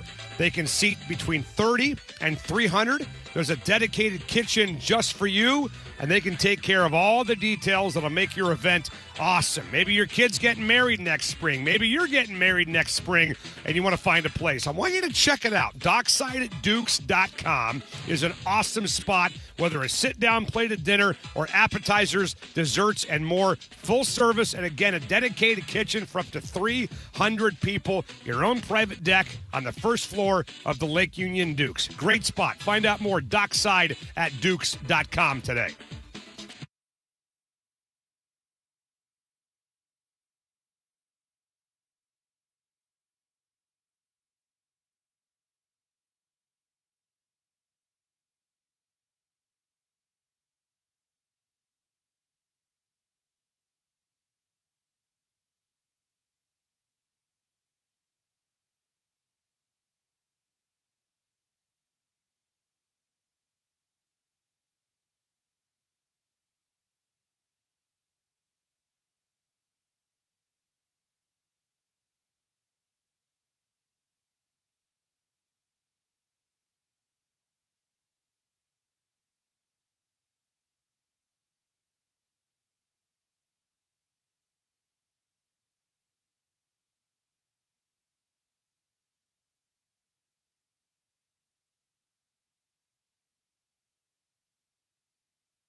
Now back to Softy and Dick at the Virginia Mason Athletic Center and our special coverage of Seahawks training camp. Brought to you by the Boeing Classic on Sports Radio 93.3 KJR FM. All right, training camp coverage brought to you in part by the Boeing Classic. Legends of Golf are back in the PNW August 14th through 16th at the club at Snoqualmie Ridge. Bring the whole family for a weekend of fun, including the Seahawk Village. Tickets start at $20 and kids get in free. Visit BoeingClassic.com to get yours today. Well, joining us right now on the radio show, I first found out about this guy when he was with the NFL Network. Boston fans have known about him for a long time. Works for the Sports Hub, NBC Boston, MMQB, and apparently watched Hugh Millen play when he was a child, which is amazing he can stand upright after that experience. Albert Breer is with us here at the VMAC. Yeah, How are you, he was man? there with, I think, Scott Seekules. Bledsoe came in. You were with Bledsoe, right? And then, like, the real legend that he played with was Scott Solak, which we've got. Tommy Hodson. Tommy Hodson, Tommy Hodson. Was LSU, is that right? Tommy Hodson was an LSU and guy? I apologize that you had to see those. I noticed your eyes are still bleeding. There's still scar tissue from all of that. But that was post Steve Grogan, I think. So like Steve Grogan was, I think he's one of those. He's more like there are certain players, and where the player's legend in the city kind of outpaces how good he was. Like, I've always thought the ultimate example is, no offense to Bernie Kosar, but like Bernie Kosar is treated in Northeast Ohio. A lot of my friends are from there because I went to school in Ohio. Like he's Joe Montana, and he was really good, I feel like Steve Grogan was one of those guys where, because of his toughness and everything else, he was seen as maybe a little bit greater than he actually was to people in New England. When I signed with the Patriots, I around town, everybody said the same thing. They said, Tony Eason was a better quarterback than Steve Grogan. Everybody hates Tony Eason, and everybody and Steve Grogan is beloved for one reason, because Grogan was tough. Right. And they said, you better be tough. Right. They pointed right at me. And So he wore a neck roll as a quarterback. Yeah, absolutely. Yeah, right. Well, let's talk about how Boston's bounced back from the beating in the Bay. I remember getting a couple Patriot fans in my face when Julian picked off that pass. I stood up and said, finish them. And the guy turns around and gives me a stink eye. I said, you know what? For all the crap you sons of bitches gave us 10 years ago, we're giving it all back to you right now. How did you guys respond out there to that? And if I'm a Drake May fan, I'm like, wow, what was that all about? Well, I cover all 32, so I kind of experienced some of that through my friends and the way that it was digested. And it's interesting because they have won 6 Super Bowls and lost 6 Super Bowls there now, so they've been through both sides of it. And I think seeing the loss when they were 16-0, 18-0. And, I remember how Boston was sort of, it was like a giant morgue after that, losing in 11 and then losing it to the Eagles the way that they did in a game that Brady threw for 500 yards. So you see those, losing in 96 when Parcells was there. This was different in that it felt like it was the front end of something. So I think that season that they had was so out of nowhere and such a magic carpet ride that I don't know that the fan base there took that as hard as you've seen them take other Super Bowl losses. The quarterback's going into his 3rd year. I think, he looks like he's got a chance to be, a top 5 guy long term. The head coach is proven himself somewhere else already and came in and got to a Super Bowl in year 1. And you have other pieces, like your Christian Gonzalez's, and they draft Will Campbell.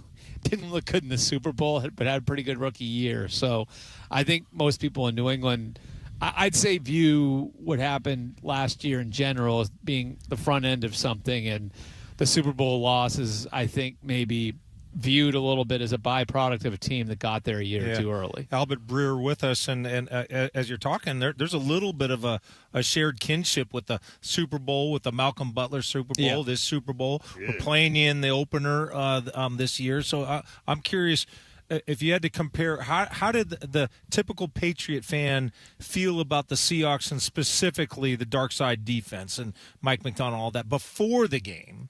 And then after the game, was it all just like, well, we didn't do it, or was there any credit given to the Seahawks defense? I tried to tell people, it's interesting because I think a lot of time, and this isn't anybody's fault, I don't expect a fan base to know, like, deep stuff on, like, a team in the other conference that plays on the other side of the country. Right. But, I think what happened, like, I like looking at, like, the way championship weekend played out, there was probably a feeling that the Rams would have been the tougher draw, and I think that's because everybody just looks at the quarterback. And Right. Matthew Stafford had an MVP year, and the Rams have won a Super Bowl very recently, and Sean McVay is more of a known commodity than Mike McDonald. So, yeah, I can just remember spending those 2 weeks telling people there, no, the Seahawks are really good. Sam Darnold has had a really great year.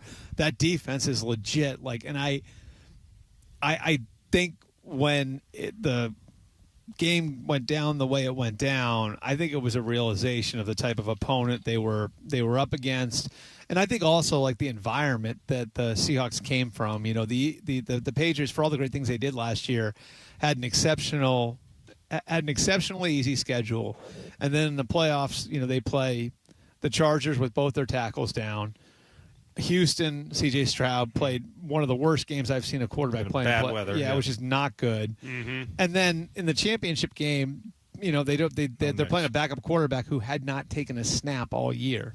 So, like, I think there was maybe a little bit of a realization. It's like here was this team from the NFC West that was just far more battle tested than New England was. Right. Well, Albert Breer is with us, and I know you got to run because you're here with your family. Don't want to keep you from your family, but unless you want to hang out with us for a while, maybe you want to go the other way. I got no idea, right? Wife and kids are fine. They'll be great.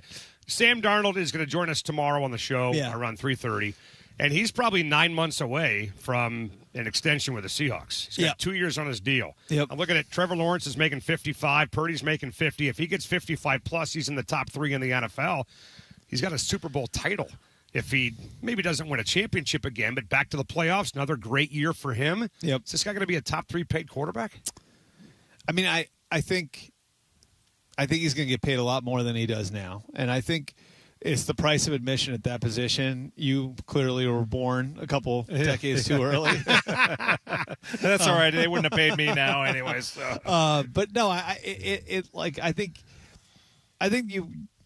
people look at the numbers and get sticker shock, and the reality is the salary cap is over $300 million now, right? And it's only going to go up. It could be $350 next year. So the salary cap is going to continue to escalate. And I just don't think the numbers mean the same things that they used to. So, and I think the other piece of it, and I think this is unfair to Sam, is a lot of people just make up their mind on guys. I think people made up their mind on Jared Goff. I think people made up their mind on Baker Mayfield. And I think people have made up their mind on Sam Darnold.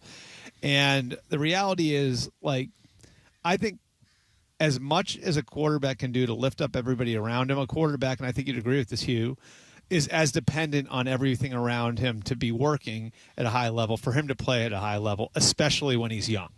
And so, like, I think you see with the influx of talented quarterbacks who've come into the league a lot, like, and the pace of quarterbacks being drafted in the first round continuing to escalate, you're seeing more of these guys wash out, and the public's made up their mind on them.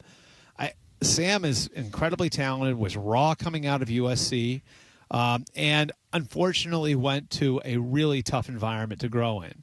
And to his credit, he's been able to ride all that out. I think it was smart of him to sign in San Francisco in 2023. I think it was smart of him to sign in Minnesota in 2024. I think it was smart of him to come to Seattle in 2025. And, like, I look at him as similar, like, the same way I look at Jared Goff. In that Jared Goff, I don't think gets anywhere near the credit for the quarterback that he is. That guy led the Lions and the Rams to conference championship games. Do you know how bad those franchises were before he got? Yeah, and he gets no credit for it because people have made up their mind on it. Yeah. And now he's making $55 million a year, and I don't think it's a hindrance to the Lions' ability to win. So I would just use that as an example, and I think it'll apply both in the case of Mayfield, who I think will probably get done at some point this summer, and then Darnold, who will probably get a new deal next year. One more for Albert Breer with us. We talked about, and you mentioned Drake May. I thought it was staggering. You and I watched practice today, and how the idea that Josh McDaniels has the same number of Patriots Super Bowl rings as Tom Brady. Yep. And, I mean, that's a hell of an accomplishment, and yet they look so feeble in that Super Bowl. Yeah. And so, what's your assessment of? We're going to see that team in Lumen Field in Week 1 opener. Where are we with Drake May? You mentioned earlier you think he can be a top 5 guy, but it seemed like there was just no answer for what Mike McDonald was throwing at him. Is that cause for concern for people back there? It's people maybe don't like hearing this comparison, but I think that there is some similarities in the trajectory of Drake May with Sam Darnold in that, I think Sam, when he came into the league, was sort of a big athlete playing the position and learning on the fly how to play the position. Sam was a multi-sport athlete in high school. Yes, he wasn't one of these guys who's been trained like a golfer, and so he had a ways to go, and I think he'd tell you that. I think to Sam's credit, he found a way to get that to get to that growth. Now, Drake's coming to a much better situation, but Drake's the same thing. Drake didn't have a personal throwing coach until he was 15. In this day and age, that's insane. But he was a baseball player. He was a Division I level recruit. His dad was a baseball player. His dad was a football player. His brothers were that's right. So his brothers, his oldest brother was a starter on a North Carolina national championship team. He had another brother who was a pitcher at Florida and won a national championship there. And so, I think with Drake, there's still just so much growth left, the same way there was with Sam when he was younger. And so I think that's half the story. The other half of the story is Josh is really good, as you alluded to, Hugh. Yeah. And I do think that there's some element for a quarterback of, okay, you've gamed it up and you've played to his strengths, and now, other teams are seeing what you're doing, and I think it hit them a little bit in the playoffs. Okay, now you got to learn how to counterpunch. Now you become a little more versatile. Now you got to learn how to play quarterback. And so I think Drake's going through that, and I think he'll be fine in time. Yeah. But it's a new set of challenges for him. And the good news for them is, he's absolutely made of the right stuff. And if you spend 5 minutes around him, you'll see that. And I do think, at some point in the next 10 years, he's got a chance to become one of, if not the best player in the league.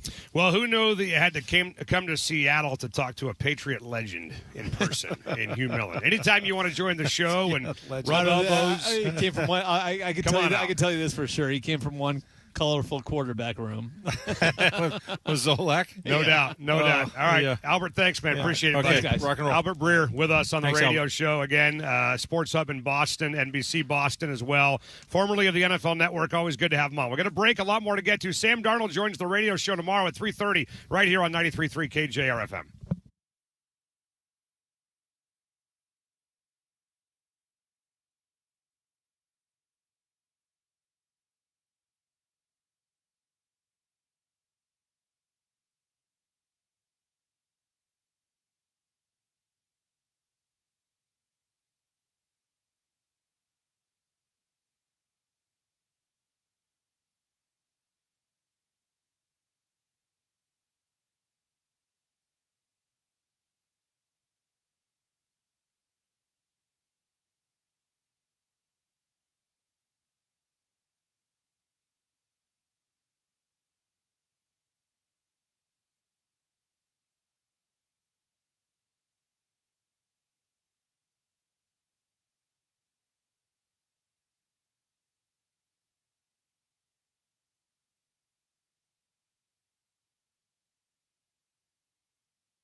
Boys and girls, Santi back here. Everything costs more these days. Everybody needs an extra little cash walking around money, right? Well, have you thought about your valuables and what they're worth and maybe unloading them?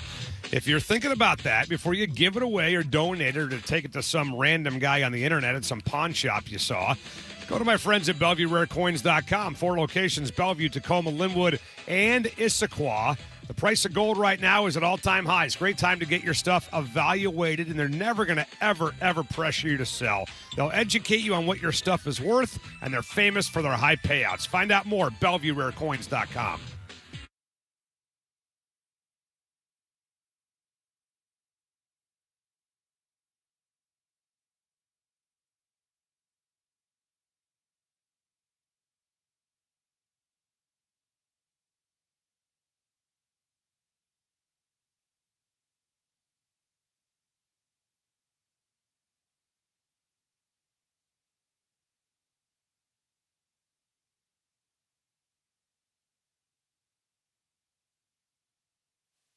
It's time for the Bellevue Rare Coins Golden Moment of the Weekend. Find out what your gold, silver, coins, watches, and jewelry are worth for free from Bellevue Rare Coins. Find out more at BellevueRareCoins.com.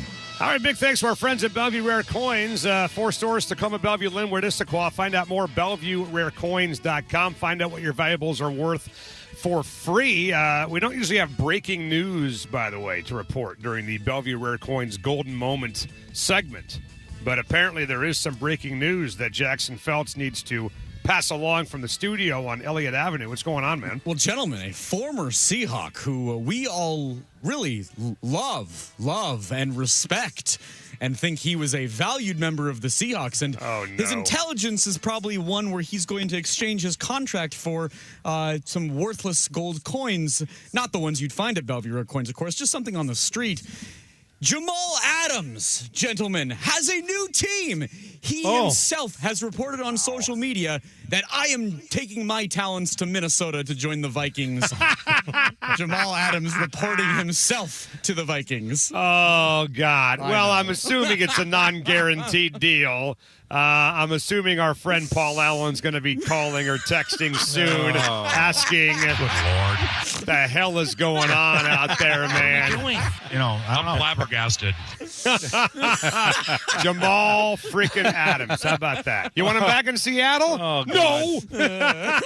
Well, good for him. That could be the golden moment of the weekend. That might be the biggest surprise, by the way, from the weekend. It's Jamal Adams ending Monday by signing a contract. Did they not watch film in Seattle on the guy at all? Well, you on Friday you did the best trades in the history of Seattle. Yes. Russell Wilson won, correct, yes. to Denver, right. Well, I'm quite sure that Jamal Adams would win for worst trades. That's a great point. We should do the opposite, Jackson. Do the worst trades in Seattle sports history. Well, here's the deal. You got Dennis Johnson, Paul Westfall. Okay. We got like 2 minutes left in this segment, so I'm going to cut you off at the pass. Cut me. All right, we can do this next segment. But the Bellevue Rare Coins golden moment, we're going to make it the best thing you saw today at practice. What was your golden moment from practice today? Without Nick Imenwari, I was wondering the personnel, how they'd line up with the number one defense if they had to play today, and that's essentially their base. Well, what they did is they took Devin Witherspoon and they put him as the Sam linebacker, the nickel Sam, and they had Nehemiah Pritchett as a starting corner opposite Josh Jobe. Yep. And on one play, going in a southerly direction, Sam Darnold drops back and tries to hit Rashid Shaheed on a go route up the left sideline, and you turn, and there's Nehemiah Pritchett. Stride for stride, hip for hip, right there. Nice. The ball was underthrown anyway, but it wasn't the fact that it wasn't incompletion and wasn't close. It was a pass breakup by Pritchett. It's the fact that Nehemiah Pritchett was right there, stride for stride, and and talking to people in the building, he has really remade himself in the sense that he was a fast guy, but not a tough guy coming out of Auburn. Right. And right. he has